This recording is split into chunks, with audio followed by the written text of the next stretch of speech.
Right, guys. So, am I crazy or what? Trying to do a 10-hour live stream on Power Apps on July 4th. Um, yeah, I was thinking about this and I'm like, oh gee whiz, talking for 10 hours about Power Apps. How is that gonna work out, right? So I wanted to do something big, thanks to you guys who are interested in my content. I did reach 10,000 subscribers, and I wanted to say a huge thank you to my audience that watches my content. Want to do something big? Why not 10 hours of live content for each of the thousands of you that watch my content, that tune in and week out?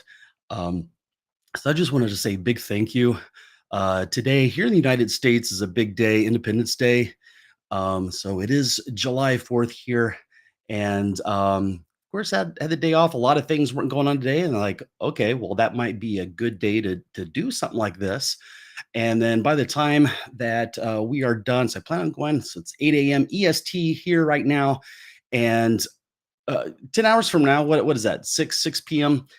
Eastern time. Well, that will still give, if you wanted to tune in the whole day all the way to the end, still going to have time to go out and watch fireworks if you have that wherever you're at. I know people are tuning in from all over the world. So, welcome to the 10-hour live stream where we're going to be talking about power apps.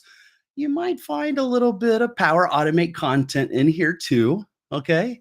There's going to be some secrets revealed. I have some surprises for you guys.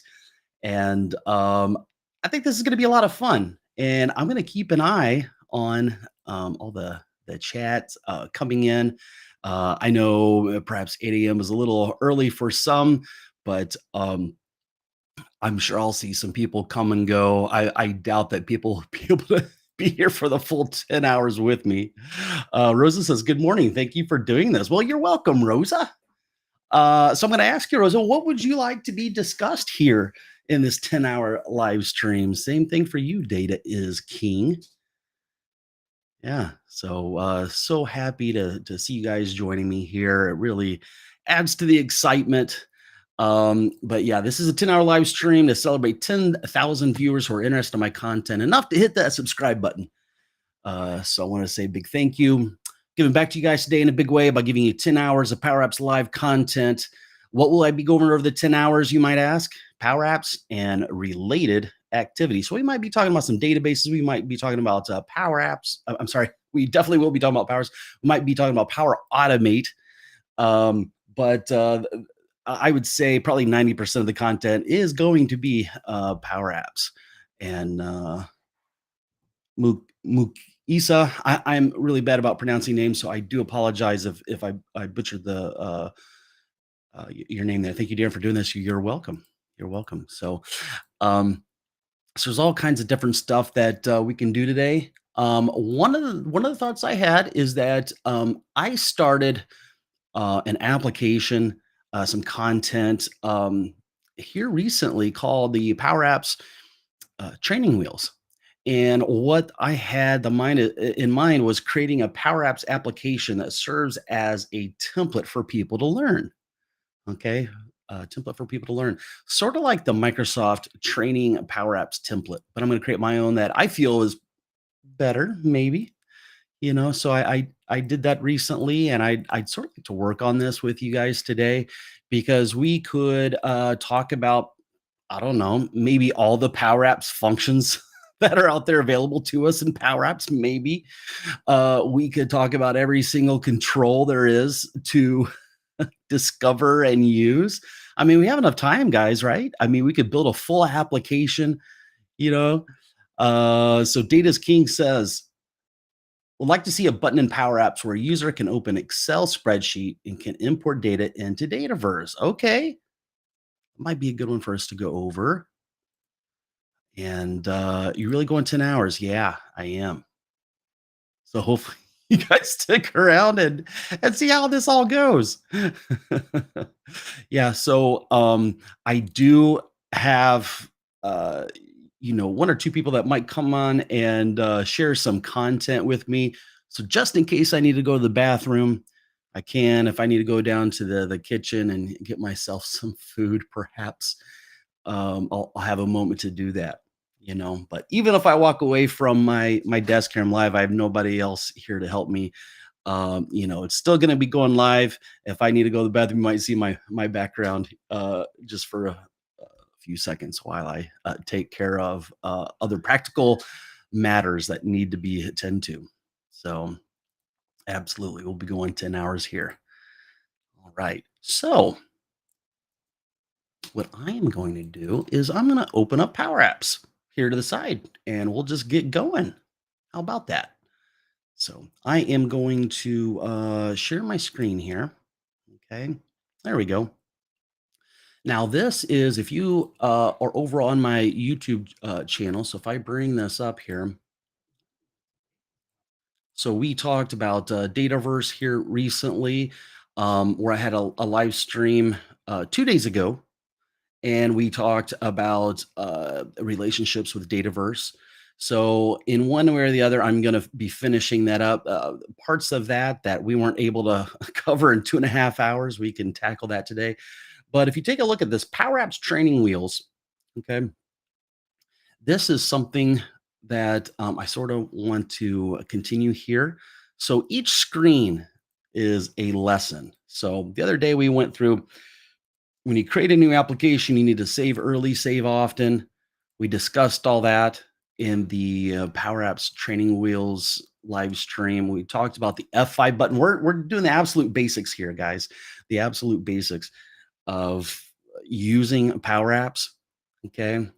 So screen 3 were the control basics. We talked about bringing controls over here from the top and configuring the properties of individual controls. We discussed that. And we talked about navigation. So you see, we've got little buttons down here at the bottom saying navigate. So we learned how to use the navigate function to go from one screen to another. Okay, so we did that. Screen 5 was about declarative code, how to use this formula bar to actually create a formula, some code. Okay. And then screen 6, we did the infamous hello world example. And we talked about the difference between imperative code and declarative code.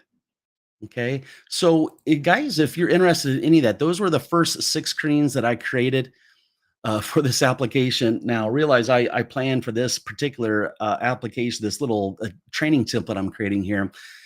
This will be available in the free community that I have. I'm going to share.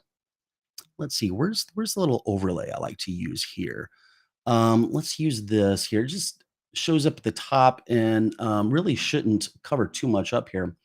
But at the very top of the screen, you should see tinyurl.com/power platform community. And if you haven't seen that, you guys should really check it out. This is an amazing little community that I started for the Power Platform community. Okay. And I'm just going to bring it over here.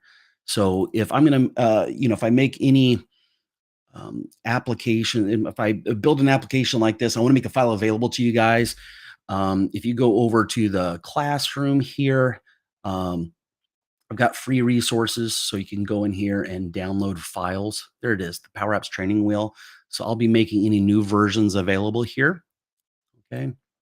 But this is a place where you can ask questions and get answers to your questions. Now, in YouTube, you leave questions, and it's sort of difficult to ask questions and share screenshots and that type of thing, and sort of interact and collaborate. Or that school environment, skool.com. So if you go to that link at the top of the screen, it's going to take you there.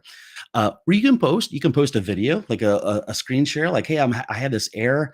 I get that type of stuff in my YouTube comments all the time. Where it's like, "Hey, I'm trying to do what you're doing, but it's not working out." And in the YouTube comments, I'm like, "Well, it'd be nice to see a screenshot. Show me the error." You know, so it's hard to do that within YouTube, but it's much, much easier to do that over in a school environment, even a Facebook group. So I do have a Facebook group that I'm trying to transition over to school because I think it's better. I think it's much better than a Facebook group because in Facebook you got advertisements, you got all these other things, so I think it's a great little community that I think you guys will love. So what I'd like to do today to sort of kick things off, at least in this first hour, maybe at the top of the hour we should talk about what we're talking about in the next hour. That might be helpful, right? So here in this first hour, we're going to build onto this. Okay. And something I'd like to show you guys. So I've got several things open here. I'm going to open up Power Apps and I'm going to make sure I'm in the right environment here, which I am. And if I click on create on the left side here and scroll down, you'll find that we've got some templates here. Now, you see this thing here says Power Apps training. Okay, you have one that looks very similar, Power Apps training for Office. We don't want that one. We want this Power Apps training. Now, I'm not going to step through this template, but I wanted to share with you guys. This is Microsoft's training template. So I'll give you a little name here. I'm going to click create and I'm going to show you what it does and all the different things that it goes over. And what you'll notice if you ever have messed around with this training template, try to learn through it, which I did when I first started out, and I had so many problems with it. So I have a video that actually shows you how to get through all this. That's actually up there on YouTube. Um, so I just sort of want to show that to you guys here.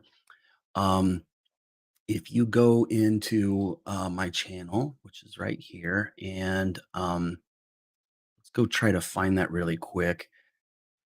Go over to videos and let me look at, let's say, the most popular videos. More popular videos we have here, let's say,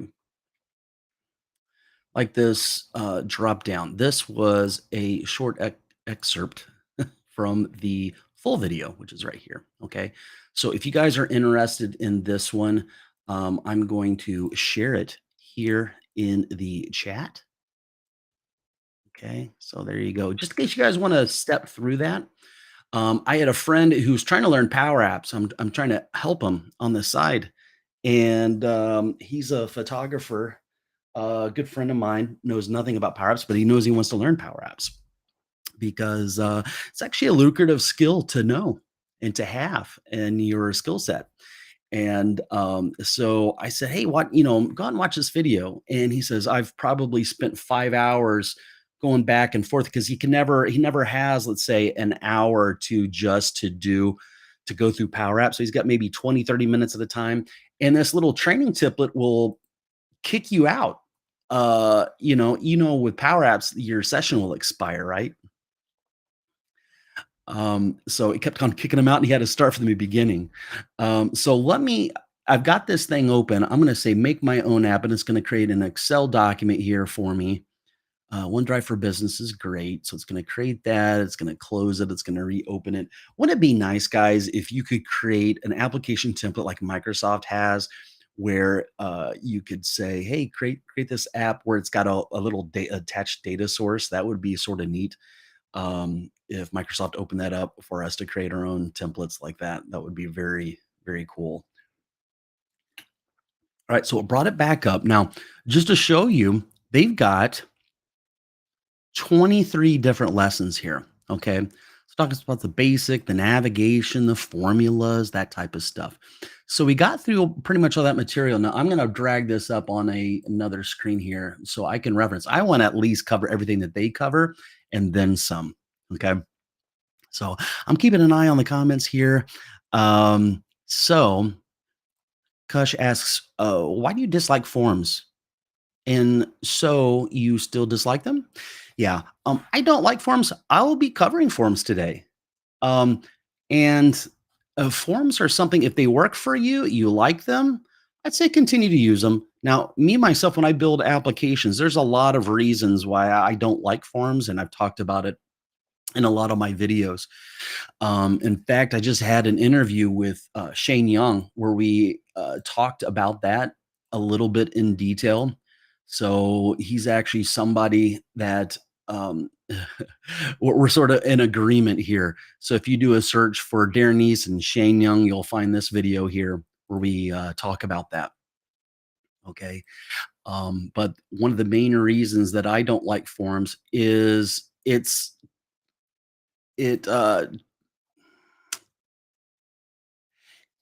probably the biggest thing is that it resets. Okay. So you could spend all kinds of time customizing it, and then you make one little change like to the border or the columns or something, then it just resets and you're like, what is going on? You got to redo hopefully you can just hit control Z or do this little undo thing. But if you've messed around with power apps for any amount of time, you'll know that that undo is not reliable, which is why in this first lesson here I say save early, save often, so you create those restore points that you can go back to. Another thing about the forums is it never quite does what I want it to do, and I end up having to rip it out and recreate it with individual controls. So now I just don't even mess with the forums. So that's sort of like the short and skinny version of why I don't like forums. Probably the biggest thing is the reset, and I don't like how it looks. It looks like a Power Apps application. It's all sort of blocky and big, and I like to have more control over it. I know you can go in individual data cards and mess with all the controls, but I find it to be a little bit more trouble than what it's worth, to be honest. Data is King says, yeah, you have more flexibility with a gallery instead of a form. Now, a form typically is used to modify one record, where a gallery lists records. Now, you could have inline editing that Data is King is mentioning there, but typically you'll click on a record in a gallery, and they might have some editing controls off to the side. So in that case, I use individual controls instead of a form. Um, and the question is, do you ever use forms? Not anymore. Not anymore. I really don't. And what you want to use instead of that is patch. And so if you do a search for Darren needs patch, it's right here at the top here. Okay, you might want to check that out. All right. So Rosa says, I'm working on an accounts payable form submission in Power Apps. I want to use Power Automate to do of delegated approvals based on the expense total. Now, something I'll say about workflows and approvals is that I don't use Power Automate for that. I use a screen that I create in Power Apps as a dashboard, and they can click on something that they want to approve or need to approve. And I just do all that in Canvas apps. I don't even use Power Automate flows. Now, there are some things you have to use a flow for if you're a guy like me that really likes Power Apps. And if you need something kicked off in the middle of the night, or there are some things where you just absolutely have to use Power Automate to get something done, like creating files and putting them into a SharePoint list or emailing those off. Still have to rely on Power Automate for that. And so just looking around, yeah. So I'm just trying to keep up with all the chat stuff going on here. Okay, so what we have, looking at screen 6, we talked about imperative code. So you got a button and you click on the button. Well, there's an on select, right? And that is code that's going to be executed whenever the user clicks on it. It's going to fire this on select event. It's an event that happens, right? So if you go over here to advanced, you'll see actions, some properties of components. They'll have it sorted in different types of properties. One is called action. Okay, a screen has an on visible and an on hidden. So those are imperative type of properties. And in other development environments, you wouldn't even call them properties. They're just events. Objects have properties, methods, and events. Methods would be procedures or functions that could be executed.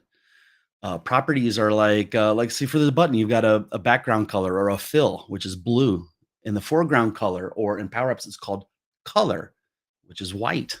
Okay, so property, that's information about what's about that object, right? Where an event is code that's executed when something's happening there.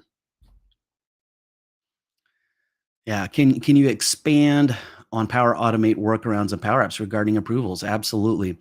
So I have an example application that I did. If you, Kush, if you wanted to post that question over in the Power Apps community, if you go over here and post it, I will post my example application that I have where I do just that. So I have this app called Warehouse Approvals. Let me share my screen better here so you guys can see more of what I'm trying to show. If you make a post over there and ask the same question, I'll post a link to the example app that I do. Okay.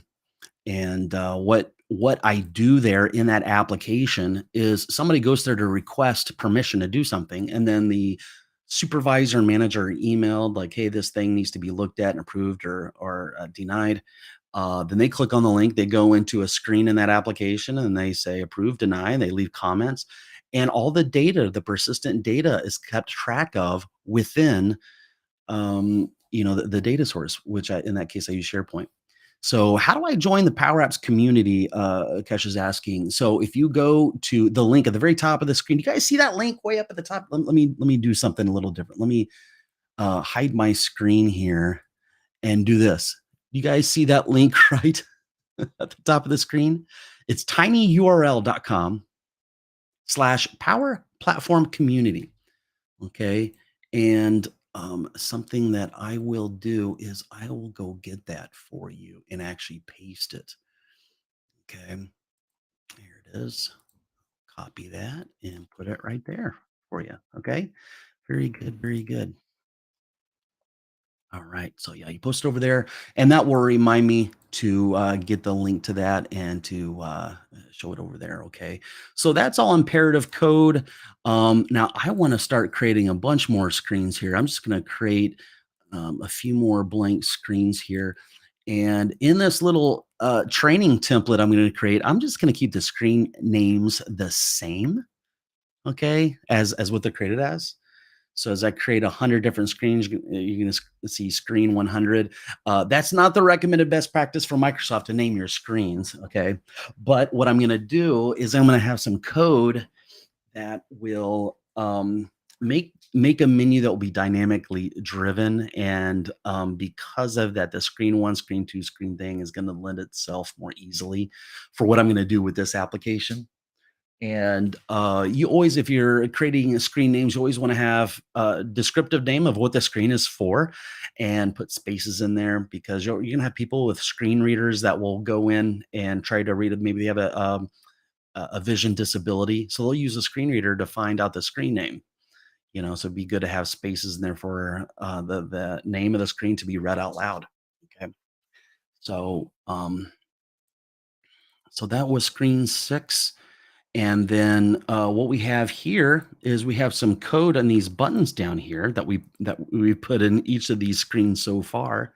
So we've got back that uses the back function. Then we have a next lesson. Now here, what I want this to do, this little next button, this should say move on to screen 7. Okay. And that very first lesson, I said save early, save often. So whenever I make a change every so many minutes, I'll hit Control S. Okay. So if I hold down Alt and click on it next lesson, it's going to take me over here to screen 7. Now, look at this. I want to take a little label here like this, and I'm going to get all these buttons. Make sure I have all of these selected. And what I'm going to do is I am going to hit Control C, go over to screen 7 and Control V. Now, within Power Apps, you're going to be doing a lot of copying and pasting. So if you set something up a particular way, a way that you like it, okay, you don't have to repeat those steps. I mean, you can spend hours setting some controls up just the way that you like it. And instead of having to redo that on a different screen, you just copy and paste and you get all that type of stuff. So there's a lot of that type of thing here. Okay, so screen 7, what are we going to do here? We are going to talk about, let's say, business rules. And I'm going to say if, then else. Okay. If, then else. That's what we're going to talk about right here. And in this next lesson here, this is screen 7. So when they go here, they'll go on to screen 8. I'm going to hit Control S there. Okay. So what is a business rule? Let's say you're writing an application and you want a rule. You typically your business owner, your end user, your stakeholders, the people that are having you write this application. It could be a department head from a different department in your organization. They might say something like, "Hey, this application needs to manage this business process. Part of the process is someone is not allowed to click on something or provide more than 3 or 5 or 10 different items for something." Okay. So, what you might want to do is have something on the screen that will not allow the user to violate that business rule. Okay. Um, Another example would be, let's say we've got required fields. And so let's say they're supposed to type in their first and their last name. And if they don't type that in, well, we don't want them to click next.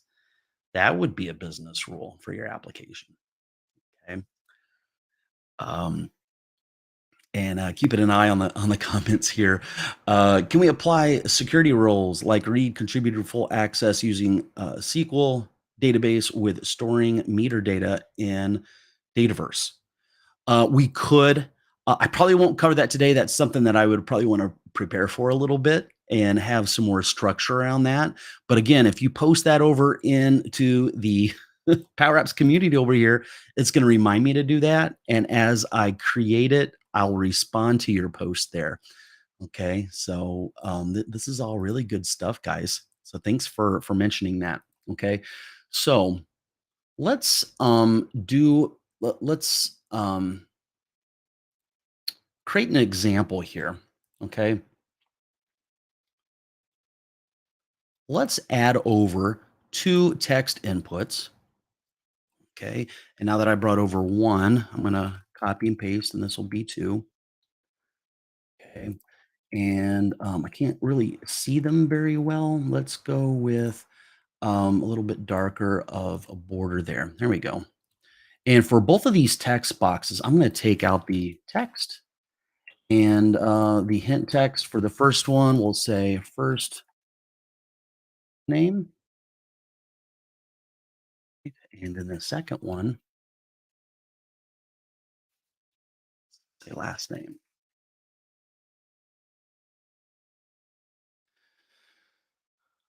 All right. So, in order to implement business rules, one of the main ways to implement a business rule logically inside your application on the screen is to use an if function or an if then else statement. Okay. In programming terms, this is called branching. Okay. If something happens or if the scenario is going this way, then go over here and do this. Otherwise, do something else. And you have this in Power Automate as well.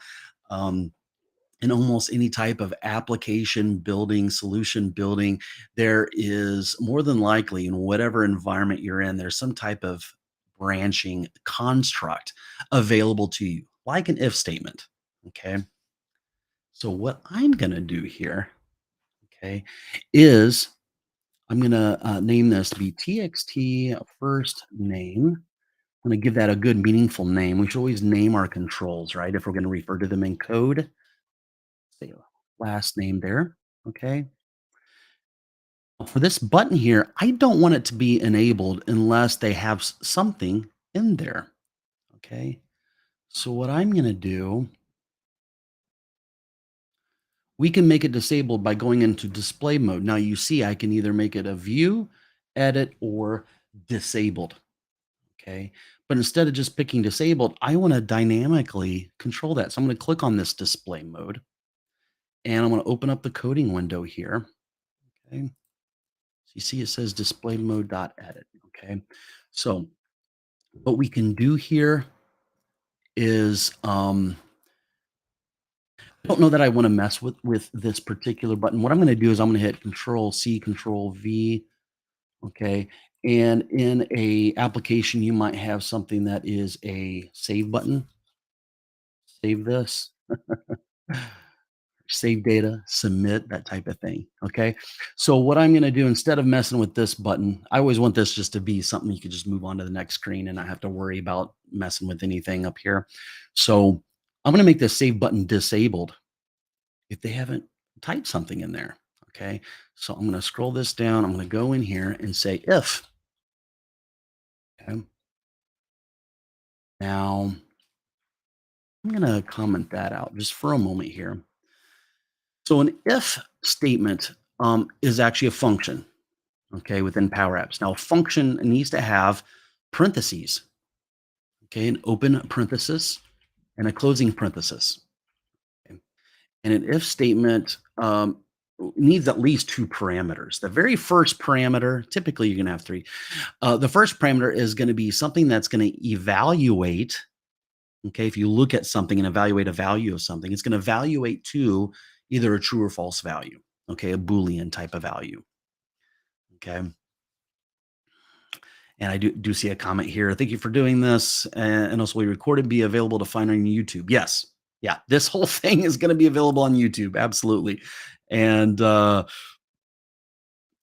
do see Jan here. Do you prefer display mode or visible for business rules? Well, in the case of this button here, like I could make this invisible if they haven't typed something in here, but they may not realize that it's there for something like this, I use that display mode property, okay? If there's a reason for them to see it disabled, I'll utilize that, okay? They need to realize in this case, in the user interface, like, hey, there's a button, there's a save button that I could click on, but I haven't done something right yet in order to do that. Now, if it's something that maybe they shouldn't have access to, like go to an admin screen or some type of special screen, if they don't have access to it, I don't even show it to them.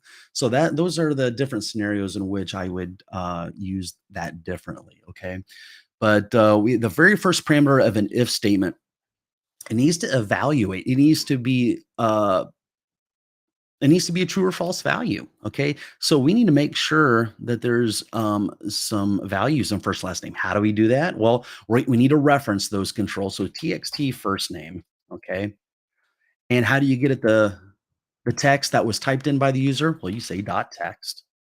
Okay, there is a function inside of Power Apps called len, which gives you the length of how many characters were typed into whatever you're passing into it. Okay, and so we can check that. Okay, so we could say, hey, whatever the length is, if that's over zero, then let's go ahead and allow this to be editable for that button. Okay. Otherwise, we'll say display in spell it right. Display mode equals disabled. Okay. Do you see that? Now, here's a question, you guys. Does that make sense? Does that code make sense to you? If not, I want to stop. I want to see you guys' comments there, and I want to fully explain um, or clarify anything that I'm not being clear on here. So let's go ahead and test this. So I'm going to get rid of this coding window here. I'm going to run it. And that save button is right there. It's disabled. I can't do anything with it. Now, if I start to type something in there, there it is, and I can click on it. Now, it did have some code in it, which was to go to the next screen. So let's take that code out for a moment. And I don't need that navigate in there. We'll use what we used on the previous screen, screen 6, to actually say hello world. We'll say notify, and we'll say data saved. And then as the second parameter, we'll say notification type success. And let's say we only want that to pop up at the top of the screen for 1 second. So we'll say 1000 milliseconds will be 1 second. Okay. So if I run that again and hit save, data saved, and it should only appear there for a second. Now, if you hover your cursor over there, it's going to stay up there longer, right? Okay. Let's further improve this. Okay. So I'm gonna hit format text. Well, that's notify. Let's go to these. It's trying to tell me there's an error in there. There's no error in there. Okay. I want to go into our display mode again. Okay. And so I'll stop there. I'm going to keep an eye on the comments here. So Jan says, why Lynn? Why not is blank? Yeah, you could use is blank. Okay. So you could do that. It's just a different way of doing it. Now, here's a thought. Okay. There are some cases when you don't just want there to be one character, you want to make sure, let's say that it's a phone number. You want to make sure there's at least 10 characters in there. Okay. Nobody's name starts off with one character, does it? Um, let's say more than two. I know a name, let's say Amy, that's 3 characters. Okay. So that might be something you might want to check for. Let's say they just want to save it. They don't care about whether they just hit A. Oh, I'm gonna have to type in a real name here. Okay, Amy. You see, so if you had used is blank, you wouldn't have that granular control. Now you can still use it. So let's just show an example of what Jan is talking about here. So if we say is blank, okay, and we could have this control there. Now we still need our comma, okay. Otherwise, so let's test that out. Okay, so we take that out. Okay. Um, but we don't, if it is blank, it's going to be editable. So instead of that, we want to say not is blank. You can either use the not keyword or you can use the bang operator, an exclamation point, which does the same thing as not. Okay. Sort of like not instead of bang. Sometimes you sort of miss that bang operator. It's not very big. It's very short and you might miss that it's there. Okay. So you could do that. Jan says, also, I guess normally I would put and function there. Okay. Yeah. So what we could do is we could have an and operation. Well, if you're checking for this, you know that it's not blank, right? So what I'm going to do here is I'm going to comment out that. So there's different ways of doing stuff. Absolutely, for sure. Now, what I like to do, let's say if we don't want to allow them to hit just a space. Okay, so if I were to go in here and run this and just put a blank in there, they're trying to trick my application so they could hit save. Okay, and I don't like that. So what I like to do here is use a function called trim. So I'm going to trim out all the spaces. Okay, so even if hit save and then I'm going to hit F5 to run this. So there's a bunch of spaces in there, but my application is not fooled. So type in there. There we go. Okay. Now, Jan mentioned the and. I would put an and operator in there. So let's do something here. Let's take that and we'll say and we'll also check the TXT last name. We need to make sure there's a last name in there as well, right? That's how you would use an and. Okay, so this and really isn't a function. A function would have parentheses. An and is what you would call an operator. Okay, an operator. And so what's going to happen here is it's going to take this true or false value and this true or false value and them together, which means both of those have to be true in order for the overall Boolean value to be evaluated as true. If one of them has some text and the other one doesn't, then it's still going to be disabled. Okay, so the first parameter of an if statement is the Boolean, it's the test. Okay, then the second parameter is the then. Okay, so you notice here, this text say if then else. So the if function, this is the if, this is the then, the second line of code, and the third line of code is the else. Okay. So that is a way in which you can implement the business rules within your application. Okay. Any questions about if, then, else, um, business rules in general? I see that Lou's on. Good morning. Good morning. And by the way, my accelerator students are my students that I work with very closely. And what I want to do is, if you're an accelerator student, just keep in mind, I do have a separate school environment for my accelerator students. And I have a link there. If you want to come on as a panelist during this live stream, you're more than welcome to, guys. Okay. Um, yeah, so Jan says, but there is an and function, right? Yeah, okay. So yeah, that actually is true. It's a different way of using and that I don't normally use. Okay. So yeah, you can use the and. So I forgot about that with Powerhouse. I don't use it at all. I just use this and here. Okay. Um, yeah. So Jan is showing there a way that you can use the and function. Coming from a programming background, I'm just so used to the operator and that I never started using them as functions. So thanks for bringing that up. That's good stuff. Um, so yeah, there are different ways of doing things. Just like I said, we could use the keyword not or the operator not. We could use the bang operator. So there's different ways of doing things within Power Apps. And Lou says, I can only stop by for a short time now. I'll come on the panel later. Very good. Well, Lou, you got some questions about Dataverse, and we're going to be answering those today. Okay. So just FYI. So looking forward to seeing you on later. Okay. All right. So we've got the business rules out of the way. We've talked about if then else. Now, just while we're talking about this, we what we could do, okay, is let's take this label here. Now hit Control C. Let's go over to screen 8 here, and I'll paste this in here. And there's a different way of doing this, and that's to use switch. Okay, switch.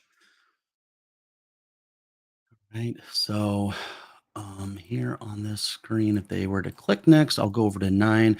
Um, and I'm trying to think of um, I've got a great idea for this for using switch. Okay. What I want to do is I want to bring over a slider control.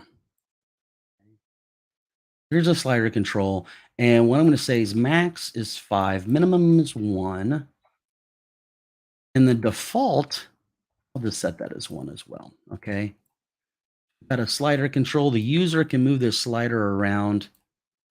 Okay. I'm going to bring over a label and sort of set up this scenario. And what this label is going to do is it's going to display the value in which they selected. So SLD is what I like to prefix my slider control with SLD. And what I'll do is we'll say which screen. Okay. And so inside this label, I'll say SLD, which screen, and I'll say dot value. Okay. So what's going to happen here? Let's make that like 20, make it a little bigger there. And yeah, try to line this up a little more, maybe make it bold. Okay. And if I run this, if I move the slider around, you see it moves from 1 to 5, right? All right. So we've got that in place. Now, I do have a favor to ask of you guys. You guys ready for this? If you're getting anything helpful out of this, a comment or even a like really helps the channel and lets people like you know this is good content. Much appreciated. Well, thank you guys. I'm going to add in over a button here. And what I want to do is say, go to screen. Okay, go to screen. So this is going to be a very strange type of a menu, right? To navigate around your application. Okay, so I'm going to put it right there. Okay, go to this screen. Okay, so inside the on select here, we're going to navigate to different screens. Okay, instead of saying if slider equals one, go to screen one, else go to screen two. Well, we could nest things a little bit. So let me show you what that would look like if we had done this. And I'm going to set the case. I'm going to set the scene for really demonstrating and driving home why you don't want to use an if then else or a nested if then else and actually use a switch instead here. Okay. So what we could do here is say, okay, slider, which screen dot value. If it equals one, then I want to navigate to screen one. Otherwise, what? Navigate to screen two. Okay, that's not really going to work out very well, right? Because what if they hit three? I want us to go to screen three. Well, what what you would do here is you would create another if statement, an if function here, and you always want to indent your stuff, right? And well, if it's equal to two,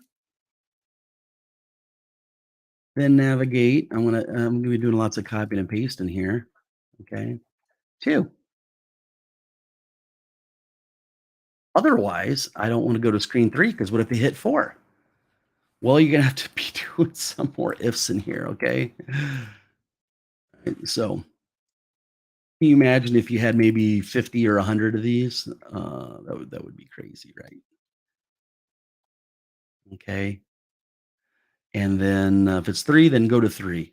And then if it's four, go to four.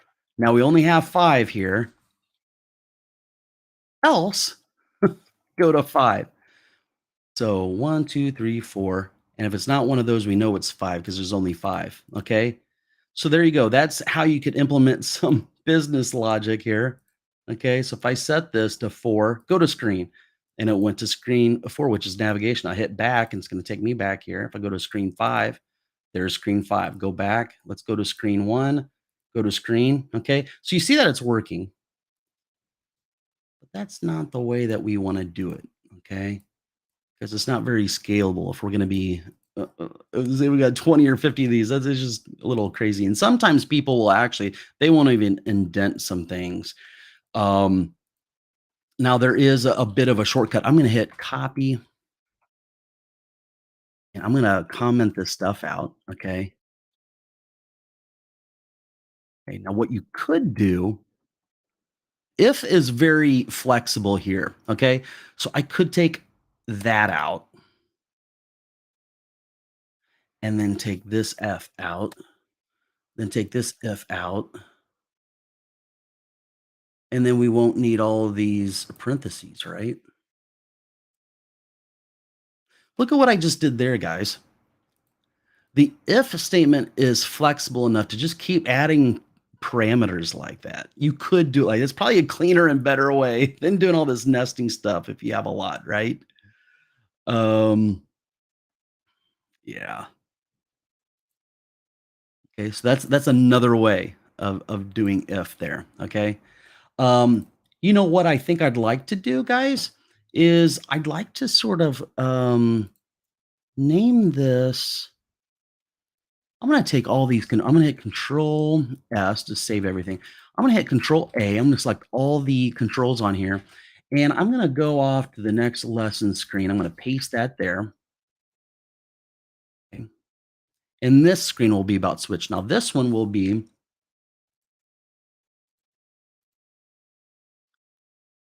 because we talked about nested ifs here. Okay, so let's just sort of break this down. Nested ifs. Okay, we'll sort of maintain that, and you can see a different way and a better way there of dealing with that. And then if I were to click on next here, I'd go off to switch. And then let's handle this with a switch. So I'll Take that out.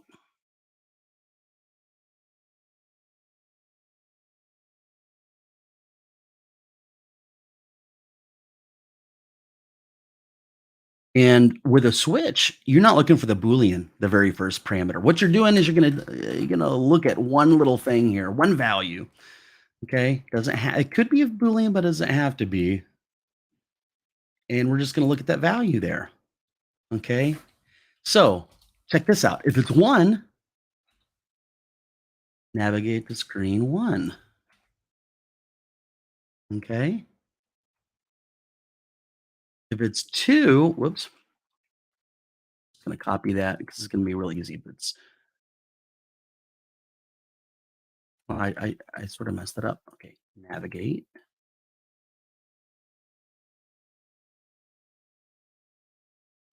If it's two, navigate to two. If it's three, go to three. If it's four, four. Otherwise, you know what? Just go to screen five. Okay. But we don't need that comma at the end because that's the very last parameter there. What do you guys think of that code? You guys like that? It's just a different way of doing branching. It's got if then else's. And we do an if. You don't necessarily have to have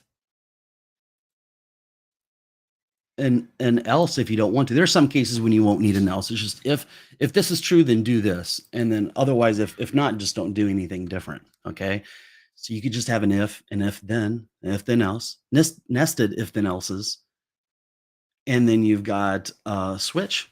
Okay. So you guys learn anything? If you are learning anything, leave a comment below just to let me know. Maybe hit just one. If you're learning something, hit one on your keyboard, hit enter. So I know that you guys are learning stuff. If not, hit two. All right.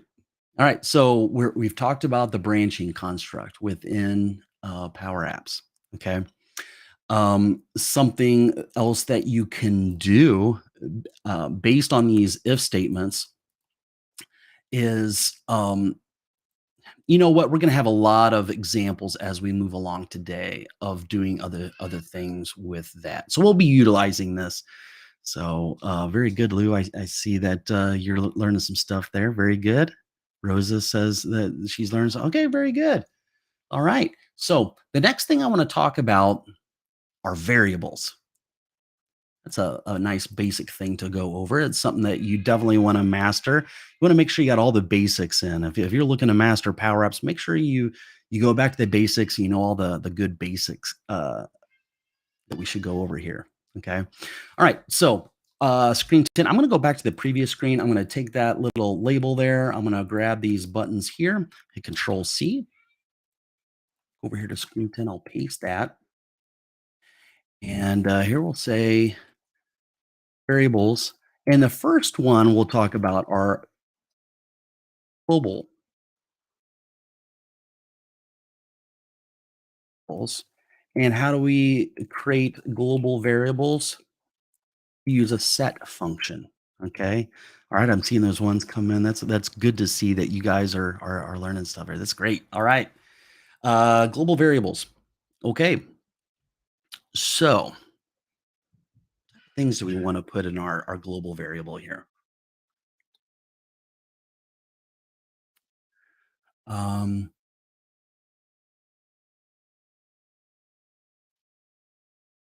what about we keep track of every time something happens within our application? Okay. So um, let's bring over a text input, okay, where somebody could type something in, and we only want to allow them to put numbers in here, okay. And I'm going to make that centered, okay, and we'll put in a hint text of one so they know they can put in a number there. Okay. Then I want to add some icons here. Let's say up. There's an up arrow. Look, there's an upward chevron. I like that. Let's put that in there. Okay. there. I'd like to maybe make the border of this text box to be a little, so we can see a little better there. Okay, maybe even make it two, yeah, or four, maybe. There we go. I like that. And so this is a little icon, an icon control. So now what I'll do is I'll Control C, Control V, move it down here. Now look at this icon property, chevron up. Well, what happens if we say chevron down? There's a downward chevron. Okay. So you create a variable. And global variables are the first type of variables that you should learn. You create a global variable by using the set keyword, the set function. Okay. So whenever this little, excuse me, whenever a user clicks on this icon, I want to say set. Okay. The first parameter is the name of your variable that you want to create. So I recommend you. Oh, this is there's a white paper published by Microsoft, the recommended best practices of everything that you do in Power Apps. Right, well, there's a little section talks about creating variables, like your variable names. Okay, global times clicked. How many times did they click on this? Okay, what do we want to put in there? Well, we could say one. Okay, but we want that to be dynamic, though, right? So we might want to say whatever is in our variable, okay? And a variable is just like think of it like a bucket, and it's going to hold something. That's what a variable is. It's just you give it a name. It's a bucket. You give the bucket a name, and it's going to hold a value. That's it. Okay, and then you can refer to the value later. So the variables, there's actually two different things. Now this is some super secret, top secret stuff that from the developer world here, right? I'm halfway kidding here. It's not. It's really the basics of programming any type of language. There's two things you're going to do with a variable. You're either going to evaluate it. Now, what does evaluation mean? It means you're going to read it, or you're going to find out what the value is, right? Evaluate or assign. Evaluation, you're going to evaluate a value or you're going to assign it. In this case, we're going to assign a value to that variable. You're either going to put something in there or you're going to take something out, right? Those are the two things you're going to do with a variable, assignment or evaluation. So whatever was in there, we're going to take whatever value that we had and let's increase that by one. Now, if you're a C, C++, Java, C# developer, maybe even JavaScript, you're probably used to being able to say, variable plus plus and it will increment that value. You don't have a way of doing that in Power Apps, maybe one day. So just want to let, so if you're a developer coming from a different language, just to let you know, you might look at this like, what? Why don't you just say global plus plus to increment, or variable minus minus, which would decrement that by one. It's not possible. Okay, it's not available in Power Apps just yet. Okay, but we're going to increase it by one. Now I'm going to take that code. I'm going to select that. Now what I did on my keyboard is I hit Shift Home. I selected everything. I hit Control C to copy that. I'm going to go down this downward icon, and I'm going to go find that on Select. Go. I'm going to paste it there. Instead of adding one, I'm going to subtract one. Okay. Now let's hit Control S to save. You should always be doing that. Right?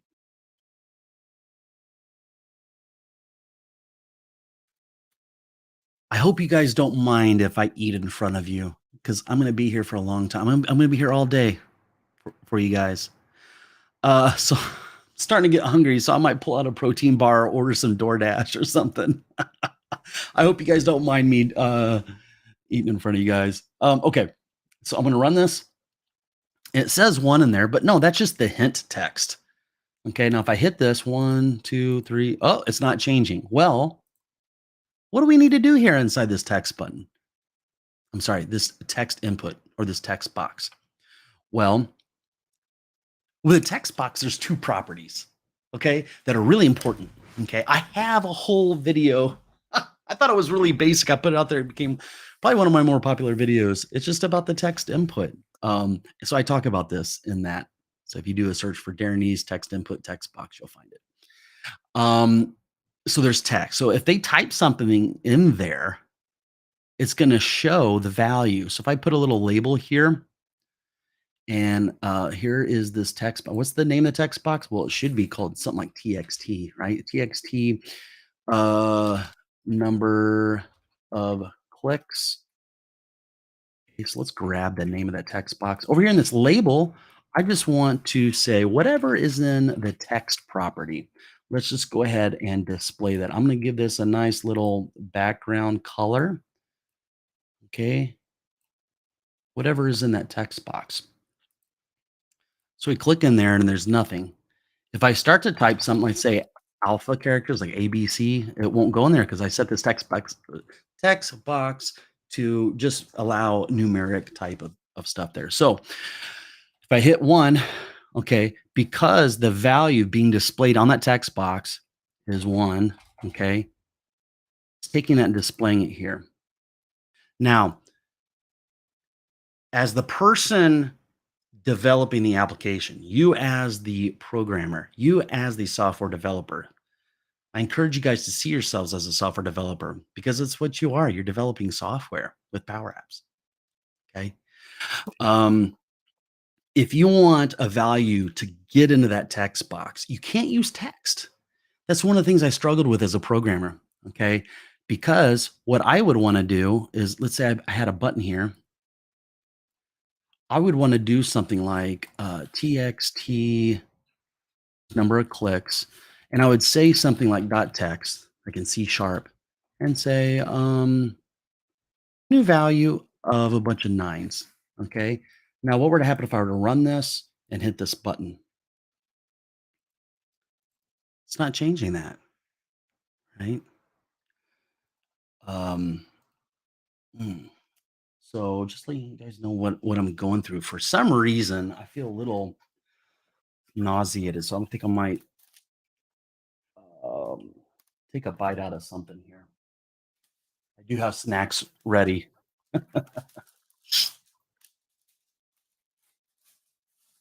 You guys ever eaten veggie straws? Now, this is not a paid promotion. I love these things. These are great. You want to send me a gift? Send me a crate of these.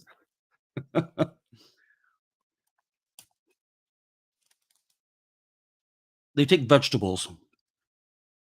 I'm sure they deep fry them or they do something unhealthy to them. But I really like them. And the calories, I could eat 38 of these little straws. And it's only 130 calories. So I like those.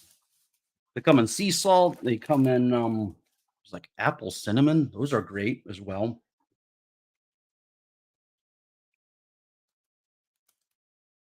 Right. Hopefully getting something in my stomach will help that feeling there. Okay.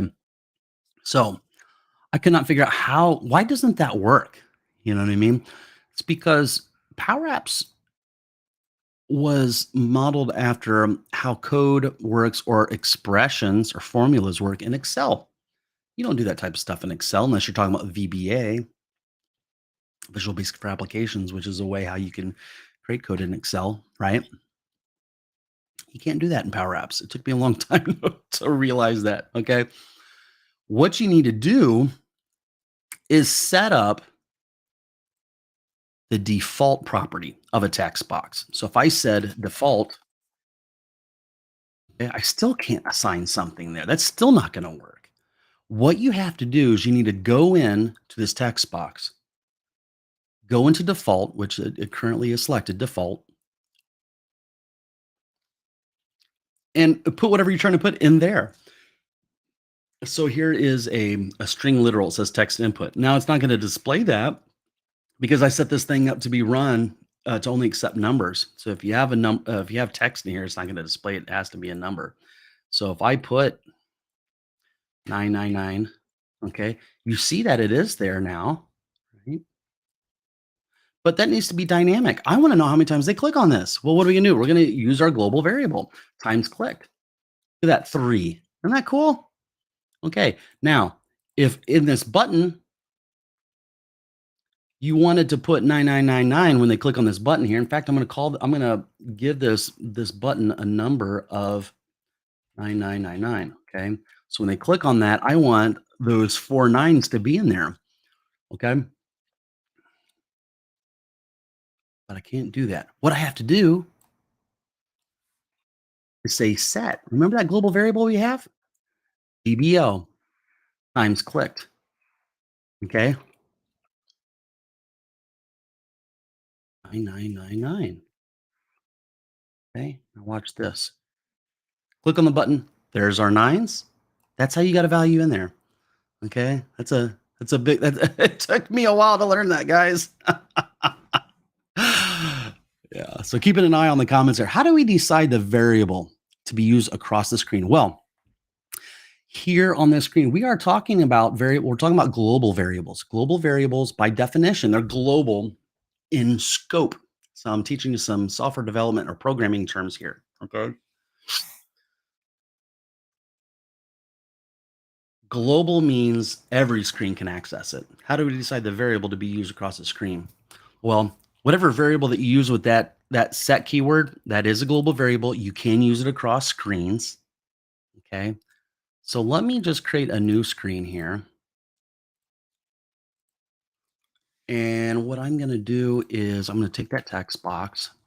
I'm gonna zoom out a little bit. I'm also going to grab that and these buttons here. I need those on the next screen. And the next screen, okay, this screen 9 should go to screen 10. Okay. Guys, this is fun. I should do a 10-hour live stream every Saturday or Sunday. We're only 1 hour into this. So let's see how I feel in 2 or 3 hours. I might be dragging quite a bit. Might need to take some more caffeine or something. Okay. So, and then screen number 10 should be going to screen 11. Okay. Here at 9, we did the switch. Here we got over to the variable set, and then we got over here. Here's where I'm going to paste. Okay. Um, okay. Look at this text box here. Well, you know what? Let's not even mess with this text box because we just copied that. Let's put over a label. Okay. And inside this label, we'll say GBL times clicked. Okay. Maybe in global variables here, we'll say um, use across screens. Okay. So here we are using this global variable across screens. Yeah. And I see as long as there are breaks in between. Yeah. Yeah, I might need some breaks. I'm hoping my buddy Kurt will come on and some of my accelerator students will come on and maybe talk about something so there's not dead air. Dead air meaning I just go off to the bathroom or go off to the kitchen. You guys would just be looking at my chair instead of me.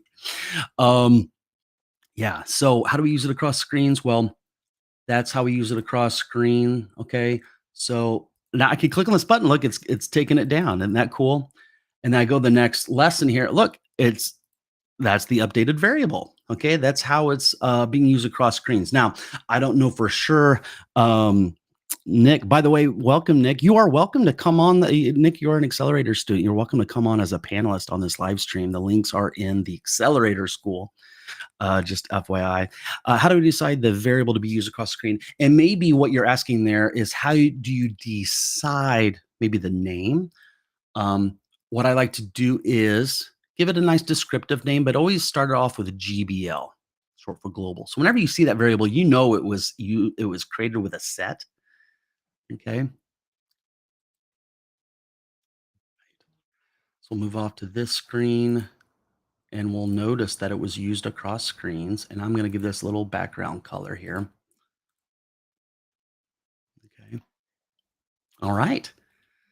So we've done that. Let's add some more screens. Okay. Let's go crazy. Let's create up to 20 screens. So here's number 12, 13, 14, 15, 16, 17, 19, 20. you ever had 20 screens in your app before? There is a really cool, video, it's actually pretty popular, say massive gee whiz, where is it? Massive application. Well, there's this live stream, okay. I don't wanna waste a lot of time going through this, but I might have a link over to here really quick. But it's a great little video where I created a 100 screen application. Let me find that real quick. Ah, I can't find it quickly, so I might, go through that, but, yeah, well, if you go to my listing of videos here, I know what the thumbnail looks like, okay? And there are a bunch of, like, Post-it notes in the thumbnail. Is that all my videos? Is that it? Did I pass it up? I probably passed it up. These are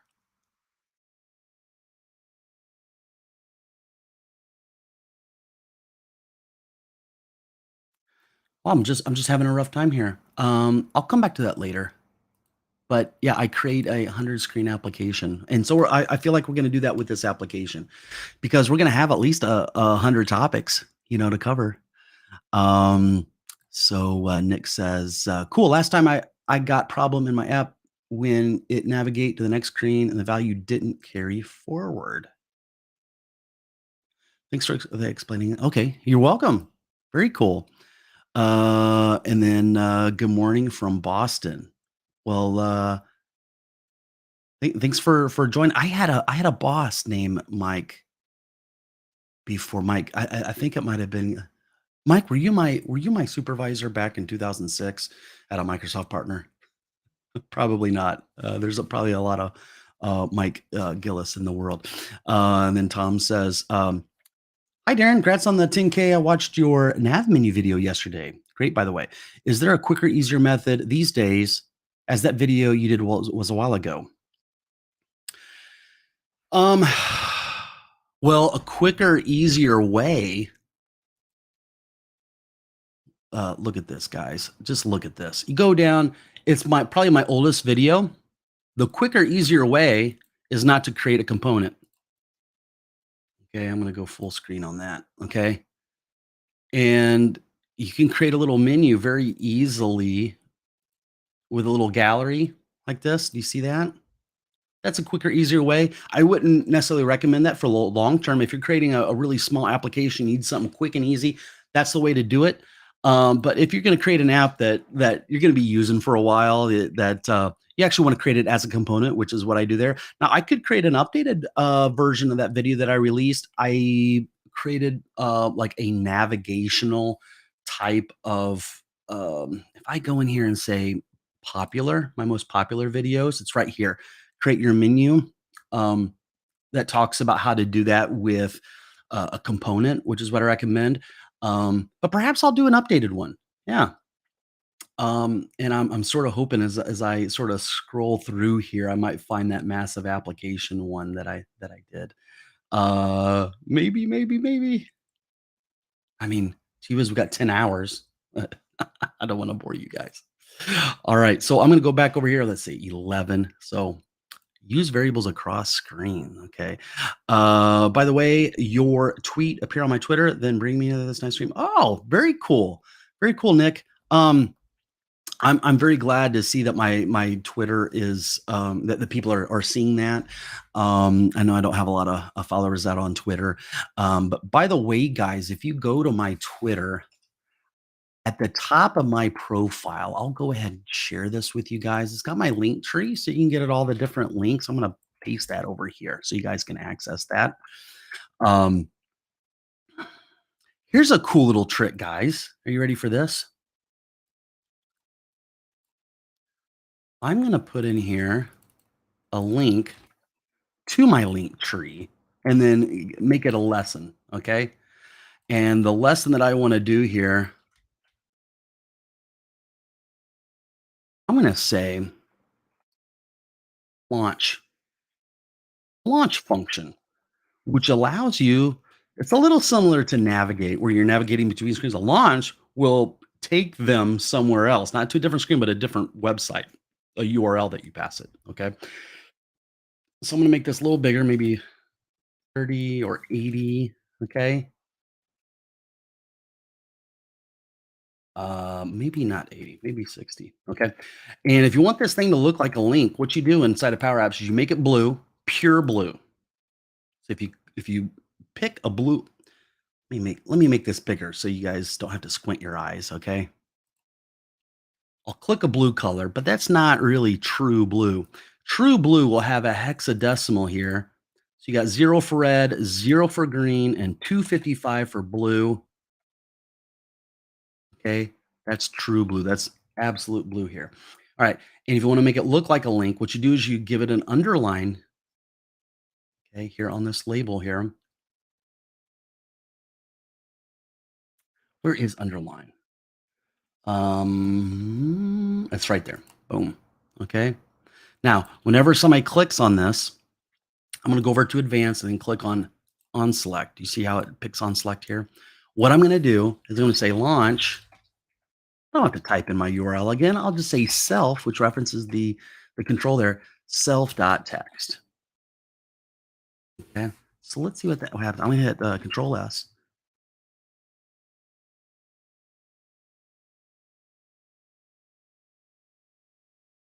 Right, I'm going to hit run. Now, if I click on that, now it doesn't look like a little, you almost expect like a little hand icon to appear when you hover over that. But if I click on that, it's going to bring up my link tree. Okay. So that is my link. Now, if you wanted a little hand to appear over there, you either use a button control or an icon control and put it over there. I like icon. Seems simple. So I'll put the very first icon that comes up, which is the 3D printing here. And I will make it the same. I'll give this little label a nice little border. Okay, very good. And then I'll put this icon. I can't really see the border very well. So, and that's because the color is, let's make that like a gray color. There we go.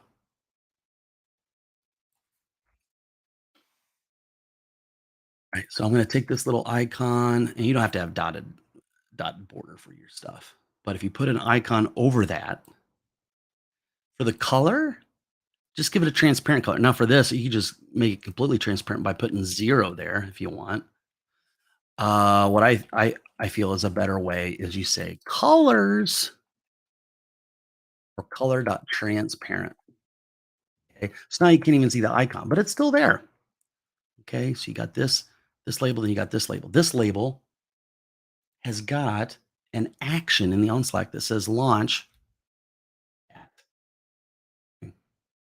Now up here in the icon, whenever it's clicked on, you'd have the same thing, but we can't say self because self would be the icon itself, right? So what we want to do is we want to go grab that label there. If we're going to refer to a label in code or in an expression, we should give it a meaningful name. So I'm going to say LBL, okay? Might even say tree. Somewhere else in the application, as we add more and more screens, we might have another label with that same name. Okay, so up here in this icon, instead of saying self, I'm going to say LBL linktree.text. Okay. So now if we run it, do you see how the icon changes into a little hand? Now, this icon has got a little hover thing. So let's get rid of that as well. A hover color. Okay. So we'll just say color dot transparent.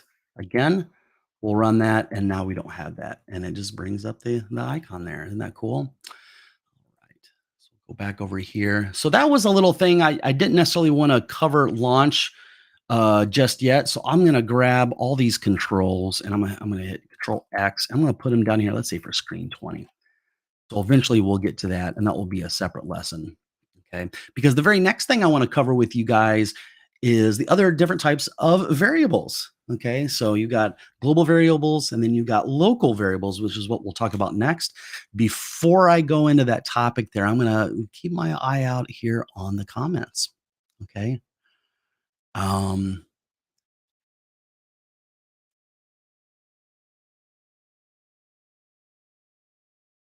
okay. I have an issue with app loading for the first time. On start property, have some variables declared for colors in three collections and have more than 30 screens in the app. How to improve performance? Okay. So this is something I'll touch on. I won't go into it in very much depth unless it's like later because I don't want to distract too much from talking about variables right now. But Microsoft is recommending they want people to get away from using OnStart. And what you're going to have is you've got the app on the start screen. Okay, so if you click on app here, well, I need to make this bigger, and I probably need to hide this for a second. You have app, you got the start screen, and then you have on start. So you got a bunch of code in on start here, right? Typically people do. If you're going to go get a bunch of data, there's a function called concurrent. Okay, concurrent, and what you want to do here is put all your. Let's say we've got clear collect, which we haven't covered yet. We have clear collect, and you go get a data source and you put it in the collection. Okay. Maybe you've got a filter or something there. And let's say you've got 10 different collections you're going to go out and do. What you do is you use this concurrent function and it's going to go get all 10 at once at the same time and come back with the data. That could speed up your application right there. Okay. But Microsoft recommends not using this app on start very much. So if you have some stuff in there, maybe to go to your first screen, like we used to be able to do, they created a new property called Start Screen. And so let's say we wanted the 10th screen, the screen 10, to be the first screen that loads up when the user goes to it. You would put in here screen 10, or you could have some logic. You have an if statement, has some business logic there. I hope I don't lose my voice in these 10 hours. um, what Microsoft wants you to do is not have this app on start to be so bloated. When they started creating this power apps, they started morphing power apps to be able to work well inside of teams. If you go out and read the blog post that the Power Apps team has created out there, they've got blog posts and they say, with Power Apps for teams, it takes a long time for this thing to load up, and within teams, they want things to load up really fast. And so they started creating this start screen and all this type of stuff. Um, they want you to have the code for a particular screen to be in the screen on visible. And if you're gonna have a lot of code that runs, you might as well put it in the very first screen or have it to be your start screen that will go and get all this stuff. And then maybe put a timer there that will go to the next screen that they should go to. That will sort of alleviate some of the on start loading. Okay. So perhaps we could touch more or discuss that more later, maybe have a different lesson, a screen lesson for that. Um, that could also be a whole other video. If you take a look at this community I have for you guys, and the link is at the top of the screen here. Okay, see that tiny URL. I've got a little thing in here. There's all kinds of good posts in here, guys. And I'm not the only one posting. um, trying to find it where I talk about the disappearance of the app on start. You guys seen this? So I started a new project and I said app, and I expected run on start to be there, and it was not there. Well, they change things all the time. So if you want that on start to be there and you don't see it, you go in here and you turn on this preview thing here to actually use on start. Okay. When I first saw that, I was like Dr. Phil here, like, what? What's going on?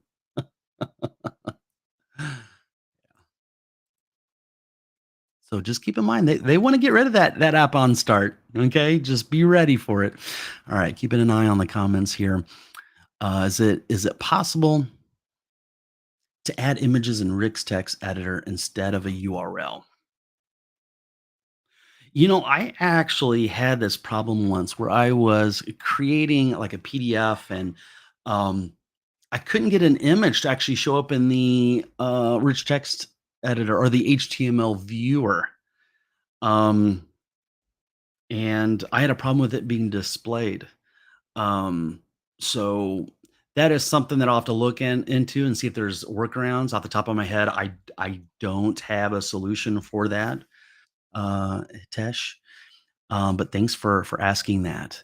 So Tom says that is really clever. I mean, it's a small thing, but trying to get the smart ideas going.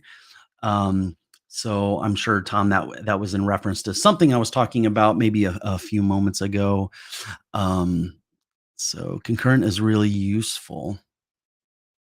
I've just used clear collect to two SharePoint list on the OnStart. I guess that's a no for performance. Great tip. Something that I have done that might be helpful to you, Tom, is you can have a running variable, global variable, that like a text value, and you keep appending a date and timestamp or a timestamp. Okay. Let's say you've got 100 lines of code in your app on start. You have a running like little log text field, and you're like, okay, line one of code is done, line two is done, line three is done. Okay, with a little timestamp at every point. And at the end, you can see what lines of code an app on start are taking 70 to 80% of the loading time in your app on start. Okay. And then you can rework those or put them in other places to speed up your app. That's what I've done to sort of, and also Power Apps does have a monitoring feature as well. Just to let you know, I probably don't use it as much as I should, but if you go in here, do you see these little these little icons here? There's a little monitor here. I should probably create a little a video talking about how to use the monitor and the test and everything. I don't see myself covering that today. That's something I would want to prepare for. So, okay, yeah, the hover icon thing that you were saying was clever. Yeah. Um, all right, very good, guys. So what we've done at this point, we've learned global variables. Okay, so I'm going to grab this variable here, and I think what I might do, I might go up here, and I'm going to grab all these things here because we're going to learn the other type of variable, which is a local variable. Okay, so I'll say local instead of set. We'll use a function called. It's a lot longer. It's not a three-letter function. It's update and allow me to type in there update context. Okay, update context. Instead of using set, we'll say update context. Okay. Now, you don't want to use the same name. You want to use LOC. Okay. Times collect. Now, what is a local variable? First of all, before we get into this, what's a local variable? Local variable is a variable that has the scope of something locally. Okay. Local to what? Local to the screen. Okay. Let's say every screen we got a little button that they can click on, and we want to keep track of how many times that button was clicked on. Okay. We might want to keep track of the total, like throughout the whole application. We got 100 screens, and every screen's got a button. They click on it. We'll know exactly how many times they've clicked on the button on every screen. We can reference that global variable. But let's say we also want to keep track of on every particular screen how many times it was clicked on that screen. Okay. When should you use a context variable over a global? Every time that you can. Okay. The first thing that you if you need a variable, the first type of variable that you need to be reaching for every time is a local variable. Update context, update context. If you start to use set, you need to ask yourself, do I really need a global? Do I need to access this on every screen? Chances are not. Okay. And what you do, it makes your application more efficient if you use local variables instead of globals. And I'm not going to go through things like the stack and the heap and all that type of stuff and how memory is utilized. And computers these days has so much memory, it probably doesn't even matter. Um, but you're going to end up, what I've encountered is you have global variables sitting out there and you're like, okay, well, I need to put something in a global variable here, and you create a new variable, and you might end up having a bug.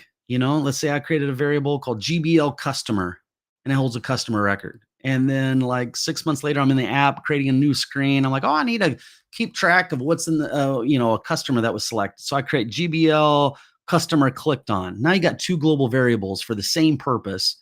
And on another screen, you're referencing one and not the other, and the other and not the first one. And then you got a bug on your hands. And the bug is the absolute worst thing. It's worse than an error. A bug can take days, maybe even weeks to like figure out. And you want to do everything you can to avoid bugs, so there's no errors. It's just like your application just isn't working right, So you want to do everything you can to avoid bugs and the creation of bugs. Okay, so that is one thing you can do. So we're going to use update context. Now the naming is LOC for local. Okay, but here we want to reference this variable, and then we're going to do a plus one. Now, question is, does that work? And the answer is no, because update context is a really different type of a thing, to be honest. It's really different. Okay, so what I'm going to do here, move stuff around. Look, what update context wants is a curly brace. Now, when you see a curly brace within Power Apps, think of a record of data. What is a record? So, typically, let's say you're working with a data source of customers. Okay, so you've got a table of customers. Let's say you got 10 different customers in there. So that would be a database table or a collection or a table. All right. Within that table, you've got columns. So you got maybe a first name, a last name, and their email. Those are fields. Those are columns. Okay. A record is one individual customer out of the collection of customers. Okay. So when you think of a record, think of multiple things, multiple different values. Okay. For one customer, you got first name, last name, and email, at least, right? Maybe an ID. Okay. So with update context, you can actually create and or assign values to multiple local variables by calling it once. And you don't use a comma here either. You don't even use an equal sign. What you use is a colon. Here's the value that I want to change. Here's the name of my local variable. Here's the value with a colon in between. Okay. So we're going to say, okay, whatever it is, we're going to add one to it. Okay. If I wanted to set another local variable when that icon is clicked, I could put a comma in there and say local first name equals John for John Doe. Okay. So you see with the local variable, you can do more than one at once. Most of the time, you're not necessarily wanting to do that. Where that really comes into play is when you're navigating to another screen, you can pass parameters to a different screen like a local variable, and you'll use these curly braces. Okay. Just a little extra bit of information. Oh, I see Jeff over here. Welcome, Jeff. Good morning. How are You you? here for the full 10 hours, I hope. I don't know if I Big can be here the commitment. whole 10 hours, but I can be here for a little while. Well, thanks for joining me here, man. So we've been Yeah. talking about local variables here, and so we're incrementing by one. Okay, so that's how you would do that. A little update context, and if you don't like one line of code to be spread out like this, you can hit remove formatting. Okay, and that's what it looks like. I always liked it that format text. Okay, and it added a little space in there. That was nice. Okay, so we have that. That's how you do a local variable by using update context. I'm going to copy that. I'm going to go down to the lower chevron here and paste that there. Instead of adding to, I will decrement or subtract from. Okay. Now, if I were to run this and click on these buttons, it's not really going to do anything here on the screen because this little text box is still looking at the global. Okay, so what if we say loc times clicked? Okay, look at that. So we'll run this. Okay. Now, if we go to the next lesson, okay, let's make sure all of our buttons are lined up right here. We're on screen 10. This button goes to 11. Okay, so I'll go to screen 11. What does this button go? This should go to, um, make sure I'm on the right one here. 11. Yeah, 11 should go to 12. 12 should go to 13. Okay, and then we don't have a button there. Okay, good. So you notice that when we were here using our local variable here, we change the value. And then if we go back, this variable is unchanged. Okay, now if we run this and have it go down, you see that we're decrementing. We'll go over here. So you see the global variable and the local variable are completely separate. Okay. And I do see some comments. I'll catch up with the comments here in just a moment or two, as I complete my thought here, my train of thought, so I don't get messed up too much here. All right, so here we have update context. Now, what were to happen if I were to go to screen 13? I'm going to hit on screen 12. I'm going to click on one of these. I'm going to hit Control A to select everything. I'm going to hit Control C to copy. I'm going to go over to screen 13. I'll paste screen 13. Okay. And I'm going to copy paste this thing here. We'll say another local variable. Okay, another local variable. So we know it's a separate screen. And we'll run this and we'll increment that and it's at 12. Now if I hit back, oh, this one says 14. Okay, so make that 30. Hit next. Oh, that's still at 12. So you see we've got two local variables. They're named the same thing, but they have separate values. So their scope is a screen, that's the scope, but they're two different screens. So that's the beauty of the local variable. A lot of times you might have the same variable used on every screen, but you want it to be separate. So local variable is great for that. Okay. So now that I've demonstrated that, that is how you do a local variable. Make sure those curly braces are in there. Make sure you're using a colon, not an equal sign. Okay. I'm going to go back and catch up with all the comments here. All right. So we've got vocals and chords. Hi, Darren. I can't seem to figure out what needs to be provided in default field for a combo box. It gives me an error every time. Okay. I tell you what, we're gonna have a lesson on drop downs and combo boxes probably later today. So we'll touch up on it there. So just realize a default property of a drop down or a combo box. Well, you said a combo box, not a drop down.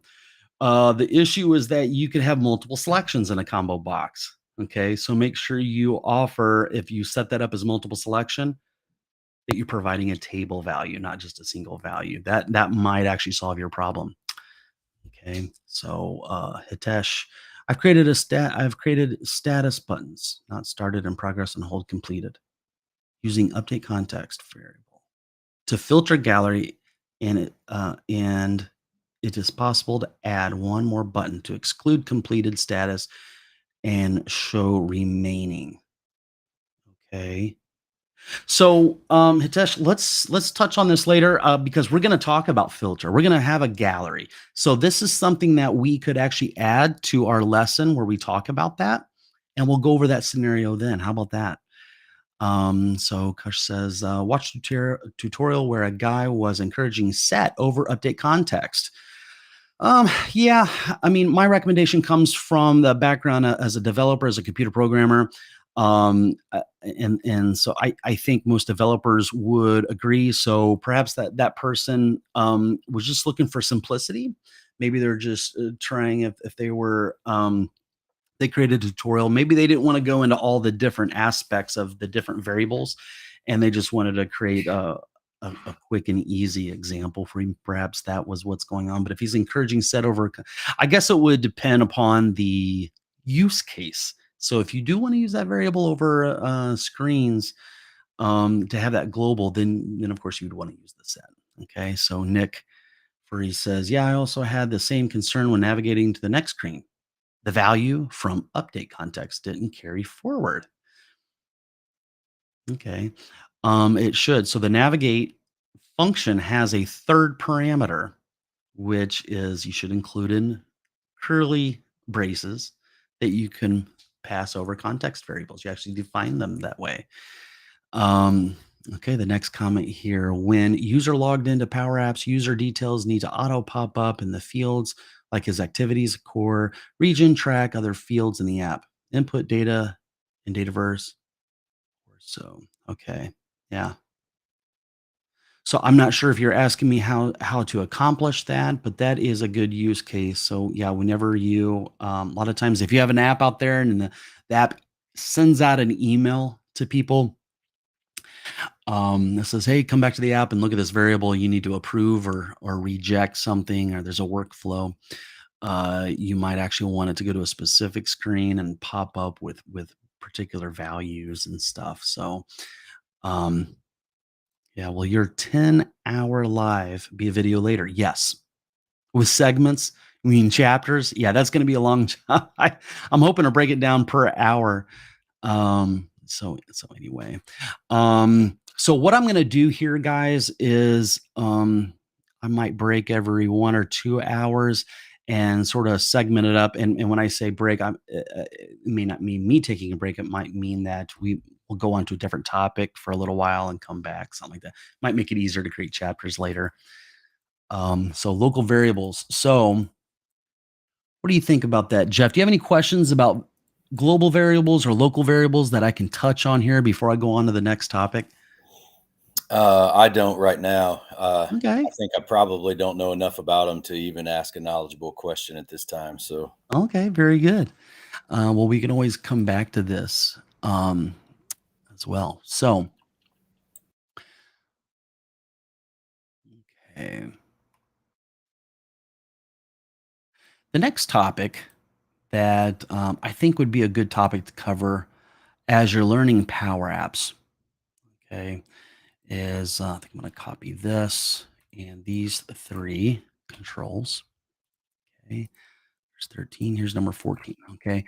Um, and sometimes it's not talked about early enough. Okay. Um, and which is publishing and sharing. Okay. Publishing and sharing your application. Now, I do have a question about variables before we go too much into that. Are there instant variables? I don't know what you mean by instant variables, but no, those are just those are the only two type of variables that you have in Power Apps. You have globals and the locals. Now, some people say, well, there's actually a third type, which are collections. And what I would contend is that they're sort of collections are sort of like globals. They have global scope, but yeah, you create a collection. We'll talk about collections later today, but you create that with the collect function, clear collect function, and so those are variables as well. But instant variables, no. But not instant, but one use variables. Use it and after it's gone. No. Once you use a set keyword, it's global for the whole application. That's one reason not to use globals is it's using up space, it's using up memory, you know. So will you show any sample case study apps during the session? Well, sure. Absolutely. That might be something to do at the 10 o'clock mark here in 10 minutes. We'll sort of switch it up and talk about a sample apps. Okay. So yeah, let's do that at 10. So Jeff, if I'm droning on about some topic at 10, you might want to remind me like, hey, Why don't we, yeah, Tin, you wanted to maybe remind me to actually do that. I got But you. right. Very good. Because a lot of people like to see examples. They don't know, like, okay, I'm learning power ups, but what can be done with power ups? That's a big question to have Sure. answered. You Sure. know, I can tell you right now, if you go out here and do a search for Darren Neese sample, okay, here's probably the most popular sample app I have. It's a checklist inspection app. Okay, keep scrolling down. There's one that I did reports with. So if you type in report, right here, this create report, that's another sample app I have out there. Or better yet, check this thing out, guys. So you go to my channel, you go to playlists. Let's see here. Yeah, playlists. And let's see. I want to. I don't want to see it as myself as the channel owner because I'll see more things than what you guys see. If you go to my channel, go to playlists, you will see Power Apps examples. And right now I've got 4 videos in there. So here is the link to that. I'll put that over there. Okay. So I've got 4 different examples, and those are pretty good examples that I have there of good apps. But we can go over those more later on. Okay. So publishing and sharing your app. Whenever you create an app, chances are you want to use it, have another person look at it. You want to share it, have them use it. So the very first thing you always want to be saving regularly that we learned in lesson 1. Okay. Now, as you build on your app, you could be working on this app for hours, days, weeks, months. But if you never publish your app, nobody's ever going to see what you're doing, all the things that you're adding to it. So you want to get to the point where you can publish this regularly so they can see all the new changes. Okay. So whenever you're ready for a new feature to be released, the new version of your app, you want to hit on that publish icon. It's here in the upper right corner, publish. Okay. And for some reason, it wants to take a while to save it because whenever you try to publish it, it's going to try to save it first. Um, so we'll let that go there. And I might start on one of my protein bars here. Yeah, so we're saying here, publish. Okay, the version of your app will be published in the environment. Okay, and you just click on this publish version. Okay, and then you'll tell your person like, okay, I put the new version out there. You can go take a look at it.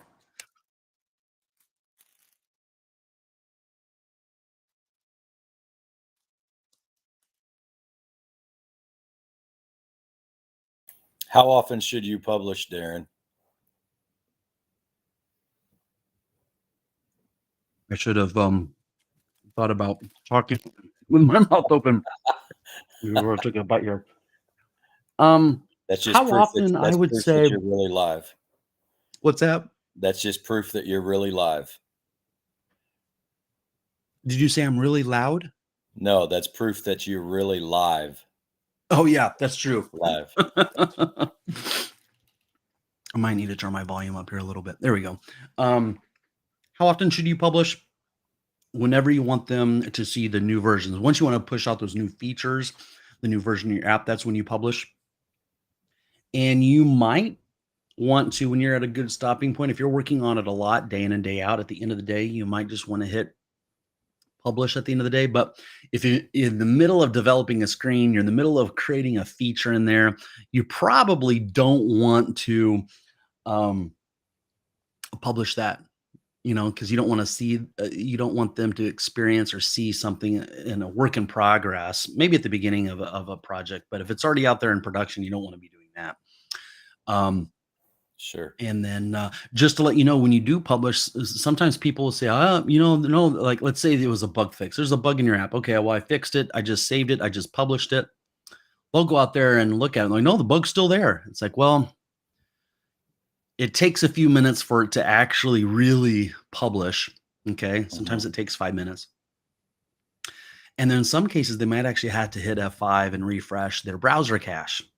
Okay. So in that Right. case, I put a little label at the bottom of some of my apps, and I'll actually put a version number there. And they say, "Well, the bug's still there, or nothing has changed." Like, okay, what's the little version number at the bottom on the first screen? And I'll always say V, and I'll give it a year, dot month, dot day. So if they give me a date, a version number that was like a month or two old, I know that they need to keep hitting F5 on their keyboard or to refresh in the browser. Sure. So I always like to mention that to people. Um, yeah. So it looks like Dinesh says thank you, and I purchased your 10 things about Power Apps. Um, So, Dinesh, you're probably talking about my crash course, and inside is the 10 things that you should know before building your first app in Power Apps. So, over here in Classroom, you'll scroll down. I have a crash course here. It's very reasonably priced, but also you can get it for free if you are active in the community. When you hit a certain level, I think it's blue belt. You can actually earn it for free. If you can make it to black belt, I'll give you my whole jumpstart kit. And I sell the jumpstart kit for $250, and out on Fiverr, I actually sell that jumpstart kit customized for an organization for 500. So these things have value that you can actually earn free within the community here. And if you want to know more about that, it's at the link at the very top of the screen right now. Um, and you also want to know if this video will be in YouTube afterwards, and it will be. Yeah. Kush says the one-time variable is not technically a variable. It's the with function. Oh, that's true. Yeah, you could use a with function. Now, I'm not going to cover with right now. I might cover it today, but the with using the with function is a little more of an intermediate type of thing. So that actually is a good way of using a named sort of like a variable. I wouldn't necessarily call it a variable, but it in effect is a variable. And once that with block is done, it does release that variable. So that's actually a great point, Kush. Okay. And Kush does have an example of the with there. Okay. So there you're creating a variable radius and height, giving them values. And then as the second parameter, you could actually utilize those different variables. What's great about the width is that if you go find a record for something and then you need to test something in it, and then in the else block, you might do something with that value instead of having to do that lookup or that filter twice. Put it in the width, it looks it up once, and you can use it multiple times. Okay, so we'll cover width in either a separate video or a separate lesson here. Okay, so that is publishing your app. Now, if you publish it, how are people going to get to it? Well, you have to share it with them as well. So that's why I say publish and sharing. Okay. So what I'm going to do, I just bring up a new tab in my browser, and I'll open up, Power Apps here. I'll click on apps and I'll go find the app. So this app's name is called Power Apps Training Wheels. And you see that there, right? So you have the ellipsis there, these three dots, and you can just hit share if you want. You can go down to details as well. I'm going to click on details because there's a few more things I want to show you guys. Okay. S- So here's the link. You can just forward this link to someone, right? It doesn't necessarily mean they're going to have access to it though. Okay. So you've got versions. So every time we've hit save manually or publish, there's going to be a new version here. So that's why we save early, save often. So we've got all of those. Um, so you can click on share here. Okay. So it shows me as the owner. So what I'm going to do here is I'm going to type in, um, I don't know, or maybe I'll type in here, person. Um, he wasn't found either. Let's go with Kurt. There we go. There's Kurt. I'm going to share it with him. And I don't want to make him a co-owner. I could put in here for an email message. You see at the bottom here, let me adjust us here so we can see the full screen. They check this off, it will send off an email to them. That's sort of nice, right? Let's go ahead and send him an email. I'll share it. It's going to have the link to it. And sometimes people like, oh, what's the link to your app again? Even though you've shared it with them, click on this thing right here and forward that to them. You've got a QR code you can share with people. There's all kinds of different ways that you can get people to your app. but that's how you share it. So it's published, and you go over to versions, just realize you've got this little live thing here. That is the version that they're going to see when they click on that link, when they click on the email that I just sent to Kurt. He'll actually only be able to actually see that last version. Now, it could have been version 10 that's been published, you know. And I can go back here to version 10. Let's say, oh, I liked version 10 better. From version 11 to 18, I messed something up. Well, you can restore that old version, which is very nice to know. Okay. We go back to the application. So we save, we publish, we share. Now there's a little icon up here that is a little shortcut to share. So I'll let you guys know about that. So that will bring up that little share um, screen there that we just accessed before. Okay. So I think that is it's pretty much how you do it. Now I'm gonna keep an eye on the comments here. Tom says covering the permissions share of the data source like SharePoint list would be useful as it's really manual to set up. Okay. So with SharePoint, what I like to do whenever you're sharing it, whenever we have data sources over here, so we'll share, so we'll have data sources like SharePoint in here. Um, when we go to share, we'll see all these permissions here on the right side of the screen. And you want to make sure that they have access to those things. So with SharePoint, Power Apps and SharePoint being used together, Power Apps will use the user's account to access the SharePoint. Okay. So make sure they have access to those SharePoint lists.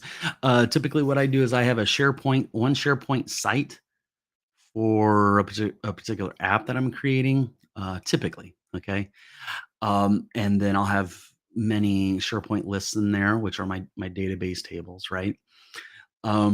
Is I'll go over to SharePoint, and whenever I share it with somebody, I'll go and make sure that they are a member of that SharePoint site, which gives them general view and edit access to those SharePoint lists.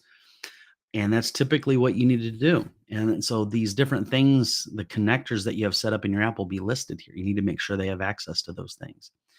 And then there are data sources like the Dataverse, SQL Server, where you actually need to, well, yeah, Dataverse still uses their credentials. You need to make sure they have access and Dataverse to access those tables. Okay. And you can actually give them a role within Dataverse here. So the other thing, SQL Server is an implied permission, which means that permission has been granted to the application in that environment. And so a user um, is accessing it on behalf of the application and not under their user account. So that's something sort of nice to keep in the back of your mind. And as we talk about those other data sources and stuff, we'll probably touch more on that. But since Tom brought it up, I thought I'd mention that as well. Okay. Tom says, and when they are a member, contributor permission enough. Users cannot locate the SharePoint list and modify, can they? They can. So I don't tell the users about the little SharePoint list, the SharePoint site that's being used. I do things to sort of lock it down. I've had users locate Excel files which were data sources and make changes. Yeah, that's bad. That's a bad deal. It's a little bit of a drawback with using, well, Excel's a really bad data source. Only one person can be accessing it at once. So at least use SharePoint. But even in SharePoint, if they find that SharePoint list they have access to, that you've given them access to, they could make a change. What I do is I go in and modify the edit screens for that SharePoint list. So they try to edit a record. What I'll do is I'll take out the SharePoint form and link back to the app. So they're sort of forced to use the app. Um, so that's something maybe we could cover later. But those are good points, Tom. Yeah. So I do things to sort of lock down my data because I do not want users to go in and modify things directly in the data source. You know. All right. So we have sharing, and it looks like instead of going on to the next topic here, So I promised here at the 10 o'clock mark, we'll talk about examples, okay, of my app. So what I'll do is, I mean, you could watch those individual videos that I have set up that go through the sample apps there. Here we go. It's this one right here. So I have 4 examples. Let me make it like that. All right, let's go through this first example here. And of course, we have to deal with ads just for a moment here, which won't take up very much time. So I'm going to make this full screen. So this is an app that I did for a company that will keep track of timesheet hours. And I plan on doing a little follow up video on this. There's one more feature that I need to cover to finish off this application. So there's some more content coming for that. Um, and so if I go ahead and let this play for a bit, I think I actually go through the screens here. Yeah. So this is a timesheet and invoicing application. So they keep track of all their hours from week to week, and they save it. And then here the time that they're putting forth on a project for a client is actually kept track of. So the client can be billed for those hours. Okay, and so they go in here to create a invoice. Okay. So that's a sample of the app. There's the splash screen. There's the ERD diagram. So if you want to know more about this particular app, this is an 11-minute type of video where I step through all the relationships, all the screens. Okay. And I talk about how I do things. So here I actually used a collection to keep track of everything going on there, because if you put code to save things in a database and individual records like inline time, it was sort of slow. It sort of slows it down quite a bit. And some people are fast. Some users are fast. Some data entry people are probably faster than what I am with typing and inputting data. So I use in-memory collections for those values. And at the end, I got a little button at the top that will save it to the data source. Um, yeah. So just moving on here, I talk about how that's all done, and they can upload their screenshots of their timesheets. The client wanted that in there. So that application handles attachments and using flows to create those files. And then, of course, that is the invoicing app. So that's just a little touch on that particular example. And Kush, I do see your comment. Say, please cover stop users from editing their SharePoint list if time allows. So I do see that comment. So this is a garage application. What's so great about this particular application? Not only did I really like this application, like working on it. It's a medium-sized application, quite a bit of complexity. I have a series of videos that goes through how to build this whole application. Some people don't even know about it. It's the videos probably aren't I don't know, maybe they don't perform well with search because they don't have a lot of views. Um, but this is a series of videos, 11 videos where I step through creating this whole application. So if you're interested in that, I talk about how to do everything that I did to build that application. And then number 9 is video 9 is where I walk through and actually show you all the screens. Um, and then I build onto it from there. Okay. Then this app here, this was more of a reporting app. So I generated a report based on um, users input. So they would go out to a job site and they would document what needed to be done at that job site. So I kept track of images. Um, and this is an ad that just keeps on wanting to run here. There we go. So going through this a little bit, yeah, they go to job sites and they enter things in here like the date, the project name. There's a project number, all kinds of little details. And then on the follow up screen of this, they would take a picture of, let's say, pipes that needed to be replaced or concrete that needed to be poured. And they would enter some details and save it. So as they go through, they might have like 5 or 20 different images with descriptions of everything that needed to be done. And then it generated, they wanted a Word document. They didn't want a PDF. They wanted a Word document that they can then edit a little more and tweak and then send out. So that's what the application does. So, This looks a lot like when I bought my home, and before I bought it, I had an inspection done on it, and mhm. the pictures with the comments to the side and that kind of thing. It looks real similar to what I received, the end report that I received, the inspection report on the house that I was buying 2 years ago, and that looks really similar. So this could have use in a lot of different fields. Here it looks like it's industrial. The way you've set it up, it's like an industrial use, um, but it could do all kinds of inspections.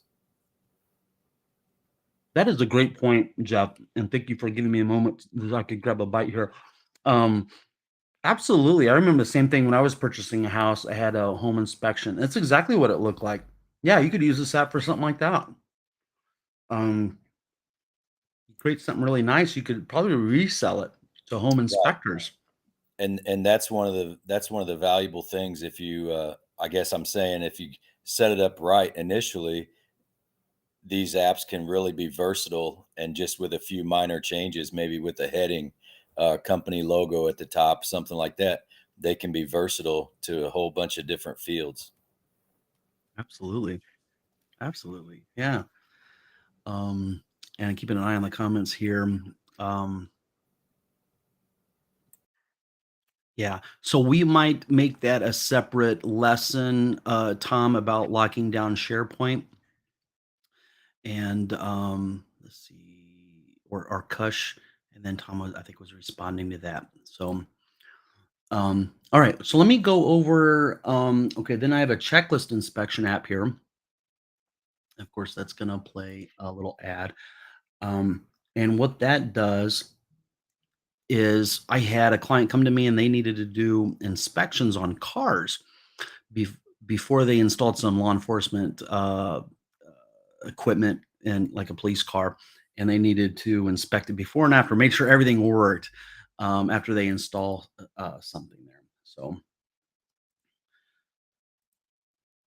and I showed the spreadsheet that the client was using, and they said, "Oh, it'll just be a little simple one screen application." No, it was like a 20 screen or 19 screen application when I got done with it, because I threw in all the features I felt like he really needed. And I did this application for like $99. Is one of my first ones I did over Fiverr. I said, "Hey, I need a portfolio. So if you agree that I could use this as a portfolio piece, I'll do this for really cheap." But yeah, there's a place to add and edit customers. There's a place to add and edit the cars for those customers. There is a screen to actually do the inspections. Okay. So before they can be an inspection, there has to be a car. Before there's a car, there needs to be an owner of the car. Okay. So we kept track of all that.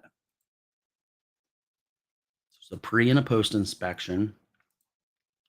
And then there was like a little report. So after they completed the inspection, they would hit the button finalize, and it would actually send out an email with all the results from the inspection. And then there's more like a dashboard showing, okay, here's all the inspections that have been started or completed. I think actually the home it showed all of them that were not closed yet, that were not completed. So that's what that was. Perhaps these are all the inspections they were working with on that day. So yeah, and then I've got a whole portfolio of apps that I've done in the past that I haven't even showed people here on the channel.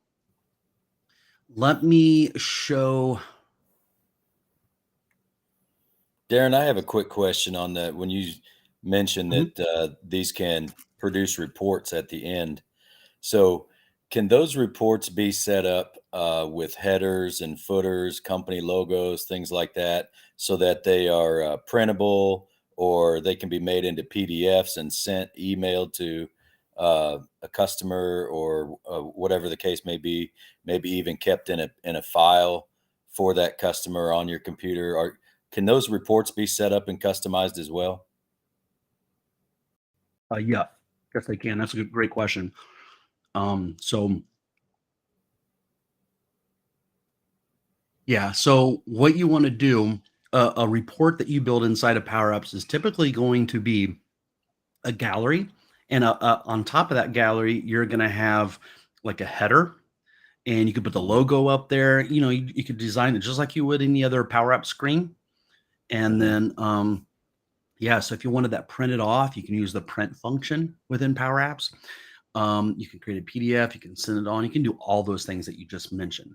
Now, something that I always Great. like to mention when people ask about reporting and Power Apps is, hey, listen, Power BI is like the way on the Power Platform to create reports. Okay.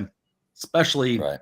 dashboards and have all your KPIs and key performance indicators, which is what that stands for. Um, Hmm. but that is like the premier way of creating reports within the Power Platform. But I'm building an app and the app needs a report. Well, I can embed those Power BI reports, or as long as there's no delegation concerns, I could actually have that report right there inside the application. So um, here's like my little portfolio. So something I recommend to people is, hey, build a portfolio. It will sell you. It will get you the job. It will get you that freelance gig. Okay. And so I've got a little segment, video segment I worked on with Kurt. I'm going to be playing that later, and it's going to touch on the importance of portfolio. Okay, so I'm going to bring up this little warehouse approval application. I've muted it, which is good, and I'll go full screen. So this is an app that I did, and this was for warehouse approvals. So over at Florida Department of Transportation, um, everything in the typically state agency, everything is a matter of public record. Um, So, in a lot of apps, you don't really want to share data too much, but all this stuff is a matter of public record. And but anyway, people come in and they'll request access to a warehouse, and then they would go to a screen and say, "Okay, I want access. Let me go to that screen there." And I add in my name and say, "Hey, I need access to a warehouse." And then later on, they will go to a different screen, and when they ask permission, it sends off an email to the managers, and then the managers can say yes, no. They can approve, they can deny things, right? So here's a screen here with some test data. So his request came in from someone named David, and their supervisor said approved. The manager said approved. Um, but they went in here and to this very screen and typed in approve, deny. And so this handles like a workflow, an approval workflow. Okay. And then later on, now you mentioned reports. As I move on here, we have this is a report, and it shows the warehouse that they have requested, they have access to, and when it was granted, and it's based on fiscal use. This is sort of like a report. You got data being displayed. You've got stuff at the top to sort of filter things back. And so if you want it to serve as a report, you want it to take up like 80% of the screen here so they can actually look at the data. You don't want a bunch of other things on the screen. So that's a little app that I did called Warehouse Approval. And they really liked that. It worked out really well. So I have all kinds of samples like that. So You know, this we're talking about flexibility of these. This one seems like it would be really good for like a change management type of function. When you have, for instance, I work for a company that builds tanks, and so whenever there's a new model of tank that engineering designs, and then it has to go to various department heads, and they have to look it over, look at the tooling, look at fixturing, how things are going to fit together. Um, there's a bunch of different departments, quality, production. These other departments have to also give an approval on this before it can be a go, if you will, to be built. And so something like that, where you have a checkoff for each maybe department manager, um, you know, where in today's busy schedule and to offer flexibility, you maybe wouldn't necessarily have to have a meeting where people would all have to come in person and look at a physical blueprint, but you could plug that blueprint into an app like this and then send it out, um, to where each of those department heads could check it off, and then you have documentation of your check off as well. Absolutely. Those are great use cases. Absolutely. And Yeah, there's in a lot of these features, a lot of these use cases can be combined as you were describing that. I'm thinking, oh yeah, so I have an inspection app, and then you've got a report generating app, and you've got this app, and those features can be combined for a particular use case. You know, um, Right, you'll, so you'll they s- can be customized to a particular company, whatever their use or needs are. yeah, absolutely. So I'm keeping an eye on the comments here. And something I think that I will do fairly quickly because there seems to be quite a bit of interest in that, and I don't want to forget about it. Let me open up a SharePoint site and show you. Let's see here. I'm going to create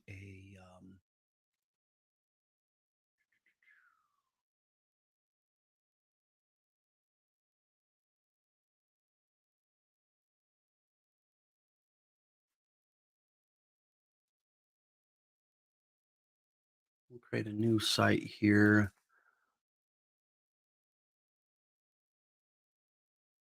Okay, there's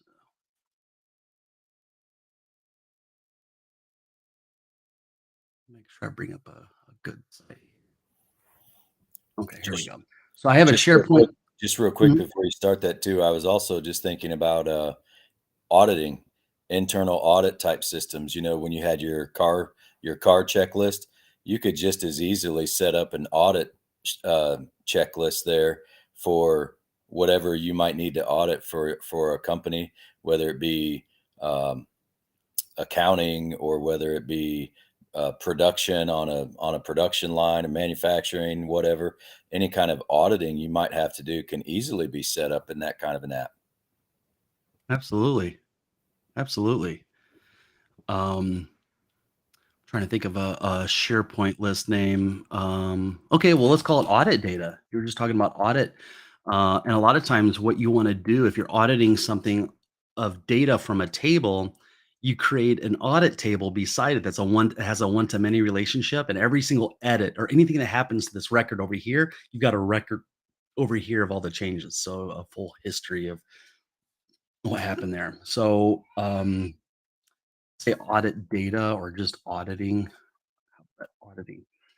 And I'll click create.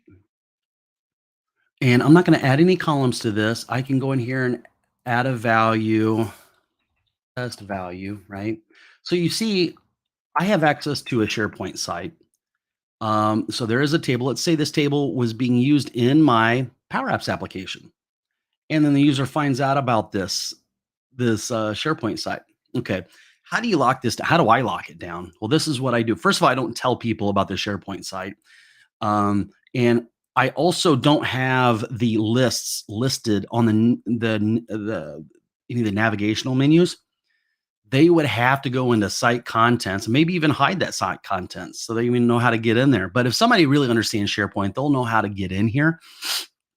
And here's this table. It's like, oh, well, instead of using the app, I'll just go in here and do all kinds of stuff, right? So what you do is you go in and you say integrate, and we're going to use Power Apps. Now you could use this thing to actually, let me zoom in here because I know it's fairly small. There we go.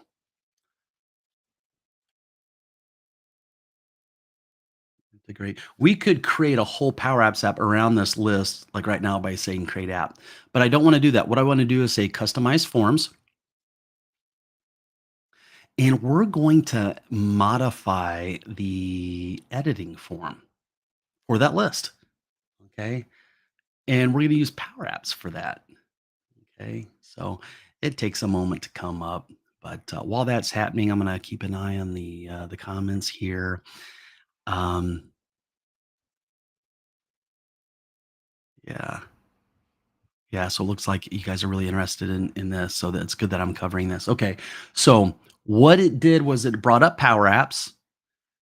And what I want you guys to notice, there's this thing here called SharePoint integration. So this isn't a real Power Apps application. It's something that we could use Power Apps to modify. Remember when I added a little record that says test value? Look at that. It's displayed right there. So they're going to use this screen, whatever we do here. Okay. And look at this. It's an edit form. What do we do with edit forms? We delete them. Now remember before we had a little label and we had a link. And remember, this is the site maybe that modifies that data. And then over here, we had a link to it. We could copy that link, go over to this little editor here, put that link right in there. Or we could say, we don't actually have to display. I mean, it's an ugly URL. We could say, click here to modify data. Okay. And then whenever somebody clicks on that for the on select, we could say launch. Okay, and inside of double quotes, we could provide that. Okay, now I'm gonna hit, I could hit save, but yeah, let's save. So now they don't have a way to add or edit data inside of SharePoint, supposedly, right? I'm gonna hit back to SharePoint.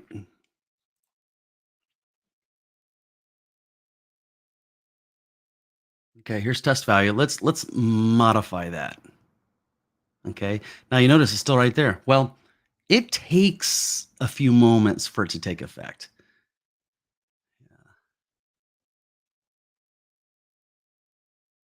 Yeah, so, and also sometimes I'll do hit a refresh. Okay, click it again. Look at what's going on here. Maybe the first time it just takes a moment to pop up. And while that's loading up, and Hitesh says, if visitors don't have warehouse SharePoint access, how are they going to submit a request? So on that example, oh, this doesn't look good. In that example app that I showed you guys, they do need access to that SharePoint list, and I give people, the end users, access. But what I do is I lock down the lists like this. Okay, what I'm about to show you here. Um, okay, and then I'm going to go back in here. And I'm going to refresh the screen. So just keep in mind, if you're going to use Power Apps to modify these editing screens within SharePoint, it just takes a few moments. Okay. Click here to modify the data. Well, we could probably make it blue and underline. Remember when we did that earlier in this session? They click on that, boom, it's going to bring up that Power App. So they're tempted to modify the data directly in SharePoint, but they're keep getting redirected over here to the app. How do you like that? So that's what I do. Also, if you go up here to new, it's going to give you that as well. So that's sort of what I like to do as a precaution. You might find that there's a way or two to get around that. There are further things that you can do to lock this down and hide things so they can't find it. I don't want to go into that, but that's probably the biggest thing that I do. People are used to just going in here and clicking on something or clicking on new. And I think that's going to deter a lot of people. Okay. Sure. So Rosa, I need to review these videos. It's exactly what I'm trying to do. Get information from staff, get approvals, and report the status of each process level. Yeah, you're welcome. And the jug. LOL, this is exactly what I'm doing watching these. It's called layered process audit. Yes, that's exactly what you're talking about, Jeff. Layered process Right. audit. We audit the manufacturing floor to make sure that certain things are in order. And the layered process audit is when you have the layered part is different departments and different levels of management, and they have various like this, she says, or the jug says weekly or daily here. So different levels have varying intervals of when they go out to do these audits. And Mhm. so, but the whole thing is about accountability, right? To make sure uh, that your manufacturing floor is doing best practice. You're just checking in on them, but it's also a way for you to get your quote office people out onto the floor, familiar with processes, um, and putting a tool like this in their hands. You could basically just hand a tablet with the app on it to the auditor. They go out, they punch a few buttons, input some data, and then at the end, you get a report. And it could merge all these different audits together for you, and you could get a view. So let's say if you're trying to look at one particular production line, and you could get all the information, all the data from various process audits thrown together, which would help you find if you have a problem area, it's going to show up, and it would be really easy if you had an app that could merge all this information for you. Yeah. The jug says, "Yes." So you guys are speaking the same language there. Right. So you guys see, a link up here at the top of the screen. Join the community and talk with Jeff and compare notes about what you guys are working with out in the work world. So it's a good way for you guys to connect. That's why, I call it the Power Apps community, so you guys can interact and stuff. So there is a question that I wanted to cover here is by El Baz. How do you lock them out of making changes in grid view? Well, let me share my screen again here, and we'll go to a different view. So yeah, here in SharePoint, you can say edit and okay, well, look at this. They can edit it there. So that is something I believe that you can actually modify that in the view settings. So if I exit the grid view and you go in and say edit current view, and you lock it down so that they cannot modify it in grid view. And forgot where exactly that's it. But yeah, that is, I guess, probably one other precaution that you should make is lock that down so that little edit in grid feature is disabled for that view. So wanted to mention that while that came up. And then Tom says, um, Darren, this is a brilliant trick. Please note this or make a dedicated video. Yeah, probably should. And there's other things that you can do. I want to include the disabling the grid stuff in there. There's some things that I can present on if I prepare for them. There's some things I can talk off the top of my head and talk for hours. But if there's something that I don't do every day, I do every once in a while. It's something that perhaps I've done, but I just need a reference, look back how I did something that I just can't do off the top of my head. So yeah, I should probably create a dedicated video and release that sometime soon. So the approve deny workflow would be great to see. So yeah, so with the and Chris, you're an accelerator student. You're welcome to come on as a panelist. By the way, the link is in the accelerator school, and just FYI.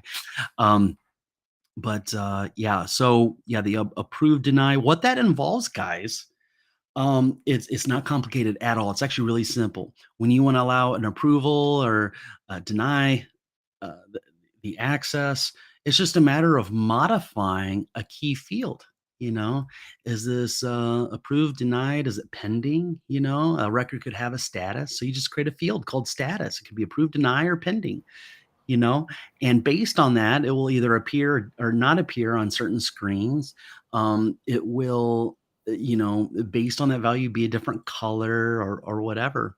And that's the extent of creating like a workflow. And then you need to identify everything that needs to happen in a workflow. So somebody asks permission for something. Well, guess what? When they click that button, you need to have a little code that sends off an email, you know and then that will say, hey, manager, you need to click on this app here. Here's the link to it and approve and deny this. They go and approve, deny. And that's pretty much the workflow of that. So, maybe sometime today we got 10 hours. So we got plenty of time to really cover everything, to be honest. So we could actually get into Right. that more. So Nick says, how do we make sure after we submit data from Power Apps, the data will always show the latest update without using refresh data command? Um,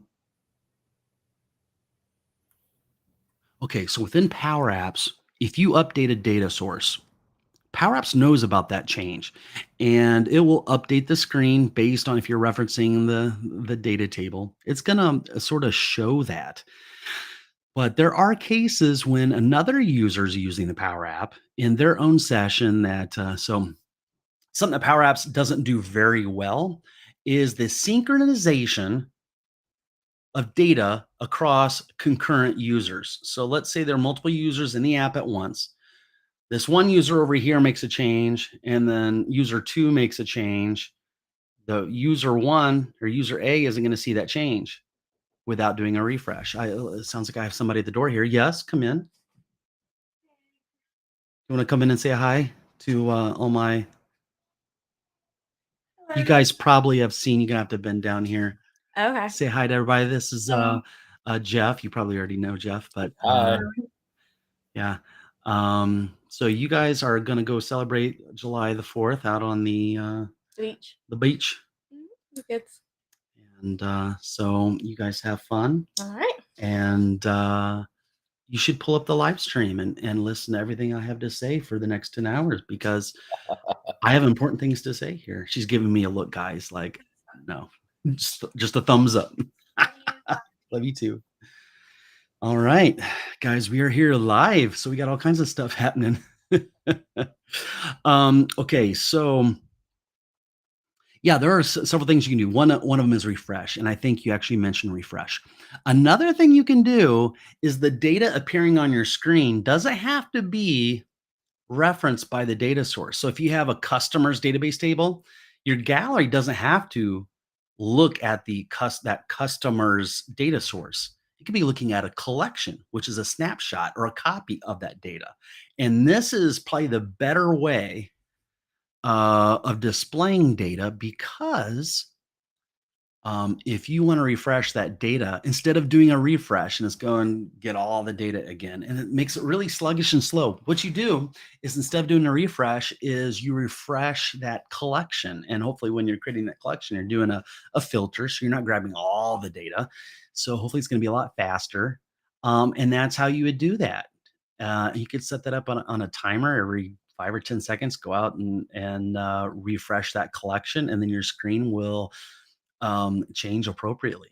So that's how I handle the synchronization of concurrent users and concurrent changes of data. That's a nice little workaround that I found there. So yeah, Coach says thanks for explaining the locking and SharePoint list. Well, you're welcome. Um, Honestly, this is a great live stream. Well, thank you, Tom. I appreciate that. You're a great viewer. No one else is doing this, and I think it would be great for this to happen more often. Cheers for all the Q&As. Yeah, absolutely. So, Tom, I'd love to have you over in our Power Apps community. Hopefully, you've already joined. And it's a great way for me to sort of keep in touch with you guys, let you know about future things happening. And it's not just me over there. I've invited other content creators like Andrew Hess. He's got a great YouTube channel called My SharePoint Questions. He's got a good channel out there. You should check his stuff out. I've got Matthew Devaney's videos listed off in a playlist. I got videos. I just had a video with Shane Young. I got posts linking to those. There's all kinds of stuff going on there. It's not just the Darren show over there. It's actually a community regarding Power Apps and the Power Platform. So Rosa says, yes, we are speaking the same language. This makes me very excited. This is great. I love interacting with you guys. When you guys have I have an enthusiasm and a passion for all this, app creation, especially Power Apps. So it's so great to interact with you guys here. That's what I think Um, is really valuable about this and doing these lives is just having, you know, different people will see various uses or different potentials for these apps, and just being able to throw that out there, and then when you do, that's going to click with people, and they're going to see, oh yeah, I could use it for this, or I could use it for that. And all of a sudden it's like a whole new world opens up, and the uses that can be, that this thing is really versatile, and it can be Yeah, built and customized to exactly what you need. absolutely. There becomes a point whenever you learn one specific thing, and it's different for each person. For me, it was when I completely learned the patch statement. Like, Mm, oh, now I know how to update a data source very easily and I don't have to use a form, you know? That was huge for me, and it's like something clicked, something shifted inside me like, "Oh, now I know how to build all the apps I've been wanting to write." You know? So I love to actually be involved with somebody as they have that epiphany. It's like, "Oh, that was the missing piece that I needed to write that app that I needed to create." And now yeah. there's this huge excitement that is, generated and released, and they just get to work and jump in there. Akash says, "I thought you were Canadian." I don't know if you're talking to me. Matthew Devaney is from Canada. I am currently in Orlando, Florida, originally from the Midwest, but yeah, I've never been to Canada before. Um, Canadians, I think, do have an Independence Day. I think it might actually be, if you Google it, you could probably find that out really quick. It might be July 5th. I don't know. It might be, I'm sure it's a different day. So Hitash says, is it possible to share a record email after clicking the submit button without using a flow? Yeah, you don't have to use a flow at all. Share a record email after clicking. Yeah, absolutely. And I think later today we're going to have a lesson on sending emails. So Hitesh, I'm hopefully you're still with us when we go over that. So I want you to bring that up because we'll go over that. Okay. We're going to talk about sending emails, pretty much everything that you want to do almost in every app. And if I can do it off the top of my head, I'm going to cover it today because we have plenty of time. And Tom says, exactly, Jeff. Power apps for me now is idea building. After you have the same basics under your belt, fancy building an office desk reservation app that also has a route to that desk. Okay, very cool. And Power Apps has got some mapping features in there, has some geo functions. There's a location object that you can access. You get the latitude, longitude, altitude. You can do all kinds of really cool stuff. Talking about routes, you just had a few sparks of ideas of stuff to cover today. Yeah. Um, something that I want to talk to you guys about, I think is really important. Is so here we're talking about Power Apps in general, how to do something in Power Apps. But really, does anybody really want to know Power Apps? I mean, in and of itself, I mean, we're having fun here, right? So, but is that really why we're learning Power Apps? Because it's fun. Um, you know, things that I like to do in my free time for fun, going on vacation, maybe going on a cruise, watching a movie, going out for a nice dinner. Those are things that I imagine as fun and I enjoy the process just in and of itself. But is Power App something that we do because we just find it fun? Chances are no. If you had your choice of doing anything in the world, it may not be Power Apps. People learn Power Apps to develop a career, to make money, to make a living, and hopefully you enjoy it as well, like I do, you know, so that, um, in a job you'd like to do, whatever it is that you're doing for a living, right? Um, but you don't learn power ups just in and of itself. There is an objective to create, a living for yourself, right? So what I find is a lot of people they learn power apps and they don't learn the software development end of it. Right? And they're just learning how to bring over a button, how to do patch, or how to use a form, how to use a gallery. But that's maybe just half of what you need to know. Maybe even less than half.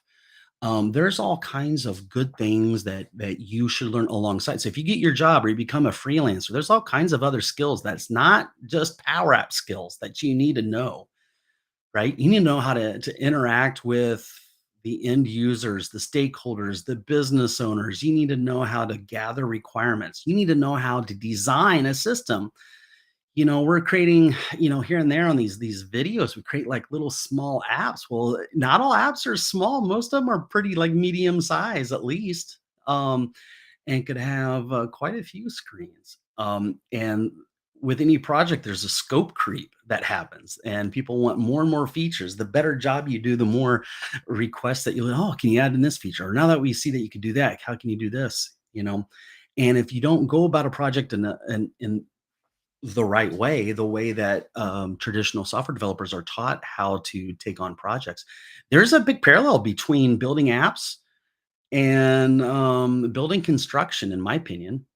You have software architects. What is a software architect? What do they do? Well, what does a building architect do? Um, they create the architecture. Somebody's got to create the blueprints. So blueprint is drawn up before they start pouring concrete, right? Uh, the same thing with applications. Even if it's a one or two screen application, at least give some thought to what's going in there. So that's just tip of the iceberg of what I'm talking about, guys. There's so much stuff about Power Apps that you really do need to know. That's not Power Apps. Let me think of another example. What about cultivating your profession or your career? Maybe you don't have that job yet. That's probably the hardest thing is getting your first freelance gig, getting your first Power Apps job. How do you do that? I've talked about building a portfolio. What's the proper way of doing that? You know, how do you set up yourself for success into the future with your career? There's all kinds of things that people aren't talking about. On the topic of power apps that I sort of I found that are sort of necessary, and people they don't know that they need, but once they start hearing about it, they're like, oh my goodness, that's exactly what I need to know, alongside with all this power app stuff. Right. So, what do you think about that, Jeff? No, that's really good. It's kind of the difference in being a professional or not being a professional. You might still know how to do some things, but when you're a professional, you can deliver the whole package, right? And so, if you really go through the right steps and plan where you're going and get that portfolio established, you know, to be able to present, you're going to get the kind of jobs you want. When it comes to building these power apps, but also building quality power apps to deliver to your customers. Absolutely. There's another aspect to this I haven't even talked about, which is confidence. So you could like get to the point where you feel like you've mastered Power Apps. Maybe you're working at it for about a year and you've built a few apps. That might give you confidence in Power Apps, but then you get in front of a client or you get hired for a job and they're looking to you for a lot of things besides, above and beyond just Power Apps. They might launch into like, okay, we need an app that does this, this, this, this, and here's the screen, and then we have this process, and you're like, "Ooh, whoa, do you know how to deal with that? There's all kinds of things that you're going to have to learn in your career as a Power Apps developer. And if you could go do a search on this, the average Power Apps developer makes $125,000 a year in a yearly salary, at least here in the United States. I'm sure that that changes from state to state or country to country. But if you think about, even if you're in a country that where the exchange rate is very different than the United States, is you can go to a freelance website and have customers in the United States or any other country. So you're not really limited. It's great. Power Apps is a cloud technology, so that's something that I don't think a lot of people think about. All they think about is mastering the technology and then maybe somehow getting that job, and then boom, and now they're like, whoa. Now I really need to learn a lot of stuff that I wasn't anticipating. So I like to sort of like to prepare people for that. And it's part of what, Jeff, you've probably experienced in the accelerator program. Kurt and I, we got together yesterday and we created something that we think that will be of high value to each of you that are watching this, that touches more on your profession, not so much the individual. I mean, there's some power apps, of course you have to master the power apps platform, uh but there's so many other things, and I'd like to share that with you guys now. secrets as software developers and how it relates to Power Apps. You might think of yourself as a citizen developer, but really, that's just a marketing term from Microsoft. What you want to be is a software developer using Power Apps. That's right. And that's going to maximize your success in the field. So, guys, there's going to be a lot of nuggets of wisdom, things that we're both going to share. Some of it overlaps in both of our careers, but we're going to dispense with all the wisdom here. All right. So this is about accelerating your Power Apps journey, accelerating your career with the Power Platform. Okay. Yeah. So I'm going to move on to the next slide here. Who is this for? So you might be an aspiring freelancer. Want to use Power Apps to do some freelance gigs. You might want to get a Power Apps position. Okay. You might already be a developer, just looking for a faster way. That was it in my case. So I was a full stack .NET developer, and when I came across Power Apps, I'm like, wow, I could really crank out some apps. I've come across individuals that they want to start, they actually want to sell software. They didn't come out and say, I want to start a software company. They just say, I want to build an app and then I want to resell it. Okay, well, you're getting into the software industry there, right? And some of the other people that we encounter, you know, they already have a position. Maybe it's not software developer, maybe it's not in IT, but they see the chance of becoming the office hero by providing a lot of value. If they were to create an app that will save a lot of time in the office, maybe there's a process that needs to be automated that they see an opportunity they could do in the Power Platform with Power Automate, Power Apps. Or perhaps you're a business owner and you need an app that is going to help your business. And perhaps you don't have $50,000 or $100,000 to pay a software developer to write an app that you need. It's like, I'll just learn this low code, no code platform over here and write it myself. All right. So in this presentation, what you're going to learn here, you're going to learn to identify pitfalls before they happen. We're going to talk a little bit about that. What are the gaps in how you're currently learning Power Apps and how to fill those in? And what a success plan would look like for you. And right here at the beginning, I asked people to make an agreement with me here. I promise to share with you all my secrets, and all I ask for your benefit is that you take action on that. I mean, what use is listening to some people about their success, trying to impart wisdom and knowledge, and if you don't take any action, then what was the whole purpose of listening to it, right? Right. Well, the fact that you're listening right now means that you're looking for something. So maybe some action needs to be taken, right? Yeah. Yeah. There's something that you said to me, Kurt, a while back, and it always sticks with me. Right. There's a point in time when you got to quit talking about it and start being about it. That's what exactly. It is. Yeah, exactly. Yeah, and Darren, I know that we're a couple slides up, but I'd like to go back to that very first slide if you don't mind. Sure. I just find that I think it's really important for people to think about this.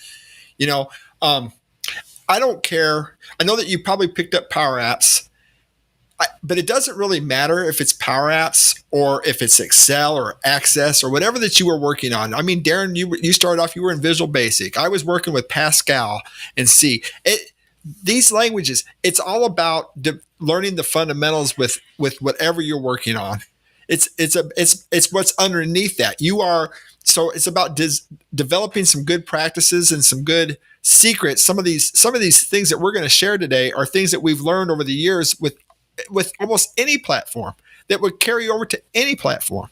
So I just wanted to put that out there that, if you're if you're writing in Power Apps, then you're coding. Then you are actually a developer, and then it's good to have these fundamental skills to go into that program that you're writing with that information, right? So I just wanted to put that out there, even if it's low code. Guess what? Code. You're a coder. It's still code, right? Yeah, I mean, we're called app creators or Power Apps creators. Right. Well, you're writing code. Yeah. What does low code mean? Is it like below sea level type thing, or is it is it an elevation thing? Or I think it's more of the platform does a lot of things for you that you don't have to do manually.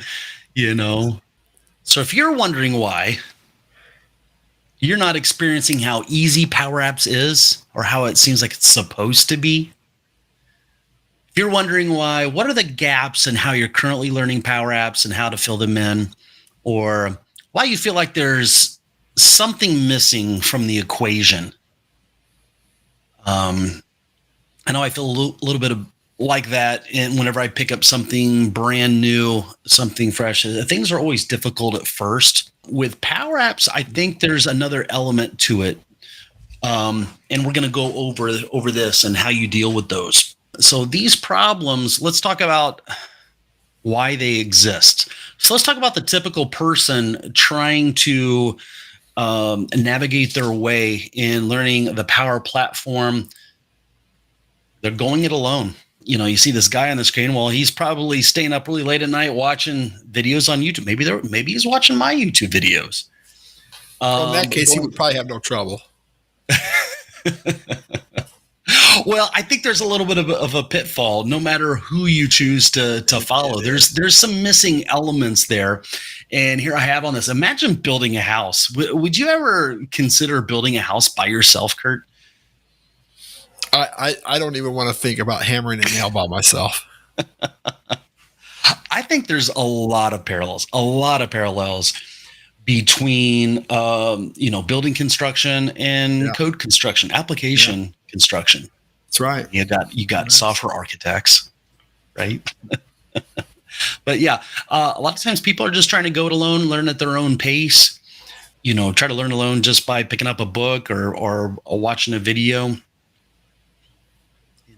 Or relying solely on training material. So that could be a book, that could be YouTube, that could be blogs, articles. What about if you're relying on online forums or groups? You know, there's a big community out there for Power Apps. But here are the two key questions. What qualifications do they have? And do they know the best way? How would you like to spend months of this learning curve you're trying to climb up for Power Apps? Come to find out that it's not really the best way. So there are quite a few things that I was learning about Power Apps, and it took me of several months of me sort of banging my head up against the wall. Like, why? Maybe I'm missing something. This thing isn't working out very smoothly. Let's say me using a form. Now, there are a lot of people out there that still use forms that are seasoned people, but hey, what about the data table? Trying to use the data table. There are some things that just don't work as you would expect them to. If you see something up there on the toolbar that you can drag down, you think, oh, yeah, I should be using this, And there are things like that, and even, bigger ways, like what data source to choose. You can see that you can use Excel as a data source, and that is something I try to steer people away from. But you could spend months trying to get that thing to work and struggling around. You may not know, certain things that you're learning or picking up just really aren't the best ways. So here's a question. Why should you listen to us? What qualifications do we have, Kurt? I know myself, it was, you taught me at a community college back in 1998. Taught me Visual Basic 6 and a lot of what I know about relational data. But yeah, I've got over 20 years of experience as a software developer using the full Microsoft technology stack. So, VB, I've learned the C# and .NET, ASP.NET. So I did web development using SQL Server as a database, as the back end. Of course, I've used a lot of front-end technologies. I really don't like front-end technologies, the stuff that's rendered in the browser, like HTML and CSS and JavaScript. I'm a published author. So if you go out to Amazon, search for Darren Neese, you'll find my .NET Nuke book. But I do have a background in teaching and mentoring. I've worked at Microsoft partners, community colleges, technical education centers, which translates over to turbocharging application development using Power Apps and teaching it. All right, let's look at look at this guy. Look at that guy. Kurt, we always used to call you the professor. Yeah, so So you've been a developer since 86. Is that Yeah. 1986? Yeah, since right well into the last century. Yeah. So you're one of the few people that know that ancient language, C, C++, I'm a dying breed. Yeah. Pascal. What's Pascal? Yeah. Cold Fusion. I always knew Cold Fusion as an editor, but you were telling me earlier that was actually a language. It's an environment. back Yeah. then. Yeah. Yeah. So Clipper, of course, the Visual Basic, VB.net. COBOL RPG. You told me you actually dealt with some COBOL and RPG. I took a COBOL class. I didn't care for it too much. But, Yeah, it's crazy because COBOL's still out there too. Even today, is. it's still out there. Oh. I what was the thing I heard that somebody was terminally ill, so they went into they froze themselves so that they could wait for a treatment to happen, and they woke them up 100 years later, and the guy says, "Did you got the treatment?" They said, "No, but we got some COBOL problems here." Then we heard that you knew we had experience, so they froze them. Oh my goodness, COBOL's still going to be around 100 years from now, probably. It's funny. Yeah, that's hilarious. yeah. So let's hear you were an epic drummer from the 80s, an 80s hair band. Epic drummer. I had hair back then. Yeah. Had hair back then? I had hair. Did you use hairspray before you Yeah. went on stage? Absolutely. Yeah. All right. So I do have, what's that? I was just going to say, and that has everything to do with what we're talking about. Obviously. Yeah, absolutely. It means that I'm a lot better at helping you guys in your Power Apps journey because I was an epic drummer in a hair band. And as your intelligence increases, you get less hair, right? Your That's hair true. starts to fall That's out true. because there's, yeah. Yeah. Yeah. So I do have some testimonials from some previous students. I have them up here on the screen. I'm not going to read them to you guys, but yeah, I have tutored and helped a lot of people through some websites that I can tutor through, like Fiverr or other means. But a lot of satisfied students that they claim that I've made a huge difference. I hear it all the time through YouTube and stuff, which I always appreciate. I never take that for granted that or Absolutely. hopefully don't have as big as a head to think that I'm just awesome just by myself, but yeah, I do have experience helping people with the Power Platform with Power Apps. So let me introduce you guys to something that I call the Power Performance Accelerator Program. And a lot of times I just call it the Accelerator Program.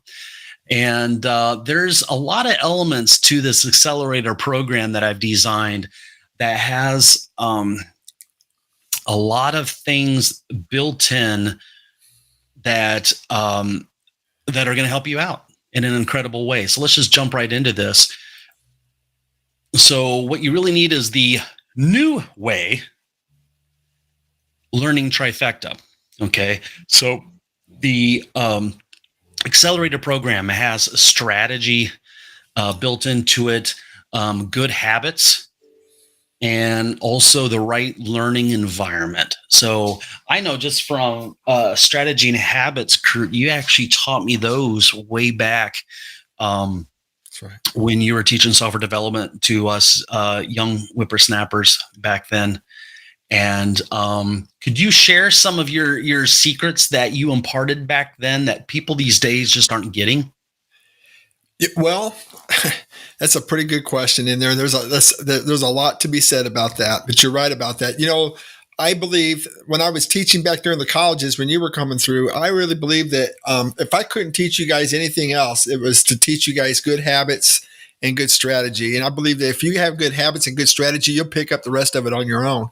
But so many people don't pick up things, like for instance, one of the things that's just coming to my mind right now is, that we of course, this doesn't really apply totally to Power Apps yet, but it will someday. You watch. So what I'm about to say you might think, it doesn't really matter.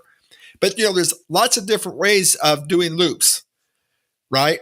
So one of the there's rules behind the different kinds of loops that you do.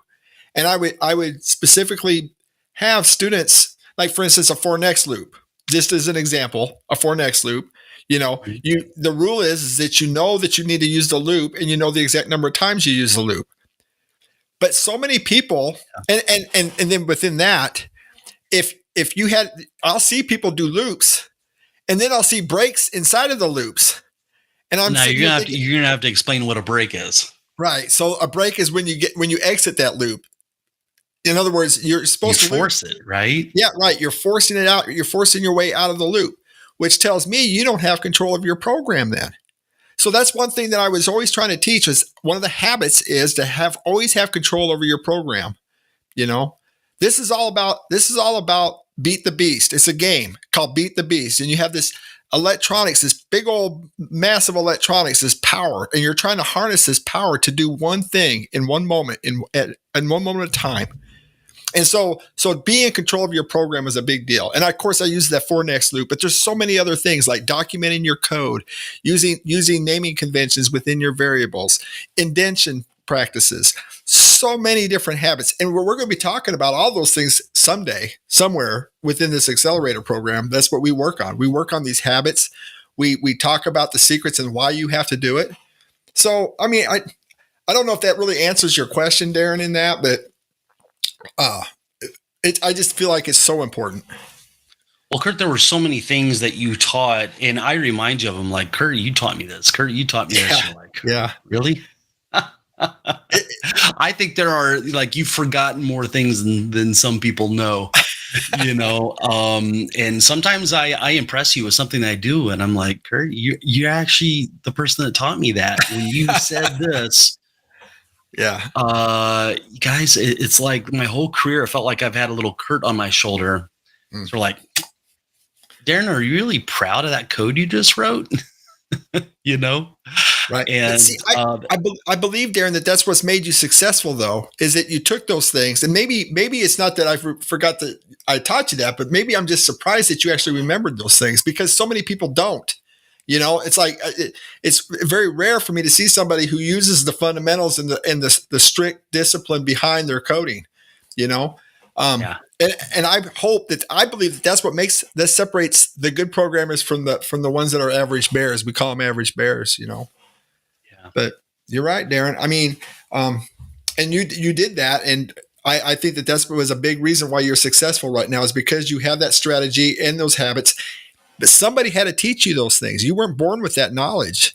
You weren't born with the knowledge, Darren. Somebody taught you, and you were just smart enough because people pay big money for that. And that, I guess, that's what we're trying to say here is people pay big money for what we're getting ready to say here, right? Yeah, some people will see something or hear it, not even think it's important. But if you listen to Kurt, he says, "Hey, listen, people pay big money for this." Right. I'm going to give you an example, Kurt, that we encountered today. We actually met with one of our accelerator students, actually just a little while ago, moments ago, and we told him, like, "Hey, we teach a certain way in the accelerator program." And he said, "Man, you made me design my program before I jumped into Power Apps. That thing was looking great." It was exciting to see him to pull up. I mean, he had probably 12 pages of documentation. He had an ERD diagram. He had already started on his user stories, was already thinking about his wireframes. Right. But to back up a little bit, Darren, this was a guy who was a lot like me, who wants to just start throwing stuff up there and just start writing the code. He has this idea and he wants to put it in, just start writing the code and start making something happen. And we made him take a step back and start doing these processes. And so this was totally different than what he's normally doing. And he's seeing great success from that, I think. Yeah. If you don't approach a project properly, what you're going to find, not at the beginning, but in the middle, you may not make it to the end of the project, to be honest. In the middle, somewhere in the middle, things will start to fall apart. Things will start to not be so great. And you're going to be wondering if you even want to work with Power Apps at all. It's true. It's absolutely true.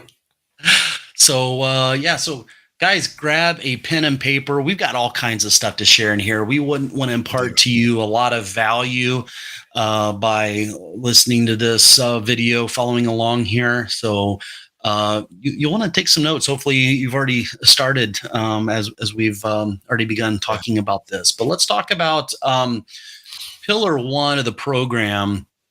I'd like to introduce to you guys is pitfall awareness. So anticipate points of possible failure and approach for minimal time waste. So this goes into planning, taking a step back. There is a book out there that a lot of people have heard of. It's very popular, The 7 Habits of Highly Effective People. One of the habits is to begin with the end in mind. And, if you can't be trusted to design a program, we won't even say system. We'll just say a little program. Maybe the little program's just got 1 or 2 screens and Power Apps.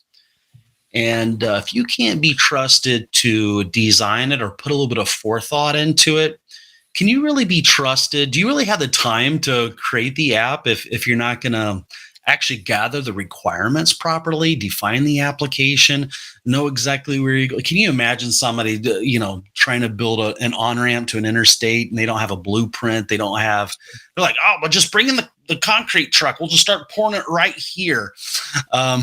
True. Well, what an absolute mess, and even the simplest application that you build that you might think is just a 1 or 2 screen application turns into 12 screens very quickly. Mm-hmm. Have you found that to be true as well, Kurt? Absolutely. I also see another dynamic to that, and that is that not just with the way that you approach programming, but also the programming in general, the actual writing of the code.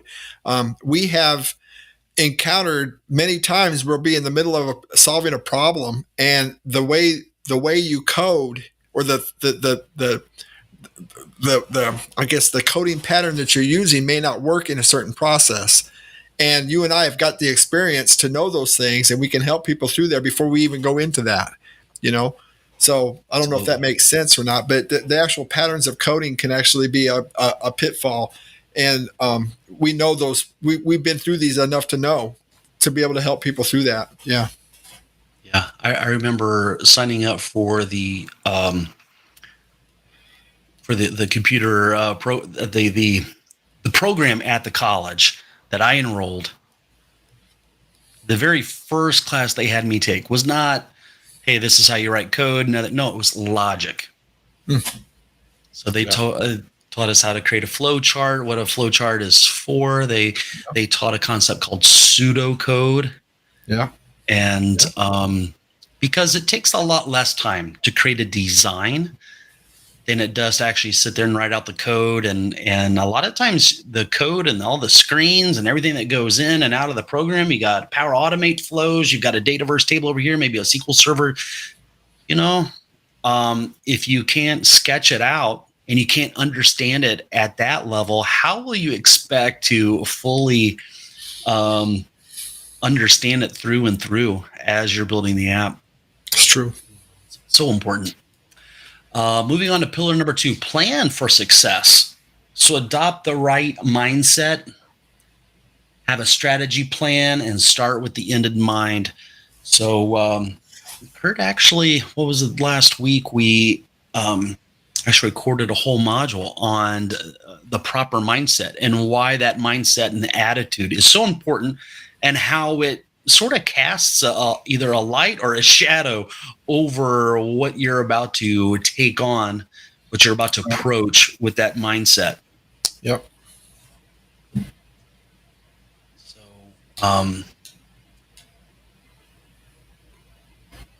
so I think that's there's a lot to be said for that. And that can be applied to a lot of areas of life, is your approach, your mindset, your perspective. Yep.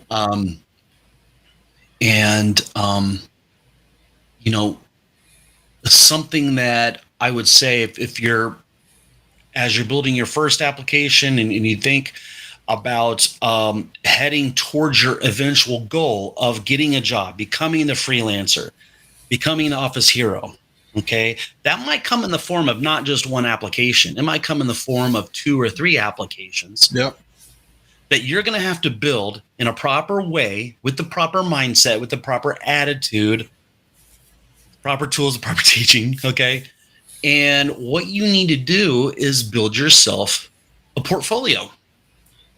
A portfolio, when you go to a job interview, I know with coding interviews, sometimes I'm asked a question years ago, and there's a reason why this type of questioning stopped.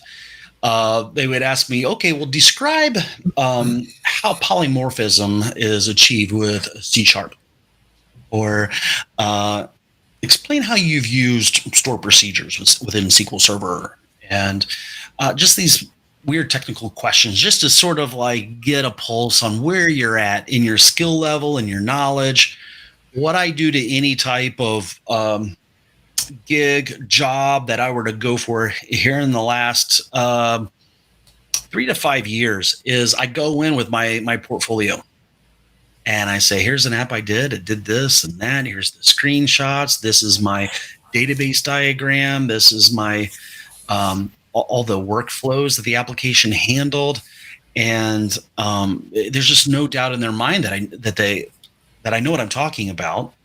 And to ask me silly questions like, oh, what does the filter function do? Describe why you would want to use a patch function, that type of stuff. Typically, instead of those questions, I get asked, hey, when can you start? We need this done really quick. Right. So is there anything that you can add to that, Kurt? Anything about mindset, anything about approaching a certain So challenging things? a lot of times when you're getting into the application development and you're not the one that's in charge of the operation, you're going to be sitting in a meeting, and maybe several meetings, and the person who has a strategy, when they're walking into that meeting, they already have that strategy. They're probably going to be the one that's controlling the meeting, because they're going to, even if you don't have control of the meeting, you'll be the one controlling the meeting, because ultimately they're going to be asking questions of how this is going to happen, or why this is going to happen. And you're going to have a strategy in place, and you're not going to be distracted by all the different things that are going on, and you'll just be able to stay right focused on the actual plan that you have in your mind. And you're going to say, okay, well, this is how we have to make this thing fit. We have to make it fit into this strategy right here. Because a lot of times in those meetings, somebody's looking for that strategy. Somebody's looking for that leadership. And when you walk in there with a strategy, you're already going to be that guy, or that person, I should say. So I think that that's a really important thing, is to have a strategy plan. Plus, it'll help you stay focused when you're in the middle of that thing. Oftentimes distractions happen, and you can get if you get stuck in a problem, you get sideways in a problem, you can't get out of it. You can lose the whole focus of what you're trying to get done. So if you have your strategy, it helps you keep going. That's good. I like that. Yeah. All right. Pillar number 3, validation from a mentor. So you could be doing something and going down a certain direction. You need some feedback. And Kurt, this is actually something that I got a lot of this stuff actually from learning from you. You'd give us assignments, we would do the work, you'd have us turn it in, and you'd give us feedback on that. And even when you helped me get my first job working beside you, there were some times like, Kurt, look at the screen, what I did here, and you look at it and like, why did you do it that way? Or you'd say, did you think about doing it this way? Because I could be all proud of something I did, like, oh man, this is the greatest thing. I've just written the best application. But a mentor comes along and said, well, this is the problem you're going to have with that. The better way is to do it this way. Somebody's got all that experience, and that, you can bounce the ideas off of a mentor, get the feedback. They can remind you to do proper things at the appropriate time. So one of our accelerator students that we met with, that we spoke about, he showed us his documentation. He showed us his ERD diagram. I'm like, well, how are your wireframe, your screen of wireframes coming along? Where's your user stories at? Because when you do each of these things that I lay out for everybody to do, these are the steps that we'll do methodically. Do this part, then we'll do this part. Oh, do you want to jump in and do Power Apps? Hold on, you don't understand your project. You just you go back to the stakeholders, go back to the users, and ask them, did these set of values change at all? You know, can a person be a part of or be able to rent multiple properties, or can one property be rented out from multiple tenants? You know, have you gotten that answer? You know, if you had done all these individual things, you would have thought to ask them, and you wouldn't even be here. You would have already had that in there. You know, what were we about to say? Well, I just identified with this pillar when I was learning how to program. I taught myself how to program, and for years I was writing code, but I didn't know what made a good programmer, what made a good program. And I went to school. When I went to school because I wanted to know how a professional programmed. What was the right way to doing it, you know? But when you're by yourself out there in the world, you don't have validation. You don't know what's right and what's wrong, you know? So I think it's so important to learn, what did I do right in this? What did I do wrong in this? You know, also sometimes we've talked about this in programming. There is no middle. You are either the worst thing and you don't deserve to be programming, or you're a hero almost at God level, you know, and right. So it's like, there's no in between in that. Right. So sometimes, you know, it's good to have some grounding from somebody, and it's also good to be getting picked up, because sometimes you beat yourself up so hard that you're your own worst enemy and you can't get yourself out of it, and you just want to give up and quit. So it really helps to have somebody in there that says, yeah, you know what, Darren, you messed this up, but man, you did this really good. You did this right. You were on top of this one right here, you know? So, you know, it's not all bad, right? Somebody told me in life, nothing is ever as bad as you think it is, and it's never as good as you think it is either. So, you know, and so that's what's really good about that validation. I think that was my uncle that told me that, by the way. While you were talking, it made me think of this thing that I actually posted probably a month ago, and it's so true, which is the 2 states of every programmer. I mean, Power Apps creator, which is, I think this was something from an old Atari game where this guy was like doing all these technology type of things. I can't remember what game that was. Or you're an awesome rock star, or I have no idea what I'm doing. Sometimes I think that dog knows more than I did. Oh man, look at that old keyboard. Yeah. So you'll find out that that's actually true. That, you know, you think, let's say you learn everything there is to know about Power Apps, you get all certified, you get yourself a job, you're out there, and there are some things that come up. And what's that? Right. So Darren, there's one other thing I wanted to say about that. But that validation only matters from people that you think that you would respect to have that, right? So you got to have credentials. I think one of the slides you had was, well, who's doing the talking? You know, who are you looking? Who are you getting your information from, right? So it's really important. See, when I was teaching college, you guys had my respect, because even over the other instructors in the college, because most of those instructors never wrote programs in the real world. They just sat in academia and they were teaching. But when I came in at night, I was programming for DOD, and I was writing software for DOD. And so I come in and say, hey guys, this is how we do it in the real world. And you guys latched onto that because you respected that, because I was doing what you guys wanted to be doing. So you know, that's where that comes from. And I think that's where what you and I have that, we have that right now, because we've been doing this for so long. We already know how to do this. We've been doing it. And so when we come in with those credentials. It's not just about having the piece of paper or the certifications. It's about we've actually seen this stuff. We know what it looks like, and it doesn't scare us. And so we can walk in there and we can tell when you're getting validation from us one way or the other. If it's wrong, you can believe it's wrong. And if it's right, you know you're doing a good job. You know, I guess it depends on who's doing the speaking, right? Yeah. Absolutely. So you learn all that to ultimately get results. And so I had a slide a few slides ago, and it showed a lot of my results or my testimonials from my students. But these are actually testimonials from business owners or people who needed apps written. So you can see examples of the type of success that I had while writing apps for the end user or the stakeholders, the people that were paying for it. So you know that I've been down that road, that I actually have results in the real world. I've created good applications out there that are being used, you know. And remember the agreement that we made at the beginning of all this.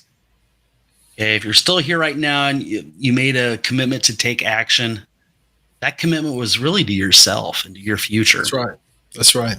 I would encourage us to let's have a serious chat about how you can get the guidance and the help that you need to get these results. You know, let's build you out a cleared roadmap so you can at least know what to focus on. So every time a student signs up in the accelerator program, we sit down and have a full hour onboarding session, and we talk about their long-term goals, their short-term goals. Also, what are the things they're currently struggling with, when their next deadline is for whatever they're dealing with.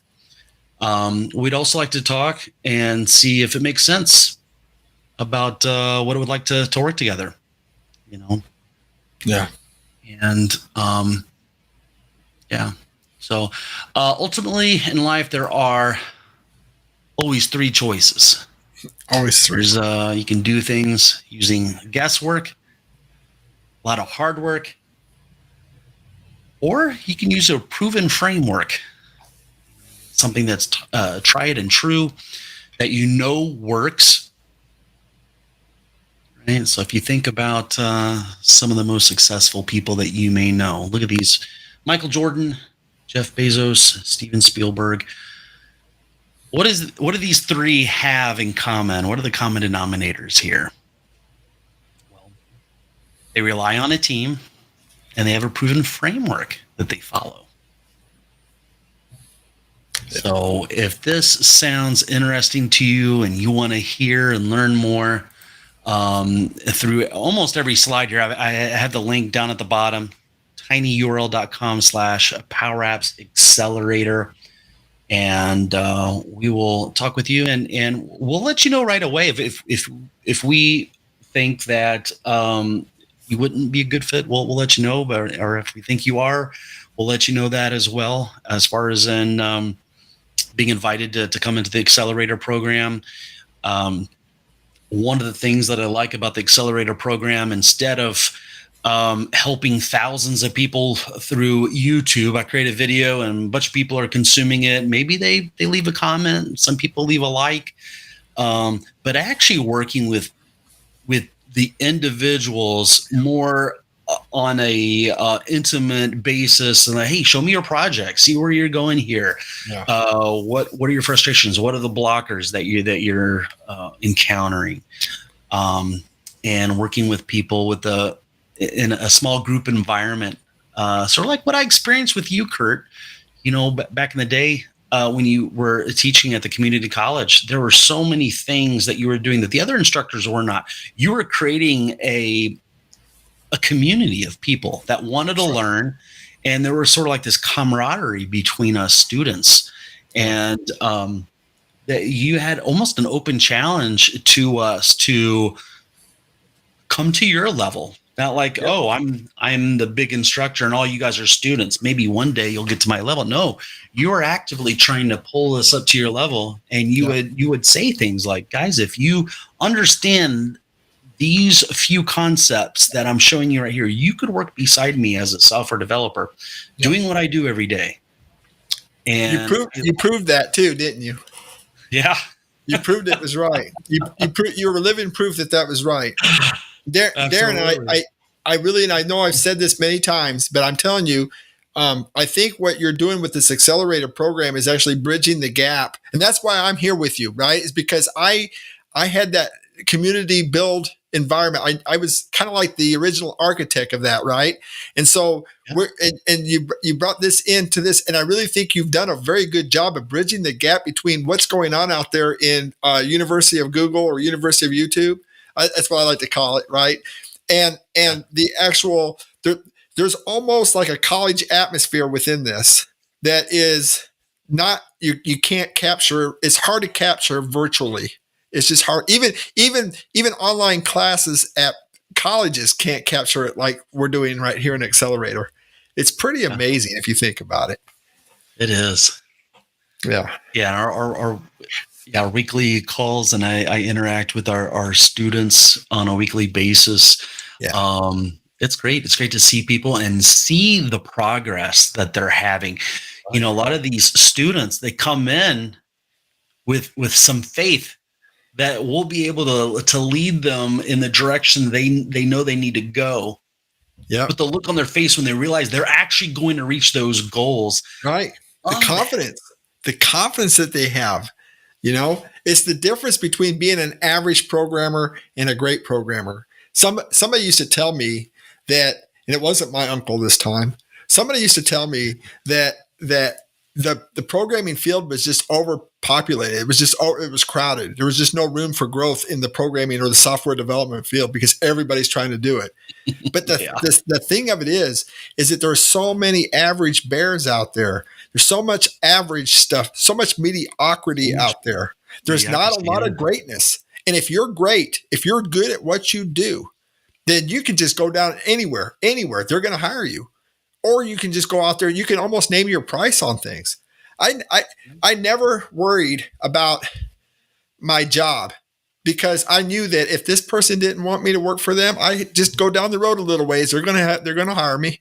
I mean, you always had work because if you're good, they're gonna come after you. And I guess I just want to say that this accelerator program, I think, is what is going to separate the average bears from the good programmers. Yeah, I believe that. Well, I can tell you right now, just with Power Apps, the Power Platform, the supply and demand, it's nowhere near what you might perhaps think of maybe Python developers, C# developers. There's so many people out there that know these skills. But here with Power Apps, the company's already at a disadvantage trying to find people that have these skills. There's so few that have the skills. And then to get into the spot and then be exceptional. Right. And this is the ground level of Power Apps, really, right? What is Power Apps? 5 years old? Maybe? Yeah. How long did Visual Basic take to get developed up into its till they got the VB6? It took years and years, right? 2 years. So think about the people that were on the ground level of that Visual Basic when it became a mature development platform, how strong they were. Think about what we're going to be going through with Power Apps. It's still in its infancy, maybe a toddler stage right now. It's growing fast. But even with that, Kurt, not only did you teach me, but we are teaching our accelerator students concepts and principles that not only help them with the Power Apps, but will be timeless. Right. All those database concepts that you taught me, normal form and relationships between tables and the proper way of setting up indexes, that's still true. It's still true. It still holds true, and it still helps me with projects today. Isn't that crazy? And you did in Visual back in the 90s when you were learning Visual Basic, you couldn't even spell Power Apps yet. You didn't know it. Nobody knew anything about Power Apps back then, but here it is. I couldn't even spell ERD. Yep. I still can't. But here we are. Look, that you're proof. You're living proof. I am too. Here we are using Power Apps, but we're using the same exact principles that I learned back in the 80s. I learned back in the early 80s. I was learning these principles, and they still hold true. Good stuff. So if you guys are thinking about it, go ahead and book a session with us. It's no cost to you. Just book this session, and we would love to talk to you. We've had some incredible conversations with all kinds of different people, and absolutely enjoyed getting to talk to the people that I normally wouldn't ever have the chance to talk to. Maybe, you know, have some subscribers out there that watched me for a long time. It's a little bit, and you might some of the students have gotten on the calls like, oh my goodness, I feel like I'm talking to a celebrity. It's like, well, I sort of feel the same way talking to them. Is like I imagine all these people that I'm talking to, and but anyhow, any last thoughts, Kurt? No, I just look forward to talking to the students or the future students, that the people that are watching this video right now. I just wonder, I'm just thinking of the walks of life that they're going to be in. The people that are watching this right now, who maybe they're already working in IT and they're just getting tired of that grind of the IT existence, and they want to do something different. I look forward to talking to those kind of people, or maybe I'm talking, maybe somebody who's maybe they're in a production type environment, or maybe they're just don't even have a job at all. And they're just wondering what they want to do with their life. What are you going to do with your life? And I just look forward to maybe talking to these guys and giving them some direction or maybe some thoughts. Kurt, we've talked to people inside of IT, like IT directors, networking guys. We've talked to people outside of IT. We've talked to lawyers. We've talked to dentists. Yeah, that want to write their own system. I'm like, wow. And a dentist, he brought out this huge diagram of this application he wanted to build. It's like, wow, okay. Amazing. It was amazing. Yeah. It's just really fascinating talking to people in different countries, different walks of life, different ages. And what I've seen as they join the accelerator program, they each have something to bring to the table, to the group. And I like to sort of bring that out. And so they get to know themselves that of the assets that they have inside that they're bringing to the table. Yeah. They'll bring to the table in a new job or as a freelancer. Excited about the meeting and talking with you guys. So hope you guys enjoyed that. So Kurt and I sort of prepared that. So we would have, I would have a way to take a little bit of a break. So, and I was watching the comments as I was going, and there's a lot of commenting in the live stream about relationships, really relationships between database tables, relationships in your data. Not the relationship with your spouse, your girlfriend, boyfriend, what have you. It's a big topic. It's something that I find that it's the one big missing piece when people are building applications or creating power apps.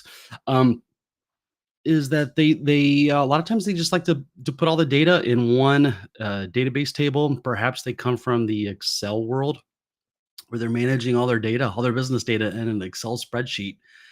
And that's not how you design data.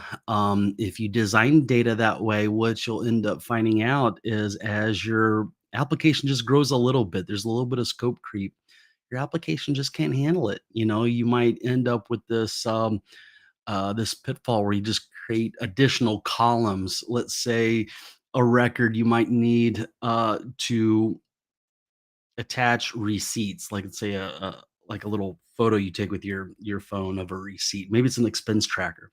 And so here's an expense. Attach all of the pertinent details, all the paperwork, receipts, and stuff. And let's say there's 3 different receipts you got to take a picture of, and you're like, okay, well, I've got a field here for a receipt, but they might end up taking 5 different pictures and want to attach it.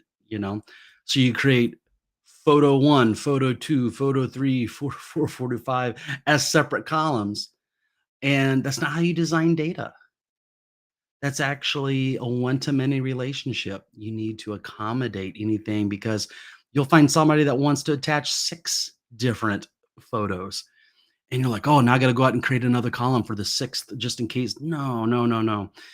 You're designing your data wrong, and you need some good training on how to set that up. But going back to what I saw in the comments here in the last few minutes, some people are asking about how to do relationships within your Power Apps application. So we are actually going to cover that later today. We're going to bring Kurt on. He's the guy who taught me a lot of almost all that I know about databases, how to create good relational database systems. And sort of avoid some of those pitfalls. So we'll be using Dataverse as a good example of how to do relationships. It's a very short, stripped down, a very simplistic example, and it's great. So last Saturday, I did a live stream on Dataverse, and we got to the relationship part. And it's like, okay, well, I need to create some data here. And I sort of ran out of time. So I'm glad that we're going to cover that today. Kurt and myself, we're going to go into that and sort of delve in and cover that in detail and how you handle that with Dataverse, because it's a little different than how you would handle a relationship with SharePoint. Because in SharePoint, I've pasted 3 previous videos, and that's the order that I would watch them in, the order in which I pasted those. Um, and by the way, since Daniel's here, Daniel is a much bigger Power App celebrity than me. So I just wanted to shout out to him while perhaps he's still here. Daniel, thanks for stopping by. You guys, if you never checked out his channel, you should check it out. He's got a Daniel, I think one of your most popular videos is about how to set up your data properly for a Power Apps application. So Daniel says everything you said works for Power Virtual Agent chatbot too. The single topic grows organically and gets complicated instead of building multiple topics. Okay, very good. I like that. Um, yeah, okay, Daniel's still here. Okay, cool. Um, yeah, Daniel, I'd almost like to find that video that you actually talk about the data. Um, so I remember with a YouTube suggestion, it actually so you got some good stuff to talk about on designing databases and applications. So if you haven't checked out his channel, you should. Um, so anyway, and by the way, Dana, I'd like to pull you in on some collaboration at some point. I'd love to do that. Um, and so anyway, um, so I pasted those 3 links to those other videos that I have. And if you're going to check those out, check them out in order. I don't recommend, if you're using SharePoint, don't use the lookup because you'll have some delegation issues. And so the very first video shows you how to do it without the lookup column. But in Dataverse, you do want to use the lookup column because it's been set up for that to be used by the Power Platform. Where SharePoint's been out since what, 2003 or so. It's been been out for like 20 years.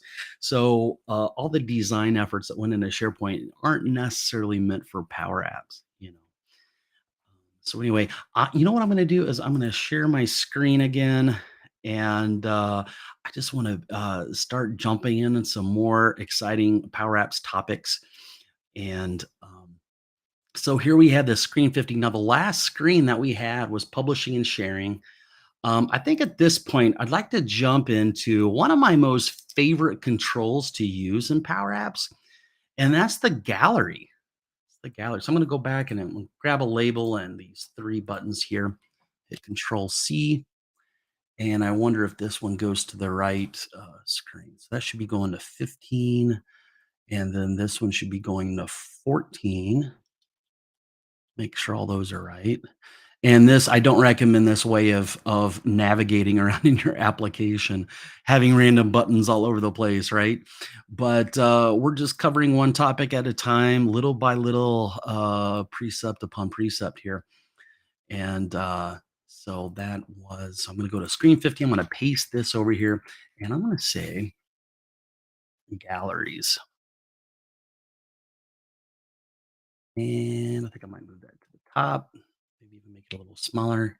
Because when we work with the galleries, typically you want the gallery to take up more space than just a little spot here on your screen. Okay. So first of all, what is a gallery? A gallery is a repeater control. It's a control that you can drop down here. And I recommend just typing gallery. Okay, and you got 6 to choose from. Which one should you pick here? Is a $1 million question when you start off with galleries. So if you want your records to go, or if you want the repeating and that repeating control to go downwards, if you got rows of data that you want to go down, up and down, that's vertical, right? And horizontal is across. So if you want to create like tabs, You want to create a horizontal gallery. Now, I never use these first three. I guess the point in which I do, they say never. So I'm going to do it right now. I'm going to show you what happens. It's going to put some controls in here for you. Okay. And let's see, you're working with something that doesn't have an image. So I'm like, okay, I don't need that image, Power Apps. Okay. And you start ripping things out of there. Sometimes you'll actually get some errors. Well, I just didn't want that label in there. Now I've got an error to figure out. Title1.x, what's that? I don't want people to go through that, right? So just start off with scratch. Why not, right? So you type in gallery. So the big question is, now you only use flexible if there's a real reason to use it. That flexible one here at the bottom, that means the height of each row is going to be dynamic based on what's inside of it. And that's sort of cool. But most of the time it's really not needed.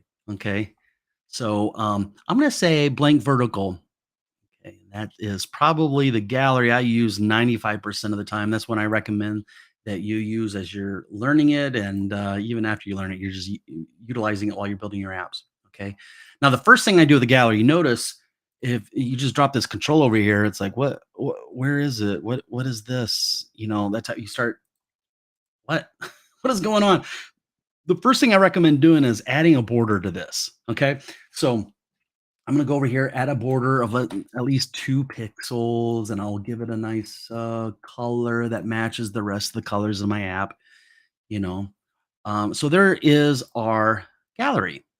And what people don't realize when they work with a gallery is they'll try to click on the gallery or try to do something. They'll click up here. Okay. And that's different than just clicking on the gallery. So if you wanted to select the whole gallery, you can select the gallery over here in the tree view. Okay. So if you have it here, sometimes you just click in the middle of it or down and you'll select the whole gallery. Now what you're clicking on up here is called the template. The template. Now what the template is whatever you put in that template is going to be repeated over and over again for each record that the gallery is wired up and bound to.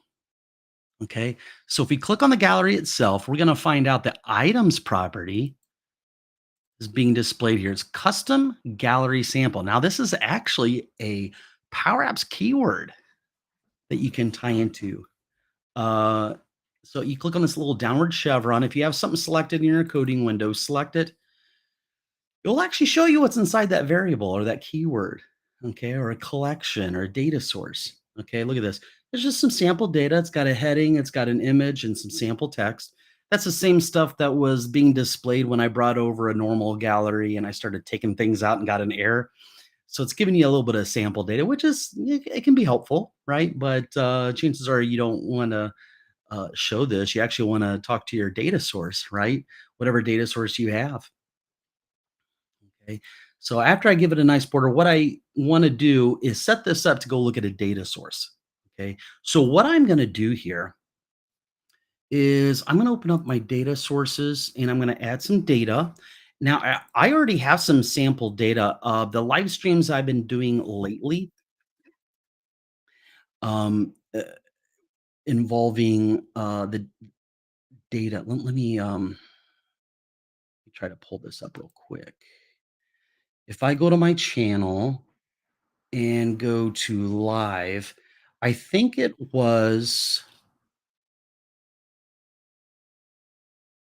understanding data for the Power Platform, in which we had a bunch of data. Okay. And we built on that. So I still have that data source.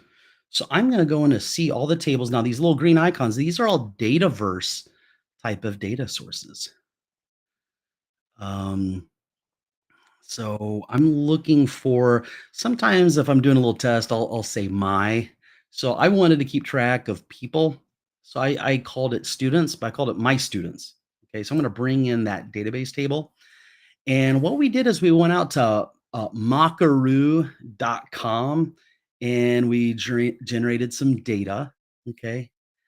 And so we have 1,000 records there, which is nice. So over here on this gallery, you'll notice over here on this data source, we can just go pick it, my students, or up here, we can say my students. And Dataverse, when you create a table, if you create it as plural, it will try to pluralize whatever you call your table. So that's why there's a second S there. And you see that we've got some data here. Look at this. We got some good sample data with emails and phone codes and all kinds of stuff. Okay. But we really don't see anything in the gallery yet because we haven't put anything there to be duplicated. And as you click on that first record, you might say to yourself, "Hey, I really don't need that to be that tall." Maybe the record needs to be maybe, as you can see over here, the height, this template size is set at 76. 60 or 80 is probably a good number to have that.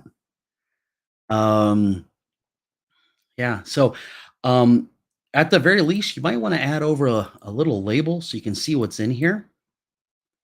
Okay.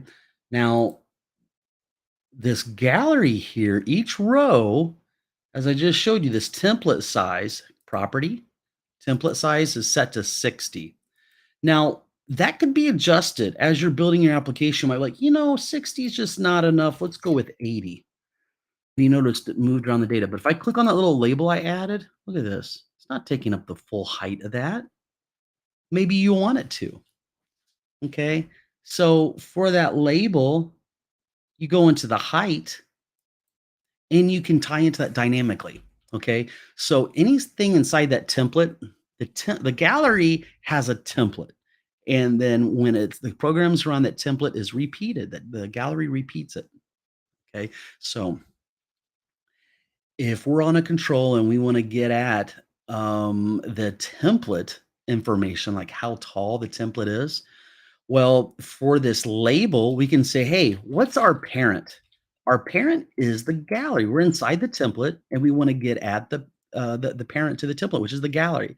So then we can say dot parent dot template height. So this little label that we added, we're going to give the same height as the template height. Um, okay, so Albaz says, if you have a chance, like to see how you would filter a gallery to show duplicate records. Yeah, we'll cover that. Absolutely. All right. So we've got a label here. And so it's dynamic. So if I were to go click on the template, the very first record there, and I were to change this, look at how the labels move around. And if I hadn't done that, the label would have just stuck there, you know, and wouldn't have been nice and dynamic like that. So I really like that. Um, one another some of the first few things I do with a gallery is I give it a nice dark gray background color, and that's actually in Power Apps. It's called fill. Okay, and if a control doesn't have a font or anything, sometimes it's actually called. If I click on color over here on the right side, you see that as my cursor is hovering. I click on cover. I'm sorry, color. You notice this little drop down, it doesn't say color, it says fill. So sometimes Power Apps has two names for the same thing. Okay. So what I'm going to do here is I'm going to say color dot dark gray. Okay, I'm going to go with that. Now, that doesn't necessarily look very nice because I'm not done. I feel like what's that guy with the big hair and he painted happy trees all the time? What's that guy's name? You remember, Joe? Bob Ross. Bob Ross, and Yeah. he would start doing something on the paint. I remember as a kid back in the 80s, watching this guy and it's like, what's he doing? That looks ugly, and as he's creating more things, as you stay around to the end, it's like, wow, that's why he did that thing that was ugly at the beginning. It turns into a Right. masterpiece at the end, right? So I'm not quite done with my gallery. I try to make it a something that's visually appealing to look at. So if you have the gallery itself selected, a shortcut to get to a property that I always like to set is I scroll all the way down the very bottom, and it's usually right there, template fill. Okay. So we're talking about the template again, not the gallery, but it's template. And what I do in here is I say color dot white. And what that does is it gives me like a little cool looking separator there. which sometimes looks nice. Right now, it doesn't really look all that great. Um, and because if you add over a gallery, like a normal gallery that some people use, you'll notice, okay, they add things in here as like a little separator. Now they've changed up the gallery a little bit here recently, like within the last 2 weeks. But you see how the selected record changes. They had like a little and that's a rectangle they put in there. And I like to have a little separator between the rows. And I was trying to duplicate what they had. They had a separator between each of the rows. Well, just by doing this, you get some nice looking separators.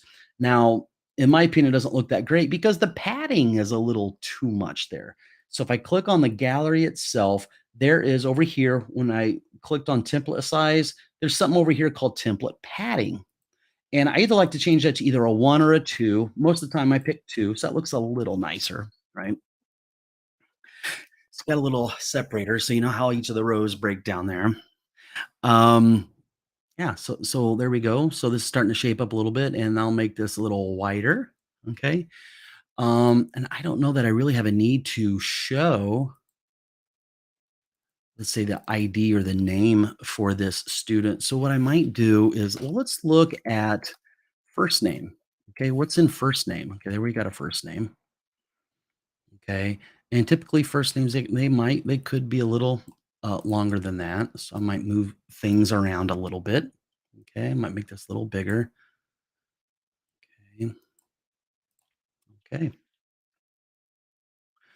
So there's first name, and I can copy and paste this. There is the last name that I can put in here.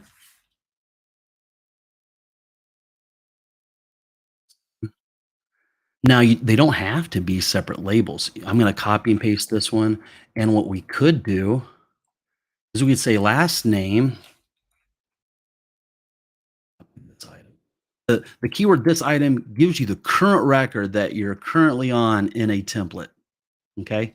So I'm going to say last name, and I'm going to use a string here. I'm going to put a comma in there and a space, and I'm going to splice in this item dot first name. Okay, so you could do something like that if you want to. Um, what other type of data do we have in here for my students? So I can go in to the data source and just click edit data, and we can just look at our data real quick. Used to not be able to do this. Um, so we have some records in here that has some bad data, some blank records. That's sort of weird, huh? Um, so down here we've got so maybe email. What other type of stuff might we want to? Um, let's say their email and their phone. Let's do something like that. Okay, I'm going to take out.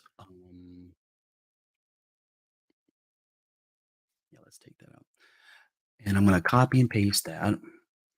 Now, sometimes people like to have like little grid lines in something like this. So what you could do, you could select all of your little labels in here, and you might want them right next to each other, right? And you could go down here and give this thing this border color. And what did we use as the background color for the gallery? Well, we use color dot dark gray. Now, if I click off all of that, um, for the border, you need to make sure. Let me readjust things so I'm not covering anything up with my fat head. We'll do a solid 2 pixels in that color. So if you like grid lines like that, you could still achieve that just by giving the labels the same border width and color as what you have for the gallery itself. I think what I might do is for the template padding for this gallery, maybe give it a 1. That looks a little better there.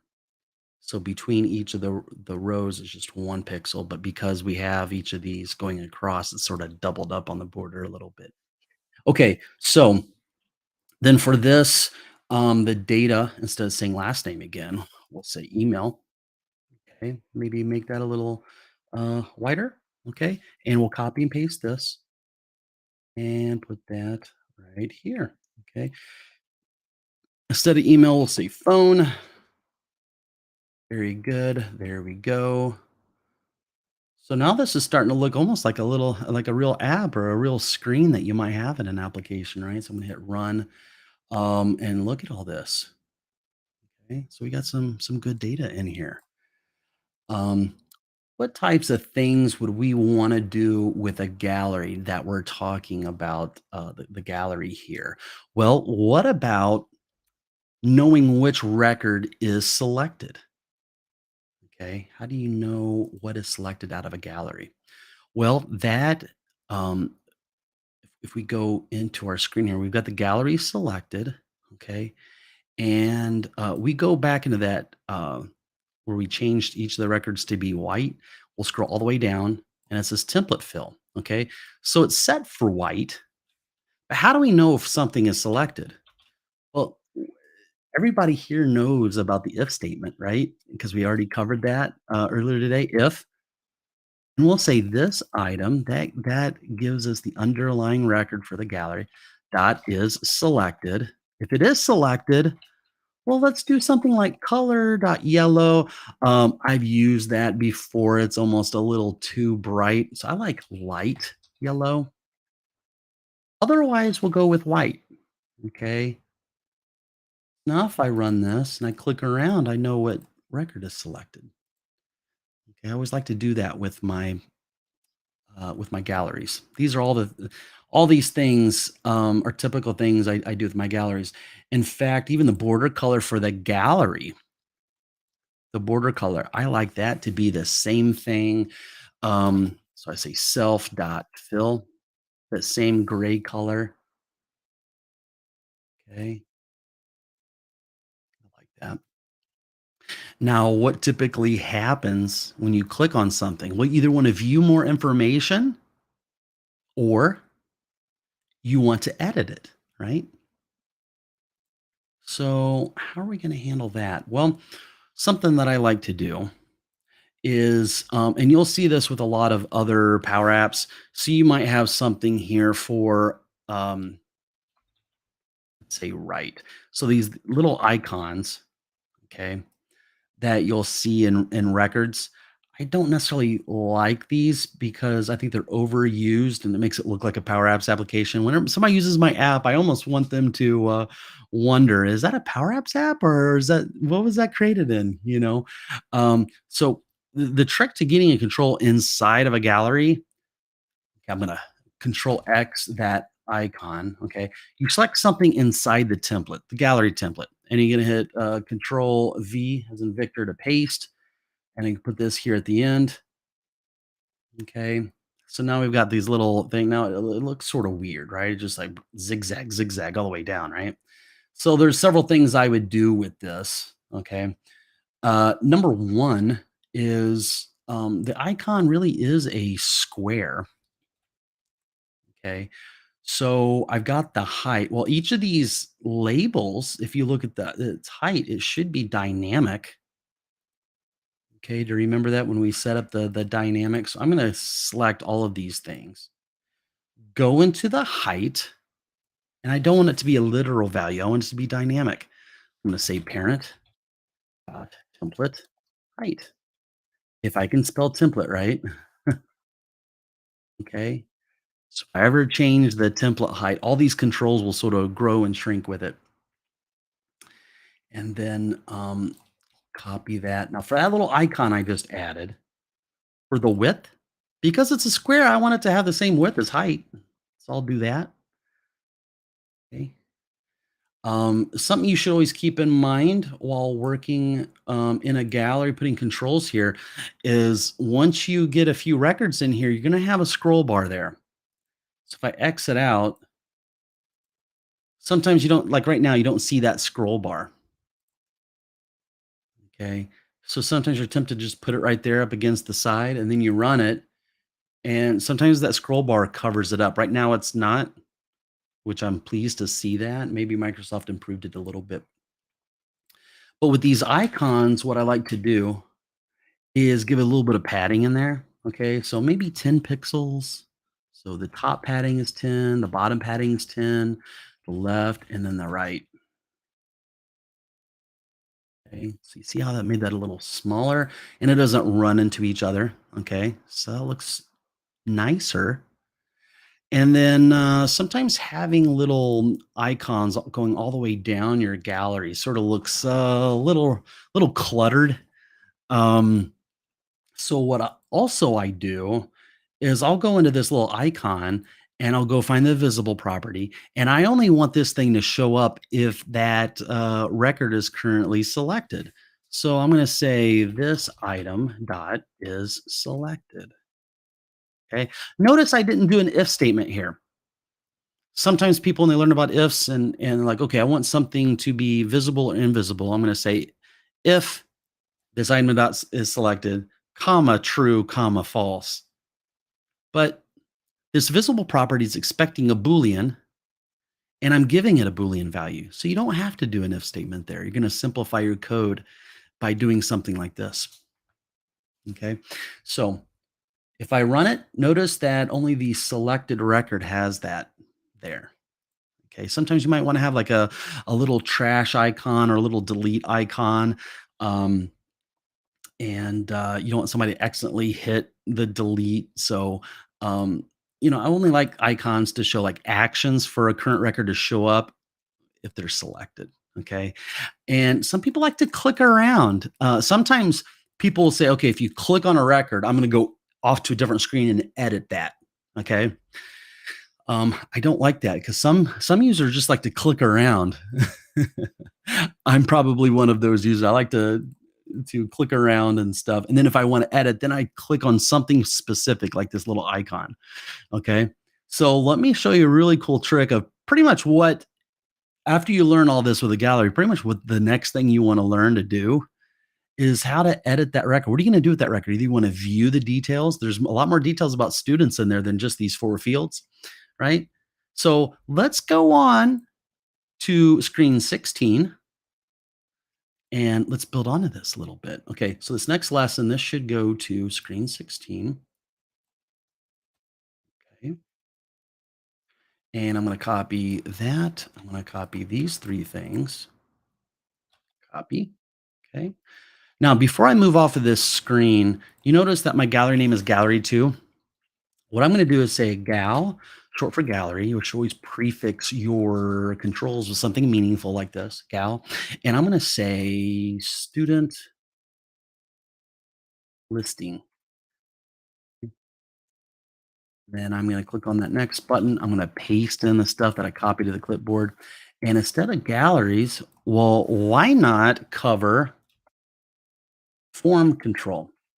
Okay. Now, I personally don't like the form control, but listen, if you don't know about the form control, you really should know how to use it. You might be asked to take on somebody else's Power App, and there's forms all over the place. You better be at the point where you can actually deal with that. And there are still seasoned Power Apps developers out there that do use forms. So I don't want to be too down on the forms. If you want to be a well-rounded Power Apps developer, you want to know how. You may not use all the controls all the time or at all, but you should at least know about them. Okay, so you can speak intelligently about it. Somebody asks about it, or if you're in a meeting and somebody's trying to do something, and there's one little situation where something might help. So we have a form control. Now there's 2 different form controls that we can go over. So let's talk about the 2 of them. Now, a form allows you, it sort of gives you a huge head start in allowing you to build out an interface that allows you to edit a single record out of a data source. Okay, so what I'm going to do here is on this screen, I'm going to insert a form and I'm going to type in the word form. Okay, now there's a display form and there's an edit form. Which one should you choose? Okay, don't worry about this stuff down here. We're just looking at these two things. These are two input control. I mean, form controls. Um, so um, the display form just displays the record. The edit allows you to view it, edit it. So why would you use the display form? Well, I don't need to edit. I just need to show the record. Well, the edit form can do that. And if you ever change your mind or the users change their mind, oh, I want to edit it. Then you have to rip out the display form and put the edit form back on. You might as well just work with the edit form, right? That's my thought. So sometimes people want to know about the display form. It works very similarly. Okay, so let's talk about the edit form and all the same principles and properties. Most of them apply to the view if in case you wanted to deal with a display form. If I ever do use a form, I always use the edit form and not the display. Okay, so I'm going to make this a little bigger here, and just like a gallery, you bring this control over, and then you look at it. It's like, well, what's going on here? So I like to give it a little border here. Okay, and maybe we'll give it a nice dark gray color as the border, so we know where it begins and ends, right? Now, one of the first things that you want to do with a form is wired up to a data source. Okay. So over here on data source, you got a little drop down just like you did with the gallery and say my students. Okay, there we go. And look what it's doing there. It's showing us the name and the created on. Okay. Um, and that's it. That's all it's showing us. Okay. The next thing you want to do with the form is go over here to edit fields. Okay. Open this thing up. And you can add all the fields that you want the user to either view or edit. Okay. So a read only column like created on, created by, you don't want to allow them to edit that. Okay. And they probably figure name as a column that's generated right when it's created and doesn't need to be modified. But yeah, let's add over everything that would be pertinent for us to want to change. Okay. Their last name, their phone number, and we got a state that they live in, and a zip code. Okay, so I'm going to add all those.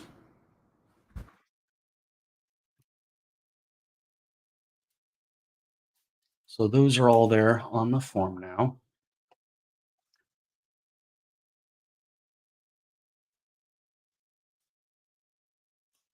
And before you get rid of this little thing on the side here, so I go in here and I collapse all these things so I can see all the fields. And what you want to do is you want to order all these things. Okay. So I'm not going to use the name for anything on this particular table in this app. The created on, maybe you might want to know when this record was created, but it's going to be read only, and it's not really important for them to see right off. So I'll drag this all the way to the bottom. Okay. However, I want first name at the top. I want last name. Is last name even on here? Yeah, there it is. Last name. Okay. Next thing I might want to access is their email, maybe even their phone number. Um, do I have any type of address, like address line one or anything? I don't, but a table should probably include that for a person type of a thing there. So I do have a question here. This pertinent Rosa. What if you want to use both edit and view forms? I want them to edit until it has been completed. Once the request is closed, I don't want them to edit anymore, but it's available to view. Okay. Well, um, that's a good question. You remember how earlier on this live stream we had a button and we changed the display mode of it from enabled to disabled? Okay. The same thing could be said over here on this form here. There is um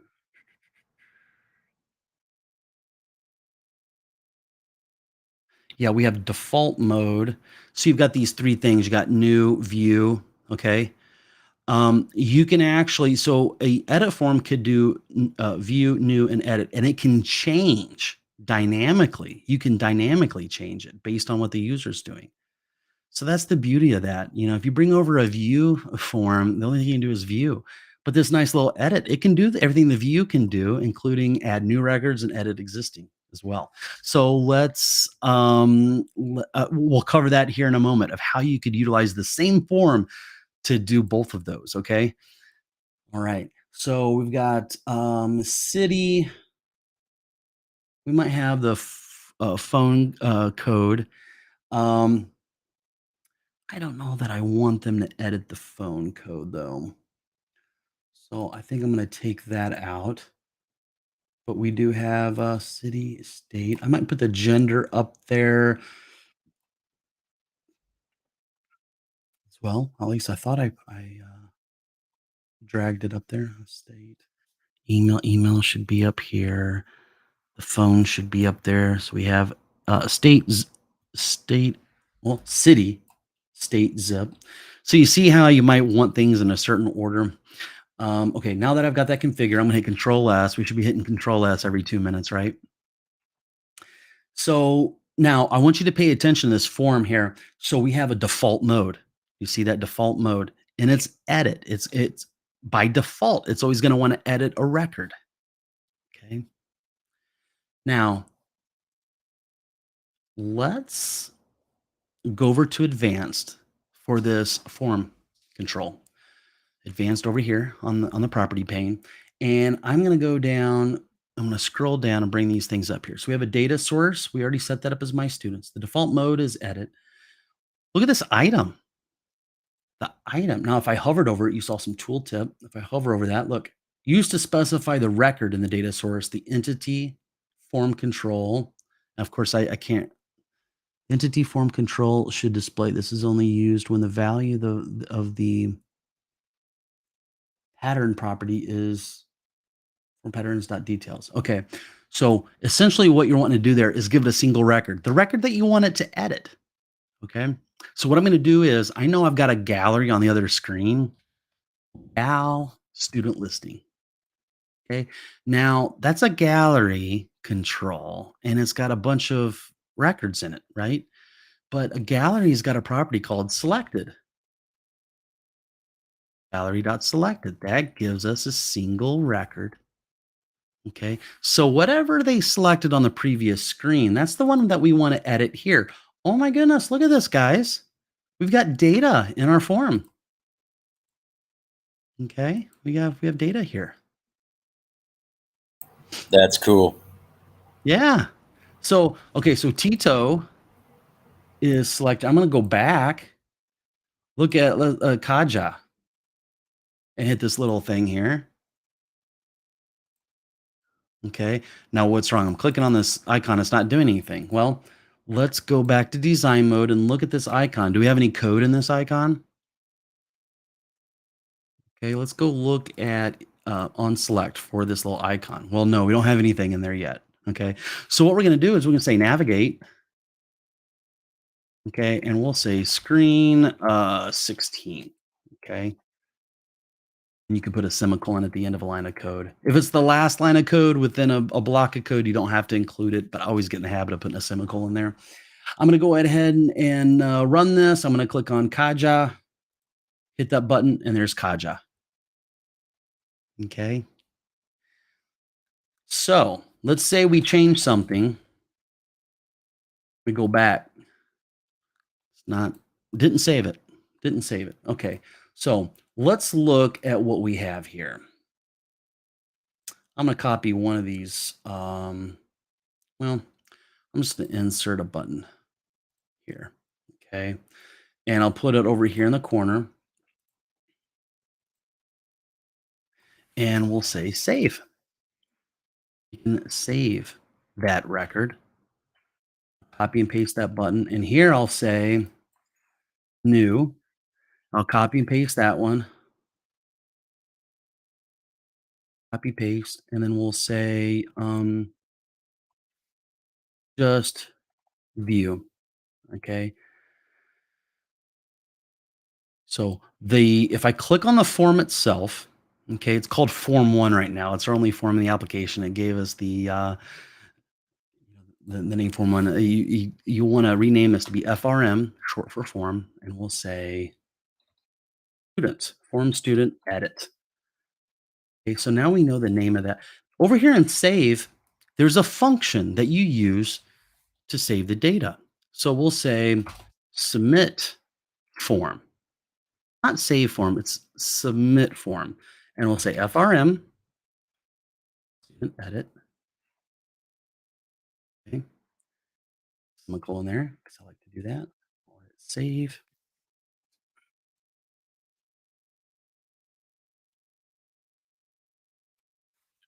Trying to get comfortable for these 10 hours here. We're not even at the halfway mark, guys. We're not even 5 hours yet. Hope you guys are having as much fun as I am. This is cool. Okay, so I'm going to go in here and type in a few ones in Kaj's first name, and I'll hit save. Well, you see how it disabled a little bit, and I saw some dots going across the top. So looks like it might have worked. Okay, now I'm going to get my fat head out of the way. And I'm going to hit back. There's the 111. So we did save it. Yeah. Okay, what happens if we go in here and I'm going to look at a record and there's Rochelle? Well, I don't want to modify Rochelle. That's not even the person that I thought. I want to create a new record now. I have a different Rochelle. Her name is Rochelle Smith. Not load, so that's a different person. So I need a new record now. What are you going to do? Well, down here on this new button, I'm going to say new form. Say FRM student edit. Okay, let's see what happens here. I'm going to run this. This isn't the Rochelle that I want, but I'm going to copy her name anyway. I'm going to hit new. Oh, it blinked everything out for me. So now I can say Rochelle Smith. I'll hit save. And hopefully it actually works and I don't get any type of error there. Okay, so it went back to Rochelle loads. Well, the default form mode is an edit. And remember, the item for this form was set up to be what was ever selected in that gallery. Okay, so that's what it did. It reverted back. So if I hit back, would I be able to see Rochelle? And we've got over 1,000 records here. Okay. Let me go into the data and see if I can. I want to make sure that record was actually inserted there. So I'll say edit data. Okay. And then what I'll do is, oh, there she is, Rochelle Smith. So she's definitely in there. Okay. Very good. I'm going to hit save. So we know it's actually saving. All right. What else should we do here? Rochelle, we could go in here and what we could do. So we've got the new, we know that it creates a new record. What about just view? Okay. I don't have any code in this view button. Well, there is a function called view form. Okay, so then we'll give it the name of the form. Let's see what happens here if we just click on just view. Okay, look at that. Now I can't go in and edit it anymore. Look at that. So there we have it, and there we are. So it also took away our border out of the form as well. But we're looking at it now. We could set this thing up so that the default mode is view. You know what I mean? And if it was default, it just came in there and they're looking at it.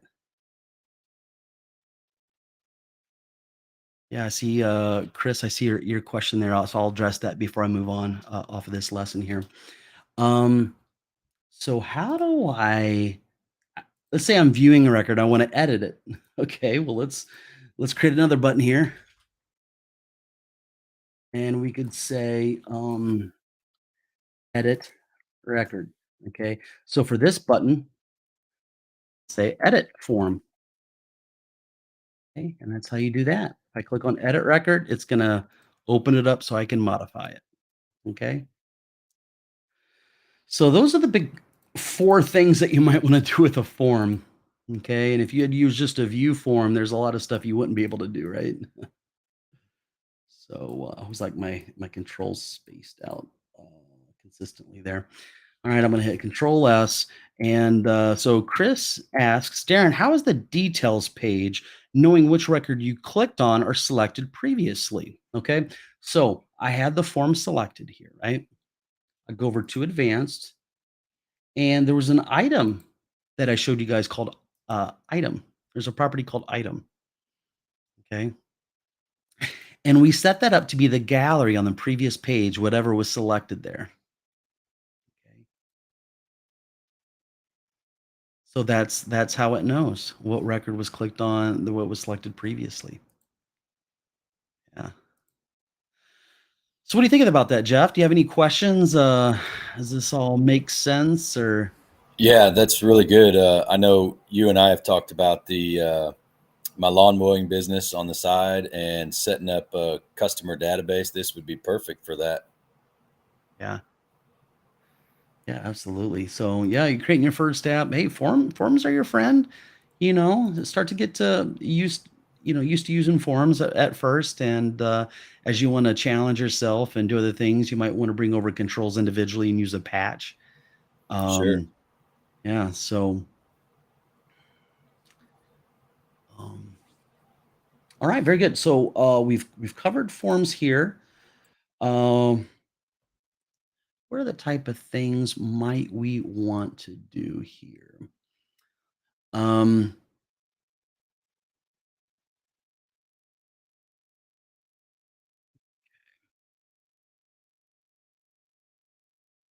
All right, so what I'm going to do is I'm going to go back to screen 15. Okay, the next thing that I want to do is, and actually somebody asked for this. Let's see here. What is it?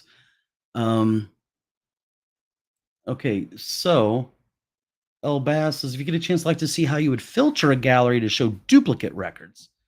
All right. So the next thing I want to cover is how to do a filter. Okay, so what I'm going to do is I'm going to select all these controls here. Okay, control, and that was screen 15, and this takes us to screen 16, and screen 16 should take us to 17. So let's put that there, and then I'll click on that button, and I'm going to paste this here. Okay, so this looks a lot like screen 15, but we're going to do some filtering here, and I just want to build upon and still have those other screens that you can go back and reference there. Okay, so here, what I want to do is let's call this filtering. Filtering. So you always want to filter something that's in a list like this, right? Okay. So you see these phone numbers, they have little country codes in it. Now, the data source does have country information, but it's all over the place. And some of the data isn't all that great. So if I were to go in here, let's add over a drop down list here. Drop-down list. Sometimes this is called a pick list. I don't know why it's called a pick list. Maybe sometimes you got a list, and for each item you got a picture in there or something. But so we've got a drop down list here, and I want to filter based on the country code that's in there. Okay, because something that I did here previously in a previous live stream, as I said, um, there's a field that I created called, okay, we'll do this item and we'll say country phone code. Okay. So you'll notice in here, see this 86, 86. So I sort of took that out and put it into a new field. Okay. Now that tells us sort of what country they're in. Okay. Which I sort of like that out.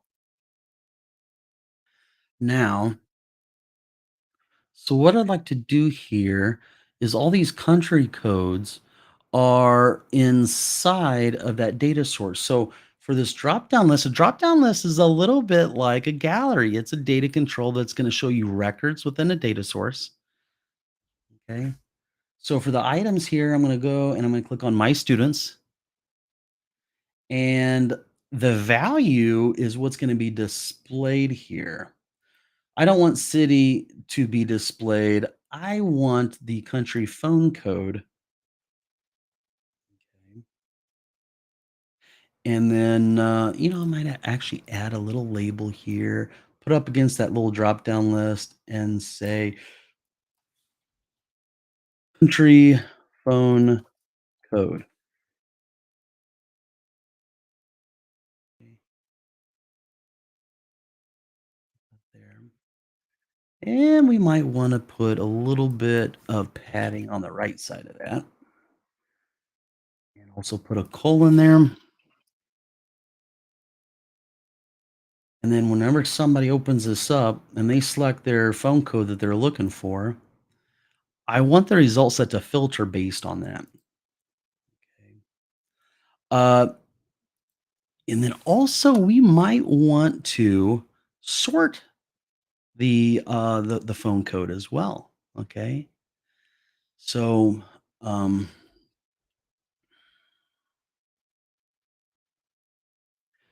how you sort, it's very simple. Use a sort function. And inside that, the second parameter, the first parameter is the data source. The second parameter is the field that you want to sort on. So you want to sort on that phone code. Okay, now if we run it, oh my goodness, we've got a lot of ones. Look at all that. Is that what you'd want to see in some type of filtering thing? No, you probably want the distinct values, not all the values like that, right? So, so what Elbaz was asking for was actually the opposite of what we're dealing with right now. Okay. So Elbaz, you want to see how you would show duplicate records. Okay. So we're going to get to that. Right now, I want to do the opposite. Okay. And I want to get at the distinct values. Well, you could use a distinct function. So I'll make this a little larger here. I'll hit format text. Okay. If I can get it. There we go. So broke it down in a few lines there. And I'll say distinct. And so the first parameter of distinct will be a data source. Okay. Then the second parameter is the field that you want the distinct on. Okay. So in this case, it's going to be the country phone code. Okay. Now, we did that properly. We did that correctly. But we do have an error here. Okay. The distinct function, if we double click on the data source here, we got my students, right? And we'll notice it is a table here. Yeah. Um, distinct actually transforms the data. Instead of giving us this full data set, it's going to give us a single column table based on this field that we gave it. And distinct always returns the same column name and its value. Value. Okay, so now we don't have any duplicate records there. Okay, and they are sorted. Okay, very good. Now they're not sorted numerically, so there might be something that we have to do for that. But right now, I'm not going to worry about that. I don't want to get off too much off of the topic, which is filtering. Okay, what I'm going to do inside of this gallery, I'm going to go to the data source and I'm going to filter. Okay, got to know about filter. Filter is as a really used thing within Power Apps just as much as a gallery. You're going to be using filter all the time. So the very first parameter filter is going to be the data source. So we've got that. The second parameter we're going to have in here is the criteria. And the criteria evaluates to a true or false value. If it's true, it's going to return it. If there's any type of false value, it will omit it. Okay. So what I want to do is I want to look at the phone country code. Wherever that field is the same as this little drop down we have up here. It's called drop down ones. We should drop down. We should probably call it DRP, short for drop down. Country code. Okay. Then I'll select that. I'll go down here where the field, the country code actually matches up with what we have in that drop down list. Dot selected text dot value. Hey, look at that. I'm gonna hit save. I'm gonna run it. All these records here have a country code of 1, which I believe is the United States. Okay. If I click on 20, oh, we only have 2 records with the country code of 20. Okay. 218, we only have 1 record there. Okay. Pretty cool, guys. So we've learned we learned quite a few things here on this particular lesson. We learned drop down list control. We've learned how to use the distinct function. And we also did filter function, sort function.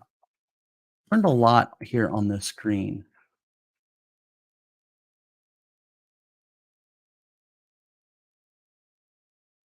Very good. So that's all that we learned here. Now, Elbaz, if you were trying to clean up some data, I'm trying to think of a scenario with this data source. Okay.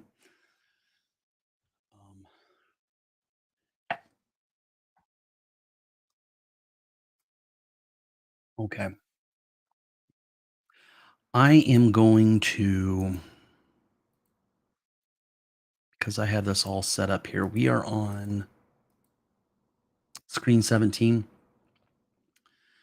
I am going to select everything.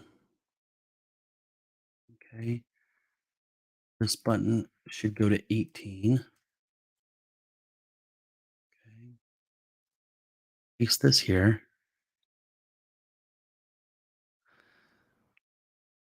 And this will be a little side shoot. This isn't by any means like a beginner level type of thing. I know we're in the basics of topics of like filtering, sorting, that type of stuff. So what I'm going to say is clean up data by finding duplicate. Okay.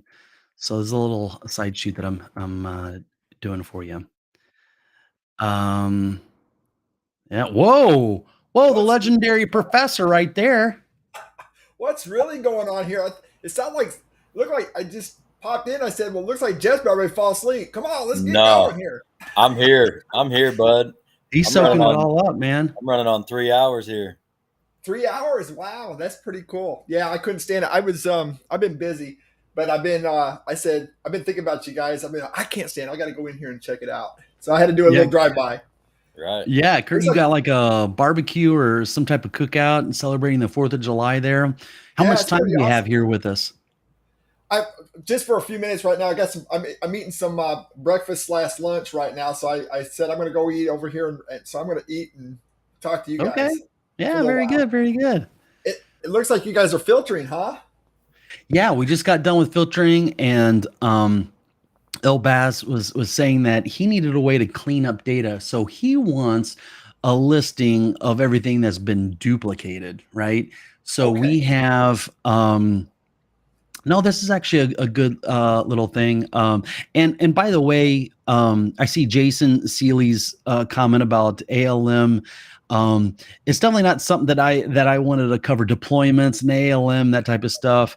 That's something that I'd probably create a completely different live stream or video for. I do appreciate you, Jason, by bringing that up. But that's something I'd probably like to cover in a different topic. So I just want to let you know that I did see that, and that Kurt, we need to create some good video content about that. I just want to say that it's really not out of scope talking about checking for duplicated records. It's really kind of another part of filtering, really. And that's why I was thinking of actually go ahead and doing that. So mind if I eat in front of you guys? Sure. Okay. Okay. So what we have here, we got cleanup data by finding duplicate data. Okay. So what I'll do here is Rochelle.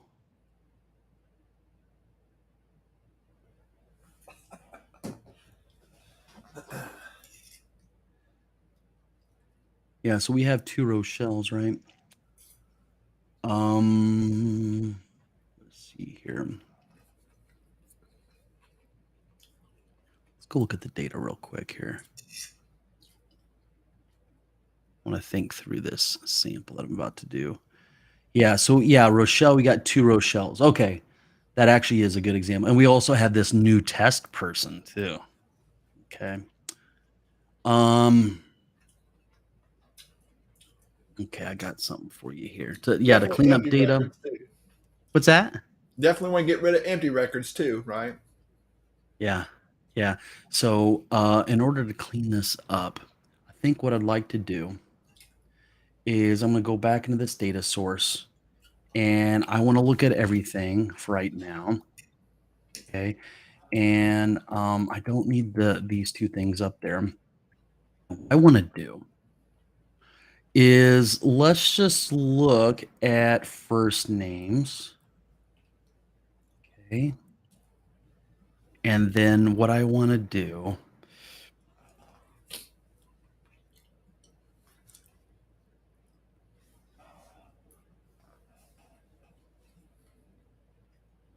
I'm going to take out these other labels. Okay. And we've got a function called a group by. It might be the best way to do this group by. No, that's something new. I've never seen a group by function. Yeah. Mm-hmm. Yeah, we covered it in the 20 functions you must master to become a Power Apps master. Okay. That was, Okay. So I did see it. Yeah. Now I don't use it a lot, so it's hard for me to do it off the top of my head. Sometimes I always go back in the references, but a group by, of course, it's a little bit like a group by with a structured query language, right? Group by, Sure. and I just want a column name. So the column name, I'm going to look at first name. Okay, so I want to find out any duplicates on the first name. See, Darren, I'm proof that I've forgotten more than you've taught me. That's funny. Okay, so the group name, the column name to be used for the resulting nested grouping data. Okay. So what I'm going to say is grouped. Let's see what it gives us now. So for this thing here, does not like first name. Let's say with grouped dot. And that's actually going to give us a table of values if it was duplicated there. Okay. So what I'm going to say is, so if I were to select this, you see it says table type of value. Wow. Okay. Yeah. So what if we say something like count rows? What is that going to give us here, huh? Oh, look.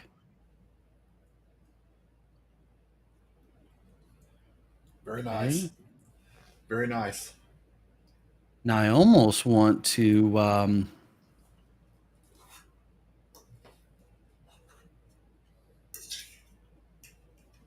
because a lot of times when you do this type of stuff, you want to sort based like from top to bottom. You know, in this case, Elbaz, you're probably not even interested in the ones that have one beside them, right? So I just wanted to show you the group by. I think I might do this a little differently here on this screen. So I'm going to say that we covered group by here. Okay. And, I'm going to take this stuff. I'm going to copy this. And right now we are on screen 18. So this next button should take me to 19. Okay. I'm going to click on the button. I'm going to paste this over. And I'll not talk about the group. And over here, we're going to say, yeah, this was a group by function here. That's what we learned.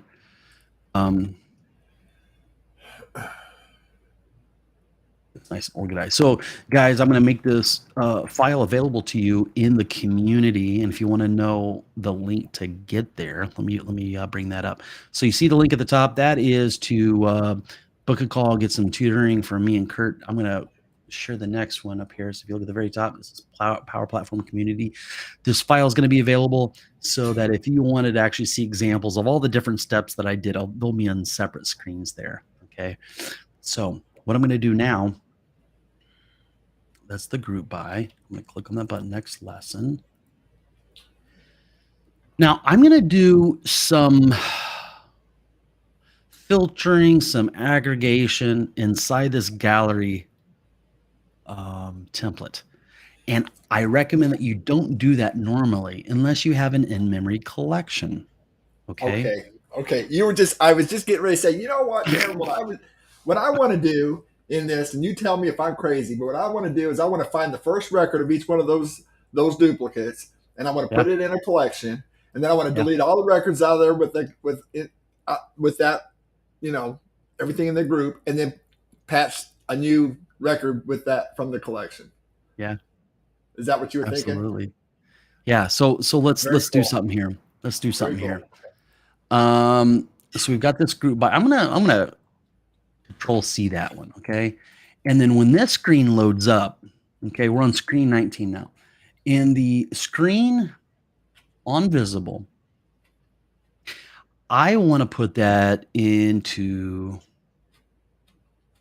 let's put that into a collection. Here, collect. Oh, and we'll call this duplicates. I think I spelled it right. Okay. Now we got a collection with all the duplicates. Okay. Actually, what I might call this, because some of them aren't duplicates, I might call this grouped students. Okay. Now what I'm going to do is I am going to say, I'm going to do a for all. Okay, so we're getting off of the beaten path and we're going to do something a little more intermediate using a loop here for the for all. Now we're going to loop through this little collection here. Okay, and I'm going to use an alias like I almost always do when I use a for all. I will say as my. An alias allows you to reference or disambiguate a reference while you're looping in this case. Okay, so later on I could always get at the current record that we're looping through by saying my dot, and I could get at the data. Okay. Now, can I add something to that, Darren? Sure. So when you're talking about, this is just for the guys that haven't really seen that very often. When you talks about disambiguating a reference, what I believe he's meaning, I don't like to speak for him, but where my mind goes when he's saying it disambiguates a reference, what happens is it's gonna there's two things happening there. You're actually addressing in the for all, you're saying for every record in that call group students. So later on, he's going to be having a field name there, and it's going to be an indirect reference to that call group students. Sometimes Power Apps has issues with that implied reference. So what he's going to do is he's going to put a my dot in front of it. And then that's going to disambiguate that reference and make it an explicit reference. It's explicitly saying, I want that field in that collection. Absolutely. And now when you watch appreciate that, Kurt. That's actually a good insight, a little side note to that. Thank you. Right. I just figure there's some beginners in here have not seen that very often. They don't understand it. And they're going to see it. They're going to see you do this now, and it's going to make sense what I just said. So, yeah. Okay. Yeah. So essentially what I want to do is I want to loop through, and if I find something that's got a 2 or more than 1, then I'm going to create my own little collection. Okay. So what I'm going to do here is inside the for all, I'm going to create a little collection. I'm going to use collect. Okay. And I always want to make sure it's all nice and clear. So I'm going to say clear, COL, duplicate. Okay. Now it's going to complain because it's like, oh, that's not a valid collection yet. Inside this for all, I'm going to say if count rows, my dot grouped. That's over 1, then I want to grab it. Okay, and I'll open this up a little more so you guys can see the code better. In fact, I might actually zoom in a little more. Make it easier to see. Okay. All right. So if it's more than 1, we know it's a duplicate, at least for the first name, right? And we'll say collect. And I want to collect based on that collection name.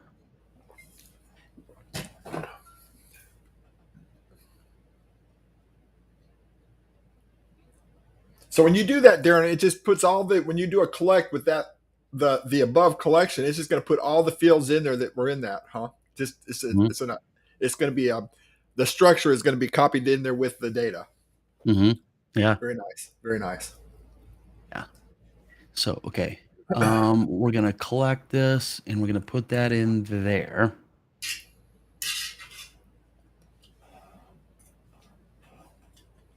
And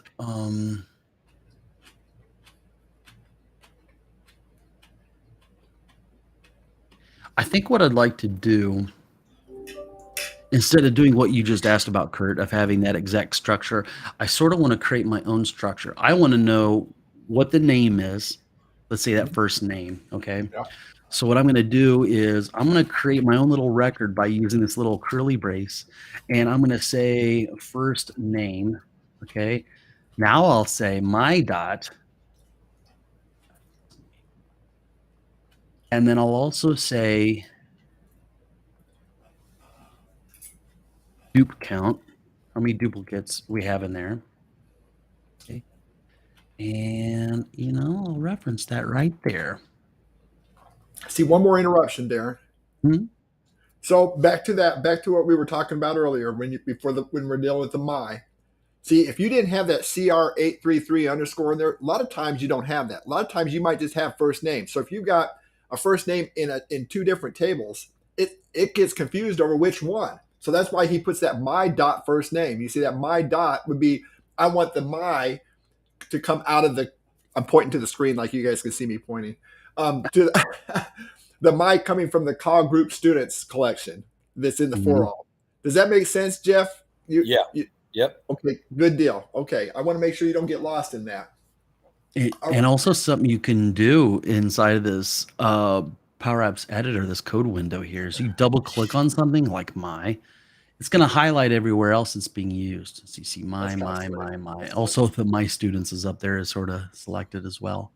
Yeah. So you see how it's being used there. Okay. And I am keeping an eye on the comments. I'll get back to the comments that are being asked. I just want to sort of finish my thought here.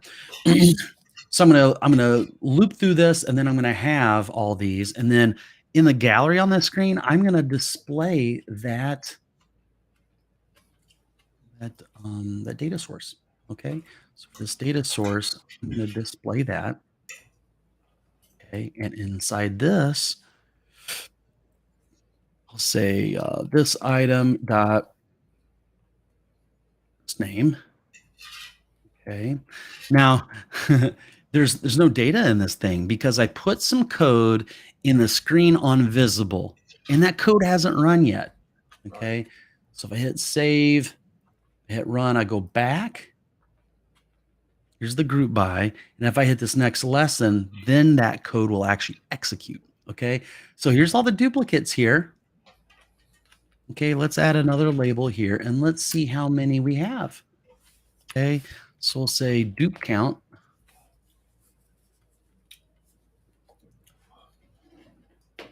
I didn't do something right. Duplicate students. That's what I needed. So first one, we're going to say first name. And the second thing we're going to have here is we're going to say count, dupe count. Okay. So now what's nice about this as opposed to the previous screen, it makes it really easy to sort on the dupe count. Say sort, yeah, dupe count. Okay. But the default sorting mechanism here is ascending. I want to see the ones that have had the most duplicates. So I'm going to say descending. Aha. Because he wants the bigger number first. So Caleb, we have 3 Calebs in there. Right. Yeah. So something else that we could do here. I mean, that's pretty much the data that's in here. What if we? I'm going to take the little icon out. I don't need this to be so wide. Okay. What if we add? This is so cool, guys. Let's add in a drop down. Okay, showing us all the duplicates that they clicked on. So Caleb, let me see the 3 Calebs. Okay. And so here in this drop down for the items, okay, I'm going to go to my students and I'm going to do a filter where the first name equals gallery. What's the name of this gallery? Student listing. We'll call duplicates, dupes. Over here for this drop down, that gallery dot selected dot first name. Okay. Now, where are we going to display? Well, we're not interested in the city, but maybe we'll look at the last names here. Okay. Yeah. So I'll hit save. I'll hit run. So for Caleb, we should see 3 items here, 3 last names. Okay. And then guess what? If you got duplicates, you either want to delete, merge, modify some of these duplicates, right? Well, we already know about the form. Now, Kurt, you'll probably cringe. We had a lesson on forms, but because we already know it, let's go ahead and use that. I'm just going to go back to a previous screen where we're actually using the form. So what's the gain by using the form? Just want to know what you're thinking inside there. The gain of using a form is if you're going to be a well-rounded Power Apps developer, you really should know it. You might be expected or asked to maintain somebody else's app that was written in Power Apps, and chances are there's going to be forms in there.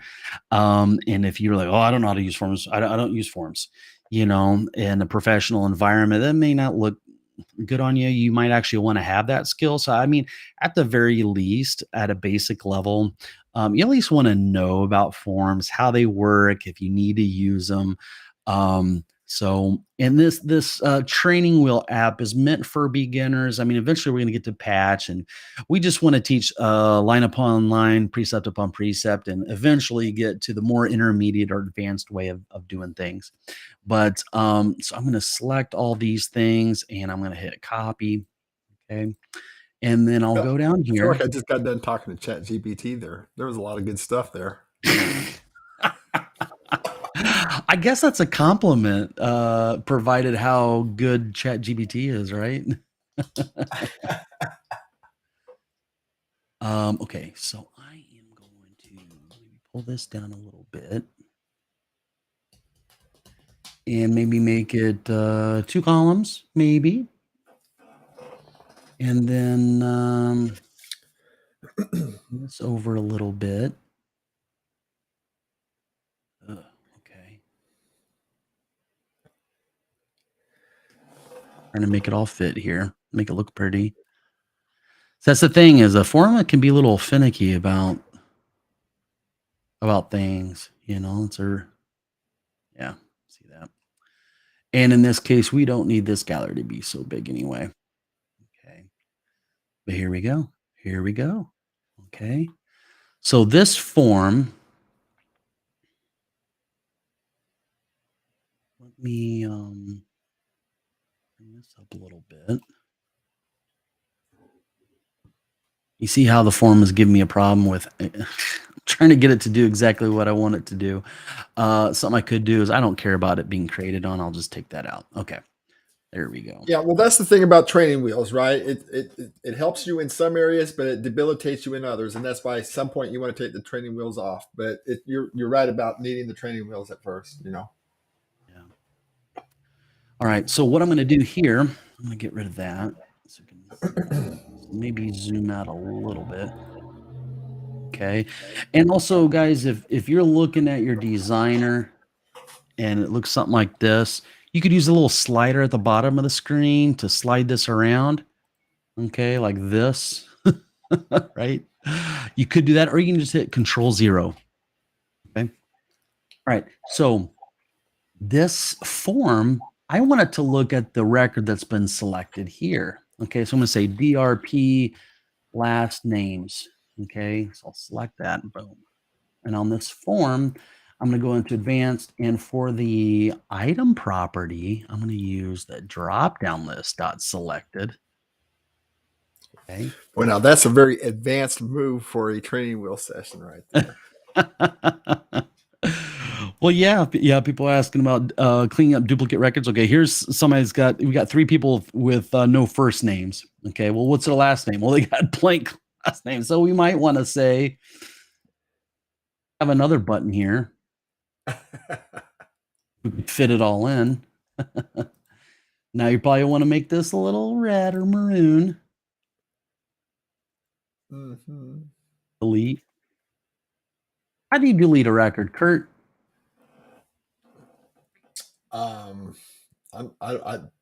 Remove. There you go. Remove. And There's you no would delete remove. in PowerApps. It's just remove. Yeah. And so we're going to say my students. Okay. The remove is going to need a data source. Okay. And then what it's going to need is, what record are we working with here? Well, we're going to work with this, whatever we have selected here. Okay. So that drop down list selected will give us not selected text, selected. See, that's a big difference. A lot of people get confused in that. I've seen a lot of people make mistakes in that. Selected text is going to give you the item in there, the text that's in there. Selected is going to give you the record, the whole record. So don't get them confused. Yeah. All right, so let's try this out here. So we got essentially a blank record. We don't want that. Nobody's got time for that. Delete record. Okay, what happened? Anything? Well, I still have 3 over here. Why is that? I deleted the record over in the data source supposedly, and this thing still says 3. What is this gallery looking at? It's looking at an in-memory collection. Yeah. So I didn't delete it out of the collection. I guess I could have. We actually probably need to refresh that. Okay, so if we click on this screen here, screen 19, what do we have in the on visible here? In a table like what you're dealing with right here, it's small enough probably to where you could do something like that. But you probably would want to delete it out of the collection at the moment instead of doing a refresh later on if it's a big table, right? Because it'll just take forever to pull that data back in. Yeah, you could do it this way, include that in there. Yeah. Okay.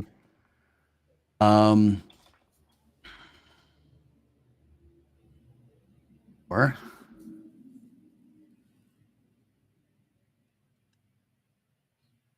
we'll do a remove on the collection.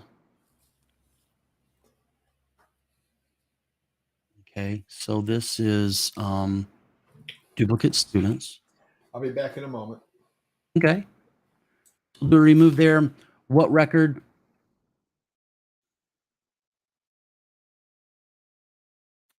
Now that is actually, we're not going to remove something out of there. It's information about what's in there, right? So we've got the whole grouping. So what you want to do is actually decrement the count, Yeah.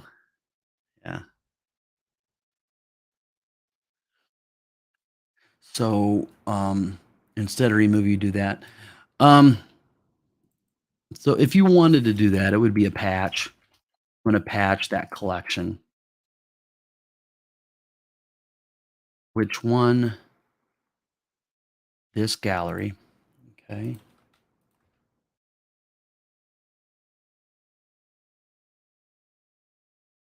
got selected. That's the record. Um, so yeah, if you already know patch, you're gonna understand this. Um, and eventually we'll cover patch here in this training wheels application. We'll have a whole lesson on patch. So I don't want to go too much into it. Got a great video out there. It's one of my more popular videos out here on YouTube. You do a search for Darren Neese patch. I've got a whole, well, gee whiz, it is a 30-minute video, and people really like it. It's 29 minutes. But I go through and take my time and explain all these things here. But yeah, the first parameter is the data source. Second parameter is the record itself. Third parameter are all the values that you want to change. Okay. So let's see here. We want to change the count, right?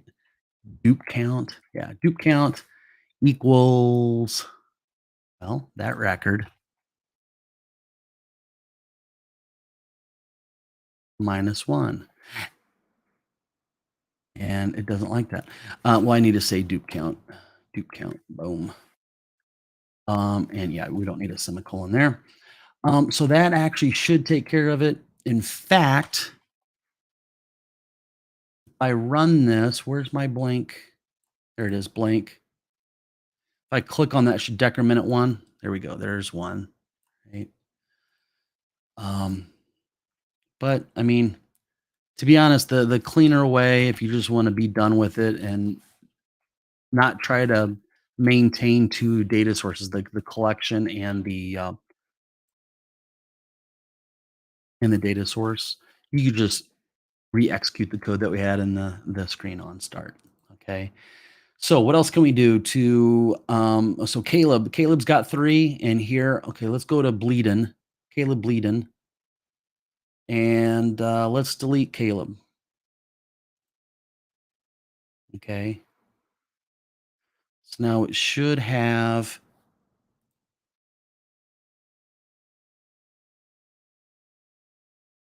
So Caleb now is down here with 2. Okay, you see that? So that worked out well. So now we only have 2. So does that satisfy everybody with cleaning up duplicate data? I definitely wanted to cover that. This was probably a good point to cover that. I'm going to go back through the comments and make sure that I've answered everything that's pertinent to what we were covering here.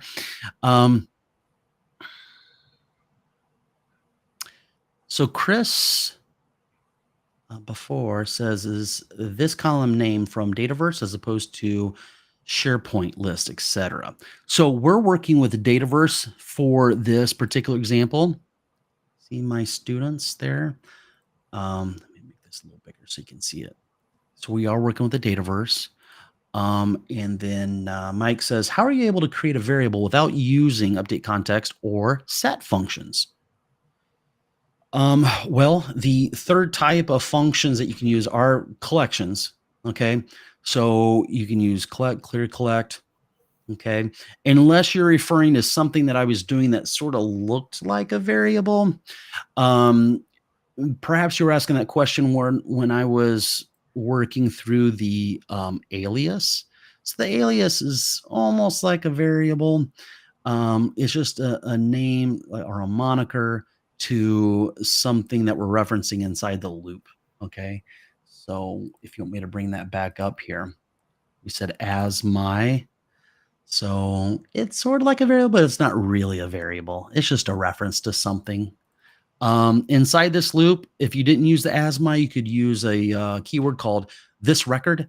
And I've run into some issues using the this record keyword. So I always use the as my. Okay. And maybe this is a clarification from Mike. How are we able to create a variable without using empty context or set functions inside the for all loop where it's only curly brackets? Okay. Yeah. So I think perhaps you are talking about the my. So that's simply an alias. And somebody brought up earlier in the live stream using a with function is sort of like creating a variable as well. But yeah, technically this is not a variable. It's just a way to reference something that is here at the top. Okay. Data is king says, how would you remove the duplicate? For example, if there are 3 records for Caleb, remove the 2 records and leave 1. Okay, so I think we've covered that, right? Data's king. And Elbass says, awesome. Nothing else anywhere else that I could find. Thank you so much. Oh, you're welcome. I'm glad this is very helpful. Nick says, by the way, may I know what we're going to do during the schedule call from Power Accelerator? Yeah, so I had like a 45-minute clip with me and Kurt talking about the accelerator program. So as far as in what we would discuss during a call, generally, if somebody has a burning question about Power Apps, something that we could help them with, we actually like to provide value. But as far as in other things to be discussed, really we want to know what type of content in coaching, like what areas do you need help in, and so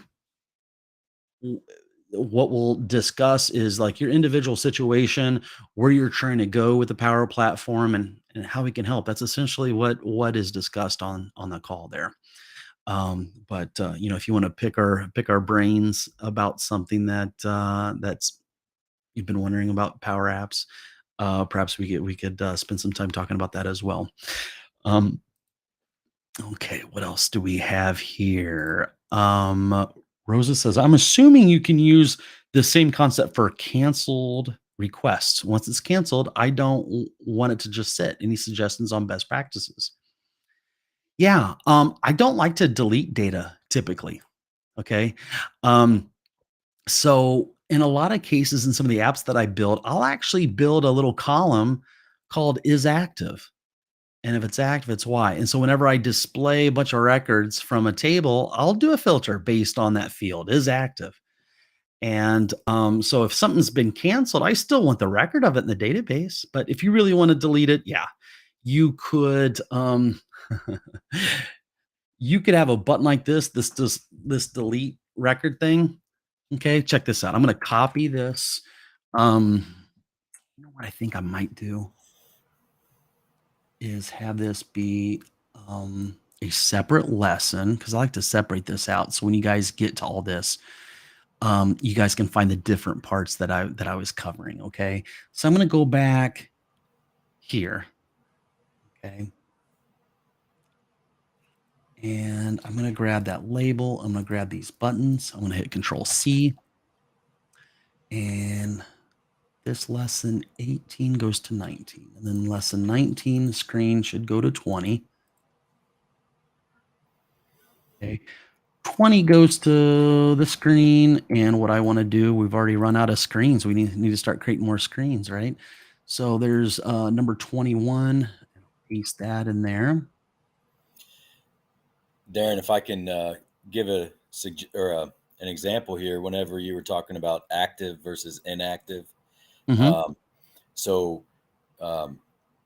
where I work currently, we have a welder's software that keeps track of all of our welding documentation, whether it be specific welders and what they're qualified for, also the procedures. So let's say we have a welder that takes a job somewhere else. We can go in and hit that. Look at Kurt. He's contaminating your live stream right here. Yeah. So you can go into that welder's profile, which is really similar to the form you were working on earlier, where you could edit the information. And there's just a checkbox for inactive. And so we're not deleting any of that welder's records, but we're inactivating them from current reporting. And then let's say they don't like the job they go to and they come back to us. Then we can go in and just uncheck that box and reactivate those records and get them updated on their welding qualifications. And then we're off and running again. We don't have to recreate. Those records are just reinserted back into the reporting. Okay. Yeah, very good. Yeah, there's a lot of use cases as you build apps that you might want to sort of archive data, make stuff inactive so you're not always looking at that. Absolutely. So let me show you how, like if you wanted to purge data, you want to do a data purge. I always like to keep the data though. I always think data is valuable, even for Never get rid historical of data. reasons. Yeah. But if you want to know how to do it, I can definitely show you how to do that. Okay. So I'm going to add a number 22. So here for 21, I'm going to go make sure this is all lined up right. 22. All right. So here we're going to, we'll call this purge data. Okay. Purge data. And so what we could do here is, let's say we want to purge people that have blank. Let's see here. What's a good example of this? I'm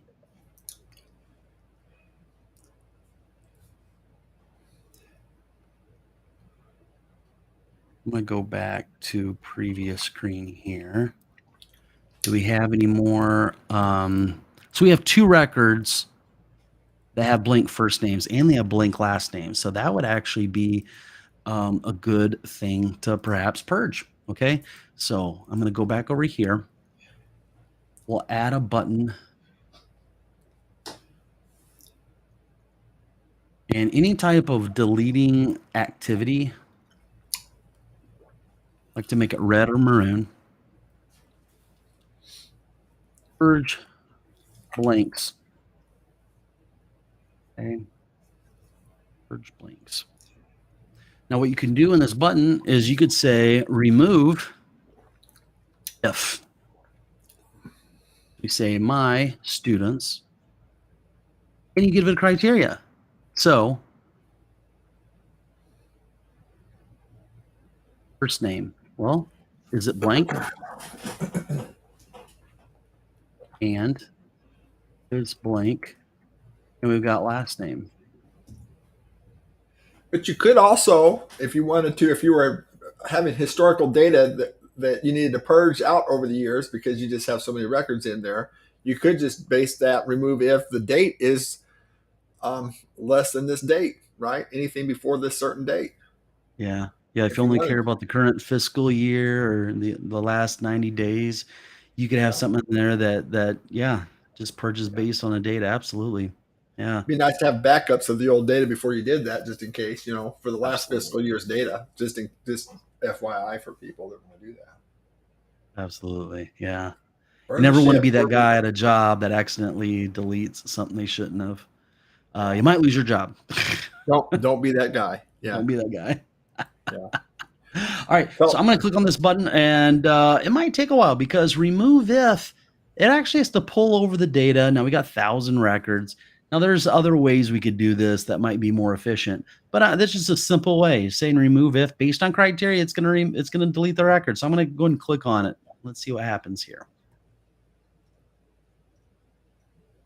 Yeah. Okay. I mean, that's an operation that's not like a user's not waiting to do some more processing. You're clicking that, you're going to go drink a cup of coffee or something. And, Yeah.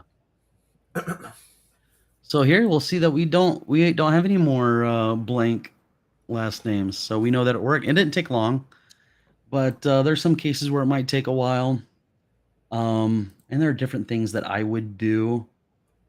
For example, instead of doing a remove if like that, let's say, in our app settings, I just clicked on the little settings thing here at the top. The row limit is 500. I know I've got at least 1,000 records in there. Yeah. Right. So I can increase that to 2,000. What happens if we have more than 2,000? And I try to get at that data source and it's only going to return 2,000. You might as well do a filter and go find this stuff first rather than trying to get at everything. The remove if is not delegable with SharePoint. So that could cause a problem. So instead of doing something like that. Hey, Darren, I got a related question, sort of. Okay. I've never asked this question. Okay. I wonder, because you just, for some reason, triggered it in my thought process. So if I'm doing a patch and I'm doing a defaults on a patch, I'm bringing in a new record and I've gone over 2,000 records in my data source. Will it still add it, or will it tell me you've reached the limit? It will. Yeah, it'll still add it. It just won't return a 2,000 more than 2,000 record data set. Yeah, that number is on the query. So what you want to do is make sure that you're using. There are some functions that are delegable and some that aren't, and that changes based on the data source. Okay. Okay. So what I'm going to do is I'm going to create a collection. I want to create a collection of all the stuff I want to delete. Okay. So this is much more efficient. So create a collection of students to delete, and then I'll go to a filter. And what's funny is the filter has exact same parameters that I had over here in the remove if. Okay, I'm gonna hit format text so you guys can see that a little better. Maybe even zoom in on this. Now, a person could even put a field out there to say it is delete or deletable or is active as no, right? Mm-hmm. Yeah. Yep. So then we got that collection there. So we do we have a collection of stuff that we want to delete, and then we could say for all that collection as my. And then we could just say remove. Okay, my students. Okay, so these would be individual. So if I said my, that should work. That my will give us the record. That's the record we want to delete. So that would get passed as long as you don't have more than 2,000 records that have blank first and last name, which you probably don't, So that's yet another way of handling that. Yeah. And if you do, then you've got a bigger problem than just removing blanks. You got to do got to do something else. Right. All right. So I'm gonna go back through here, make sure I'm keeping up with the comments.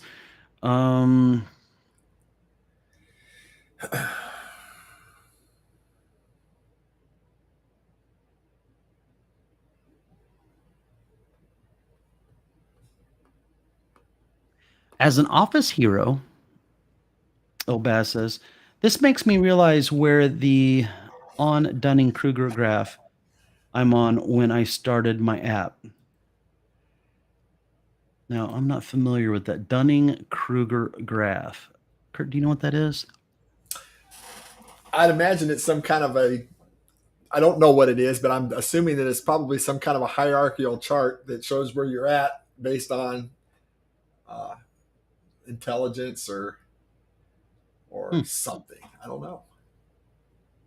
Yeah, it looks like it's something that I'll have to check out. That looks interesting.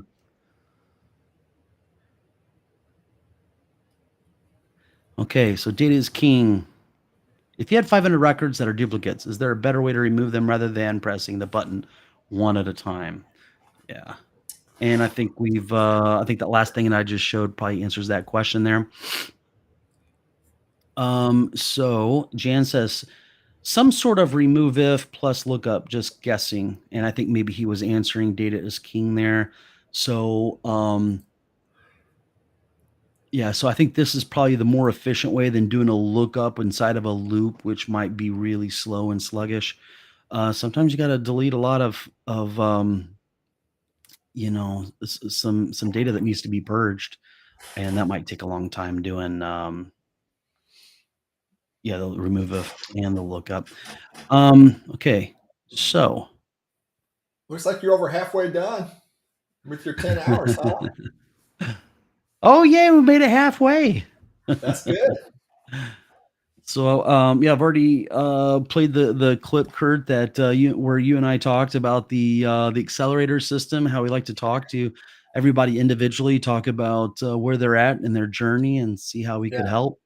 Yeah. And some people had some questions about that, which I answered. But yeah.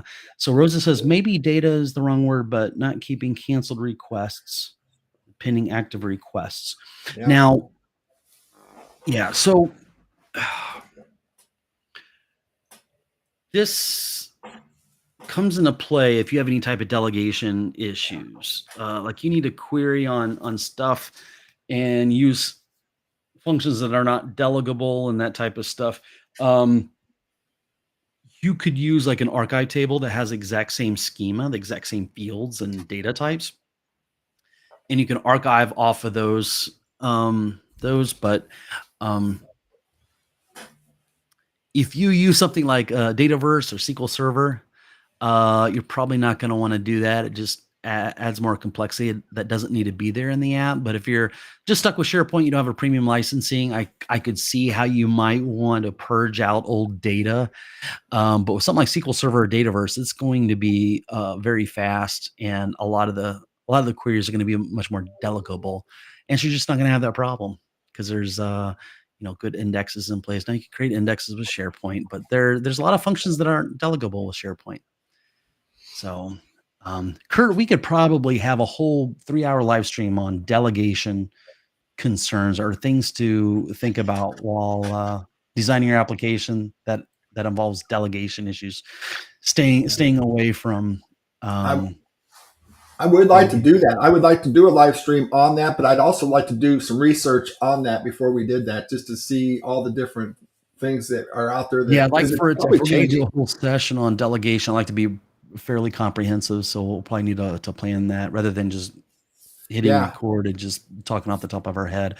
But most delegation issues I can get around just in how I structure the data and how I structure the queries, even with SharePoint.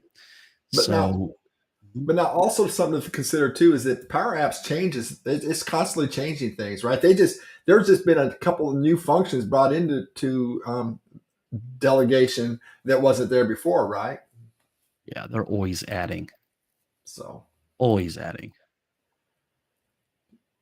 Yeah, and then you showed me a couple of tricks too, where you talk about doing a function on the right side of the equation and not on the left side of the equation. And then that helps with the delegation too. There's lots of little tricks that you can do in that might be something, maybe it's not a 3-hour live stream, but maybe a 10-minute video, Okay. It might be kind of cool for people. So as you can see here, have you showed the video that we did with the relational data? Not yet. That's the special treat later on. Yeah, that's I'm excited to see what everybody thinks about that. I think that turned out pretty good. Absolutely. Yeah, it really did. So yeah, we had a live stream on Saturday for Dataverse, and I was going to cover all the relationship stuff, and I ran out of time, and felt like we spent a lot of time, or I spent a lot of time trying to get the data imported right. So I have a good sample there, but so Kurt had a great example. So we'll be sharing that with you here later within the live stream. So stick around. You don't want to miss it. So I just created a bunch of more screens so I don't run out of screens again here. So we are up to, let's see, lesson 22. So we've covered filtering. Screen for every lesson. That's pretty awesome. I like it. Yeah, why not? Yeah. Yeah, so, we've got Microsoft's little lesson. They've got a screen for each lesson that was sort of cool. So I wanted to create one that's maybe a little better. Doesn't look as nice as theirs, at least not now. But now, have you done all those? Have you done all that so far? This is all the stuff you've done so far today? Well, we got up to lesson 21. Yeah, we've done 21 lessons now. I think we started with screen 7. So 7 through, 10 hours is a long time, Kurt. A lot can be covered in 10 hours. We could do this once a week if you want. We'll run out of Power Apps topics in about a month or two, I think, if we did. I'm impressed. You covered a lot so far. Yeah. Yeah, I have. We're gonna have to resuscitate you after this 10 hours is over. You're gonna be wore out. Yeah. So the that relationship video with Dataverse, I think was around. It was a good amount of time. So you let me know how was your cookout going? How long do I have you here with me right now? Well, I'm actually getting ready to go here soon. Okay, but I can play with that a little bit. I guess what I'm saying is I don't want to play it while you're here. I want to actually have a live interaction with you if you're physically there in front of the camera. And then if you got to go away for an hour or 2 or 3 hours or whatever, I'll go ahead and have that so everybody can see that. It's a really good video. Well, I got at least 30 minutes. At least Okay. 30 minutes. Let's play for 30 minutes. And then I can kind of stretch a little bit depending on how many groans I'm hearing out there. If I start hearing a lot of grumbling, I might have to say I got to go. But People are out in your yard flipping burgers. Like, where's Kurt at?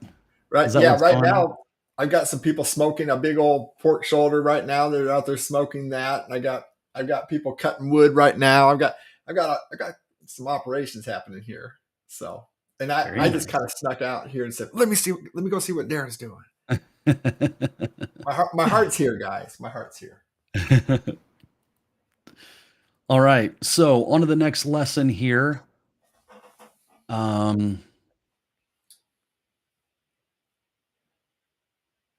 we've Did you talked have about drop downs. Did you have an agenda?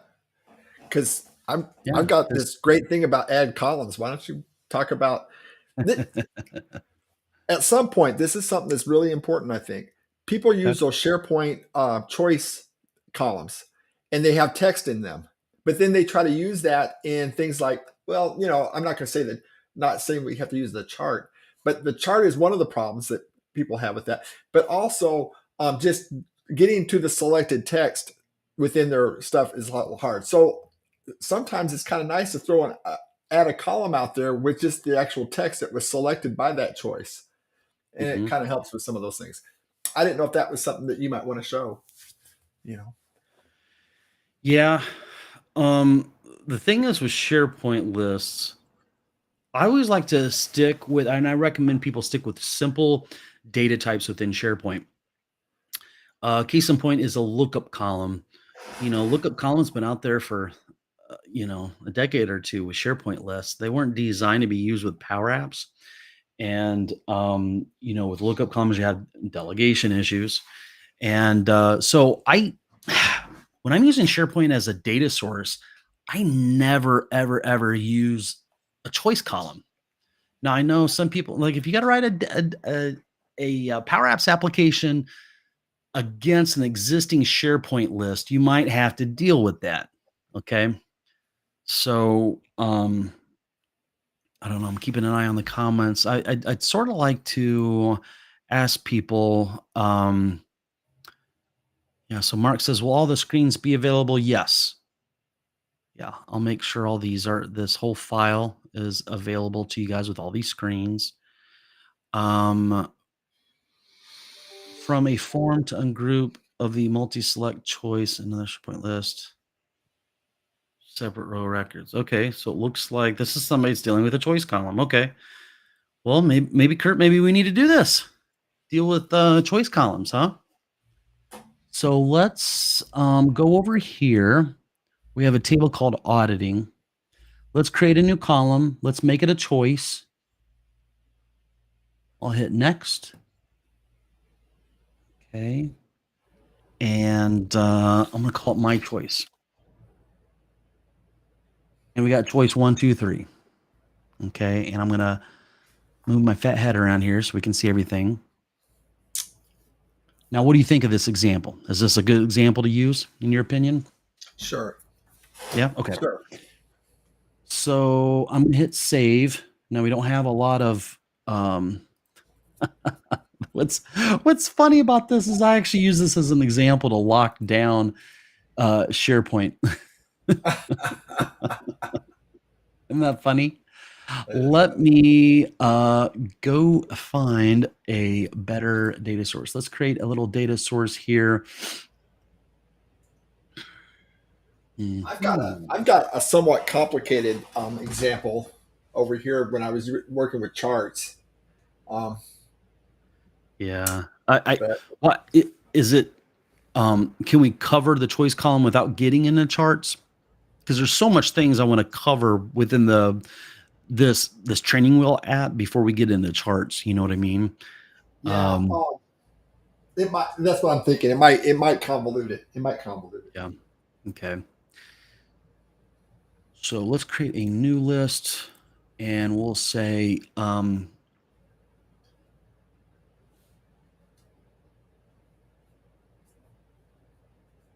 give me a good example, Kurt, of something that's got a choice field. Okay, so let's make a list of travel, and then you can have a field of the mode, the way you got the walking, car, bike. You can make choices Okay. there, and then you can have a destination where you can say, work, store, home. You can, I don't know, just See, guys, immediately what I think of when I think of a choice is that should be a separate SharePoint list. That should be a separate database table, is all of what I those should think. be. Yes, or at And you least agree with me on that? yes, or at least a constant setup, a list that was created as a constant in there, like a collection or something that you just put in there that you can just add if it's never changing. Yeah. I don't like the idea of these choices in here. It's terrible. Yeah. But like you said, it wasn't designed for this kind of thing. Yeah. They probably never envisioned SharePoint actually being a database source for application development when they created this.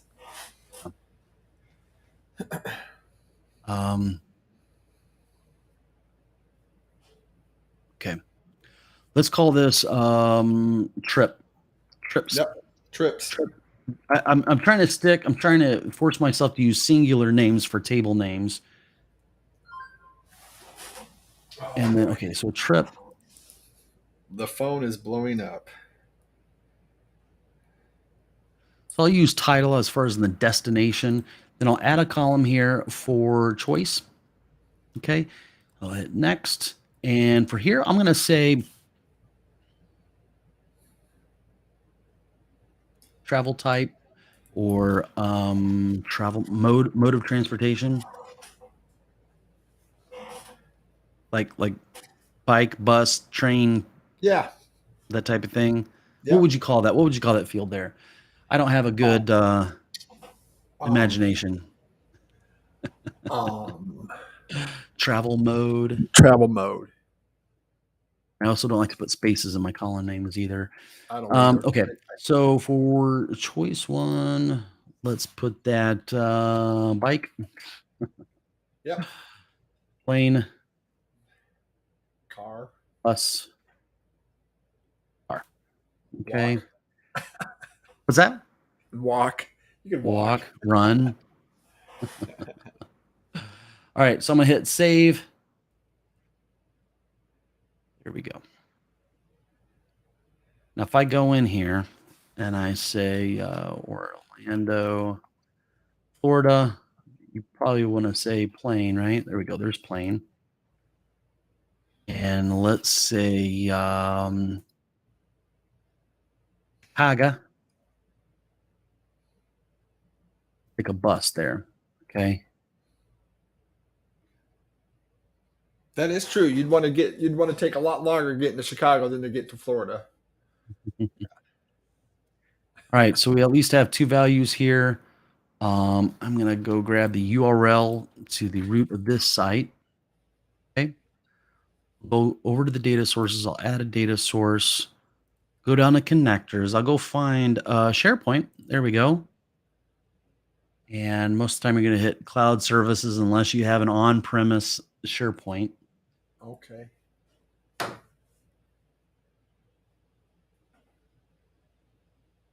There's our trips. All right. So what do we want to do with a choice field column? Kurt, remind me again what we were doing with this as you were suggesting it. So maybe you were wanting to put it in there. Okay, specifically that one of the problems you have is when you're later on you're using it, like say with the chart. The chart does not recognize choice columns, choice data types. So Okay. there's some controls that don't do that. Now I referenced the chart, but there's probably other controls out there that don't recognize the choice data type. So if you're running into something like that, what you have to do, or a workaround that I found was that you do an add columns and bring that text from the choice column into that new column that you made, and then that can be used in whatever control you're trying to use. Okay. I was thinking maybe for a moment the data table, which is a control I really don't like, it actually did display a choice value there, which I'm a little surprised that it did that. There was also something that you showed me once, where the choice function that allows you to get to things, and I think that's something that you need to cover too. That's a pretty smooth function. All right, very good. Make sure all this is set up right. So this one should go to 22, and I go to 22. This button should say 23. Okay. All right.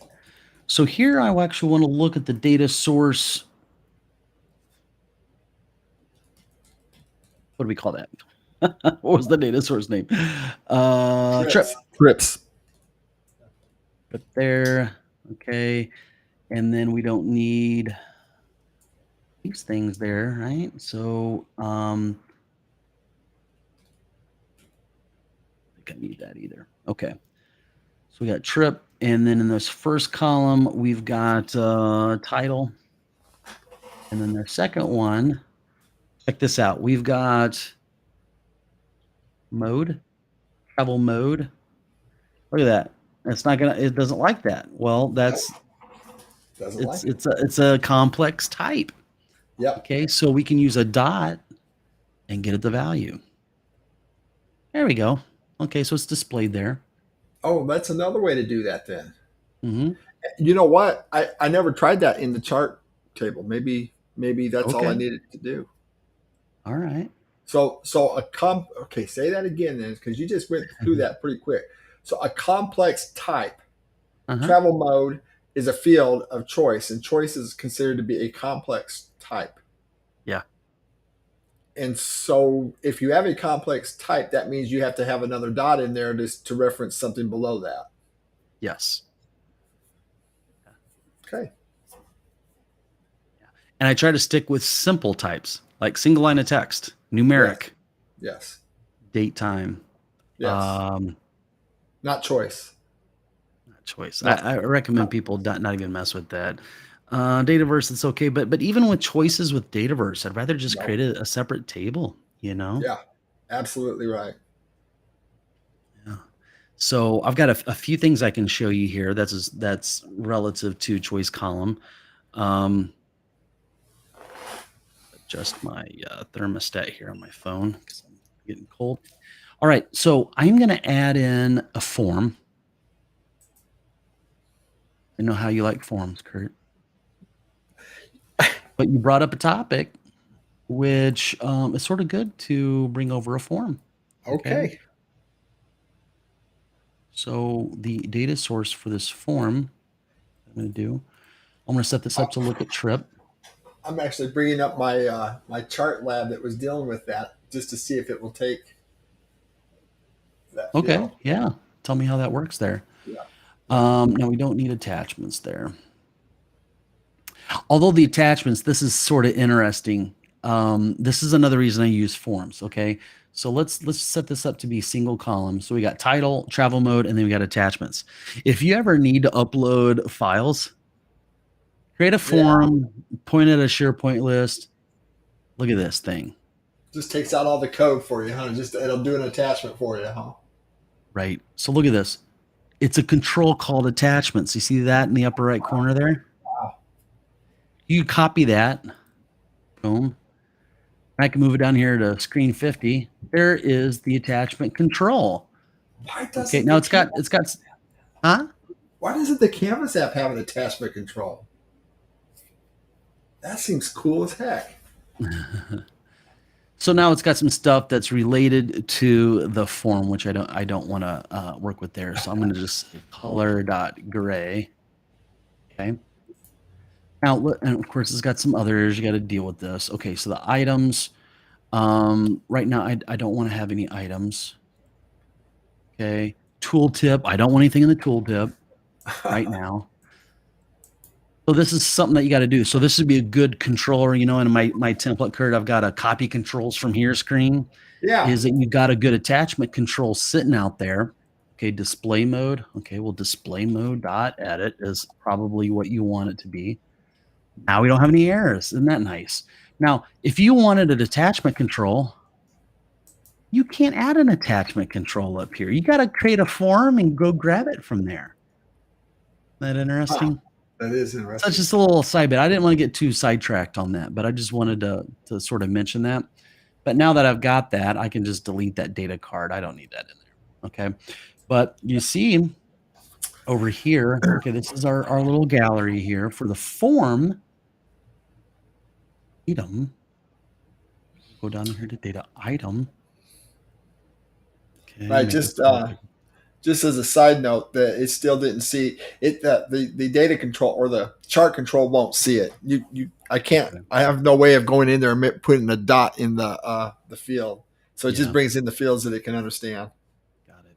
Yeah. Yeah, we'll have a whole video series on the chart, and we'll work with all that Yes, type we of will. stuff. Oh, yes, we Good will. stuff. Okay, so whatever record here selected inside this gallery, we have it popping up over here, right? Mhm.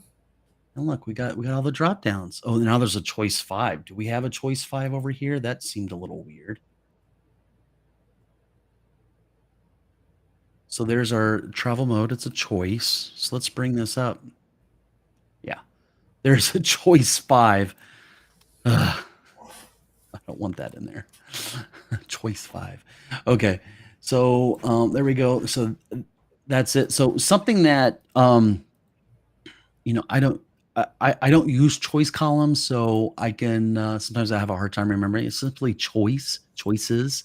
There's a function called choices. Now I can't Yeah. click in here and edit this. This is another annoying thing about forms. You got to click on the data card. You got to go over here and click unlock if you want to do anything with it. Okay. So now I'm going to click on that drop down. That is the source choices. Okay. Well, check this out. You could create a little gallery. Let me create a little thing here. There's another gallery, right? So this is a data source. Okay, so we'll put the little data source here, and what do we have here? We got in choices we have value, and that's it. We don't have any other thing there to look at. Okay. Do you like that? Yeah. So if you wanted to understand it, see what all is in it, or have like a little, maybe you don't want to have a drop down list for your choices. Maybe you want to have a little gallery. Maybe you want to put little images in there or something. You know what I mean? Right. You were also showing me that you could actually, wasn't there something it was almost like you were creating an array with that choices function that you could actually implement each item in that, you know? I thought that was pretty smooth. So you actually could create something just like it was an array where you actually had control of the different elements of your array. Do you remember when you were showing me that? You have to tell me a little bit more to jog my memory. It's about all I can remember. It's about all I can Okay. remember of it.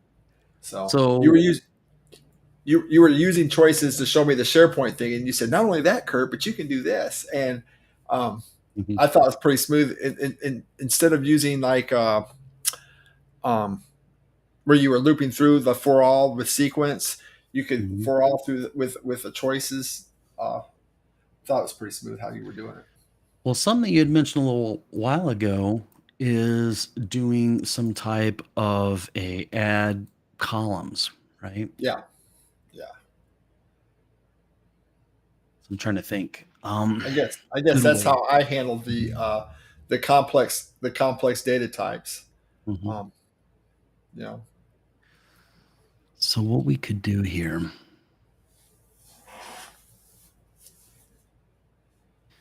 is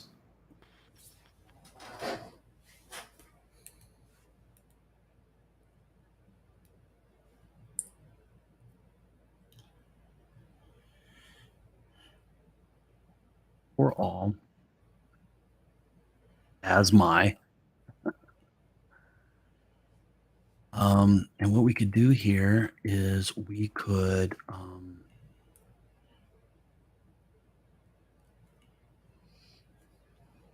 actually I don't like it to do it this way. Let me this. And you wanted to know about the add column. So here's screen 22. In the on visible, we do a clear collect and say temp travel modes. Okay, so we've got that. Mhm.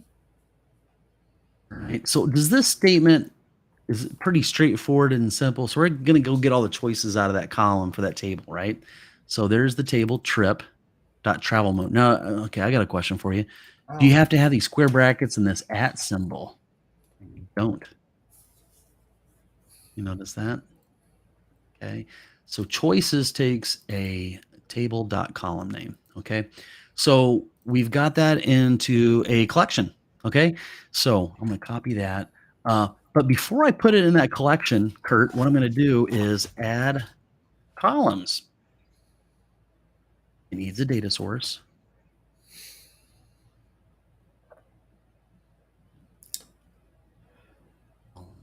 Okay. What's the column name that we want to add virtually? And you might want to say something in here like first, or we could say code, the travel mode code. Okay. And then you've got an expression. So you might want to say like left on title. Give me the first character out of there. But because we're talking about choices, You could, it's not You title, could. it's actually value, right? right. I was gonna say you could just put value in there, and it'd be just fine, and then put the value in there. Yeah.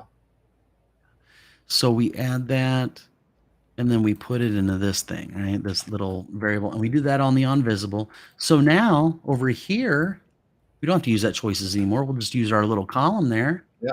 Use the value. For the first one,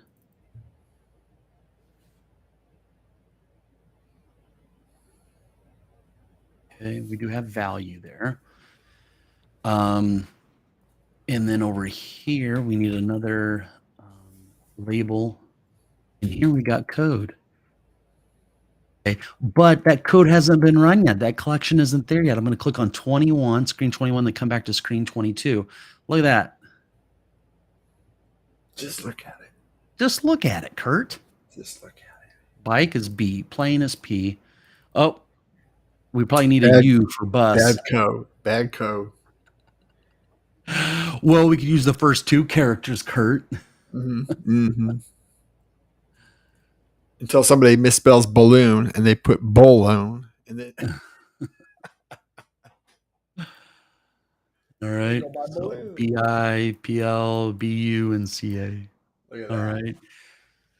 So I fulfilled my duty and went down that little side chute of adding columns, dealing with the choice, which I really dislike choices. But I mean, you could work with them. You might be writing an app against an existing SharePoint list. They got choices all over the place, and you just got to deal with it. You know what I mean? Here's the thing, too. I just more importantly than the SharePoint, that was just a case in point. But that add column is something that I wanted people to see if they were. That's a slick function because what it does is you can actually create what do I call it? You can actually create evaluated fields or calculated fields, and to your data. And the thing is it doesn't change the underlying data tables. It's just a virtual table out there. It puts another field out. It'll hang another field out there, as many fields as you want. The list goes on. You can just say field name, comma, whatever you want to put in that field. Field name, comma, whatever you want in that field. Just go on. You can put 10 different fields in there if you wanted to. But it's cool to have a bunch of, if you wanted to do a lot of calculations. Mhm. I just think it's powerful because it doesn't change the underlying table. You know, I do like that. Yeah. yeah.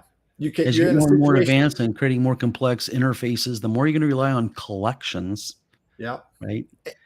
And Right. that's a I've way just to just been- add a column to a virtual in-memory collection. It's very, I've been in so many situations where I would go, boy, I wish there was a field on that. I wish I had that field sitting over there. Well, just go ahead and make it. You know, you don't have to go and change the structure at all. You just put it on out there. You know. so So Kurt, if by any chance the time that you need to run, I sort of want you to give a little bit of why one should stick around for this thing that you prepared for us.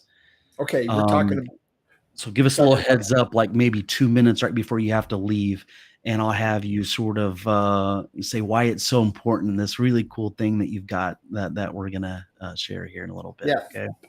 time is getting close. I'd say like 1 o'clock, around the 1 o'clock Central Time here, which maybe 10, 15 Okay. minutes. So Very good.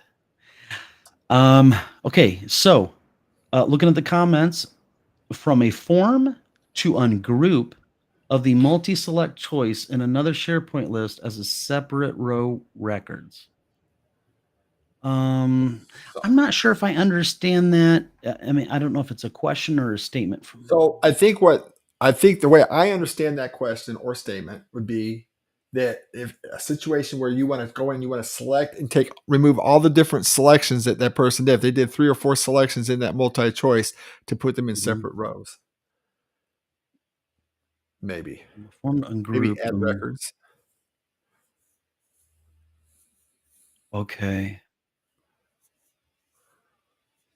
Yeah, so for a choice column, that could be set up to be a multi-select. So they could select multiple items. Ungroup with multi-select. So Mhm. Ungroup the choices into the selected choices into separate rows of records. So maybe just adding records based on the selections that they made. Okay, so here she said correct. Okay, very So good. so I guess break it down for me because there's something that's not connecting in my So brain. if you have the way I understand it is, if you have a list of like, let's say you had travel modes, and Right. that was a multi-select, and you wanted to do bike, plane, and bus, and you selected all 3 of those, then it would be cool to be able to add those as maybe you were creating records, a history record of the ways you traveled, or maybe you're buying items from a store and you want this pick list of items from the store, and so they're creating records for each item that you're buying. So you would just create a record. So you're doing a patch for each item that was selected into another table. Does that make sense? Sometimes it takes me a while. Okay, so we have a list here, and this could Yeah. be a multi-select for travel Yeah. mode. We could say, "Oh yeah, I want to do plane, bike, bus," or select all of them. So you want to add that to what? So we have some table sitting out there, Uh-huh. like that catches those selections, and we want to add those selections to a table. Okay. Each one being its own record. In this particular case, in a choice that I go in here and I say travel mode, it is a choice, and I could say allow multiple selections, right? Right. But that's not okay. So, like, if I did check boxes, allow multiple selections. So, what you're saying is you want to take all those choices and you don't want to store it in this field. You want to store it in another table, almost like you're doing a one-to-many relationship. Exactly. Okay. Yeah. So, what you would want to do. So, travel mode. Okay, let's go in here. So, I'll say we got trip, we got travel mode, trip travel modes. Okay. Trip travel modes or selected. How about that? Selected travel modes. We won't show in the navigation. Okay. So what I would do here is in the title, I could just put in that selection and then I could add a column, a numeric, which is how I do a foreign key within SharePoint. Okay. So a number. And I'm going to call this, what do we call the other table? Destination or trip? Yeah. Maybe available modes. Like, let's say Kurt can only use these 2 kinds of modes, and Darren can use these 2 kinds of modes. I don't know. That's where my mind went to with that.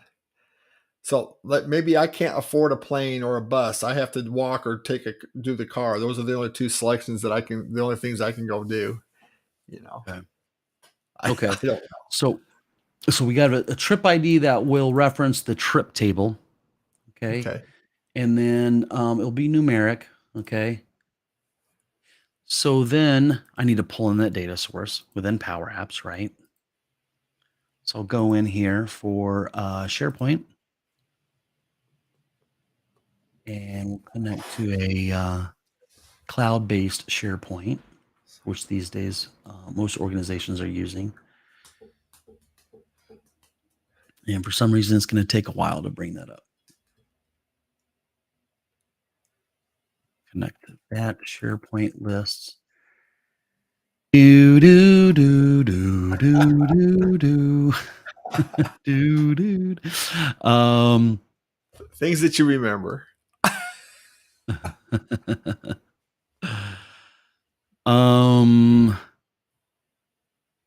So here's a question. So tomorrow, can I share the link to the question posted on Power Apps Forum?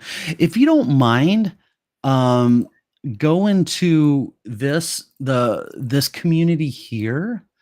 I absolutely hate. I don't know if you're talking about the Power Apps from Microsoft. It's their forum is so slow. So if you don't mind posting it out here, we can make sure your question gets answered.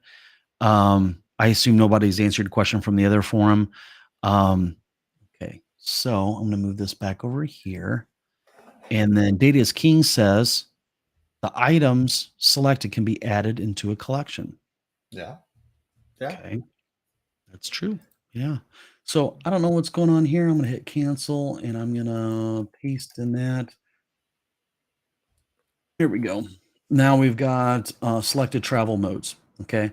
So I'll connect to that.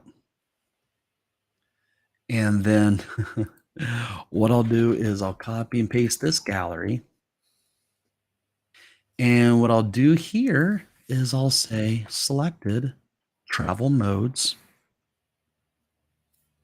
And what I'm going to do is I am going to, this first thing here.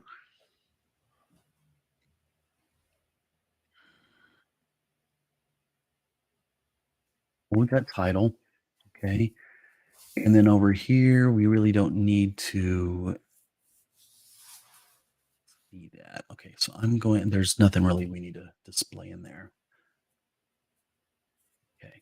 So a trip is selected here. These are the available things, the different modes of transportation. And when they click on these, I'm going to add it over here. And you're right. Data is king. That could be a collection. In this case, it's a data source, right? It's a SharePoint list. Okay. So when they click on this one, I'm going to grab the ID from this gallery. Okay. So on the on select for this gallery, what I'm going to do is I'm going to patch. Okay. And it's going to be selected travel modes. And I'll say defaults. So I'm just going to add new records to it. Selected travel modes. And then here in this thing, I'm going to say title. Okay. Is going to be this item dot value. Okay. And then the ID, the travel ID, mode ID. What did I call it? It's called a trip ID. Trip ID. Trip ID. And we'll say that gallery up there that was selected dot ID. That should do it. Now I'm going to open this up and format the text so you guys can look at this code that I just did here. Sometimes I go a little bit fast. Okay. Every time they click on that little gallery in the lower left, we're going to go grab the mode of transportation, throw it in the title for that third table, and grab the trip ID out of the trips gallery. Okay. So if you look at this, we have Chicago selected. And we're not going to pick a choice that's just a single one. We want to say bike, plane, and car. Exactly. Okay. There we go. Now, for this really should be filtered by that gallery there, By dot the ID. selected, dot, let's say ID, and then Trip ID, for right? the, we'll have a travel, what's the name of that, type of an ID here? Trip ID. Okay. So we have trip ID equals that. Those are the ones that we want to see, right? So if I click on Orlando, well, because I'm in Orlando, I'm going to use my bike. Okay. Nice. Good choice. If I Healthy. click on Chicago, it's going to pull up those 3 again. So hopefully that Smooth. answers the question. What do you think, Kurt? I think it does. What about Taruna? What is Taruna? I don't know if I'm butchering up your name or not, but I'm thinking it would be pronounced Taruna. That's it. That works. That's what they already posted that before. Yeah. But, so Taruna, let us know if that answers your let's know if question. that answered your question. Yeah. Yeah. So I should probably get rolling here. Well, Kurt, tell us why it's important for us to watch this thing that you prepared for us. Okay, well, I might talk a little bit about that in the video, but just have you talked about the accelerator program much at all? We have, yeah. Okay, so you guys know about what Darren's trying to create here, and Taruna says nope. Didn't answer it. Okay, well, Well, Taruna, can you let us know how we could have, or you know what, if you wanted to, I'm just moving things around, trying to make sure I see everything. If you could Yes, share, he or she says yes, if you can share the formula. Okay, so on the click event here, I probably need to move things around here. Okay. So that does. So they are saying yes, it did work then, right? Okay. Okay. Good. Yes, if you can share the form better. But if you have a question like that, you post it over in the community. And the links is at the top of the screen here, the Power Platform community. You could always email us. Anybody can email us, support@Neese. That's in the upper right corner of this video that goes to both me and Kurt. Okay. So very good. All right. So Kurt. Yeah. Tell us about what you're going to share with us. Right. So I want to say all this to say that. So I guess before I get to that point, I just want to talk about it's kind of some of the meat and potatoes behind what we're doing with that accelerator program, right?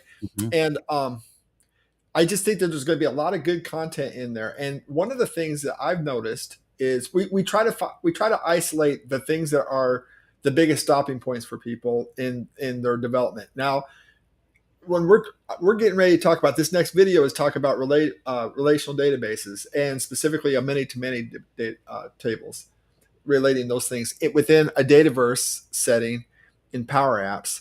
And the reason why I think it's so important is because that seems to be the big wrinkle for a lot of people in their journey to progress, to get to more advanced levels. It's hard to do, just like it's hard to write a good program without data. You have to have data in any program, right? But more importantly than that, you can't get much of a program without having relational data. That relational data is such a powerful tool. And I personally want people to be able to understand that at our level so that they can go in there and just see a many-to-many scenario and it's no problem for them to program. And within the Dataverse has made it so much easier. And I know for me, when I was learning, I still do it sometimes, I start overthinking it because I'm used to doing it the old way, where you had to go in and search for every little thing. And this is so powerful. So what we did is we created that video that kind of takes some of the mystery out of that. And I think that I don't know. I think it's a powerful video. I think it's something that everybody can learn from, even the advanced people, because if you're like me and you've been doing this for 30 or 40 years, there's a new way of doing it. And you got to kind of rethink it a little bit. So I don't know. Does that say what you wanted me to say? Kind of. Yeah. Really the importance of it. I think, Kurt, both you and I when we work individually with people, that's the one big missing thing that that people are missing when they come to Power Apps. They don't have a database or software development background. That's the biggest thing, is how to understand relational data, how to design that relational data, and then how to work with that relational data inside of Power Apps. And that's exactly what you go over that we're about to share. Right. And more important than everything that you said and everything that I said, I Mhm. want you guys to look important. I want you guys to look smart. I want you guys, when people say related, yeah, I understand money to many relations. People are going, whoa, this person's smart right here. So I guess I want you, because it's kind of slick and it's not as hard as you think. Yeah, With no, I meant Kurt did not butcher my name. Oh, okay. Thanks. I will try the formula. If I still have issues, I'll post it in the link Darren provided. Appreciate your time. Big thank you. Absolutely. That's what we're here for. Very cool. Very cool. At least we got a win there, right? Absolutely. We need the wins, man. But yeah, so I just want everybody to look important and look smart. So you'll get to know this. And it's so much easier than what you're thinking. But other people don't know that. And people pay big money to know that. So That's right. There you have it's essential to this stuff, creating apps. Absolutely. All right. Without further ado, are you guys ready for this? Shoo. How's a many to many? That's as hard as it gets, right? Many to many is supposed to be hard, man. It is. That's all there is to it. It's really all there is to it. Yeah, it's kind of cool. So this is a simple 3-table app, and we've done one to many, and if you look at the 3 tables together, it's many to many. So, all right, guys. So this is a little session. We're going to talk about Dataverse and relationships between tables. This seems to be the big sticking point for a lot of people's lives, right? Really, we're going to just talk about relationships, right? With databases. The other relationships, maybe not so much. But with databases, yeah, we're going to talk about that. So what it seems like it's a big problem for a lot of people when they're dealing with databases. And I'm sure that you've dealt with it many times. It seems like people understand how to create tables. They understand how to show tables. They understand how to search. They understand how to do filters. But then we start talking about relationships. We go into the one-to-many and we go to one-to-one. And then people say many-to-many and they start scratching their heads and they go, I don't know what I'm going to do. What am I going to do? And so they get stuck. And then, that's the end of their journey, right? So what I'm hoping to do today, and I've been talking to you about it a few times, is I wanted to try to come up with some kind of a simplified demo that takes the mystery out of this thing. And I'm really glad that we're getting this opportunity today to try to do that. I'm excited about that. So should we just step right in, start doing it? Let's just step in and start doing it, man. Did you want to do an ERD first? You know what? That would be a great idea. Because I know you like to do ERD. See, I've got an ERD. You always ask me, Kurt, do you have your ERD? And I say, yep, it's right here in my head. And he's always shaking his head. Acceptable. Saying, Not acceptable. Not acceptable. All right, you tell me what to create here, Kurt. So we probably don't want to call our table 1, right? Nope, we want to call it. I want a people table, a table called people. Okay. Now, what do you think about calling the table a singular value, like person? Do you like that? I do, and I don't. I don't know. It's a preference thing, maybe. I'm going to follow your lead today, man. People. Now, I tried that because Dataverse likes to stick a S at the end of it to try to pluralize things. So I said, what'll happen if I put people in there? And is it going to be people's? Is it going to be a people's table, or is it going to just be? Is it going to understand? It'll be interesting. So now the people table. Now, all I really want now, obviously, you've got the very first field in there. It's going to be called people, and what that is, that's going to be the Dataverse always creates a field that's going to be the same name as the table.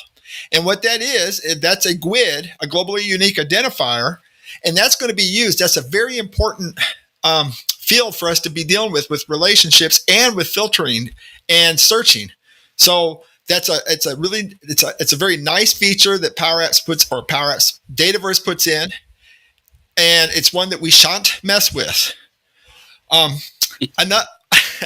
Another field we want is name. And you've got that sitting right there, just like that. See, you're just reading my mind, Darren. So Dataverse wants to put a name they want to put a name field in there. Now, when you go into Dataverse, for you guys that are just starting to play with this Dataverse thing, you're creating tables. You're going to see about 20 fields in there that you didn't create, and they use that for various reasons, of which I know none. But this is what I do: is I leave them alone, and I just worry about our fields. But there's one field that it creates. Well, actually, this is the second one that it creates that we're going to use, and that is the name field. And Darren has taught me that it's going to put it out there. You might as well use it. Might as well use it for something useful. Well, one of the things that we're going to do today is we're going to create a database table of people. And the most important thing about people, well, besides your income, is your name. Right? So we're just going to go ahead and leave that name, and we're just going to keep this really simple. And it's going to be a data type char, which it's already a data type char. So that's all we're going to need in there. And we're going to leave it at that. And that's going to be our table. So we've got 2 fields. Now, understand that if you're going to make an app that's going to be dealing with people, like maybe it's customers, maybe it's employees, maybe it's you're going to put a lot of other fields in there. But I really want to keep this as bare bones as possible. I want you guys just to see the exact fields that you really got to have, And really, for the people table and for the relationships to work, this is really all you have to look at, okay? So we're just going to leave it at that. So we got a people table. So let's go create another table. And let's create a table called services. Let's say, I've seen one of our students wants to start a lawnmower business, and they're going to have different services. And I know another business that's going to be dealing with all kinds of different types of services, of which I don't know. So let's just put a thing out there, just call it services, because it could be a lot of different things. Maybe we could be calling this customers and accounts. We could be calling this customers and orders and product IDs, and we could do anything. But for today, we're just going to create a thing called services. Okay. Right. And just like in the people table, it's going to create a field called services and actually in this case, do we want to just call it service? Maybe we just want to call it service because. Yeah, I was going to ask if that was okay, but I didn't want to. Yeah. I didn't want to mess your flow up there. Yeah, that's okay. Yeah. And look, if you think I'm going down the wrong track or just want to check on me, just check on me. Sometimes Kurt needs to be checked on now and then, So we'll call it a wellness check, right? So just like in the people table, the service table is going to create another field, and it's going to be globally unique identifiers that is going to, in this case, it will identify each record for the service. And then we have the name field, which is just like in people, and we're going to use that name field to describe put the description of the service. It's just going to be a service description. And for today, that's all we're going to do with these 2 tables. Now, understand that if you're going to build an application, you would have lots of stuff in the people table and lots of stuff in the service table, lots of different fields to capture all the different kinds of data that you would need in there. Like for people, you might want a social security number and birthdays and addresses and emails and phone numbers. Services might be cost and types and categories and just all sorts of things you would want to flesh out. But again, let's not get away from the real meat and potatoes of what we're trying to do here. We're trying to deal with relationships. So this is all we really need. So now we're going to create a third table. What's this key thing here? What's up with that? Good stuff. So like that globally unique identifier, okay, that's going to be it's going to be globally unique. It's going to be a unique number, it's not really a number, a set of letters and numbers. And it's going to be a key so that we can do searches on this thing. So we can do, and it will be, when we're looking for that specific person, it's going to have that globally unique ID, and the database table will go out there and find it. So the searches that we're going to do will use that GUID to find the right record. Is that close enough? I think so. So a key is a way to find something quick if you ever need to look something up, right? And it's typically unique. You're going to use this. Yeah, you're going to use this all the time in lookup functions. Whenever you're doing a lookup, you're going to be wanting to use that because when you're wanting to try to find that one exact record, you want to use that, right? That's right. So, yeah, it's really important. And I guess maybe that's something that's hard for people to understand when you're beginning levels at database creation and stuff, is that key. but it's not rocket surgery.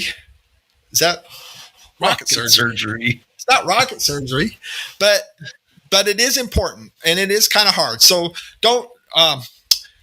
don't get overwhelmed with that idea of keys and all that. You're going to hear primary keys and foreign keys and all that stuff, but it's just ways of looking things up. So is this data going to relate to each other at all?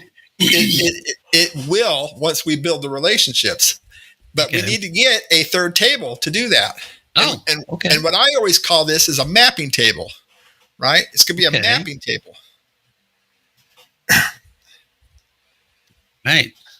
And what I like to do is I like to use both names and then map. So what I would call this was people service map. Right. You could call it service people map, but I'm just saying people service map. That just tells me this is my naming convention that I've adapted over the years, because what it does, it tells me that this is going to be a mapping table that's going to identify both of those other tables. So I just use the other two tables, and this is actually what's going to create the relationship. And we're going to do this in two different ways. One way, I'm going to show you guys how to do it. The second way, I'm going to challenge you guys to see if you can replicate it on your own. And I'd be interested to find out if you were successful at it, and if you learned anything by doing that, or if you got stuck and you need some help. We're going to be here for you if you need help. Yeah. So we have this people service map table. And again, it's going to give you a globally unique identifier, of which at this moment, we're not too worried about, right? Mm-hmm. But we're going to create two other fields in here. This is where it gets slick, okay? We're going to use another data type called a lookup. Okay. Now, I call it a data type. Now, other people will say it's a type of field, and it is, but I treat it just like a data type, because you're going to use it for nothing but looking up. So, just like you use numbers for doing math, and you use letters for showing labels, we're going to do a lookup for looking up. So it's going to be a lookup. We're going to create two lookups, and I have a naming convention that I've used over the years, and especially since I started with Power Apps and Dataverse, is you call it a lookup. Now, in the old days, we used to just call it IDs. You would have people ID and service IDs, right? That's now, what I'm used to. Yeah. Right. But with the Dataverse, they've kind of changed that, and they've made this so simple. So what we do now is we're just going to have a lookup, and I'm going to put the name lookup, the word lookup, in the name. So what we're going to do, the first one we're going to do is we're going to call it people lookup. All right. And we're going to make that a data type of lookup. Of course, you can't really show this in your ERD tool, but we know what it is. And then the second field is going to be the service lookup.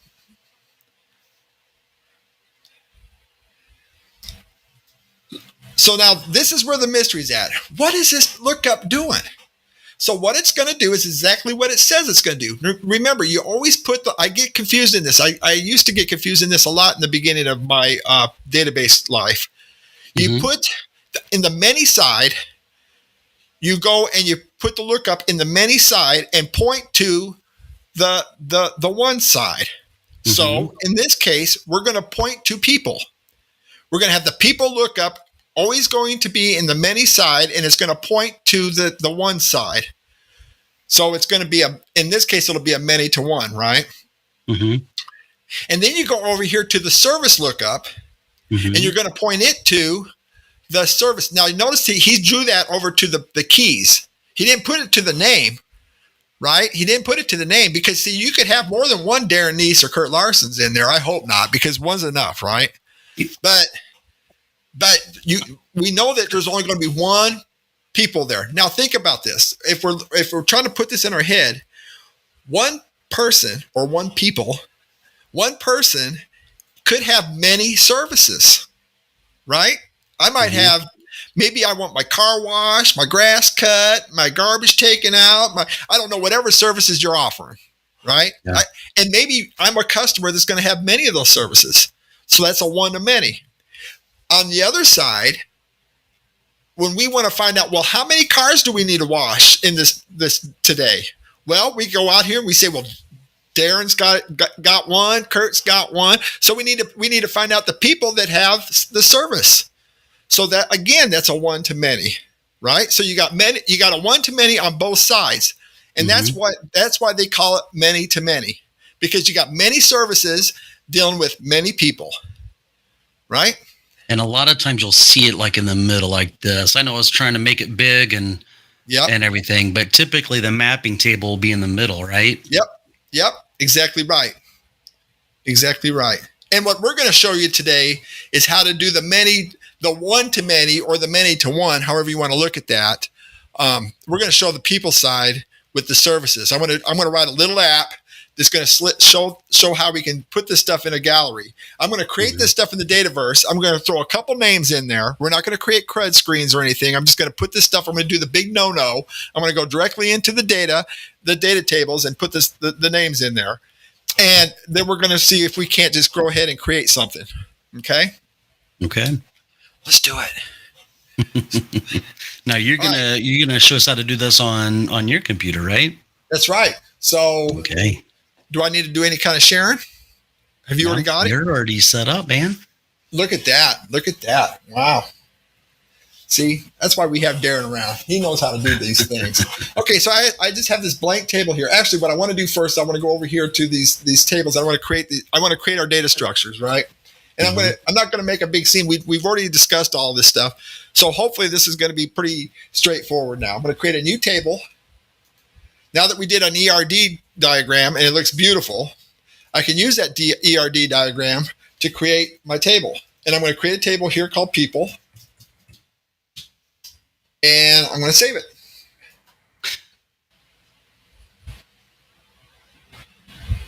And we have Jeopardy music playing in the background as this is saving. Do do do do do do do do do do do. I'm almost thinking they had a scribe out there writing it all in by hand or something. It was taking so long. Okay. So then I'm going to go over here to my columns. Yeah. And you'll see that we've got a name. They put name in there and it created a people. And you'll see that the people field is a unique identifier, just like we said. Well, look at that. Any chance you could zoom up on that, Kurt, just in case some of us have bad eyes or we're getting a little old and we might need things. Yeah, that might help us out a little bit there. Is that going to help? It is. What do you think? I like it. Okay, so so we're out of this, and that's it. That's all we've done now. This people table is done. It is finished. So I'm going to go back to my tables here, and I'm going to create another new table. Okay. And I'm going to create this service. And you'll notice I'm just going to put service, singular, and it's going to do the duplicate for me. Do, do, do, do, do, do. Look at that. Boy, that's fast. And I'm going to go over here and click on columns. Where's my columns at? Over here. I zoomed on it, so now I'm lost. Okay. And oh my goodness, look at all those columns there, all those fields. What the heck happened here? Oh, you know why? Because the first time they didn't catch up yet. Now it's all caught up, right? So I'm going to go over here to columns. Let's do columns again. And I'm going to do a little trick here. I'm going to go over here to the name. And I'm going to sort that. And what it's going to do, well, it didn't do what I thought it was going to do because we didn't put any custom stuff in there, did we? Usually if you do the custom, if you put in your own tables or your own fields in there, it'll put that in there for you. Anyway, so you'll see it's got the name and it should have a service. It should have service in here somewhere. I'm not seeing it though. Oh yeah, it's right there. Okay. So we got the unique identifier and we got the single line of text. All these other fields were created for us. That's what we talked about earlier on. Okay. So then we're going to go back and we're going to create a third table. A new table. And we're going to call this people. The other people. Service. Map. Like that. We're going to save it. And this is where we're actually creating most of our field work is going to be done right here in this. We got those two fields that matter the most in this relationship when we're building a relationship. So I'm going to go ahead and go to columns. I'm going to do new. Do a new column. I'm going to call this people lookup. And I'm going for the data type. You'll see this lookup right here. And I'm going to select lookup. Did you go back in there? I think our faces were covering it up and I had to adjust. Oh, okay. You want me to go back a little bit? Yeah, go back to the data type. Our faces were covering that up. So when I entered this people lookup, I had to put in a data type. And I selected from here, it starts it off at text, and I just went on here to lookup, and I chose lookup from here. Just like that. And when you do a lookup, there's an additional field entry that you have to do. You have to give it the related table. So you come over here and you give it the related table, and this is going to be the people table. So if I just start typing people, it puts it right there for me, just like that. Look at that. Bam. And I hit save. Very good. That column is now done. Now we have to do one more column. As soon as the Jeopardy music is done playing. And the scribes get done writing everything they have to write. Okay, then we do a new column. And we're going to do service table. Or service table. Service lookup. And I'm going to go to single line. See where it says single line of text there, data type. I'm going to change that. Change that to lookup and lookup. And I'm going to find the related table. And it's going to be service, right? So find the service. There it is right there. And I hit save. And I think, Darren, that's all we need as far as our data tables are, as far as creating our data. But I want to populate our tables with a little bit of data, just a little bit. Okay, not a whole lot, just enough to make people see what's going on. So I'm going to go over here to my tables. And I'm going to find my people table. Down here. I'm going to create a name, Kurt Larson. Come down here and put Darren Neese. I'm going to put D.O. Frey. Oops. D.O. Frey. Oh boy, I can't. Dalton. And Steve. Ow. I didn't get the ST. That's good enough. That's enough names in there to show what we're going to try to do. Yeah. And then I'm going to come back to my tables, come down to service, go down to my name, and I'm going to go HVAC, level 1. I don't know what kind of service we'd run, so I'm just throwing stuff in here, guys. Level 1, maybe I'm going to do some HVAC, level 2. Maybe I'm going to cut grass. Pick up garbage. Yep. Walk the dogs. Take out trash. Seems like your keyboard's cutting out there on you. I know. I see that. What's going on? It's Bluetooth technology. You just can't win with it. Wash car. Right? So that's enough. That's enough services. So we got some people data in there. We got some service data in there. So now we can go out here and build an app to show how these relationships are going to work, right? Okay. Okay. So what I'm going to do is come over here to Power Apps. And wow, that got small. Oh, it's because I got the browser set up. I want to bring that back to 100 because otherwise it just gets kind of weird. Yeah. There. Okay. I think that'll work better for us. Okay, so what I'm going to do is the first thing I'm going to do is I'm just going to go ahead and bring some data in because I know that I need the data. So I'm going to go ahead and bring the data in, right? And I'm going to add those tables. I'm going to add the tables. There's my people.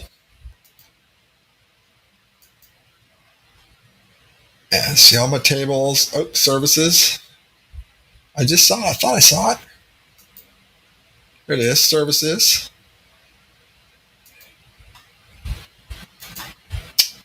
And people service maps.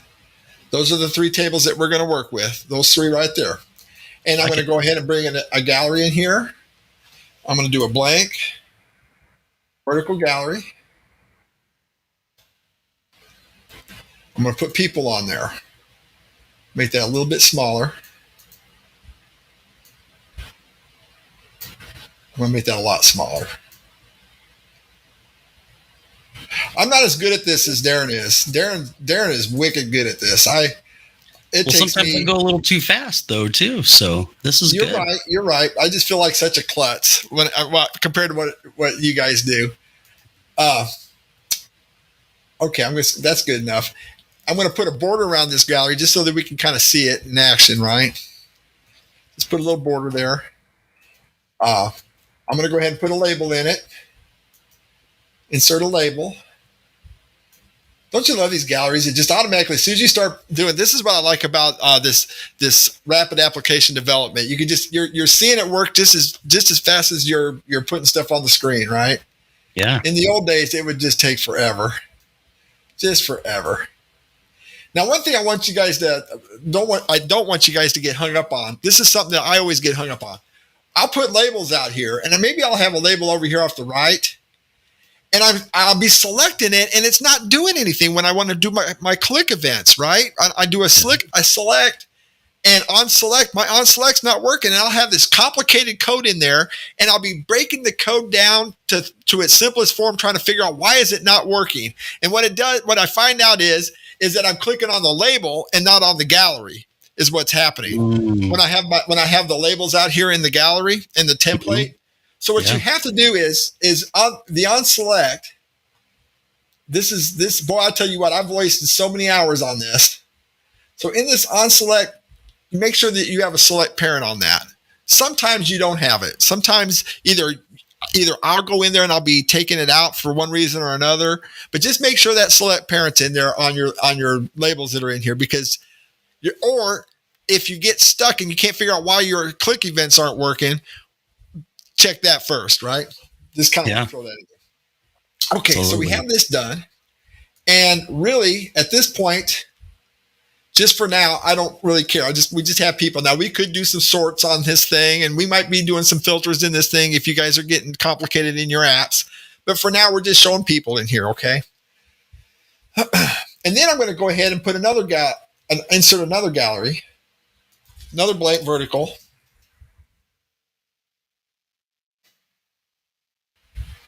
I'll put him over here. Make that small.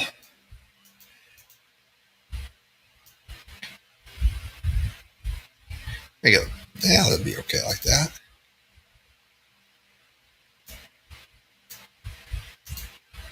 Guess I need to hook some data up to it, don't I? We'll put services. We'll go to the services. You notice we said service, but it puts services for us, right? And I'm going to go ahead and insert another text label. Uh-oh, I didn't do that right, did I? Let me delete that. So I'm just going to insert. Always make sure that you click on the little template in there before you do your labels, because otherwise it puts it outside the gallery and then you get stuck on that. But if you do it right, it just pops it right in there for you, just like that, right? Kind of nice, huh? And then I like to do another little thing. I just like to create a little highlight on that. So what I'll do is I'll go over here to my advanced. First thing I'm going to do is I want to label these right. Let me put a border around this one.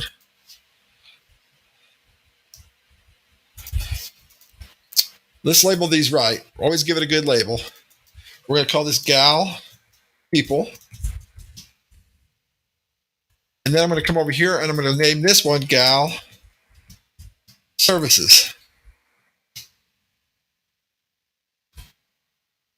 Okay, I'm going to come down here into the advanced, go all the way to the very bottom, template fill. And then I'm going to say, if this item dot is selected, We got to do this first. Item.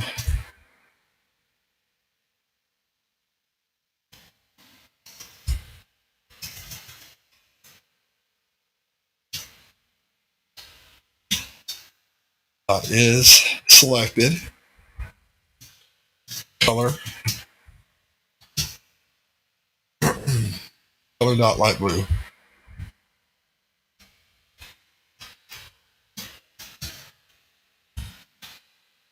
Now let's make it 0.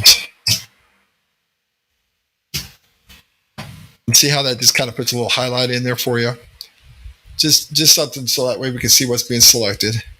I'm going to take this code. I'm going to highlight that. I'm going to hit Control C because that's the hotkeys for copy, right? I'm going to come over here to the gallery. I'm going to find this item or the template fill. Click on template fill. And I'm going to hit Control V. There we got it there too, right? Make these just a little skinnier so they're more kind of uniform, so it's halfway looking the same. Then I'm going to do this. I'm going to do a third gallery. I'm going to insert a third gallery here. Blank. Vertical.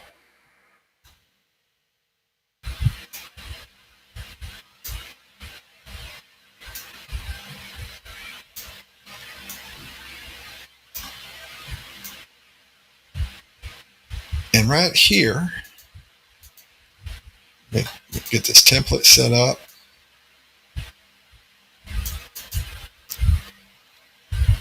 People service maps.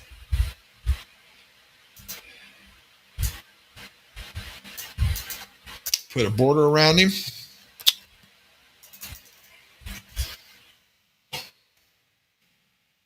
And I'm going to insert a text label. Before I put one inside, I'm going to put one outside here. And what I'm going to do, that'll look pretty good like that. I'm just going to put a little label on top of here so we can see what we're working with. Services for, and then we're going to say ampersand. I'm going to say gal people dot selected dot name. So let's see how we got that going. I'm going to put that in bold. Make him bold. And then I'm going to insert another label.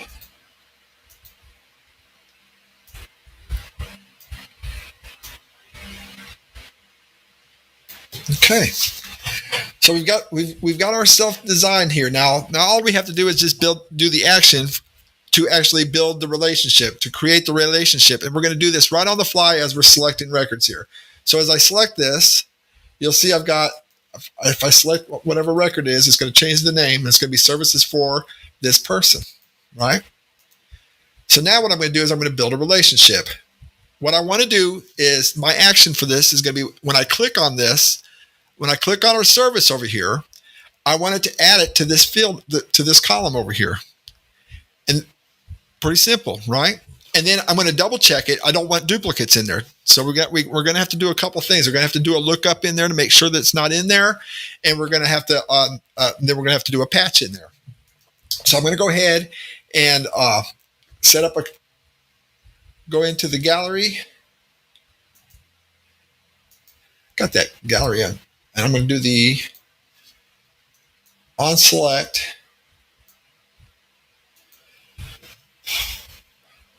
Okay, right here. And we're going to do what I miss. Well, I've just set up a couple tables here. Set up the tables, got the middle mapping. I'm getting ready to do the action now. It's looking good. What I explained, I'll go ahead and repeat it just so that it always helps people to hear it again anyway. So the action I want is when I click on a service over here, I want to put it over here into this middle gallery. Okay. And then I also want to double check because I don't want to do duplicates in that middle gallery. So that's the hardest It's the hardest part of this whole thing. Okay. So I'm going to go ahead and set up this first. I think I want to do it this way. Yep. I think I do. So on select, I'm going to go ahead and bring this code window out. I'm going to do an if is blank. And I'm going to do a lookup of the people service maps. I'm going to look in that people service map table to see if the that's the data source. Now we're going to do the where clause, right? And we're going to say if there was something I wanted to do. Nope, this is fine. This is going to work. I'm going to say people. Let's see, gallery people. Actually, no, I don't want to do it that way. I want to say we're in the map, so I'm going to do it this way. I got to think this through just a little bit. Yeah. I'm going to say. This is why they pay software developers the big bucks, because we have to concentrate and use our brains to do. Absolutely. So we're going to go people lookup people. Right? Mere mortals would have smoke coming out of their ears from concentrating so much. That's why I smell something burning. That's why. Hey, Kurt, when I was growing up, man, we were so poor we could not afford to pay attention.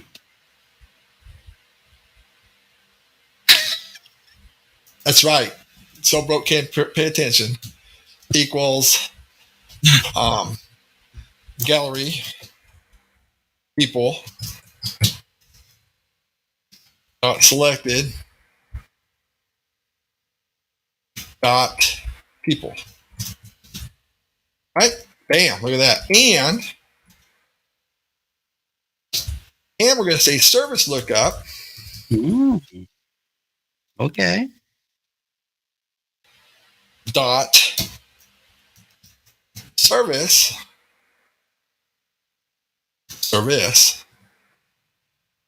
equal and that is going to be this item, right? Because I'm in this record, I'm in this gallery, so it's going to be this item dot service. Perfecto. So if it's blank, so I did double quote there, or double quote, right paren, that closes out this lookup and this blank. So if it's blank, that means we don't have it in there. If it's blank, we're going to go ahead and do a patch. I'm going to patch it into people service maps. The other people service maps. This one right here. And I'm going to do defaults because it's a new record. And I'm going to do it into people service maps. Because we don't have many fields, it's going to be pretty simple, right? It's true. I'm going to do a name because we're going to use that name. So that way we can. I love this. I didn't explain this when I was doing the table, when I was creating the table, but the people service maps also creates a name field. And because we want to use that name field for something useful, I think it's really good to go ahead and I like to put both the people and the service in there so that way when we're looking at it, we're browsing at our data, later on when you've got this huge 100 screen program and you can't figure out why something's not working, you can go look at the data and you can kind of see what you're working with, right? So I'm going to put in this name field, I'm going to put the gallery people dot selected dot name ampersand. I'm going to do a space. You know what? Let's make that a little bit better. Space and then a dash and then another space, just to give it a little something to look at there. And then we're going to say this item. Oh boy. I forgot the ampersand. This item dot name. There we go. And then for the now this is the part that's kind of complicated for people to get. Now don't get overwhelmed in this. It's pretty simple. People look up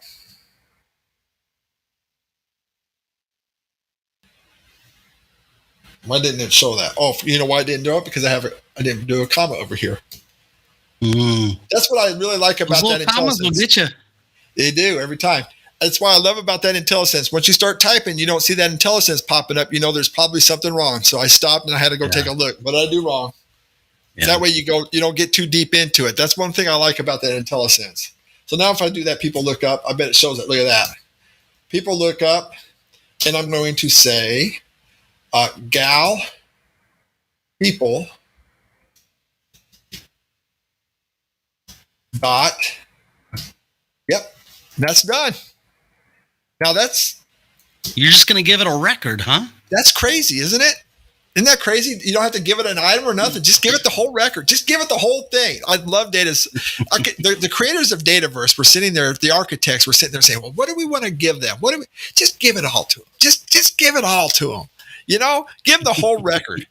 So this is so powerful, guys, because now when you're out there in your program somewhere, you've already received. Not only did you receive when you did that lookup, not only did you receive the identification, the right record location, but you got every piece of data already there. It's already there. You don't have to go looking at anything else.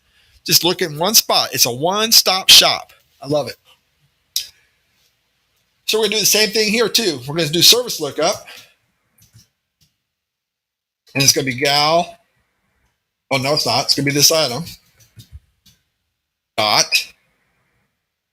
Nothing. It's going to just be this item because it's a whole record. And this item is whatever the record you're on. That's true. Isn't that beautiful, guys? Look at that.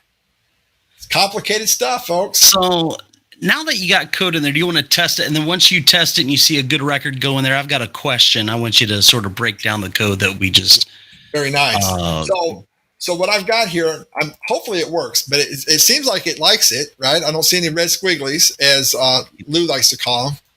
She's Lou Nolan. Shout out to Lou Nolan there with her what do you call it? The lexicon. You got the lexicon here. Yeah. I'm going to go ahead and do what Darren well, it's not letting me. There's something wrong. Oh, you know why? Because I did a patch, but I didn't close it. I didn't close my if. See, another thing, when I went to format the text, you see I can't format the text. So there's a problem there.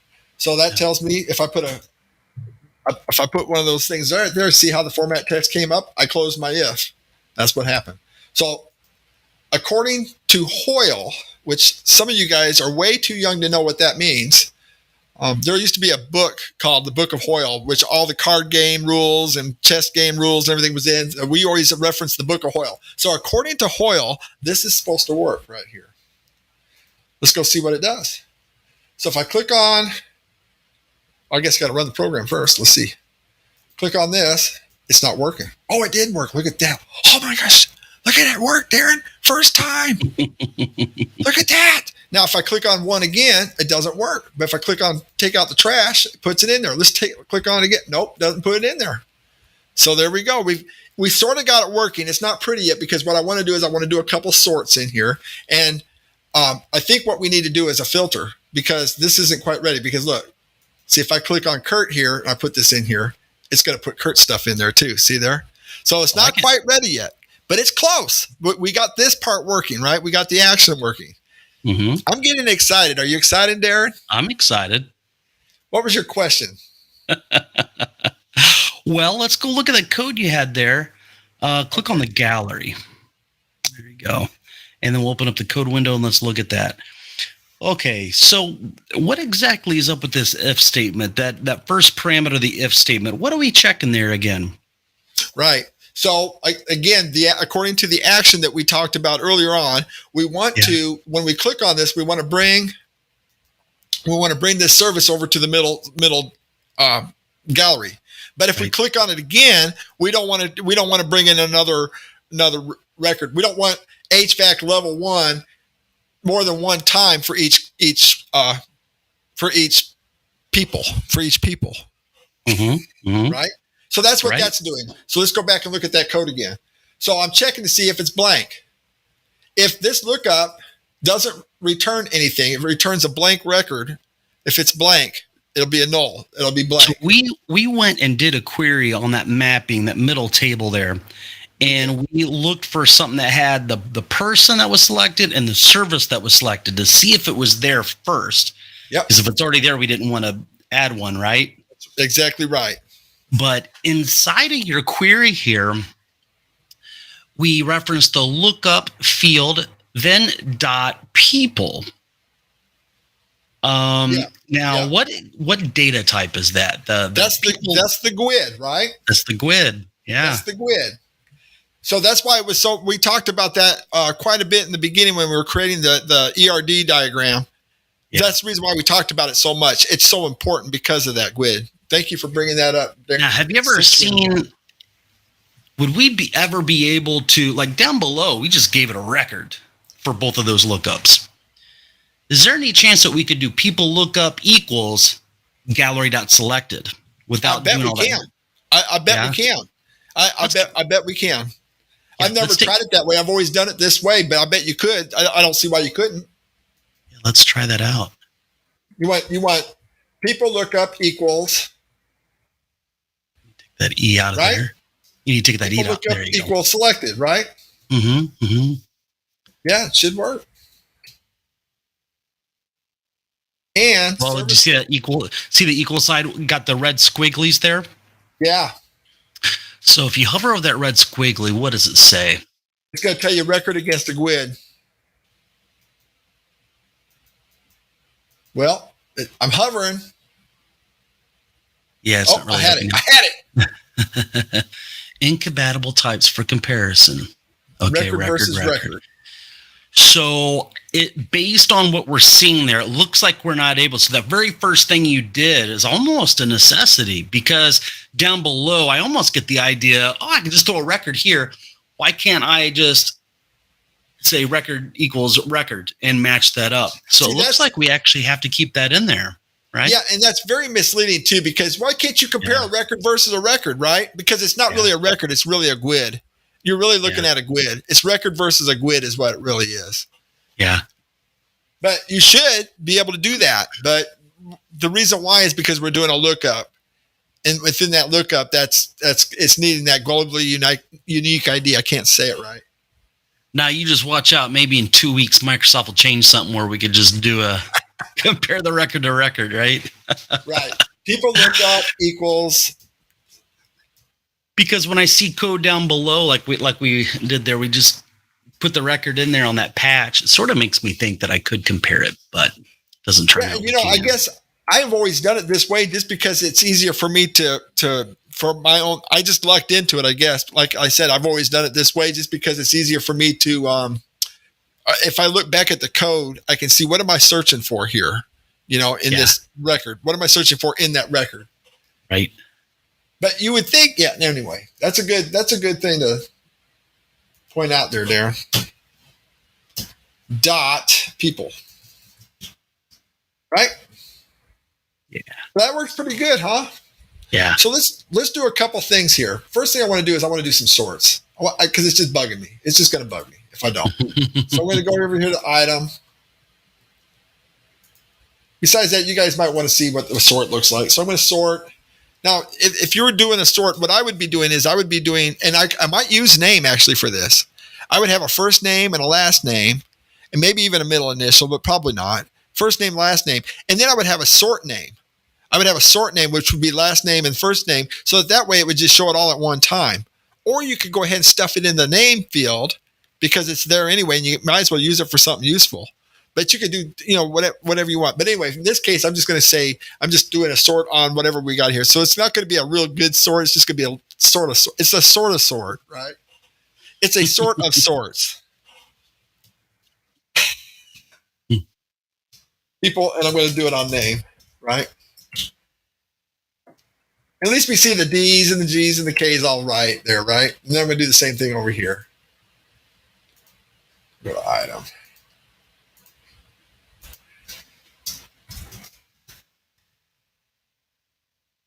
Holy cow, what happened there?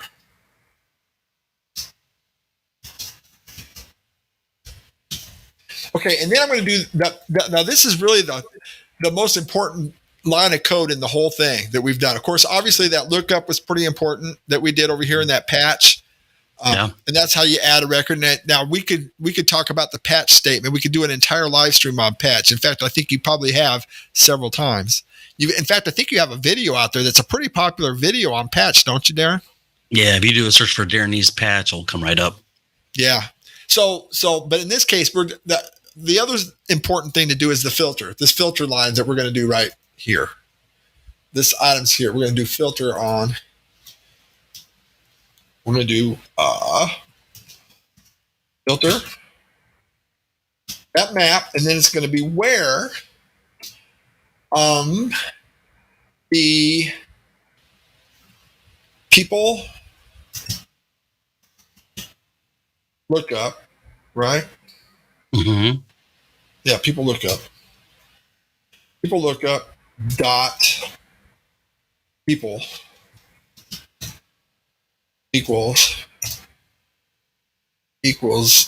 gal people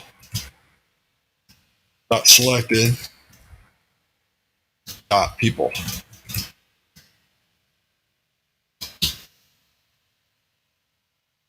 And I'm going to do a sort. No, I'm not going to do a sort there. I could.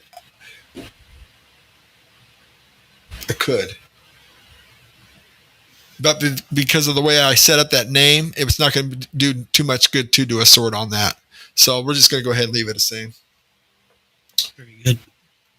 Anyway, so let's see if that works now. Let's see. So when I click on, I'm going to cut some grass, and then I'm going to come over here to Dalton. It still had all of Dalton's stuff in there, didn't it? Yeah. But see, isn't that kind of smooth? I like it. It's it filters just the ones that we selected over here. Now, there's one more thing that we need to do, because maybe you guys are a lot like me, and you have your yes and no moments where you're yes and no and yes and no. So maybe you don't want to. You put something in there and then you say, no, I didn't really want it in there. Yes, I did want it in there. So I think we need to do a delete in here. I just want to put a delete in this thing. So I'm going to go ahead and make that just a little smaller. I'm going to insert an icon. I'm going to actually insert a trash icon right there. Bam. I'm going to put that little guy right here. Make him just a little smaller. And then I'm going to check the visibility on that guy. Visible is going to be whether or not I'm selected him or not, right? So it's going to be this item dot is selected. And I'm going to click on this guy on the on select.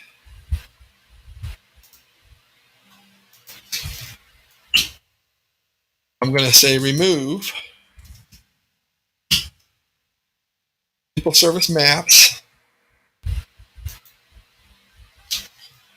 comma, this item. Voila. So now when I have these yes and no moments, I can click on this and it gets rid of it. Come over here. Ooh, that's kind of sloppy looking. We need to fix that too. I can't stand it. I can't stand it. Points off. Points off. Darren knows about points off. Points off. That's right. We say that all the time. When Kurt is the professor of a class, you make a mistake, man, there's going to be some red marks on your printouts that he gives back to you. I am going to make a point of it, aren't I? That's so funny. when you're dealing with the points is the currency, nothing works faster than red marks and points off. Okay, so there we have it. Now it's going to work a little bit nicer, right? So if I come down here, I can get rid of this one. What do you think, Darren? Looks pretty good to me. So we're doing many-to-many stuff here. This was a many-to-many. That's as hard as it gets, right? I thought many-to-many is supposed to be hard, man. It is. That's all there is to it? It's really all there is to it. I really hope that we took a lot of mystery out of this thing. So I want to pose a challenge, Darren. I want to pose a challenge. Yeah. To you and to all the other people, but it's probably not going to be much of a challenge for you. But so what happens if you guys were following along with this and drawing this up, and I suggest you guys take the recording of this and look at it and study it and actually try to replicate this, because you learn programming by programming, not by just listening to me or reading a book or listening to Darren. Although listening to Darren, it will maybe come close to making you a good programmer, but you get to be a real good programmer by doing it. So I really suggest you guys replicate this, but I also want to throw a little challenge to make you an even better programmer. Okay. Because if you can figure out how to do this on your own and just try to wrestle with this in your mind, take this services. Let's maybe add another gallery in here, maybe underneath this one, move this around, play with this thing. It's your screen. Do with what you want. But when I click on a service here, I want to see all the customers that have take out the trash as a service. Or if I click on HVAC level 2, I want to see all the customers that pop up with HVAC level 2 in here. Yep. So it's kind of a reverse of what we just did here, right?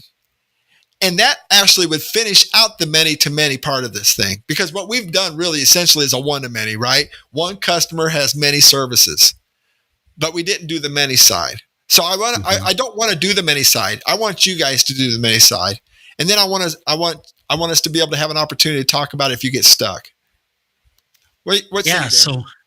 So I'm thinking you got my imagination going here as we're writing an app. So this scenario that you have here on this screen here, it's really based on customer. You got the middle gallery filtering based on the customer, right? So let's say it's very customer centric, right? So we click on Darren and we find out all the services that he has done on a routine basis.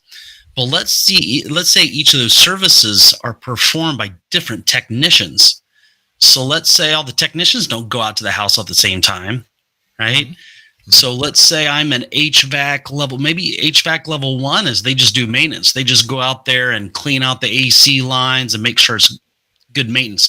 HVAC level 2 is they're going to replace a blower, or they're going to replace a piece of equipment in the HVAC system. Okay. So let's say we've got a different screen and say, I'm an HVAC level 2 type of guy. I only do HVAC level 2 type of work. Who are all my customers I need to go around to today or this week or this month? Right. So I'm just thinking of the business scenario in which you said you're challenging all, these students here to create this other side. It could be on the screen, but it could be a completely different app. So we've got maybe an app for all the service technicians. Then we have an app for maybe the customers that are ordering the services. Right. What are your thoughts on that? Absolutely. Well, definitely. You would be able to use the same tables to do that. The same table structure could build separate apps for it if you wanted to. I think it would just be a good dynamic practice just to see if you can catch all the different ones that are in the service, all the different customers that are in the service at this point. But you're right. You could actually build an entire app for that. Yeah. And then once you get this accomplished, what we can do, and I hope we do in future, is we take this simple many-to-many relationship concept and take it out to different levels like you just did, where you can actually say, okay, well, now we're going to deal with, instead of the customer-centric, we're going to make this doctor-centric. We're going to make this the technician-centric, I like it. Yeah, it's kind of cool. So this is a simple 3-table app, and we've done one-to-many, one-to-many, and if you look at the 3 tables together, it's many-to-many. So I'm hoping by you guys watching this material that Kurt graciously took us through, that you guys feel very comfortable with one to many and also many to many. Yep. Absolutely. And this is just part of what we're going to be doing in the near future with the accelerator, right? For the accelerator program, this is just a piece of what we're going to be doing in that. Absolutely. Hey guys, so hopefully you guys enjoyed that little demonstration that Kurt just did, showing how to do many-to-many relationships with Dataverse.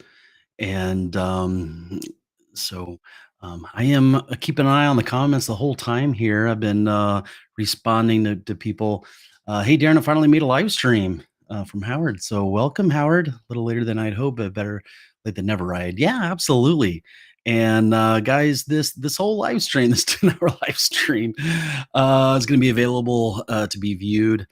And so hopefully you guys are really enjoying this.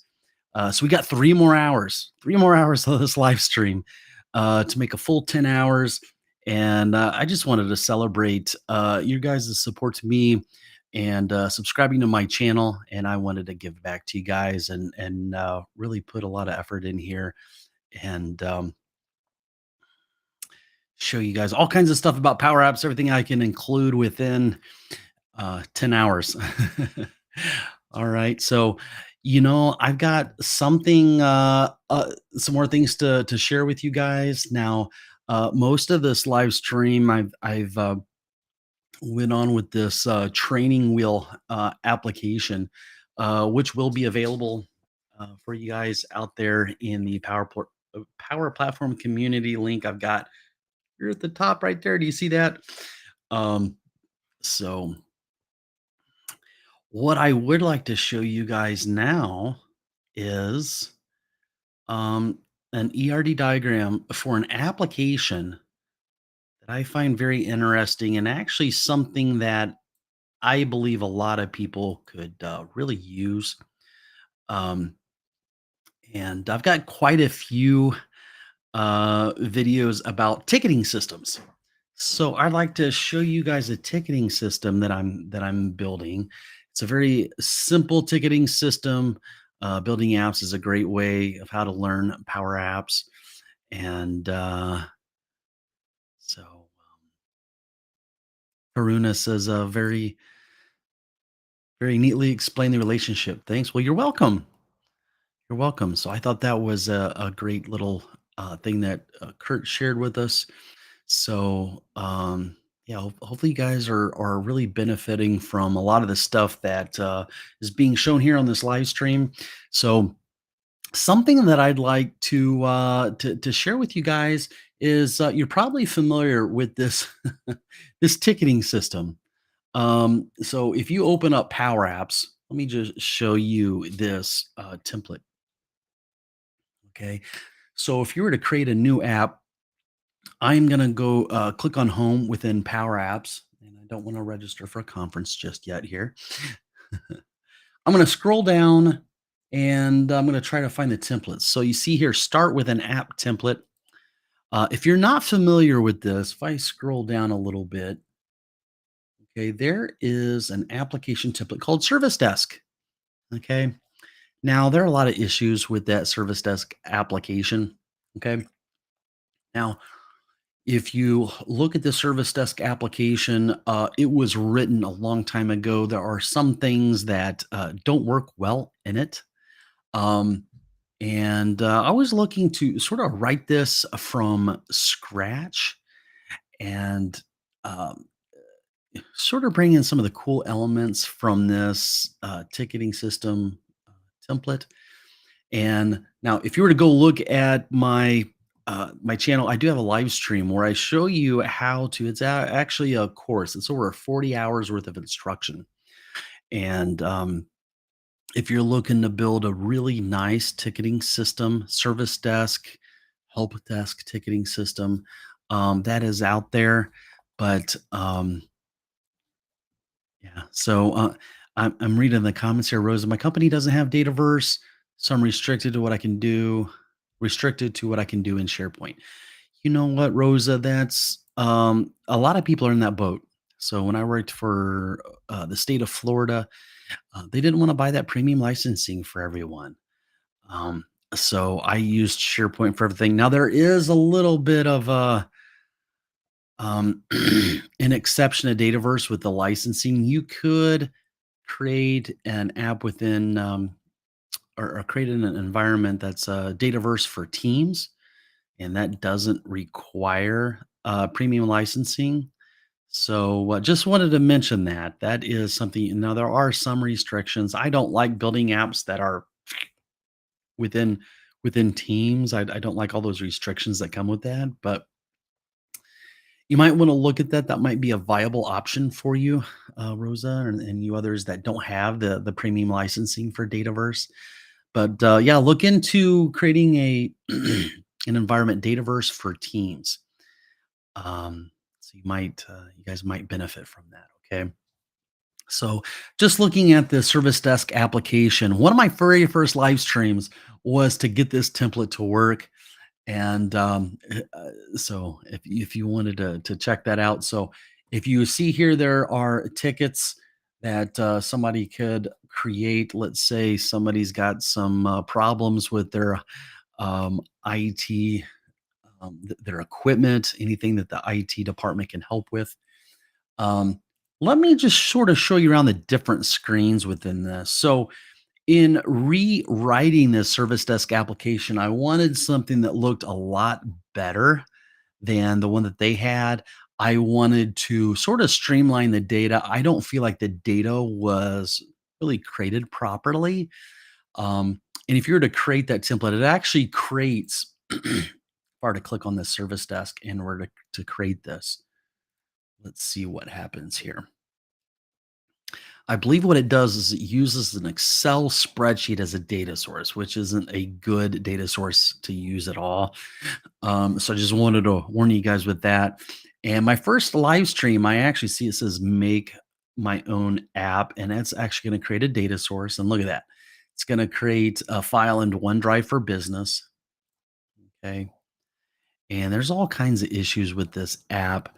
So if you try to start this up, there's going to be errors all over the place and all kinds of issues. So instead of trying to get this thing to work, what I've done is there's a lot of things that I provide in my crash course.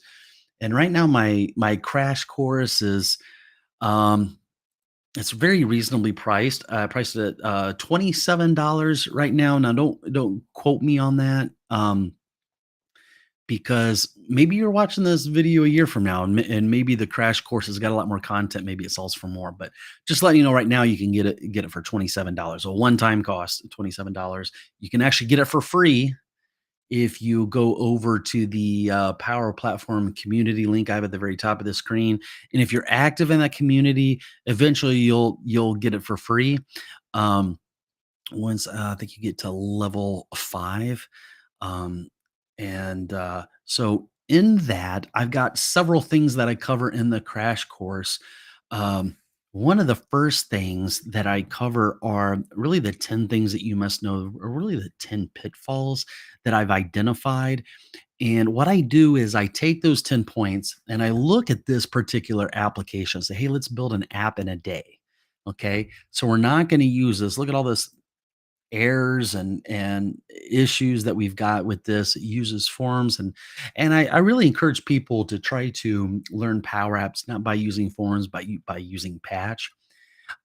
So all the different improvements that I would recommend, I'm sort of building into. And this is a more simplistic service desk from my full blown 40-hour course where I talk about how to build an in-depth, a medium to large size application service desk system.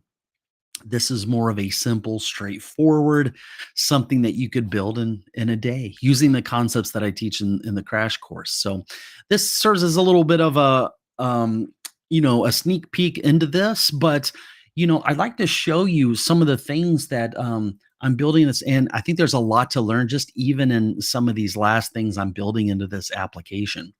Okay, so right now, this thing is made up of.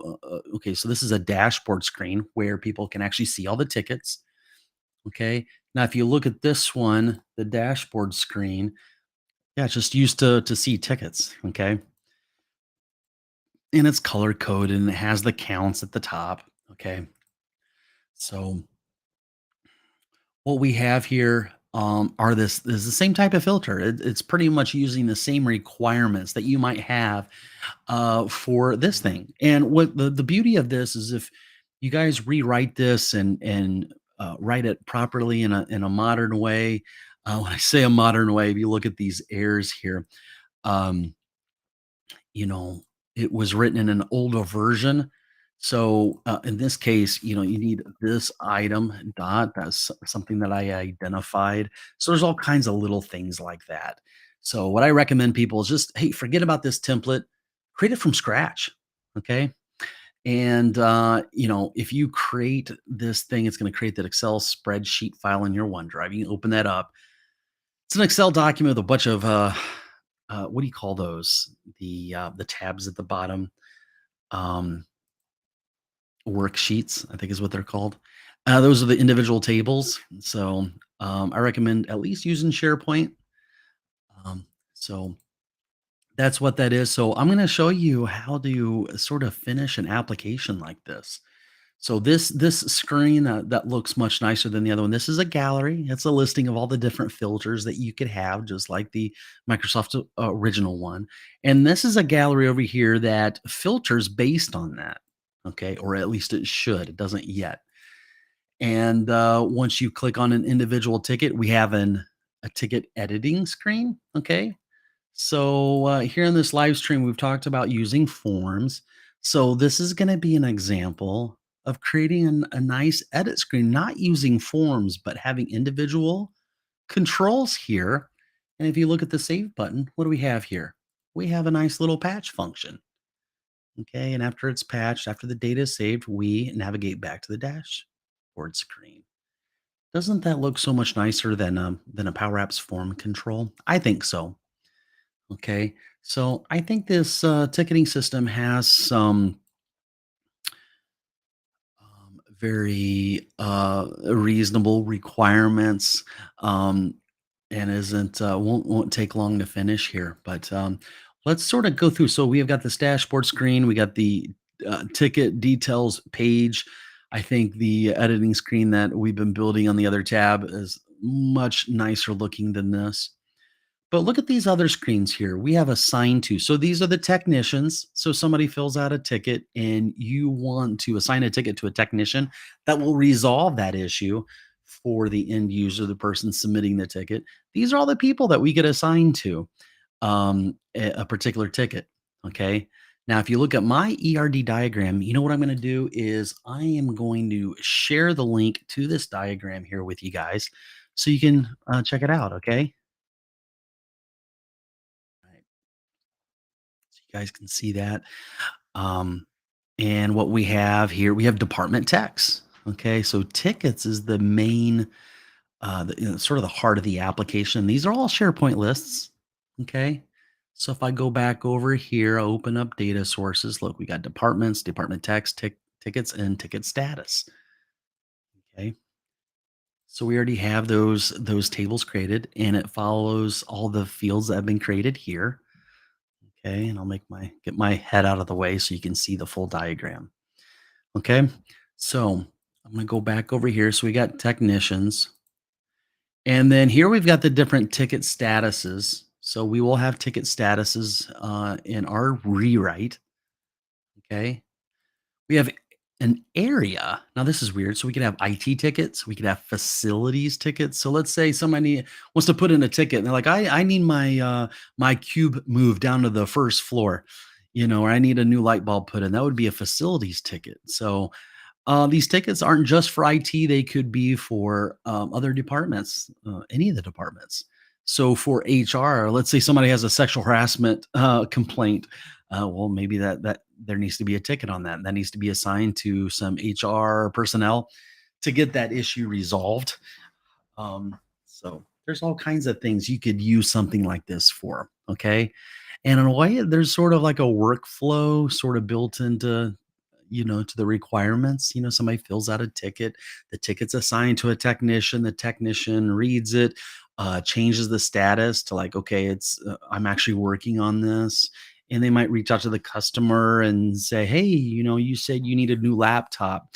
What are the specs? How much memory do you need? That type of thing. And let's say that the customer doesn't respond for a while. So the technician might say, okay, well, I'm waiting for the customer's feedback before I can fulfill the ticket. So a particle of information, like a ticket, the user fills out is like a particle or a few data points, okay, that are solidified into a ticket. And that ticket sort of moves through a workflow. Okay. That doesn't mean you have to create a workflow within Power Automate or do some type of approval workflow or anything. You can actually manage that all within the application here. Okay. So let's look at the other screens that, okay, so here's priority. Now, do we have priority over in this table? We don't, because this is very simple: low, medium, high. Why would we need that in a data source? If there's just really basic information, like maybe three values or it doesn't change very often, I would probably just have that built into a drop down list. And so if we go look at our ERD diagram for this, um, there's the priority, and it's a varchar. Okay, so it's just going to be text. So we can have a drop down list that has low, medium, high. Okay. And whatever that text is, the selected text out of a drop down could just be put into that field. So we don't need a separate table for that. Um, so what is this? Create a new ticket. So they've got an editing screen. So what I like to do when I have a screen for, let's say somebody wants to add a new record or edit a record, I like to have one screen that does both, because you're going to need the same controls for it all. So there's going to be some, some streamlining within this application. So this is a screen that, what does this thing do? Ticket types. And this looks more like an admin type of a screen than anything. Okay. So we probably will not use that. Okay. Now, this was a copy of the dashboard. I was just trying to make it look a lot nicer than this thing here. Okay. So that's what that is. And then that's not really anything. So there's not much to duplicate here, but we can make a much better application than what we see here, right? And hopefully you guys agree. Okay. All right. So this screen, this edit screen, looks a little bare bones, right? It's got a bunch of blank space around it. That's because what eventually I'm going to do is I'm going to have this service, like this little application header, and probably have a menu that I'll have on every screen. Okay. So here on the dashboard, they have a way of clicking this button, new ticket, and it takes them to this. And they can enter a new ticket and hit save, or they can hit cancel and go back, or they can click on an existing record and edit it and hit save. So that's pretty much all done. Okay. So these are individual controls. It's not a form. And I'm just going to show you the code one more time here. Okay. So look at this code here. It's simply a patch. Okay. And I take those individual values and I put it into these fields. Okay. And that's what you would do instead of using a form. Okay. And I just love how much more of a beautiful interface you can create with individual controls that you can make look just how you want them, and just use the patch. Okay, so that's what we do here. Now, so we have an add and edit screen for the tickets. Okay, let's go look at these three other tables here. Now, we are using SharePoint as data source here, as we've already talked about. Let's go look at departments. Okay, so we already have two departments. Okay, that's good. We probably need an editing screen for that though, right? Let's look at, okay, department text. There we go. We have two texts there. And then we have ticket status. Okay. New, open, closed, and on hold. Okay. And what's nice about this is that we have a sort order here. So sometimes you might want that within a list. You might want to sort on a specific order rather than alphabetically, you know. So what we need to do is create some edit screens for these things. Okay. Now I do have a screen where I had some notes here.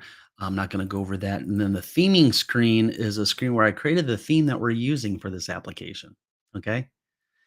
All right. So I think what I'm going to do is have an editing screen almost like this. So I always like to reuse what I have elsewhere in the application, so I'm not creating things from scratch all over the place. Okay, so I'm gonna duplicate this screen. Okay, I'll duplicate this screen, and let's hit Control 0 to zoom out there. Okay, and so for these, so we got ticket status.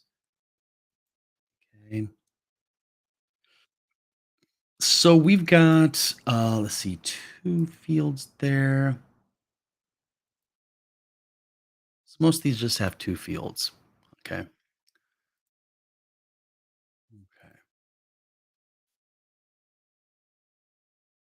So in each of these, they have a title. Okay. Do you see that? So what, I'm just going to explain my thought process while I'm working on an app like this. Okay. So I'm looking for the common denominators. So I want to create one screen perfectly or as perfect as I can. And then what I like to do is and duplicate that screen and use them for the other two. Okay. All right. So what I will do, and you know what, I could actually show you a great example of this. I'm going to open up Power Apps here,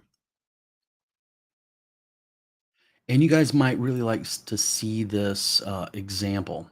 Okay. So I have my big Kahuna ticketing system. That's what this is, and I'll show it to you here in a second. And that while it's coming up, um, let me show you if I could bring up a yeah, let's bring this thing up here. Okay. So I'm gonna go to my channel. I'm gonna go to playlists. Okay, and I'm gonna scroll down. By the way, this live stream, I should probably zoom in a little bit here. Okay. So the live streams, if you look at the very first live stream I have here, and of course, it's going to try to play ads for me here. Okay. So it's this one right here. Okay. So if by chance you want to get this thing to work, this is a very popular video. I've got 29,000 views on this. People really like that live stream. Now, I'm just going to warn you, the first 16 minutes, it's all echoing. Okay. Um, there. And then after about 15 or 16 minutes, I fix the echo. But I go through all that. And what you'll find is, even though I fixed like most of these issues, let's say I've fixed 95% of the issues, you go through the comments, and there are some people that are like, "Hey, I still can't get blah blah blah to work." And what I try to advise people, it's like, that template isn't really what I'd recommend to use. There's quite a few issues that I go through in my crash course that I advise people to sort of stay away from. You know, some design issues, and so I go over that. Now, what I really wanted to show you guys here. Where was I going with all that? Let's see here. Okay, so we have this build a ticketing system. Okay, now this one is a really big ticketing system.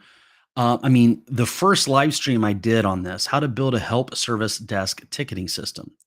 Guys, it's 3 hours long where I go through and design a brand new, great big ticketing system. And I show you everything that I do when I design a system, when I design an application. Okay. So it's a really good video. You might want to check it out. Okay. And I've made 12 of these videos out of this course. There's over 40 hours worth of instruction. There's over 35 videos that make up this series. I make 12 of them available if you want to get sort of a view of what's in there in the course. Okay. And if you're interested in it, you can purchase that.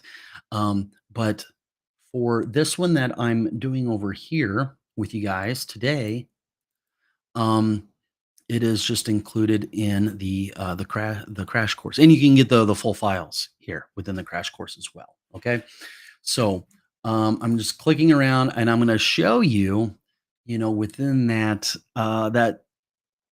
playlist that I just showed you. Um, so this is the ticketing system.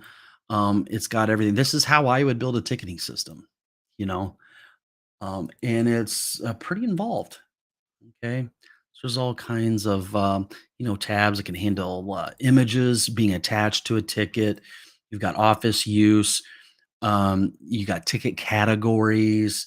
You have assignments where you can assign it to different people and add notes. And then there's general notes here. There's all kinds of things that you can do here, guys. You have notifications based if they want to keep up to date on something that's going on with the ticket. But the reason why I was bringing this up, guys, if you go to application administration, look at this. These are all the admin screens that I built out in the system. Now, I want you to notice the common denominators here. We have request priorities, okay, low, medium, high. Then we have request statuses, new, working on, waiting on. And what I did was I created a single, edit screen for these things. Most of these things that become drop-down list of values. An app admin can come in here and add, edit, manage, delete these individual items, change the sort order, make something active or inactive. Okay. So that's what I'm looking to do. These are all the departments. Okay. So that's what I did back then is I created one good app admin screen, and then I duplicated it. And it worked out really well. And that's what I try to do in my applications. Try to save as much time, work smarter, not harder, right? Yeah. So what I'm going to want to do here is I sort of want to do what I did here. So we've got a good listing of values, and we could edit those. Okay. So I'm going to go look for a good gallery that I'm going to use here. Okay. I think this might be a good gallery to use. Go over to this edit screen. Now, there are a lot of things that I don't think that I'll need. Um, okay. I am going to, I think I'm going to take some of these controls out.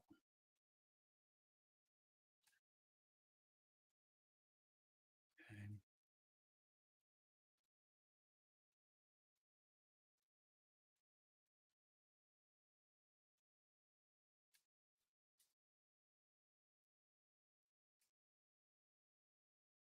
Alrighty then.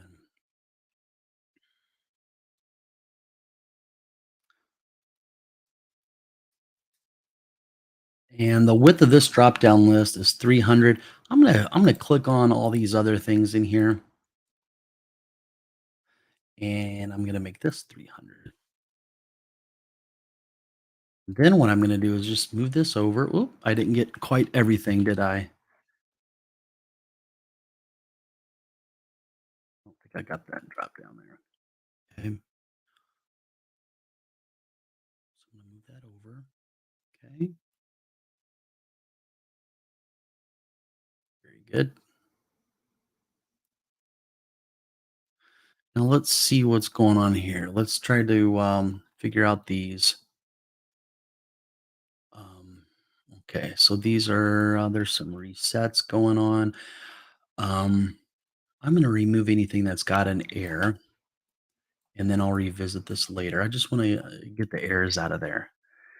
So Chris, in terms of using Patch, I notice we are still using one screen and one form to do the updating activities, right?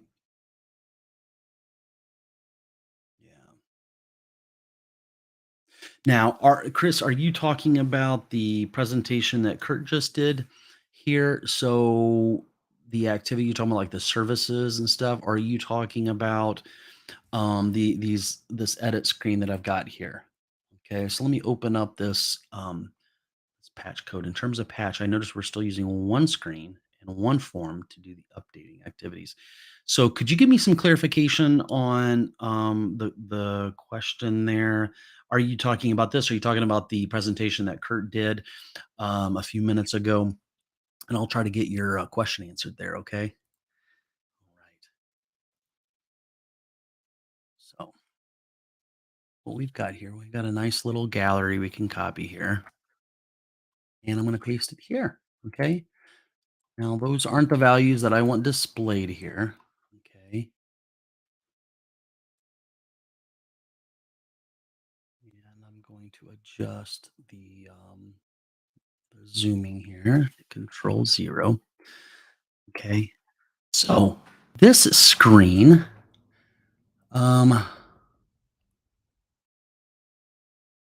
so I'd like to do the one that is most complex first. So all three of these have just 3 fields. Okay.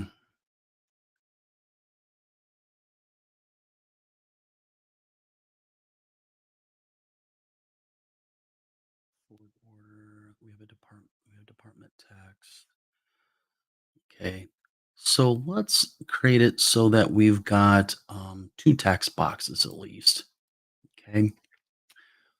So I'm going to get rid of that drop down list. Don't need that. Okay. And what we'll do here, okay, let's work with ticket status. So here I'm going to say manage ticket statuses.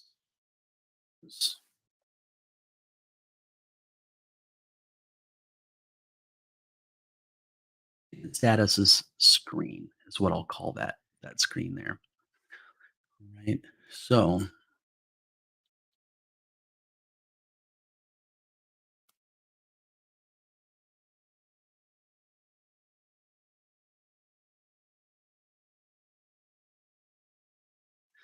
I think in this case I might move some of this around here.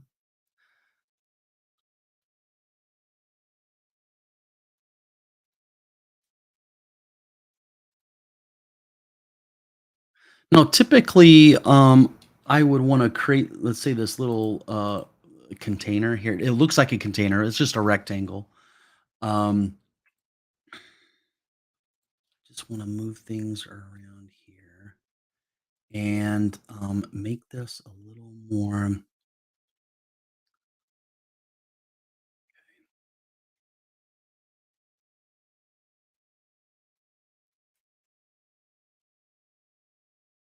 Okay.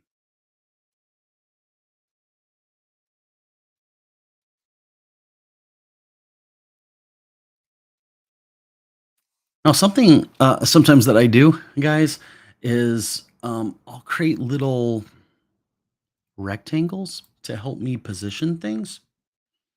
And I'm going to go look for that because I think I've used this before and maybe not. Okay. So let's go here. And I'm going to add in a little rectangle here. And I like to give it a crazy color, maybe even red. How about that? And for this rectangle, I'll make it 20 by 20. Okay, and then I'll take these and sort of line things up. So everything, I don't have to worry about if something is aligned right. Okay.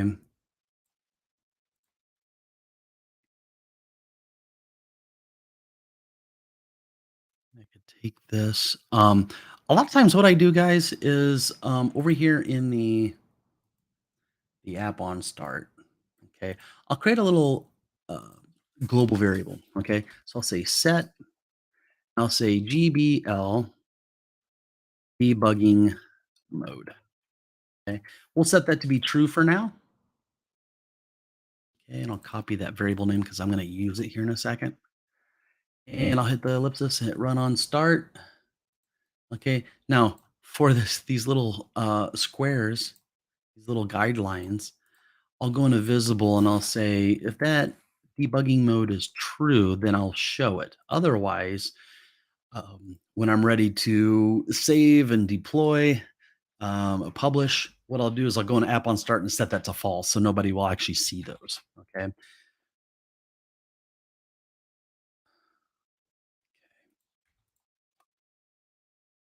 And I might move this over a little bit here.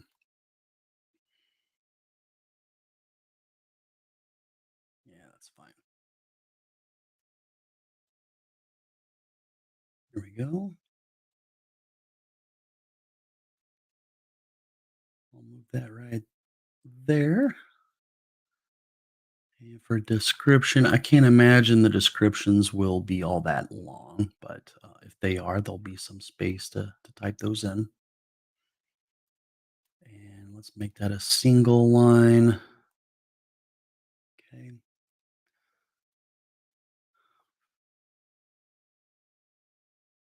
Okay.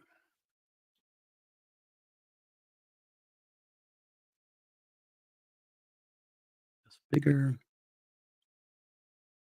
Okay. I really do like the design I had over here. Okay. So you notice how on the top here, I've got this little area that they can type in. Let's say request categories. Here we've got a drop down. We pick a department, then we pick a name. So we have an add new and a save there. Okay. I really sort of like that.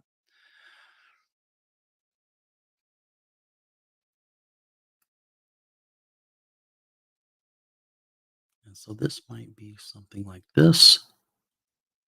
Okay. And what I can do is, let me see if I can drag on all that. Move that up some. Okay. Very good. And let's move this down and position these buttons appropriately here. Okay. Paste.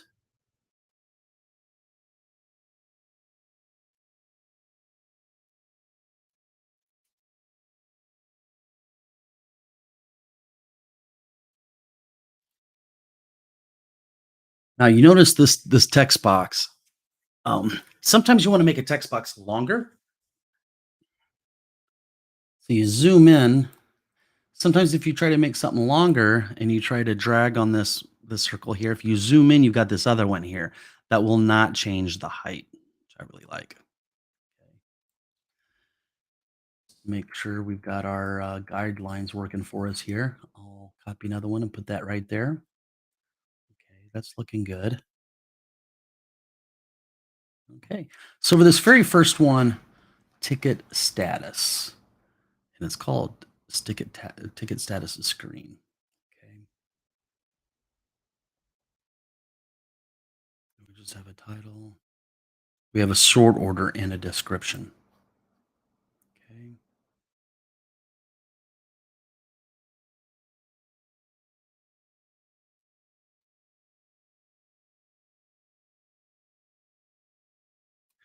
And I'm going to make this wide here.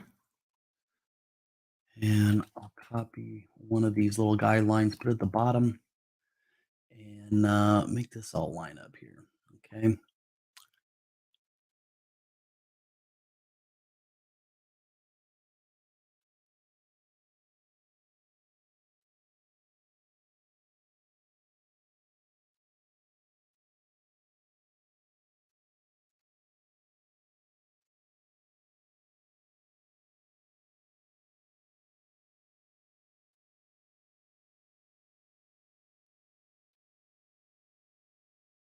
Okay. Move this over here.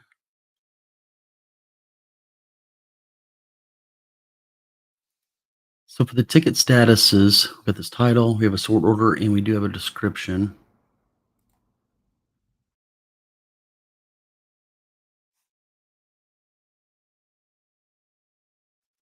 Something we could do, we can copy and paste these right here.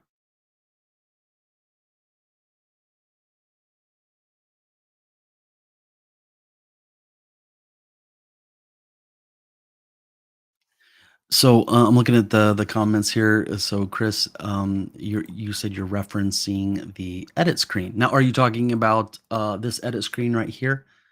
You talking about this app, or are you talking about the presentation that Kurt did a few minutes ago? So you said in terms of patch, I noticed we're still using one screen and one form to do the updating activities. So if you're talking about this, yes, that is true. Yeah. Okay. So I'd like to put in here a sort order so users can modify that. And really, a sort order doesn't need to be very long at all. So I could say maybe 100.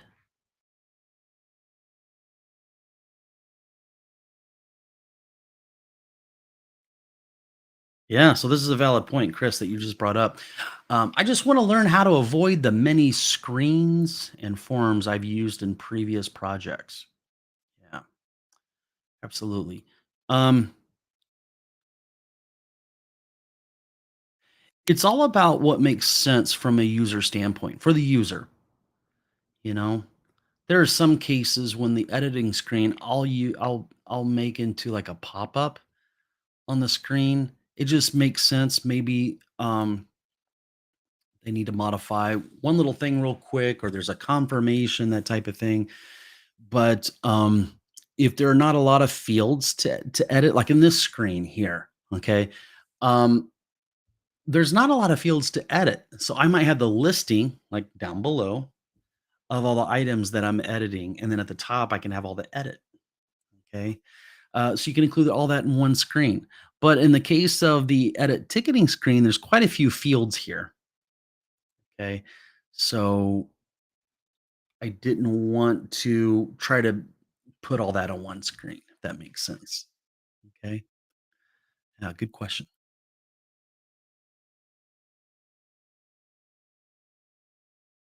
Okay. So I think what I will do here, it's going to look best if I can put all this in one line here. Because in my mind, it just sort of makes it look a little sloppy that we've got it. So you got a sort order. Now this one will just take in numbers. And then for the hint text, then make it obvious that it should be a number. For the hint text, I'll put 99. It's over now. How close do we get it?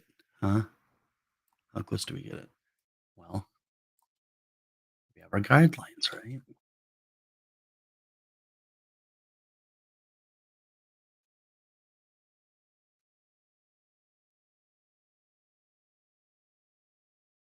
Okay.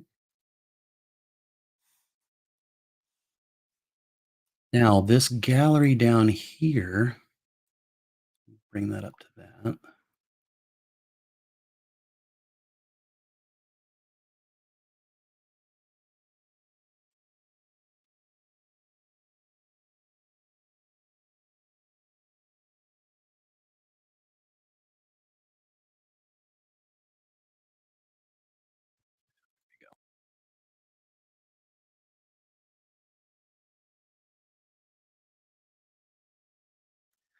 And I think what I'll do is, so I've got a global variable that holds all of the theming information, my color palette. Okay. So I'm going to use that for this little gallery down here. Okay. So if I go to border color, that in there, and maybe I'll make it 2 pixels there. Okay. Or one. Okay. That looks good. Now, in these text boxes here, for the ticket status,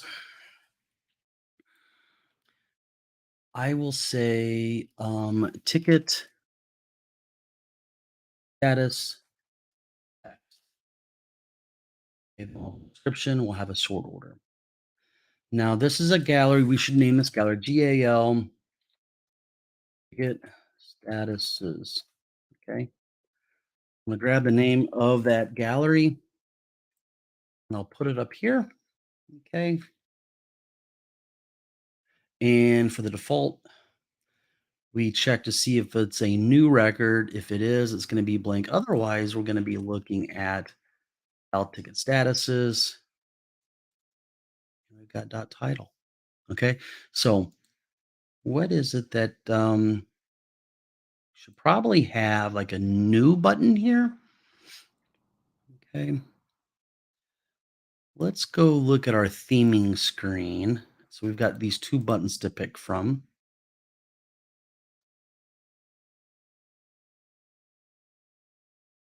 And I believe what I'll do is I'm going to copy that cancel button. And then for this one, I'll probably make this add new. Okay. And instead of back, we should probably use this little variable here, this loc, which is a local variable, right? I want to copy that. Go over here on the unselect. I'll say update context. And we'll set that to true. Okay, set that to true. So if I click on that button, should be happy that that variable's been defined. Now it does not like, what is the data source for this? Well, it's using this thing that was left over from what I copied it from, right? So we actually want to look at the ticket statuses.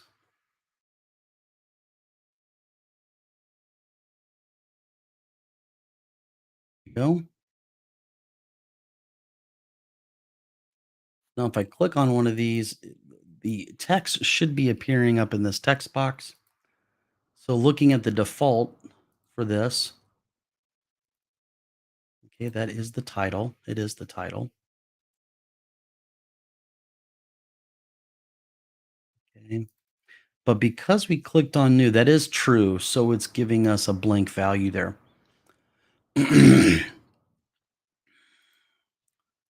Now, if they were to click on this gallery, let's look at the on click, on the on select for this. Let's say they clicked on add new and you're thinking the user is want to add a new record. But if they click on a different item in the gallery below, they change their mind and they want to edit an existing one. So here in this gallery, I'll actually set that to be false. It would actually pull up that value there. So you see where it says open. If I click on close, close comes up. On hold, there's on hold. Yeah. So let's make sure this description is set up appropriately here. Okay. We need to reference this gallery. This. Okay. So as we run this, the new, open, closed, and on hold, they don't have descriptions. Okay. Yet. And then I think for the background color for the gallery, I might go with a darker color. Okay. Let's go look at our color palette that we have over here on the theming screen. And I like the background color that we have for this gallery here. Okay. So we are referencing the global variable. We got the primary dark and we do a color fade by 30%. I like that. Okay. So I'm going to use that over here on this screen for the color. I'm going to use that. Okay.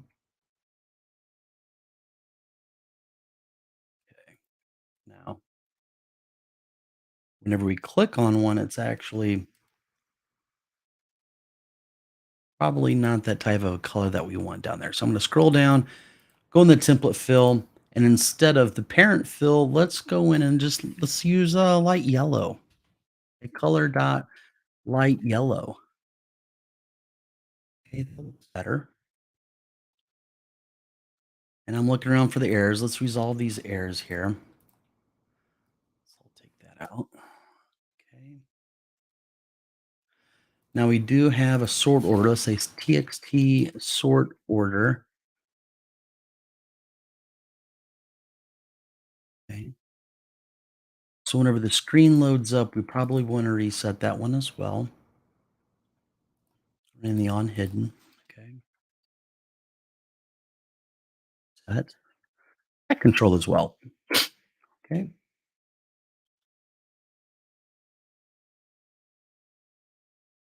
So do we have any sort orders here? We do have sort orders here.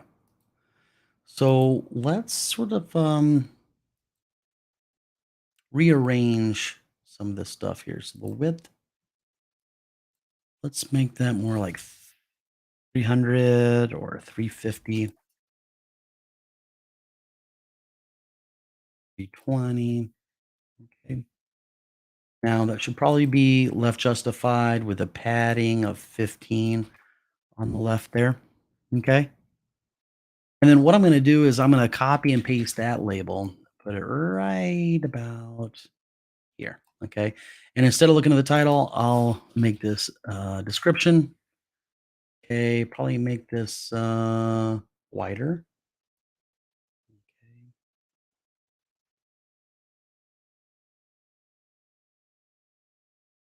And I did mess up the height. I want that parent.template height to be the height of this, this label.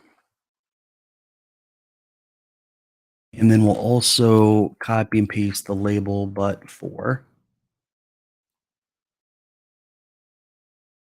it's right here.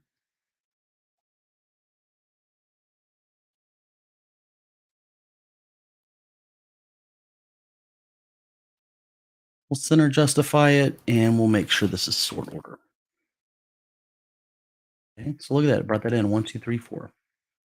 Now we should probably sort this gallery based on that sort order too, right? So let's do a sort. Sort. Say sort order. Not what I wanted. Sort order. Okay, now it's sorted there. Okay. And because there's not very many values here for the height, make sure this height is set up dynamically there as well. So if you look at each of these three controls here, it's looking at the parent dot template height, the gallery's template height. So if you remember earlier in the live stream, for the template size, we don't want all this. Let's say we set this thing up to be 100.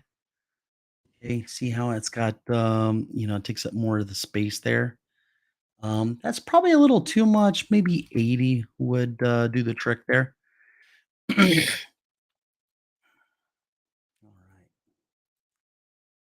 So let's use some of these little guiding squares here to make sure everything's spaced out properly.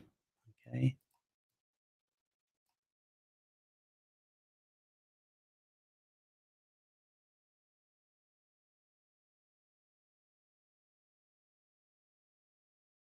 Control S, save early, save often. Okay.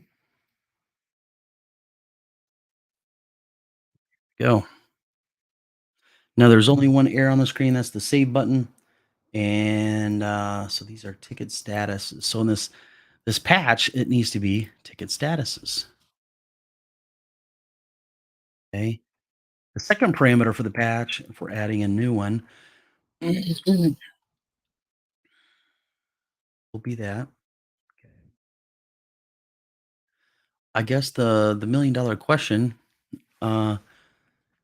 if we're always adding a new one, we'll say defaults, but we know if this is a new record or not, right? Because we click on the add new, we always have this. Okay, we're going to check that. In the save button, if that variable equals true, then we will do a new record. Otherwise, Otherwise, we will use the record from the gallery below.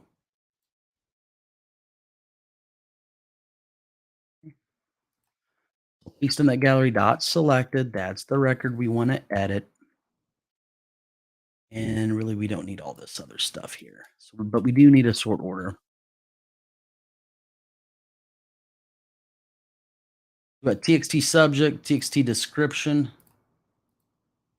_1. Yes. There's the sort order. I'm going to copy that. Over in the save button, it's going to be the text box for the sort order dot text. And that's what we're going to use to update the data. But I don't know that we really need to navigate away once they hit save, okay? Because they might be saving several of them, okay?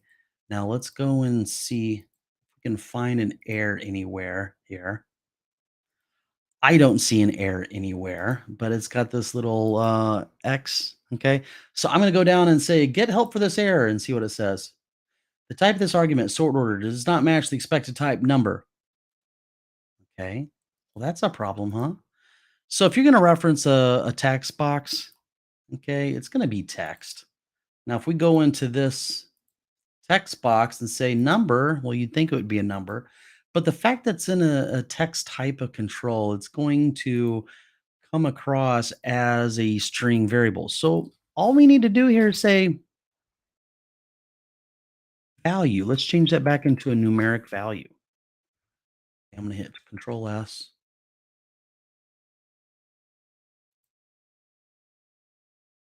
Okay, so I'm going to run this. You see where it says new. I click on the second one. It says open, on hold, closed. Now, the sort order value isn't popping up there. And the property that we should make sure is set up right is the default property for that text input. So we'll go into there to the default. We make sure that we're referencing this gallery that's got all the data in it. And we want to make sure it says dot sort order. So now if we run it, new, open, you see how the value is popping up there. Now, over here in description, let's say new. Okay, I'm gonna hit save. Cross your fingers. Hopefully it works. Hey, look at that. Okay, this ticket is open and being worked on. Okay, on hold for whatever reason are on hold. Perhaps the customer needs to provide more details. Okay, hit save. There we go. Closed. Ticket has been completely resolved. Okay. Now, if you don't like seeing all these little red squares all over the place, let's go back to the app on start. We'll go down to the bottom here and we'll set this to be false. Control S. And you see all those guidelines are gone. So this screen looks a lot nicer now, doesn't it? I like to think so. All right. So how does an application administrator get to this screen to manage all the ticket statuses, you might ask? Okay, so let's make sure we've got a nice screen. Let's just create a brand new screen here. And we'll call this app admin dashboard screen. Okay, so right now it's just a blank screen, a blank canvas here. And I do like what we have here for this rectangle. And I'll also grab this button, okay, and that rectangle. Hit Control C If it's dashboard, I'll paste that. And let's create like a little menu here. Okay.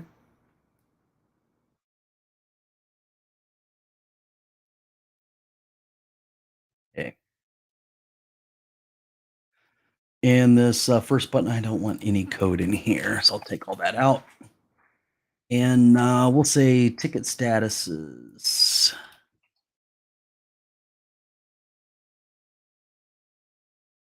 Maybe make this all wider, maybe 260. Okay.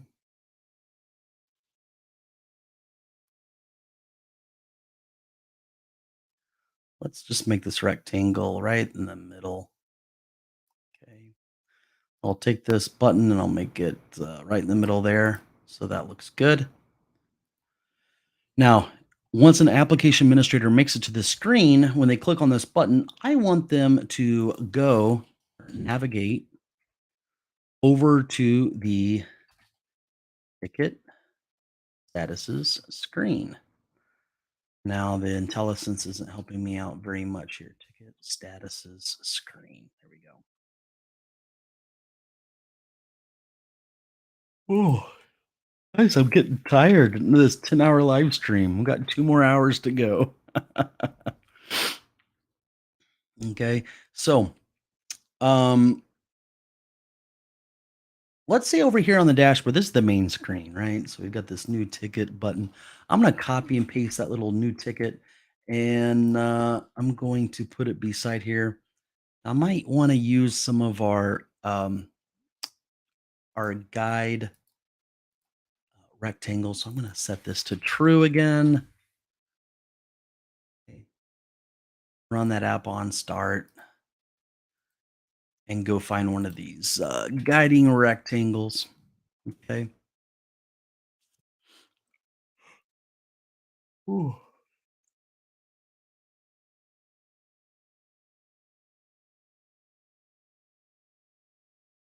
Let's zoom in on this. At the very least, I want it to be spaced out by 20 pixels. Okay. I'll say admin for that.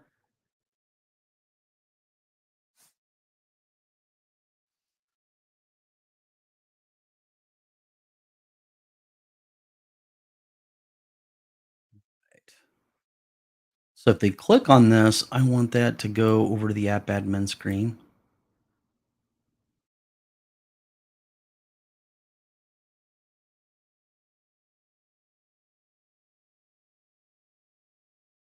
Go. Need to keep in our comma. And I don't think that we need. Okay. If I had to run this, click on the admin, it brings us over here. Okay. And then, so we have, I'm going to copy and paste that. I'm going to bring over one of these guiding rectangles. Paste that in here. Bring that over there. Okay. Just put it here in the middle. It's not a bad idea. Put that in.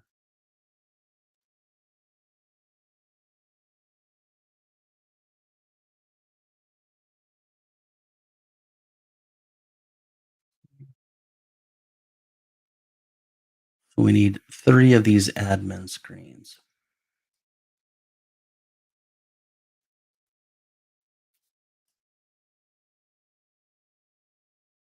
Good.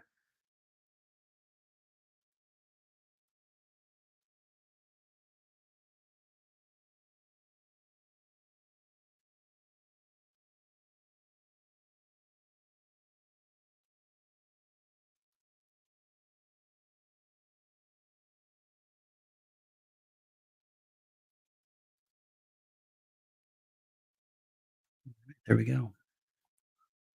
Got ticket statuses. You have departments. And And then we also have technicians. Okay.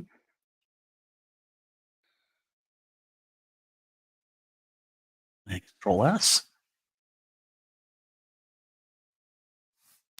Right.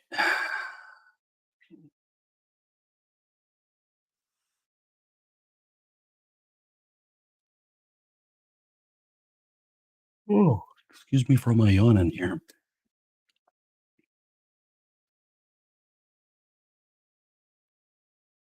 Okay. So we need to create those other two screens. So ticket statuses. Um, so I'm keeping an eye on the comments here. I'm looking at Atoll. If you were to build this on Dataverse, how would you handle the input from dialogue with subsidiary companies?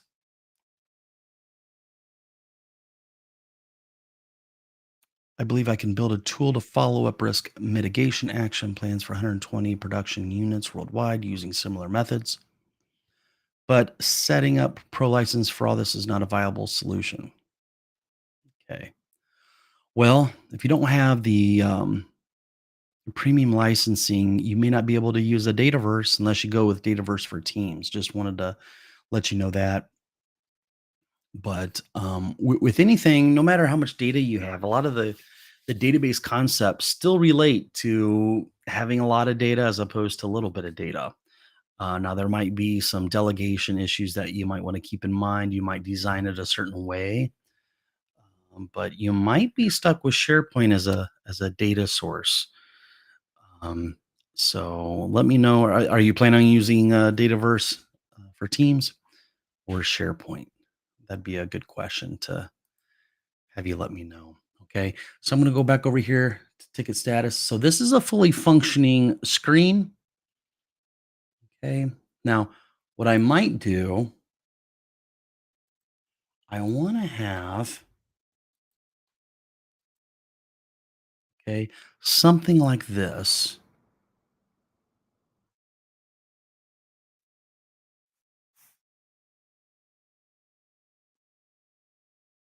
Maybe this button here as well.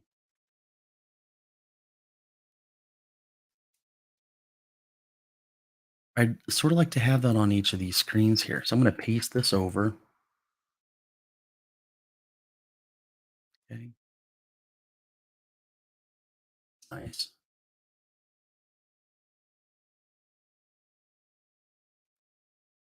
Is that for anything? That's more for us as developers. Okay. We'll bring over the application header on the screen as well. Okay. Right. And I wanted to do that before I copied and pasted. I want to make sure this is all set up really well here.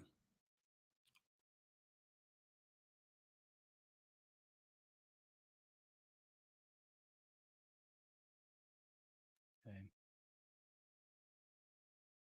So we might actually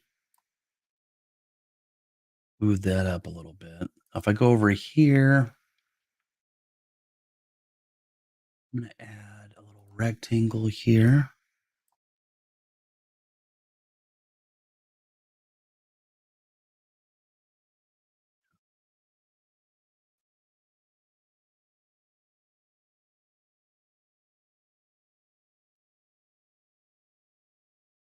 Hmm, okay. Might copy that around just to be another guideline for this header bar here. Make sure everything's lined up well.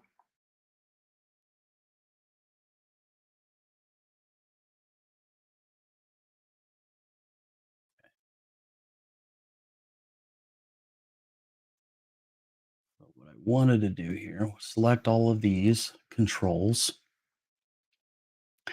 and move it up. And there we go. Now this, probably want to move that back.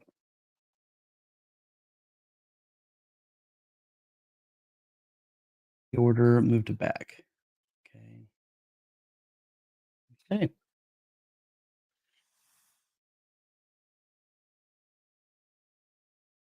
And then at some point, we probably want a menu in here.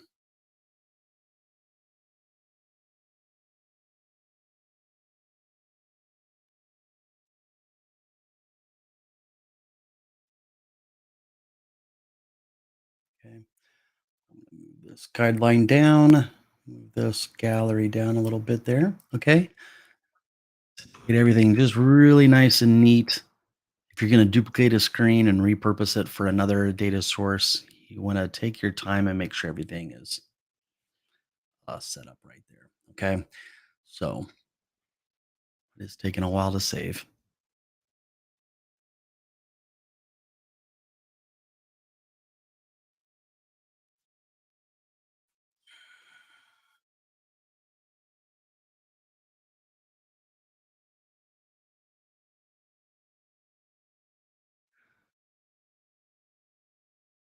Okay. There we go. That took a little while. All right. So I'm going to duplicate this screen now. Okay. And the next thing I want to do is let's work with departments next. Departments. Just have a title and description. Okay.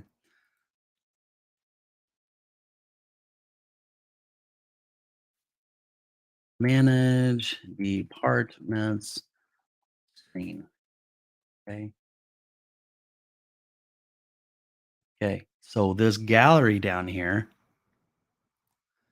it should be department listing. Okay. And the data source should be departments. And as far as in the sort order, let's just go with title, make it ascending. And if we have a lot of departments, okay, we do have a description for the departments, but we don't have a sort order. Okay. So I'm going to take out that.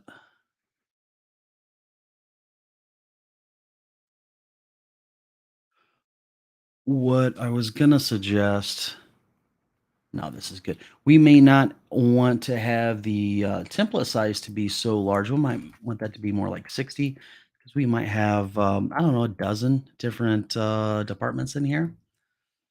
Okay, so we do have facilities. Okay, so I don't want sort order, so I'm going to take that out. Okay, I'm going to zoom in here as far as I can to get that extra little thing that I can drag over. Okay, now we do have an error here for some reason. When you start ripping things out, you tend to get some errors here and there. But this should all be good. We have title and description for departments.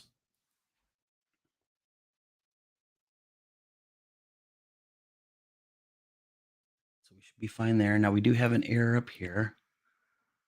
And that looks like it's on that sort order that we took out. And so we'll take that out. So now I'm going to click around. Okay, so facilities.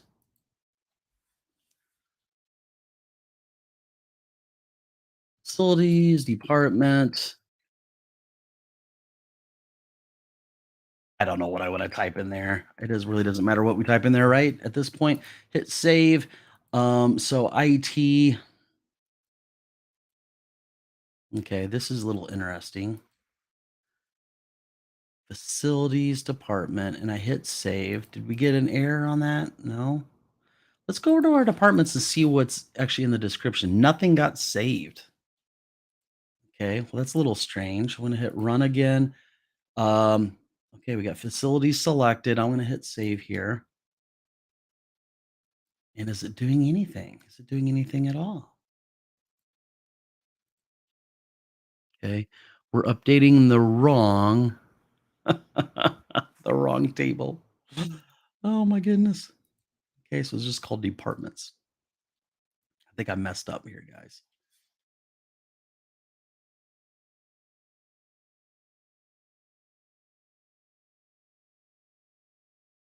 Okay, so if we go over here to the ticket statuses and refresh, We have new, and then facilities is all messed up. Or that so it was new.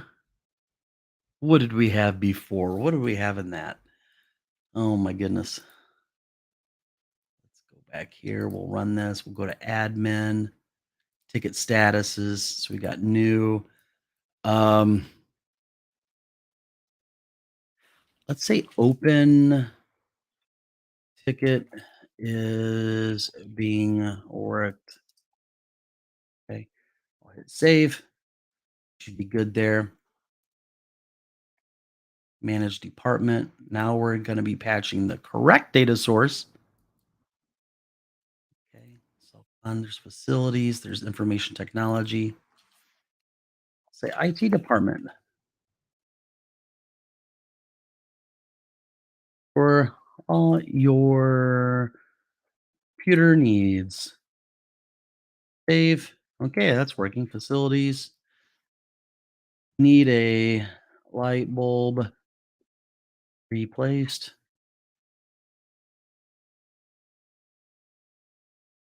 Okay, save. Well, let's add in an HR department. Okay, so we'll add new HR, human resources. Save. Here we go. This is working. It's starting to come together, guys.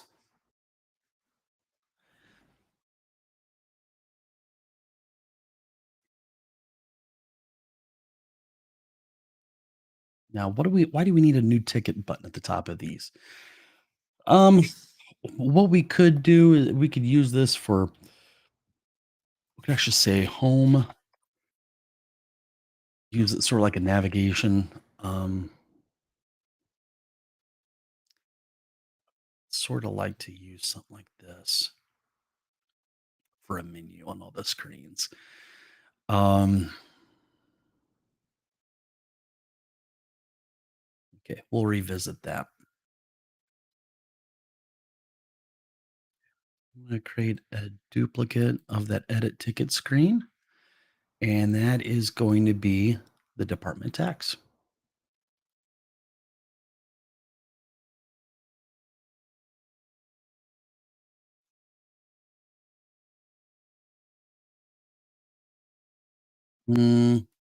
That's not the screen I wanted to duplicate.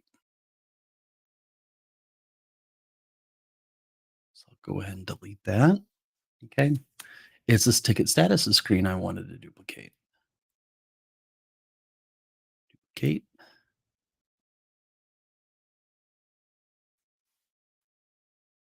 Technician management screen. Okay.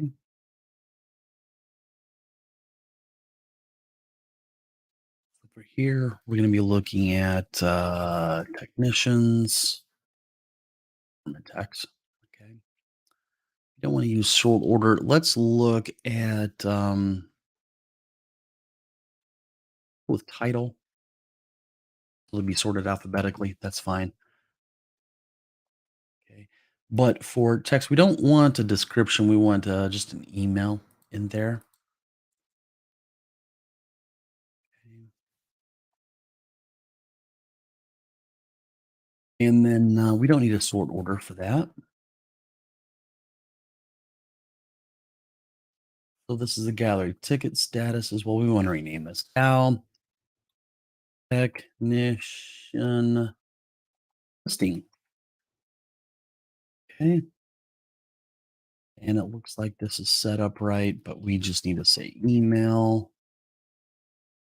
Okay, we don't need a sort order. So let's rip that out. Zoom in.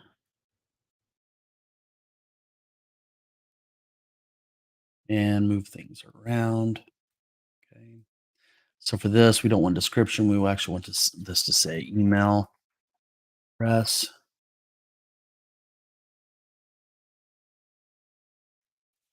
technician name.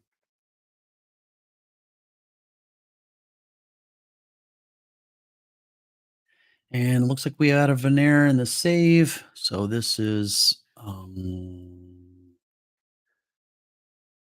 X. I'm going to double click on that, copy that down here.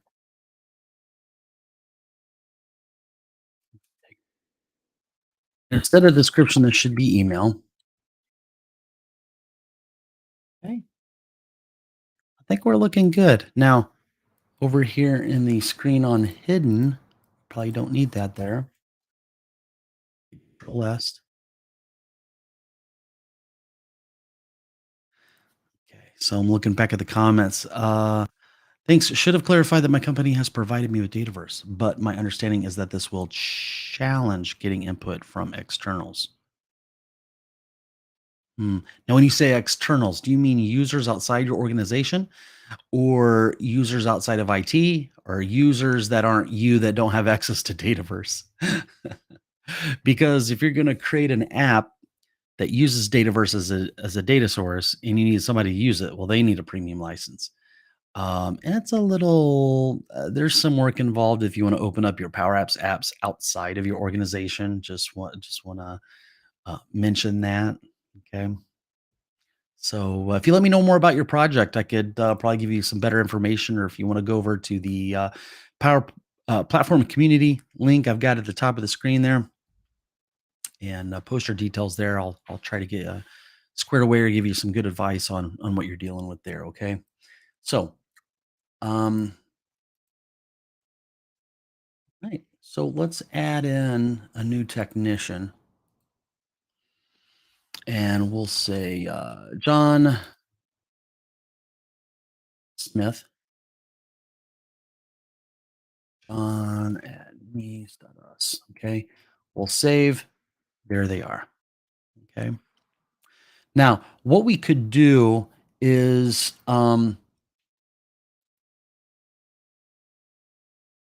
let's go into the app admin. So we've got departments.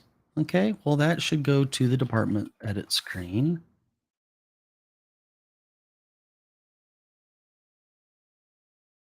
Okay. And the technicians.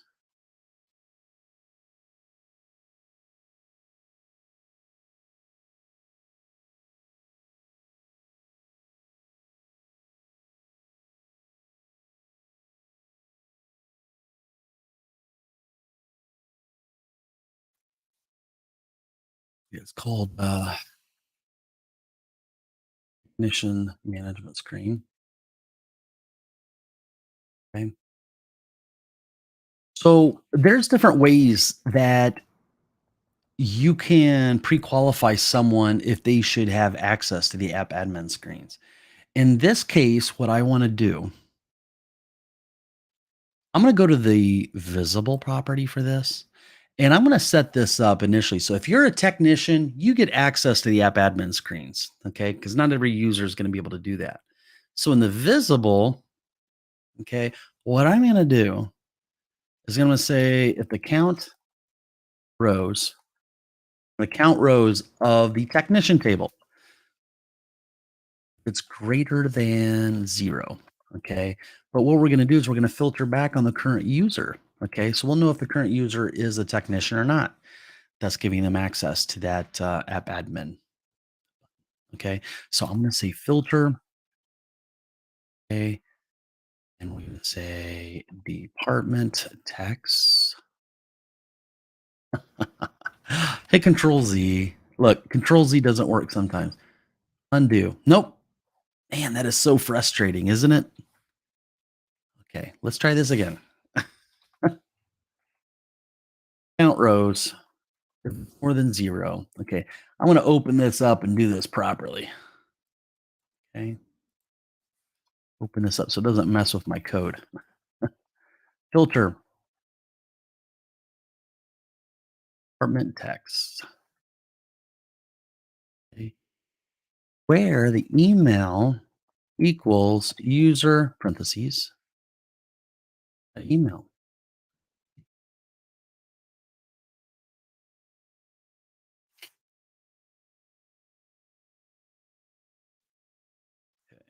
Now, I don't like the fact that it's giving us. Okay. I believe what it has a problem with is count rows is not delegable to SharePoint. Okay. I'm just looking to see if there's one record. Okay. So I don't care about that delegation issue. I'm going to filter based on my email. And as long as there's one, if it's over 0, okay, I know that they're a technician and they should have access to the admin screen. Okay. Control S. So if they are not inside of this table with these 3 email addresses, they're not going to see that admin button. Okay. So I'm going to run it, hit admin. Look, we got ticket statuses. Now, it would be nice to have a little back button, wouldn't it? Do that. Let's put in a back button for these guys. Okay. Select all, say back. Now I'm going to copy that button and go to the other 2. Okay, I don't want a home button. I want a back button. Here, I'm going to take that button out and put a back button there. Okay. So now, here on this screen, we go to the admin. I go to departments. I can go back. Okay. Perhaps what I should do is say for this one, it's home. And then that will go back to the dashboard.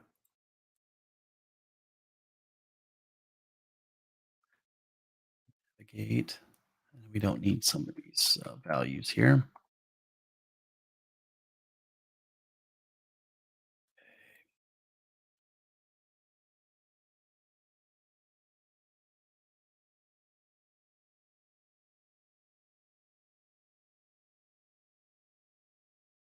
They're on the screen. They want to get back home.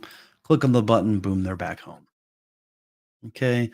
So we just want to make sure they've got a good way of getting around the application. Ticket statuses, departments, technicians. What do you guys think of that? It's looking sort of nice. I think we're doing really well here, guys. Okay. So now what I notice here, okay, so this color out of our color palette, I do like this. And I want to make sure I've copied it. So that's global theme secondary light. Now, if you want to see my theme here, guys, go into the app. Okay, I'll show you how to do this all in the crash course. But this is all the code that I set up for the color theme. Okay. So for this little icon here, I'm gonna set this up in the color. I'm gonna paste that in there to make it look a little better. Um, and then also what I like to do is I like to change the visible to only if that row is selected. I'll say this item dot is selected. Okay.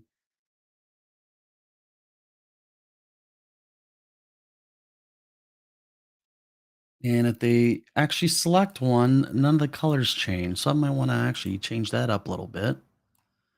Template fill. So right now it's white. But let's say, okay, if this item dot is selected, whoops, is selected, and we want color dot light yellow. Otherwise white. Okay. Get more in there. Okay. So I'm going to run this. Okay. Something that we should do, and it's not set up because we don't have a lot of data in the database here. So in this gallery that's showing us all of the tickets, look at this. It's just tickets. There's no filtering occurring here. Okay. So here we've got some way to filter, criteria for filtering. Okay. So remember earlier today in the live stream what we did? Remember the whole switch thing that we did? Let's use a switch here. Okay. So as the else, we'll just say tickets. Okay. Give me all the tickets. All right. So we're going to reference this gallery over here. This is gallery 2. We should probably rename that gal filtering. See, ticket filtering. Okay, control C. And then over here in the switch, we're going to check that value.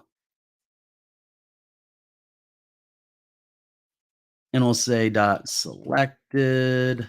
Well, let's just do something. Yeah, let's do selected dot. What is it? Value. Yeah, the value. Okay. So we'll check that. Now, if it's all tickets, so we set up all these values in the app on start. I'll go down here. Here's all the values. Okay. I'm going to copy all that so I can look at them. Here, I'm going to say something like this. All tickets. Give me all tickets. If it's new tickets, well, we need to do some filtering here, right? We're going to filter this gallery. We're going to go look at tickets, but we need to filter on the status.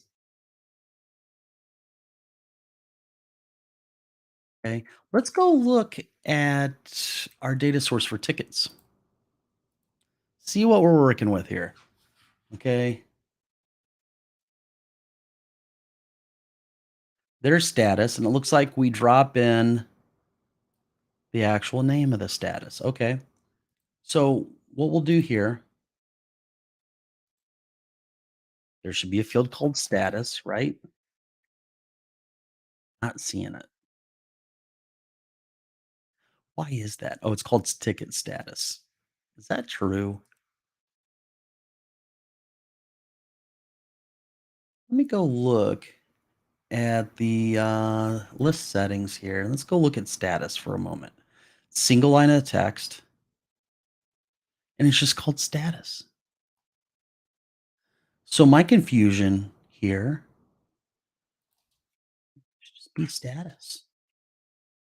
Status equals new. Okay. Now I think part of the problem is I need a comma there. And we'll probably need something like this. We'll need a filter almost on each one of these, okay? I'll just paste over this filter. Okay. I just want to make sure, I want to rule out that causing any problems here. Now we do need a comma up there. All right, this is starting to look a little better. I'll zoom in just so you guys can see my code better. Okay. All right. So new tickets. There we go. In progress.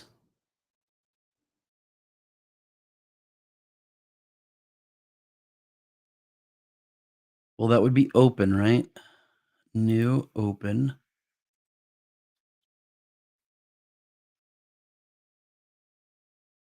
Okay.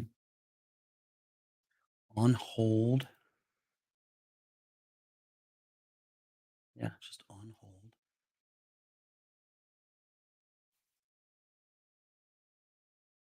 Now, if you wanted to account for your users going in here, going to the statuses, adding modify, let's say they don't like new anymore and they change the text. Well, what you could do is reference the ID, the underlying ID, if you want. Okay. Notice that there's no way for them to delete them here. Okay. So if you delete something, re-add it, then it's going to have a different ID. Okay. Up the code here. Okay. Closed. It's closed. Okay.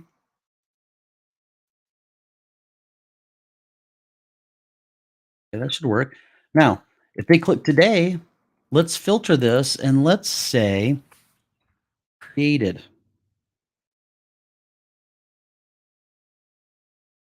If the created is greater, well, let's say, it's greater than today. Okay, that should work. So, okay, then we've got this week. Say created greater than. We're gonna test if it's this week. It'd be really easy to check in the last 7 days, right? Yeah. How do we check to see if it's this week? Have to use our brains for this, guys. Oh man. Okay.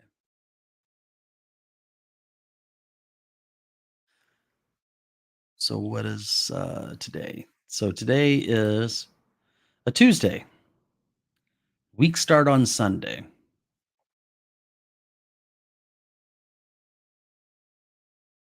You know what we could do? We'll go find whatever the day is the beginning of the week. Okay. So weekday. What is a weekday? What does that give us? Hmm,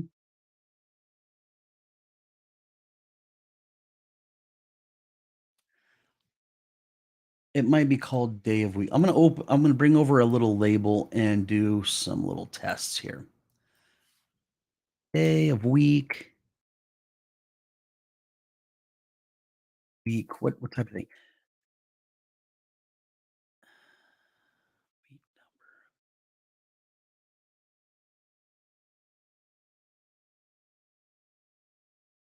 Start of week.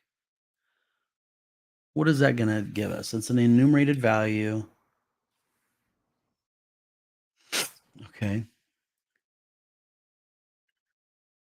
We're just gonna assume Sunday is the beginning. That's typically the beginning of the week for everybody. I mean, I guess it could be a Monday, and you could adjust the logic here appropriately. Okay. I know there is a function. I know there's a keyword in Power Apps that will give me the first day or give me a numeric value for the day. Okay. So I'm trying to remember that. All right. I might need to look something up here.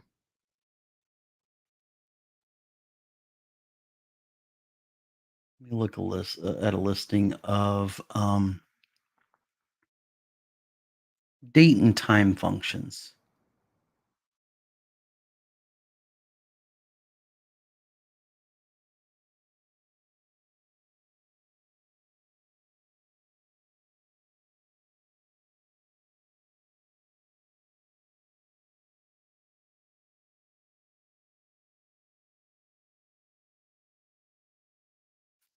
Yeah, maybe it is weekday.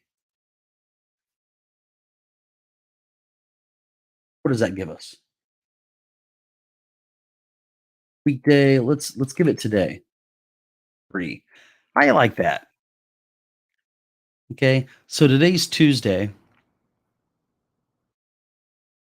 So Sunday was 1, Monday's 2, Tuesday's 3. Okay. So what we'll do is we'll take this weekday, we'll pass it today, and we'll subtract it from today. Okay. So let's go over here. Okay. Now what we want to do, I'm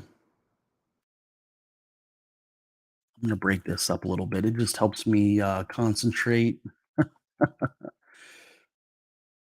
in doing something like this.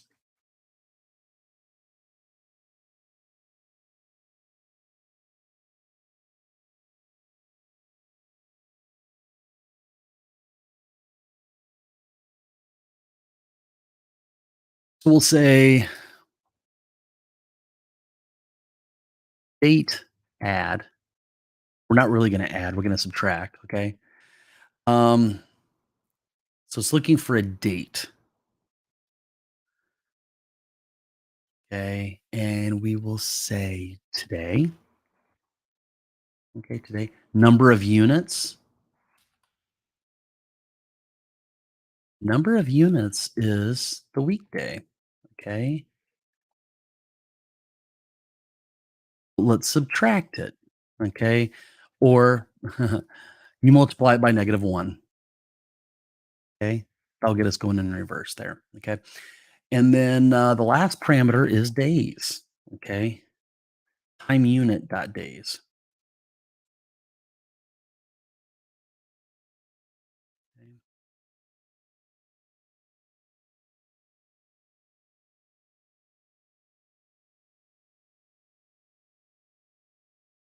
So as long as the created date for the ticket is after, so I'm doing a date add saying today, which is 7/4. I subtract 3.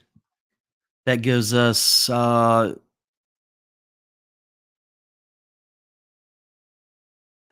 Saturday, the July 1st. So if it's after that, okay.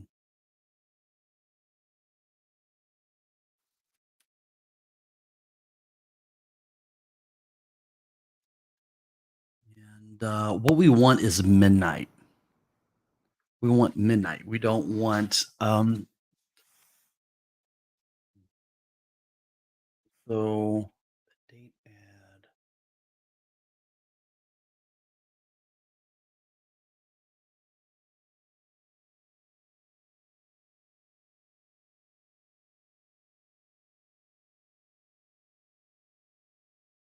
We'll subtract those days. That gives us actually Saturday. And we're saying greater than. But if we look at, here's the deal with date values, guys. So if you give it a date of 7/1, which was a Saturday, okay, and you say greater than, 1 minute after midnight, 1 minute after 12, 12 a.m. Saturday morning would count towards that. So what we want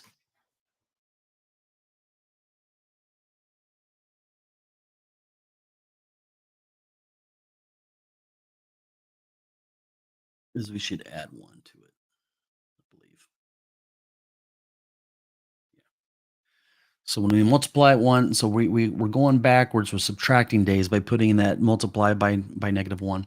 Now I'm going to throw in parentheses here to force the order of operations. The order in which it does the multiplication. I want the subtract 1 to happen after that multiplication, and it should do that on its own. I'm just with programming and coding, I don't even try to think about what would be evaluated first. Always force the order of operations whether I like it or not. um just sort of as a programming practice that keeps me out of trouble sometimes. Okay, so that should actually work. Now we do have a delegation warning. Date add part of this formula might not work correctly in large data sets. Okay. um And notice the double line doesn't apply to this created. Okay. What we could do is take this value, okay, this date add stuff, and I'm going to put it in this little label here. Okay. What's going on here? Date add. Okay. Format text. What do we got? 6/30. Okay. That's June 30th.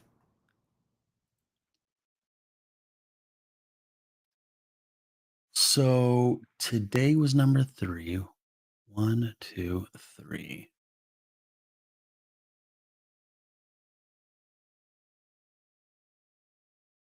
Let's taking this back to the 30th. Oh, instead of subtracting 1, I wanted to say +1 because it was going back a little too far. Okay. So now it should give us 7/2, which is the very beginning of the week. Okay. So that works. Now, what we can do here is we'll say LBL beginning of week. Okay. We could do that. Now, the problem with this is I want an actual date type of value. I don't want to reference that inside of a label because it's going to be text.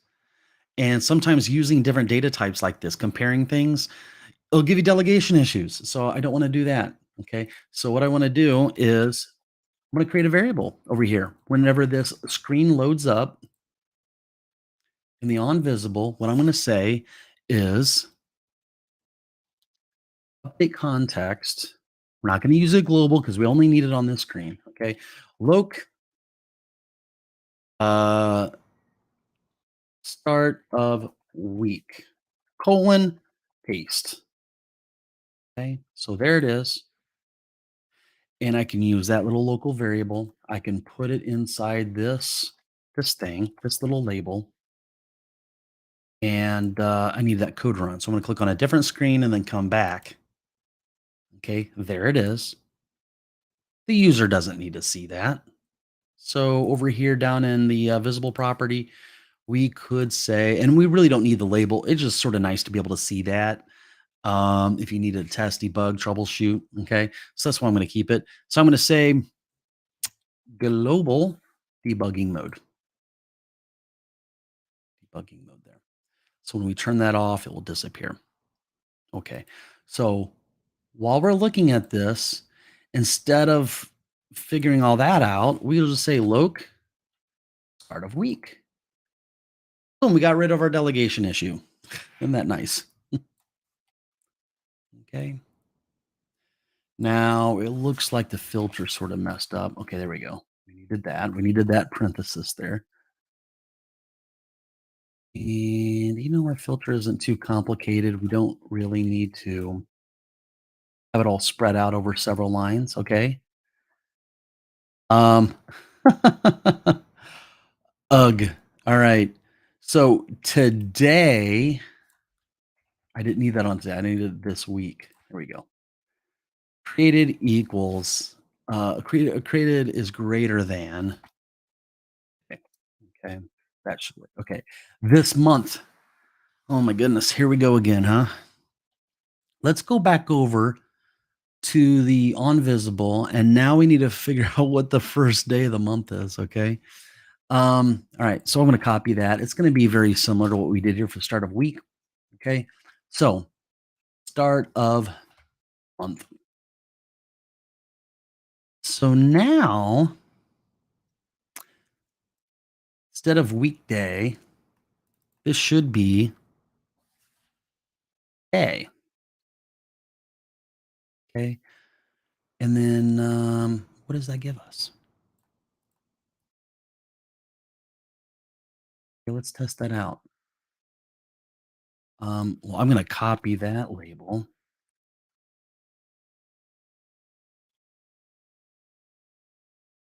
Go get this code again. This label, I paste that in and see what I got. It says 7-1. Look at that. That's exactly what we want. Okay. So it is right on. We're doing a date add on today. Okay. Today's the 4th. So we're going to subtract 4, then add 1, which will give us the first day, not June 30th. Okay. Time unit equals days. So that variable is going to hold the starting day of the month. Okay. So now I'm going to copy that variable there. In here. This month. Okay.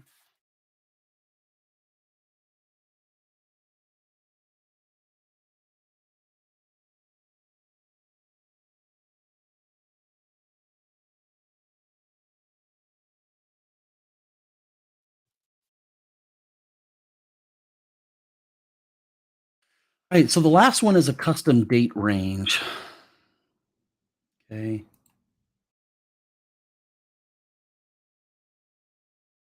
So how are we going to do this? I'm going to save. I'm going to go ahead and run. Let's click on custom date range here at the bottom. So if that item is selected down there, I want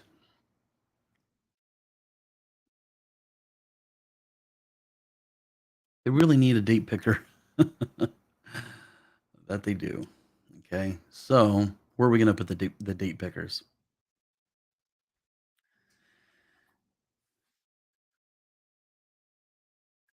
I'm going to tell you guys something. So with a ticketing system like this, the only thing anybody's really interested in is tickets that have happened in the last month, maybe going back to the past 3 months.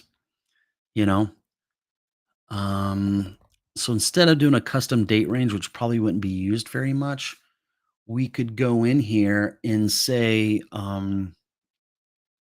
last 90 days. I think that might be more helpful. Okay, last 90 days. I'm gonna copy that text. Go into this. Look at our switch statement here. Instead of custom date range, we're going to be looking for last 90 days.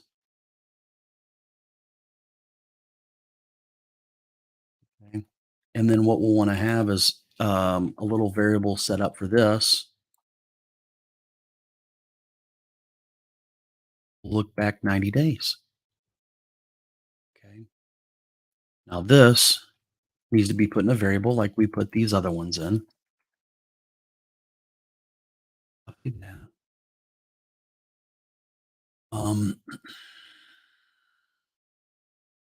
90 days ago. Yeah.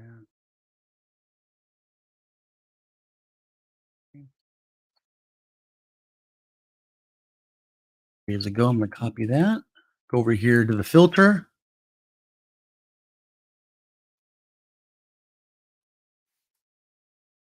Here, moment.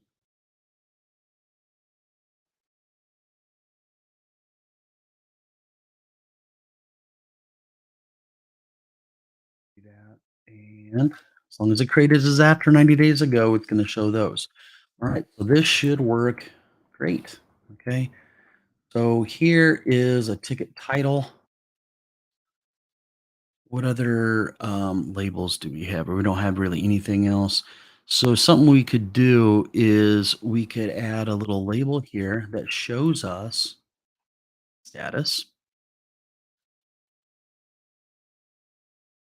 Okay. Status, it's a new ticket. Okay. Something else that we could do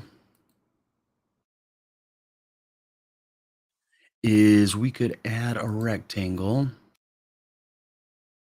to the gallery. And we could do something like this. Okay.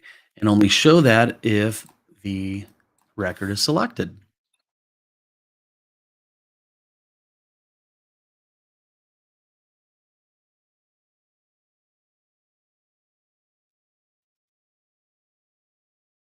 We also might want to know who it's been assigned to and all kinds of other stuff. Okay. So let's copy and paste some labels here. Okay.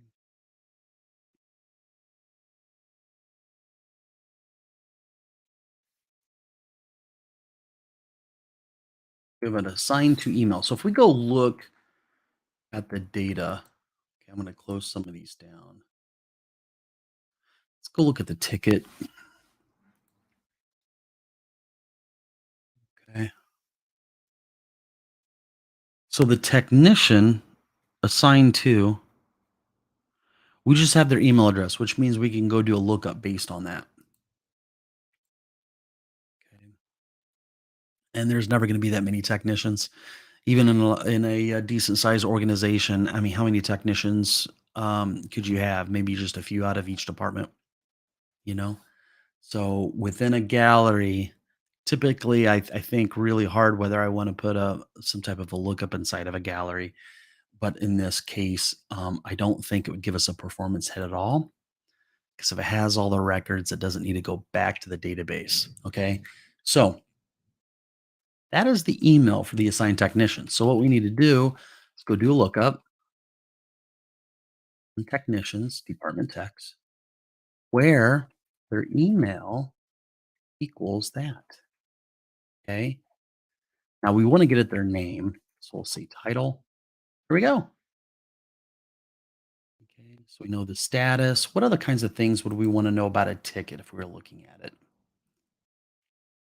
Maybe the department assigned. Okay. We have the title.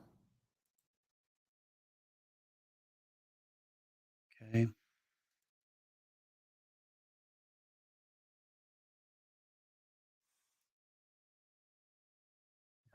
let's go ahead and put in the department there.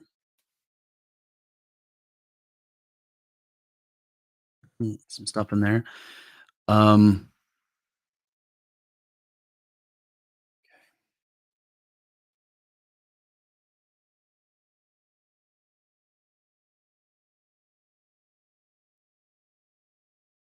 both of these fields don't need to be that wide. I'm going to say maybe 260, maybe 275, just to get a little more space in there.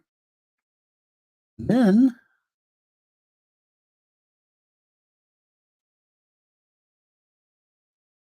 the status won't ever be that long.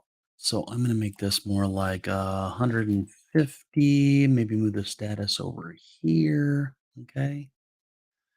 I'll copy this and perhaps put the description in there.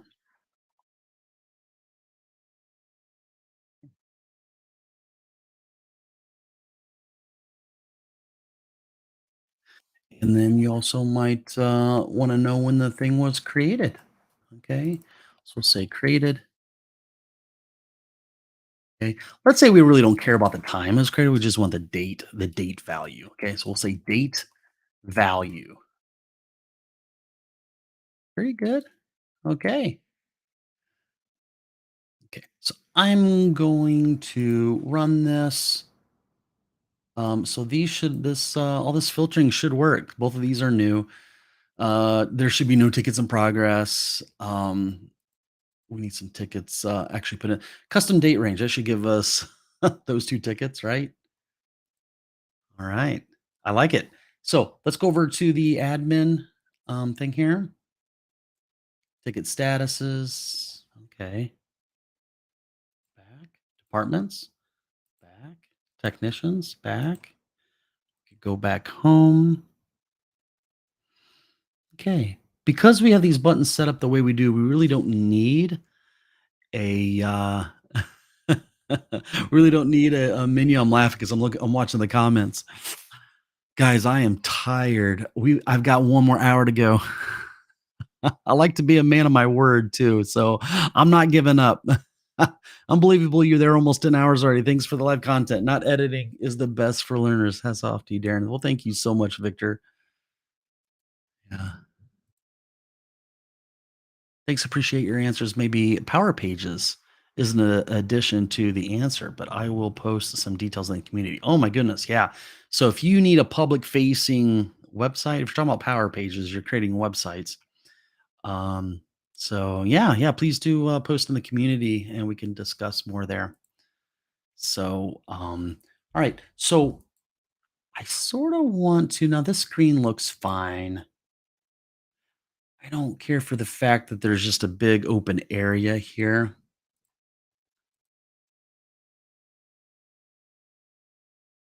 Okay.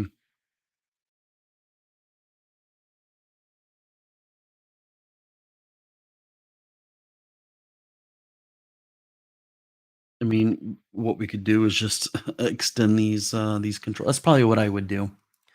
Okay. So let's go ahead and do that. And the edit screen too. Yeah. Um Typically I don't like a bunch of white space in my screens. It sort of bothers me a little bit.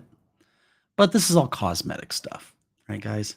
So you can always move stuff around. The important thing is that you understand the data. You know how to write the code that will update the data, and you can create all the features. Okay. Yeah, very cool. All right, Rosa. I'm saving some questions to the community planning on getting an accelerator. Well, that's fantastic. Yeah, book a call. We'd love to talk to you and see what you're trying to achieve with Power Apps. Absolutely, that's exciting. You'll absolutely love the accelerator group. It's a fun group to be a part of. Um, so that's about the only thing at this point that I would modify within this application. Okay, I'm trying to think. I'm almost tempted to create a little menu here, though. Um,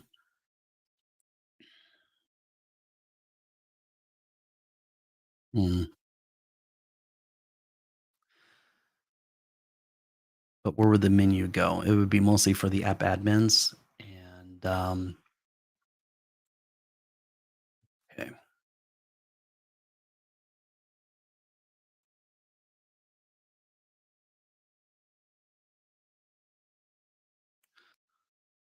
10 pixels there. You guys thinking about that line there? Does that look nice, or should I take it out? I sort of wish it would have the same color as this text. Okay. So we have our theme, secondary light. All right. So what I'll do is I'll go in, click on that color, paste. Okay. Now what I'll do is I'll copy this, go through each screen, delete this one, paste. Okay.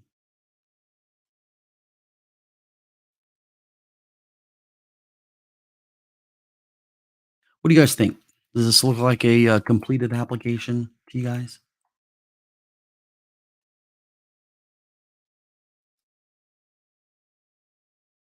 Is this something that you'd be proud of to deploy to show your managers, your clients, your customers, your end users?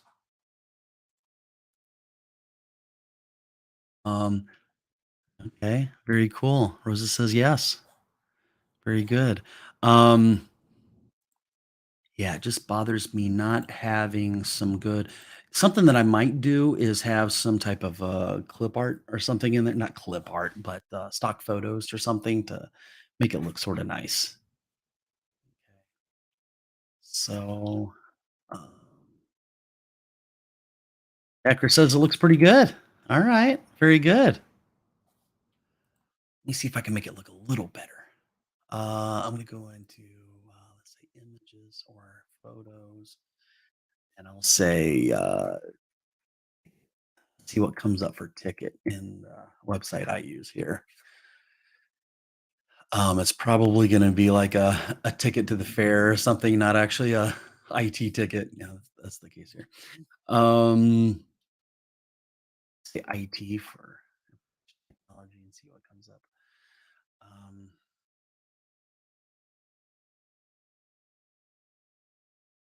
yeah, I'm not seeing a lot of cool things there to use. Okay. Andre. Oh, you're still going. You must be exhausted. Yeah, I am. I'm really tired.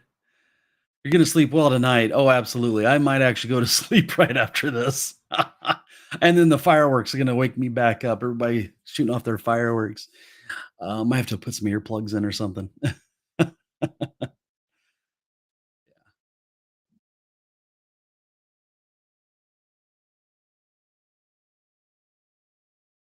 Why is the data storage of the Dataverse tables very limited? Well, um, if you're talking about Dataverse for Teams, then yeah, you got a limit of 2 gigs. Well, they want to limit it to make you actually pay for the premium licensing, right? But it allows you to get started, you know. Now, if you're talking about regular Dataverse, it just costs money, so you shouldn't be limited there. It's actually SQL Server underneath the scenes, so you shouldn't have very many limitations if you're working with full blown Dataverse. Now, if there's some limitation that you're referring to that I'm not aware of, feel free to mention it, and I'll try to respond if I have the answer. Okay.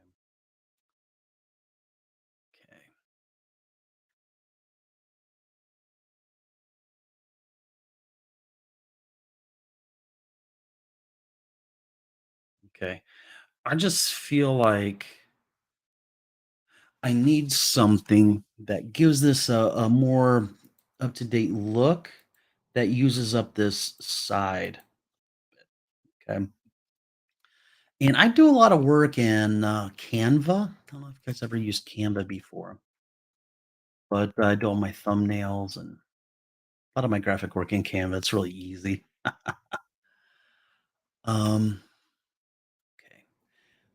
I'm going to create a new design, and let's say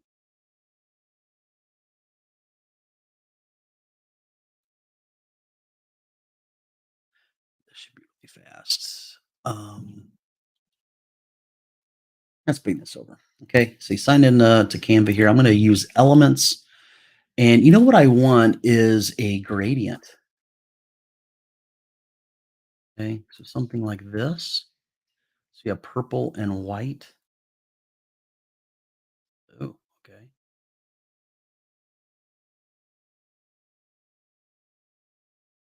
Okay.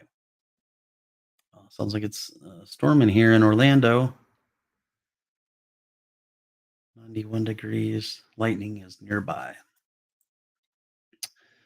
Okay, so I want to grab a color.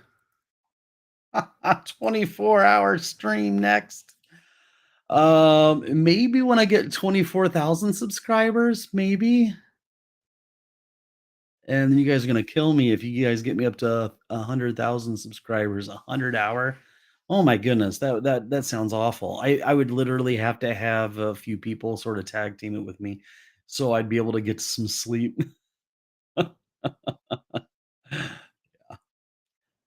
Okay, so the colors I want to use here. Let's go to the theming screen. Okay. What I'm going to do is I'm going to take all these different colors, copy it, and I'm going to go over to, let's say, let's go to the app admin screen, paste this here. Color would look good. Maybe that.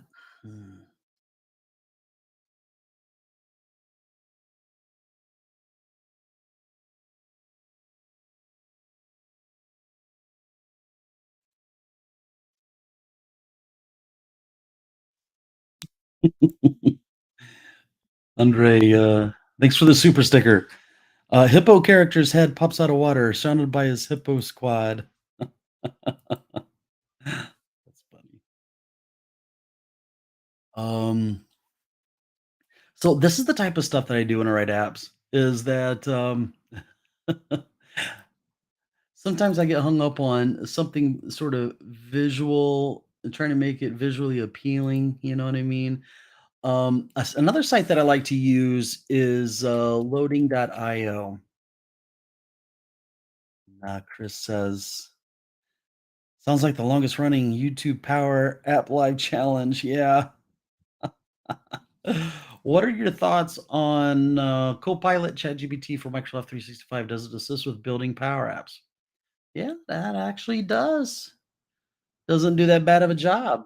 Um, if you do a search, let me see if I can pull this up here. We'll do a search for Darren Neese Chat GPT. Okay.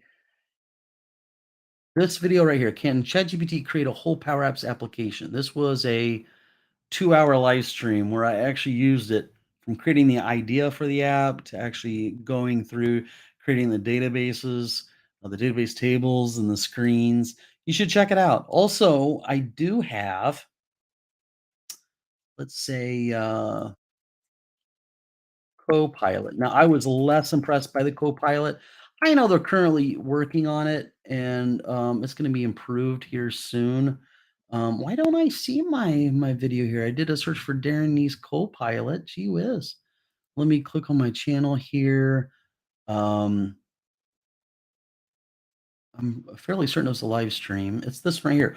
Copilot is here for Power Apps. Yeah, so I got those two videos. So check those out. Yeah. Okay. Go out of that. And so this loading out of IO, I do have a an account here. Let me log in off screen.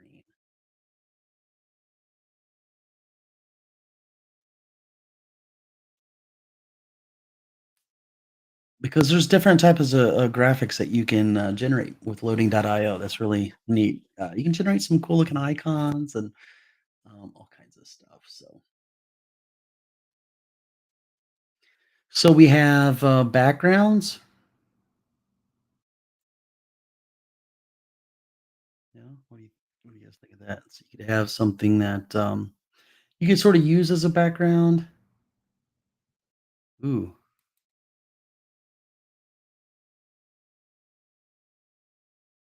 that sort of looks interesting, doesn't it? It might distract users. They may not like that, but it is an idea. Okay. So I could do okay, what can we change here? Well, we can change the color palette. Okay. So let's go get a dark and a light color from the okay.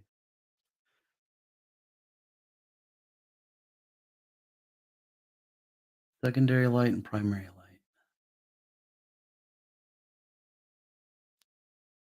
Secondary light in this value.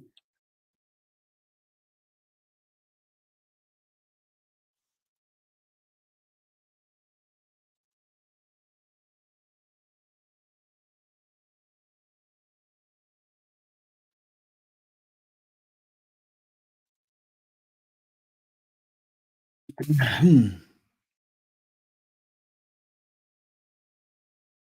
that palette. Okay. So put in those two color values. And I don't like things to move too fast because it freaks people out. This might end up looking sort of good though, guys. Um, I don't want the width to be too wide there. Okay. Maybe something like this. And if I could flip it around, there we go. Isn't this sort of cool? All right, so let's save this animated. Okay, and then I'll go save it on my hard drive somewhere.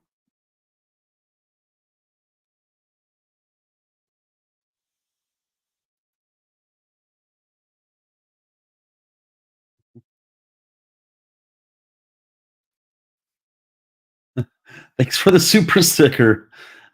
Hippo character collapses to the ground as chair breaks while the words wrecked appear above him. It sounds like me 45 minutes to go. We're gonna do it, guys. Hopefully I'm not froze. Oh my goodness. I didn't freeze, did I? I think my video froze. Oh my goodness. Uh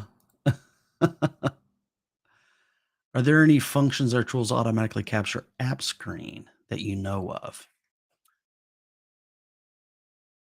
You could use print, PDF. Yeah. So I'm sort of curious if you guys can still hear me. It looks like I'm frozen on the screen. So I think what I'm going to do is I'm going to go bring up YouTube here and pull this up to make sure I'm still live. We still have 45 more minutes. Okay. I'm going to turn up my volume. So check one, two. Check. Yeah. It just seems like my video camera is. Okay. All right. So what I'm going to do, I'm going to go into settings and we go into video and maybe select a different video. There we go. Look at me. I'm a little bright. Let me see if I can adjust that. Oh, that's a little bright there. How about that? Okay, I'm back. I was a little afraid that it all froze up. Yeah, I've outlasted my camera. Yeah, and it's a fancy Nikon. So maybe it overheated or something.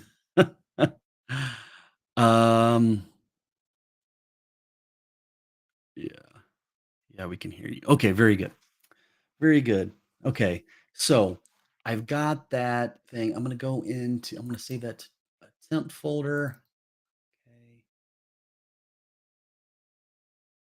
Okay. And I always like to prefix all my graphics with GRA. And I'm gonna say animated EG for background.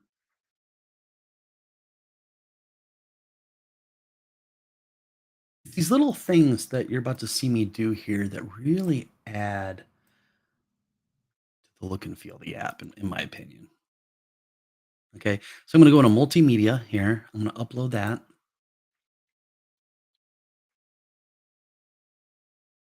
Okay, well, let's GRA animated. Okay, there we go.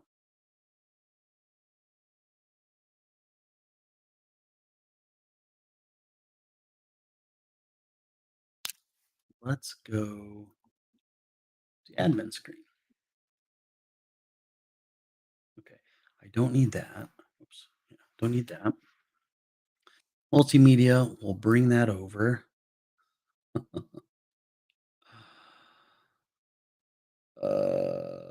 Okay. I don't know. Maybe it needs to be white. Yeah, it needs to be white on the right side of that.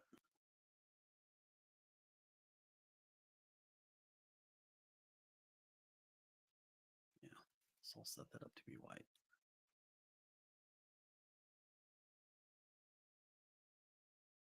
Palette. Okay, that should look better. And I don't know that it needs to be that wide either. Very good.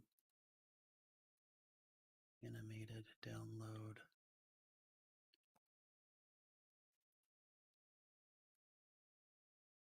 All right, so I'm going to go back into this. I'm going to upload it again. And I'm going to say replace.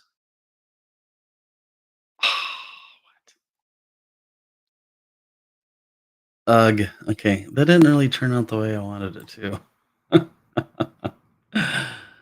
Can you make the so Andre asks, can you automatically print Power App screens as a PDF?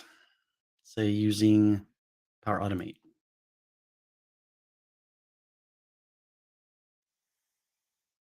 Mm,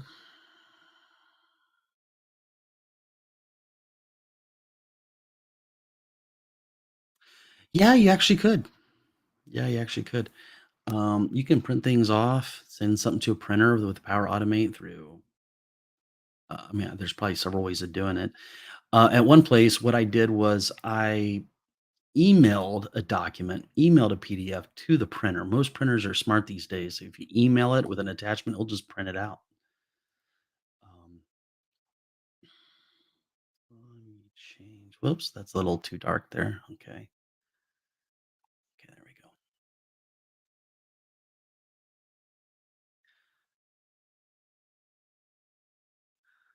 You can make the and color fade.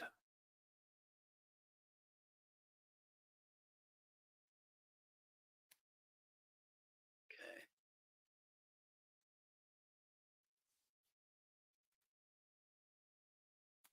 So this is what I'm working with. This color is white, but the background color. Oh, there's the background color. Okay. Here we go. Now I need to find. Okay, this might work out just yet. Okay. So we got what? Primary light, primary dark, secondary. What was it? Primary light, secondary light. So I'm looking for primary light.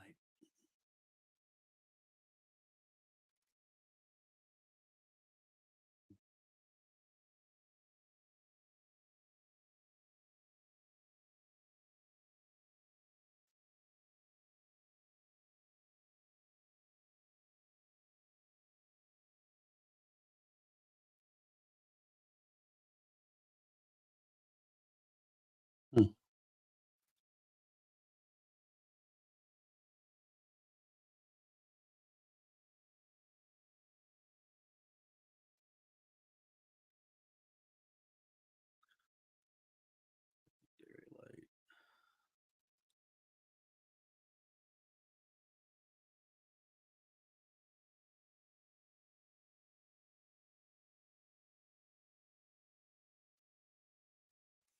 this one works really well.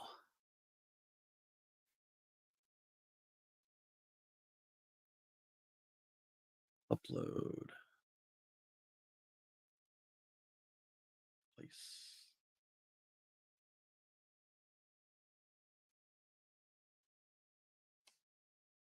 What?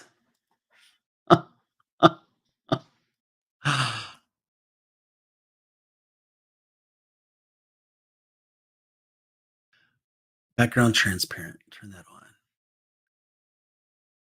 Sometimes this is what it's like developing apps. It's just trying different things until the thing works.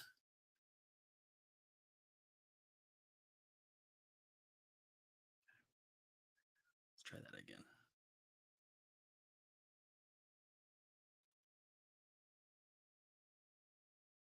Okay.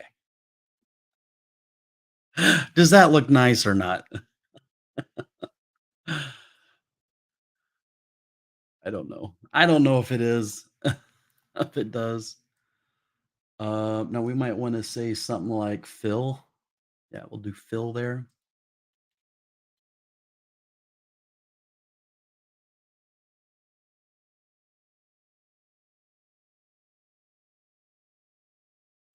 Move that to the back. What do you guys think? Okay, so Andre says, I looked into it. I think I'm going to explore sending reports from Power App's print screen automatically for those who can't access the app. Neat. Very good. I think I might take all this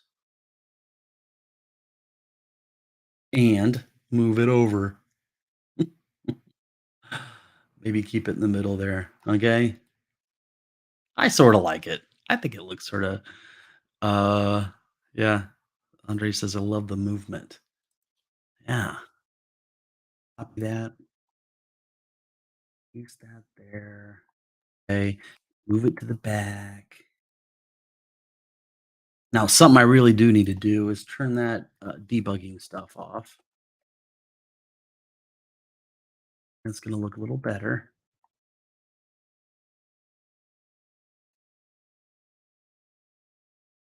Okay. Go back.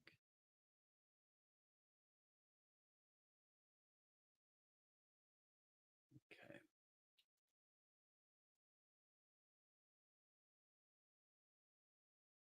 Mm.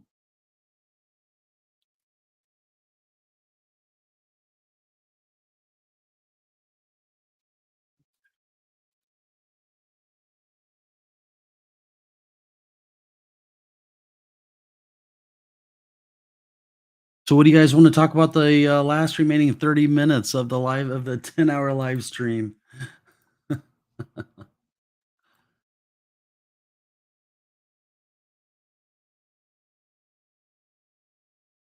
Not giving up.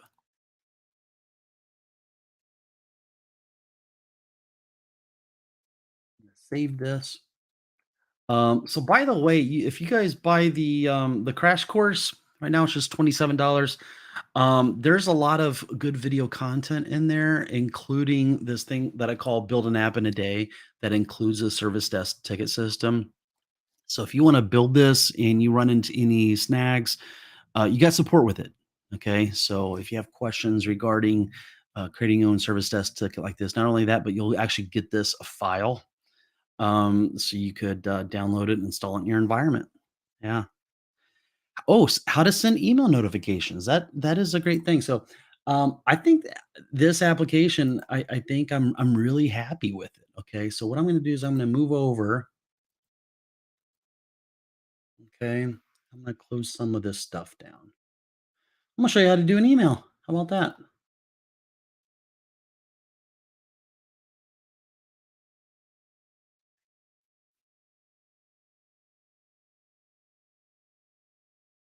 Can you elaborate a little on delegation and Power Apps? Well, sure, absolutely. So delegation. If you look at your Power App settings here. Okay. It's not giving me my cursor back. So something's going on here.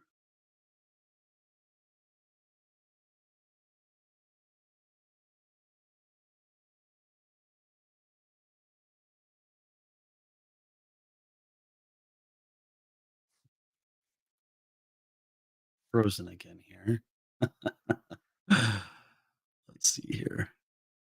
Okay, there we go. I see myself moving. Okay. So I'll exit out of that. Okay. So inside of a Power Apps app, you know what? I'm just going to hit back out of this. It's saved. I think I will publish it.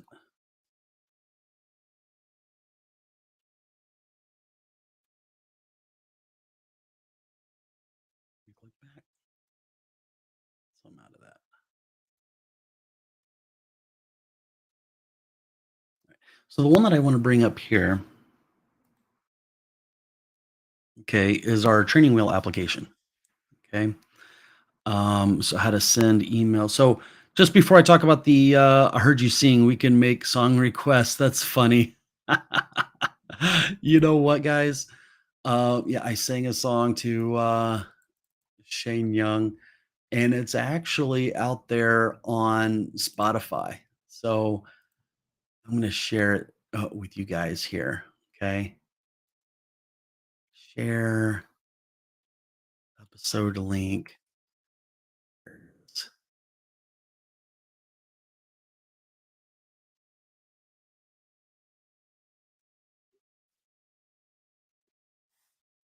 Yeah.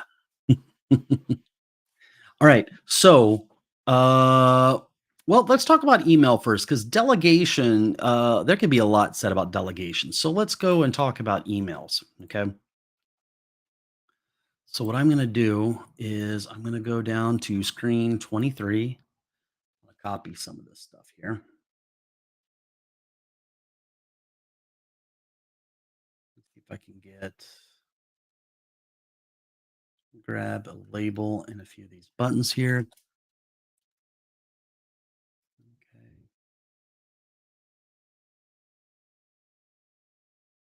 This is 23. Goes to 23. So 23 should go to 24.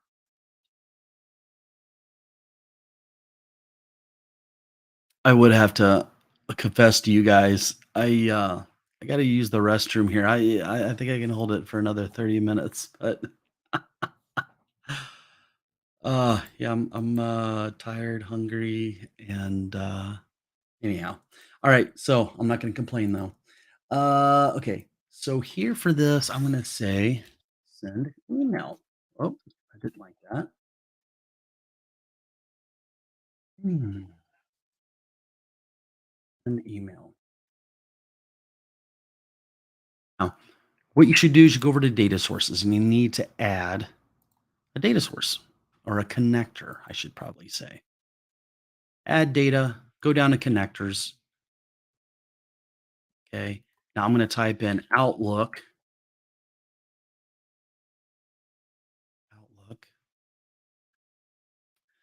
And you really want Office 365 Outlook. Okay. So there, I'm going to connect to that. Just going to use my email address. Right, there we go. Now we have that. Right. So now let's just add a little button here. And let's just call this an email.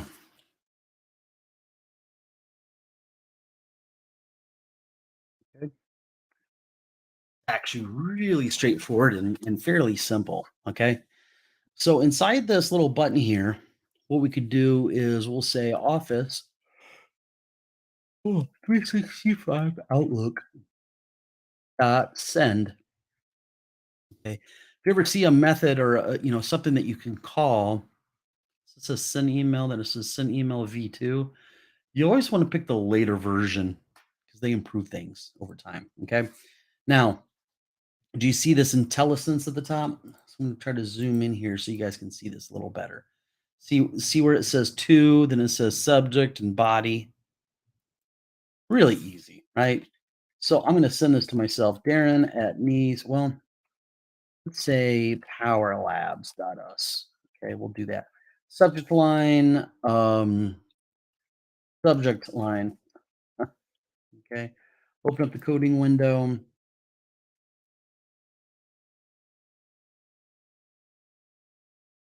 The next thing is the body. Please acknowledge received. I can never spell received right. I before E except after C. Okay. And then the last parameter are like little options. Okay. So you use curly braces, just like you do with like an update context. Now look at this. You could add attachments. You can do a blind carbon copy, carbon copy. You can set the from, the importance, reply to. So something I like to do is say importance. If you don't set the importance, it's going to set it as low. So I at least like to say normal. Okay.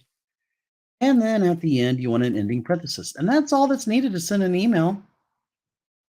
What do you guys think of that?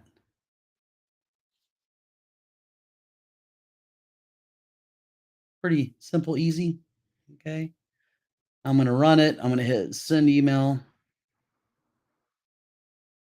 I'm going to open up my Outlook and see if it actually shows up. And it did.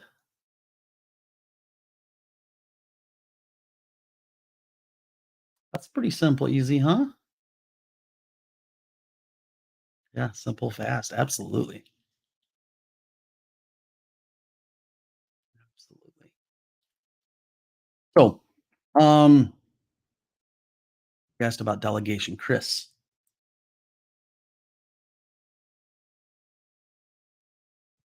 So let's go over. Chris says Power App seems to send email faster than Power Automate sometimes. Yeah. Well, a Power Automate, it kicks off the processes, the trigger. Sometimes it has like an interval, maybe every 5 minutes or 3 minutes or something. You know what I mean? Where Power Apps, man, just shoots it out. Zoom out here. We got settings for your project. Okay. The highest level of rows it can bring back is 2000. And mostly what people do is they sort of freak out. 2000, I've got thousands and thousands of rows. I got tens of thousands or hundreds of thousands of records, maybe even millions. And Power Apps can't handle more than 2000, then it's for the birds and I'm going to use something else. Well, there's no real reason to have 2000 records inside of Power Apps at once. I mean, what are you going to do? Display 2000 records to a user at once? You can't do that. So what you want to do is I do a lot of times raise this up to 2000. I want to work with the full limit, okay? What you want to do is you want to filter things down. So let's say you're going to do a query. Well, you can nest your filters in one to another. Okay. So let's say you got something that it gives you a delegation warning, like it gives you two double underlines. That's a delegation warning, right? So what you want to do is you want to use functions in your filter statement.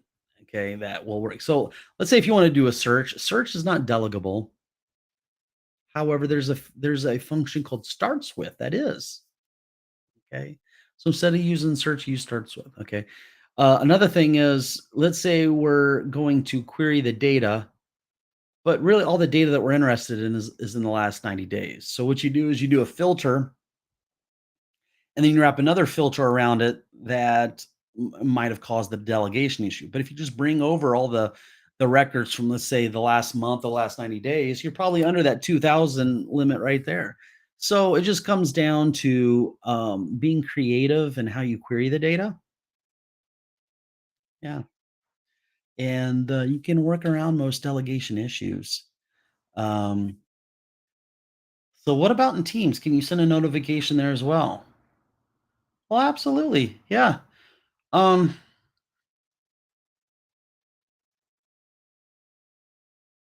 Now, when you say Teams, do you mean a Power Apps inside of Teams? It'd be the same code, right? So if you wanted to expand on that a little more, your question inside of Teams, I know you can create a Power Automate flow. If something happens in Teams, let's say they email you or something, you can create a little flow that somebody messages you or says something inside of a team chat. You could kick off a flow that will email. Absolutely. Yeah. So let's see if we can do something like let's play around here. Let's see what we can do in 20 minutes within Power Automate here. Okay. Yeah, like an approval request. Okay. Okay. Um, so Rosa, just FYI, I'm about to release a video here soon. I always like to release videos on like Mondays, Wednesday, of course, a live stream. Of course, this is the only day I could have done it. Live streams sort of fall outside the what's ideal sometimes, you know. But I'm about to release a video for Power Automate. I brought in a Power Automate trainer to actually create a video for the accelerator people, and I'm gonna release a condensed version of it, doing just what you're asking about, working with teams using Power Automate, sending out approval requests, emails, all that type of stuff. So just stay tuned. But if you join up on the accelerator, you can watch it right now. It's sitting out there and inside of the accelerator environment. How about joining a table? Yeah, you can't you can't do joins with SharePoint.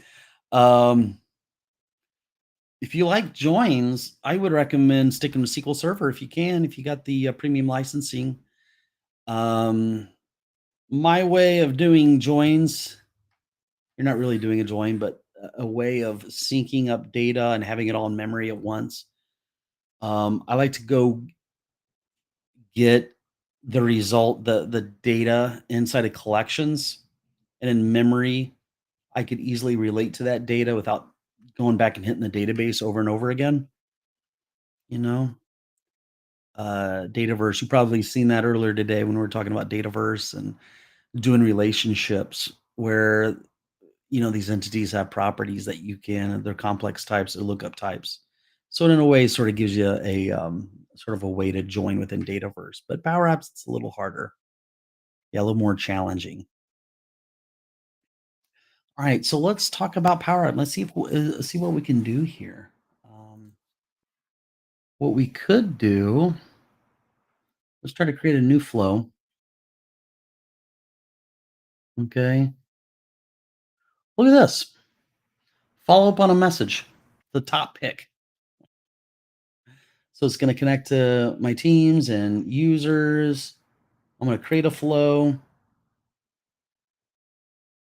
Let's try this out. Your flow is ready to go. Got it. I can go in and edit this. Well, this is interesting. Try AI powered editing. Let's try that out. Let's see what we can do.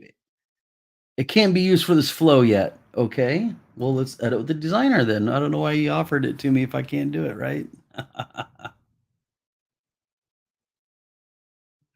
Oh, there's quite a few steps here. So for a selected message, it creates a variable, delay until time. So we have conditions. Okay.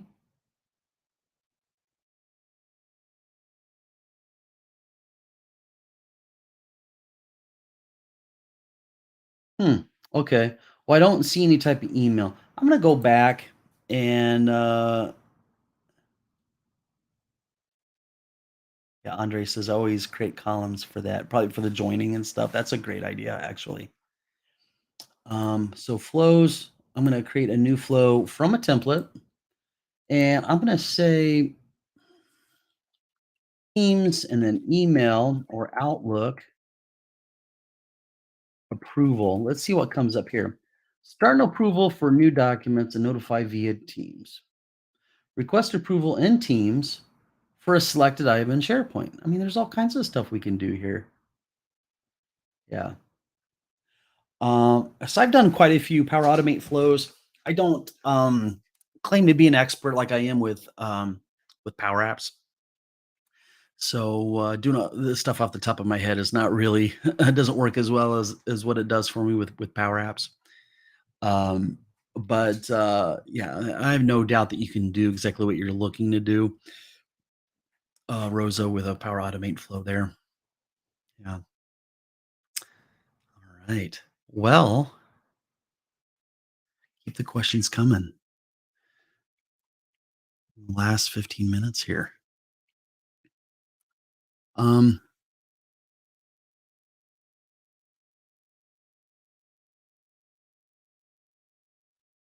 let's see here. What else can I talk about that would be interesting to you guys? I feel like I've talked about everything with Power Apps today. um, yeah, it's funny. Um, let's see what I have.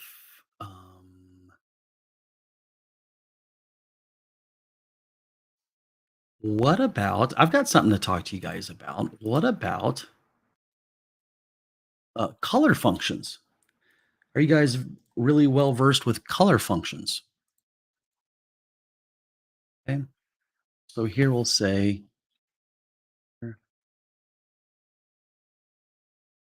color functions. Okay, so this might be interesting here. So screen 3 goes to 24. 24 should go to 25. Okay. All right. So let's bring over a rectangle and let's talk about colors for a moment. Okay. And so we've got our rectangle here. And then for the color, we could say, well, you see that there is a function called RGBA. Okay. So you could pick the R is red, G is green, B is blue, and the A is for alpha, how transparent it is. So if I actually click on this color, you see here's the RGB, and those three together will be made up as a hexadecimal number. Okay. So the RGBA, you've probably seen that quite a bit. Okay. And so what we could do here, instead of having that, is we could say, oh, there's a color enumerator. So we've used that today. Alice blue color. And so these are all the web colors that we could have. See, it's a really light blue. I'm going to put a border color here so you can see it a little better. Okay. Now, once you have a color, what you can do is you can use a function called color fade. And you think to yourself, oh, that will just fade a color, see 20%. Okay. So it faded it by 20%. Now, if I copied and pasted this little rectangle and did not have the fade, okay, let's look at the difference between those two colors. Okay, so it really did fade the color. What happens is there's no function called color darken, by the way, but you can give color fade a negative number. So you could do that. Okay. So you've got color, which is an enumerated value. It's a set of colors that gives you access to all the web colors. Color fade allows you to fade into darken and color. There's also color value. Okay, so I like this. Let's bring over another color here. For the color, a color value. Let's say you've got a hexadecimal number here. There's a nice light gray color I like, which is E5, E5, E5. So if you have a number in your hexadecimal value and it repeats, it is black, white, or a shade of gray. Okay. The color value does not represent a valid color value. Yes, it does. It actually displayed it right there. I think as I was typing it, it had a problem with that. Okay. So there you go. Color value. Give it a hexadecimal. Okay. So those are the color functions. Not, much to it, I guess, right? What do you do for fun? when you're not building power apps. Once a week, I try to play some video games. I play World of Warcraft. I've played that for years, on and off for years. So, yeah, I do that. Other than that, I am a husband and father of six. So there's always a lot going on in the house. Not all six kids live with me. I do have three older children that live out of the state. One of the older children lives with me, and then I got two toddlers. So, so we've got host a Power Ups hackathon. Yeah, why not? Yeah, we could do a hackathon. Absolutely. Everybody can come with their ideas for apps. Not this sort of what we do in the accelerator program. We meet up every week and actually multiple times a week, but we talk about the projects that we're all working on in the status that they're in. Um, excuse me. And any problems they're having, anything they're stuck on. And so I went to a hackathon once for Power Apps. It was put on by Microsoft at one of my employers. And they encouraged each of us to have an idea for an app, and they would go around the room and try to get everybody engaged and make progress. Try to do an app in a day or something, you know. So yeah, very good, very good. Instead of having multiple rows in the table, can you have a hovering add action at the bottom of the active row when needed?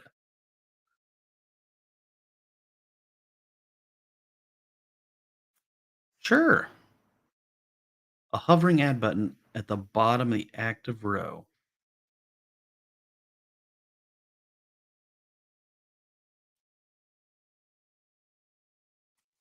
So, could you tell me more? So,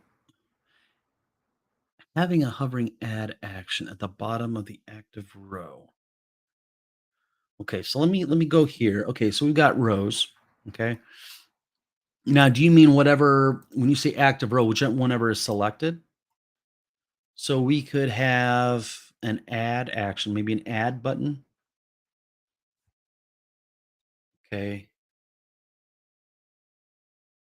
When you want to add a new row. Okay. Um, yeah, you could.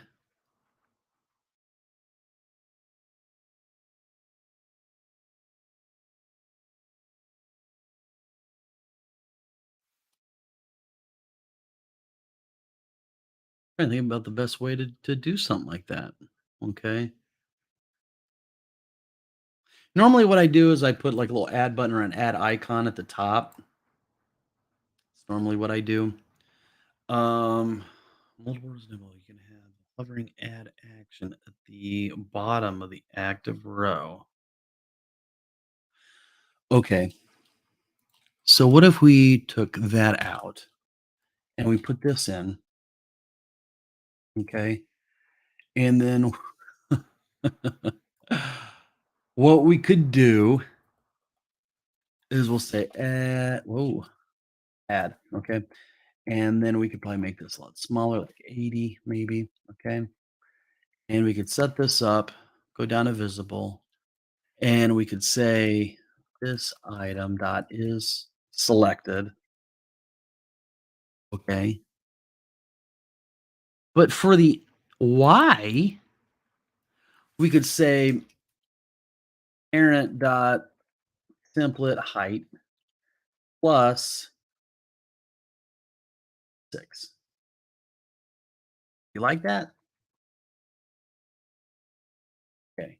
So you select a record, and that add button is right below the active record. Do you like that? That's sort of cool. I never thought about doing something like that. I sort of like it. For example, you're driving to multiple places and you need to include multiple stops, but not everyone needs to do that. So I want to have that option.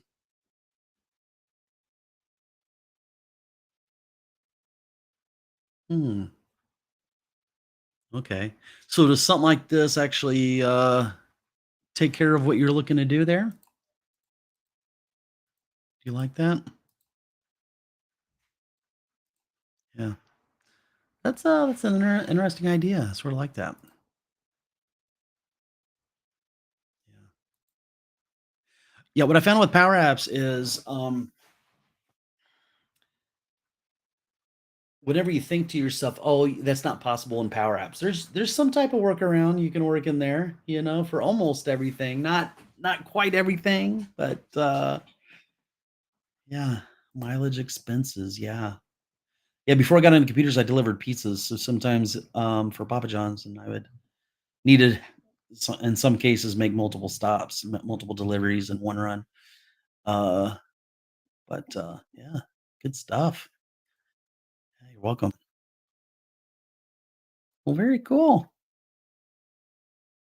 All right, guys. Well, we still have a few more minutes here. Um, what other wisdom can I impart while we're in here for the last few minutes? Um, hmm.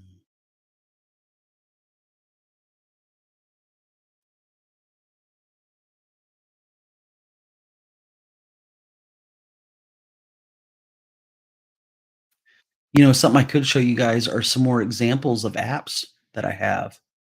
Let me see if I can pull something up here that would be good for that.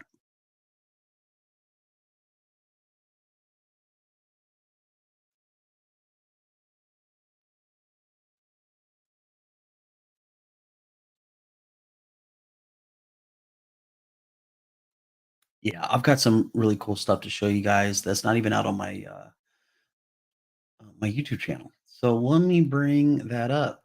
My portfolio. That's actually not part of this here. Let's see. So this was a CRM system. Let me see if I can move this around a little bit. There we go. Maybe make this. Doesn't need to be white, I guess. Okay. So this is a CRM system I did for an auto detailer. Okay. So it's a little mobile app, and those were his colors, the neon green and the hot pink. And then so this was test data. I didn't have any of his upcoming appointments. But if you clicked on the little menu button at the bottom, it took to a whole listing of all of his customers there. And so the first few records didn't have a lot of data, but I actually implemented a feature in there so he could like call them. So he used the Power App on his phone. And if he hit that phone icon, it would actually pull up their phone number and call them right there on his phone. Thought that was really cool. Also, the texting, he could text from it as well. Yeah. So, um, so moving on, let me see if I can fast forward a little bit here. And he had a calendar. He wanted a calendar in there. So there's comments. There's a way to add an appointment, add something to the calendar. That was sort of cool. And so what you'll see there is, you've got keep track of the person's information, their address, their cars, and notes, you know. And then he had a place for his calendar, so it would show how many appointments were showing up on each day, you know. Um, and then at the end, I had some app admin screens.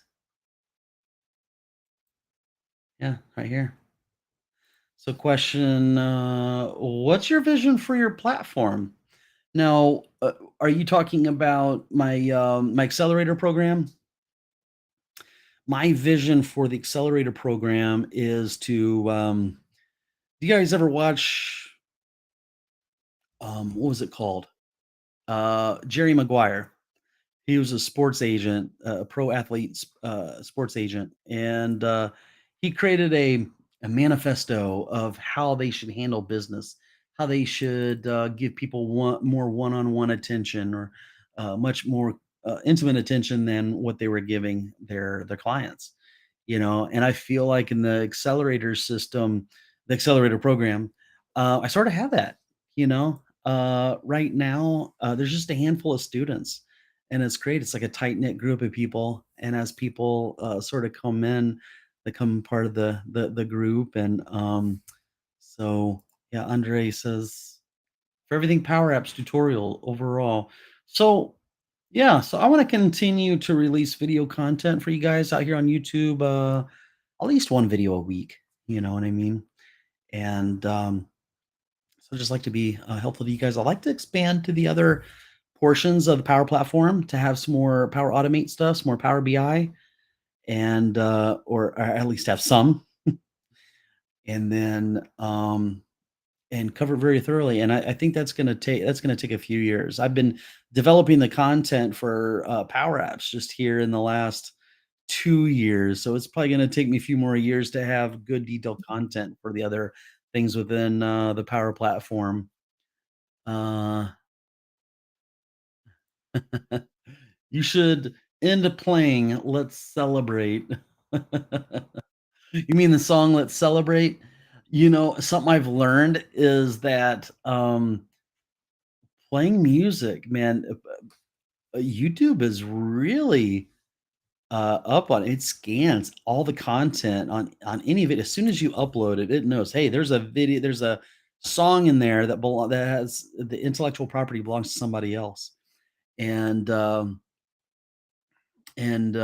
yeah, so they sort of flag me for that. And it's like um you know, I sort of get in trouble with YouTube. So it's like almost I'd have to like that song that I created for Shane, almost have to create something brand new, which is a lot of work. But yeah, I probably should have had something prepared for the very end here. Um, so yeah, I want to thank you guys for joining me and sticking around with me. This is great. I can't imagine if not too many people were here talking with me. And I just sort of I feel like I'm petering out of like things to talk about. But yeah, there's lots of YouTube safe playlist. Yeah, I should probably look into that. And I pay for some libraries to use some content. So guys, look at the time. I did it. I did it. Ah, 10 hours. Can you believe? I can't believe it. I didn't know if I was going to be able to do it. Oh my goodness gracious. For some reason, YouTube thinks you're going to like this video next. Let's see if they're right. Or you can select this playlist, which I've selected for you based on the content you're currently watching. Guys, got to hurry. Click one of them. Otherwise, YouTube's going to autoplay some other video.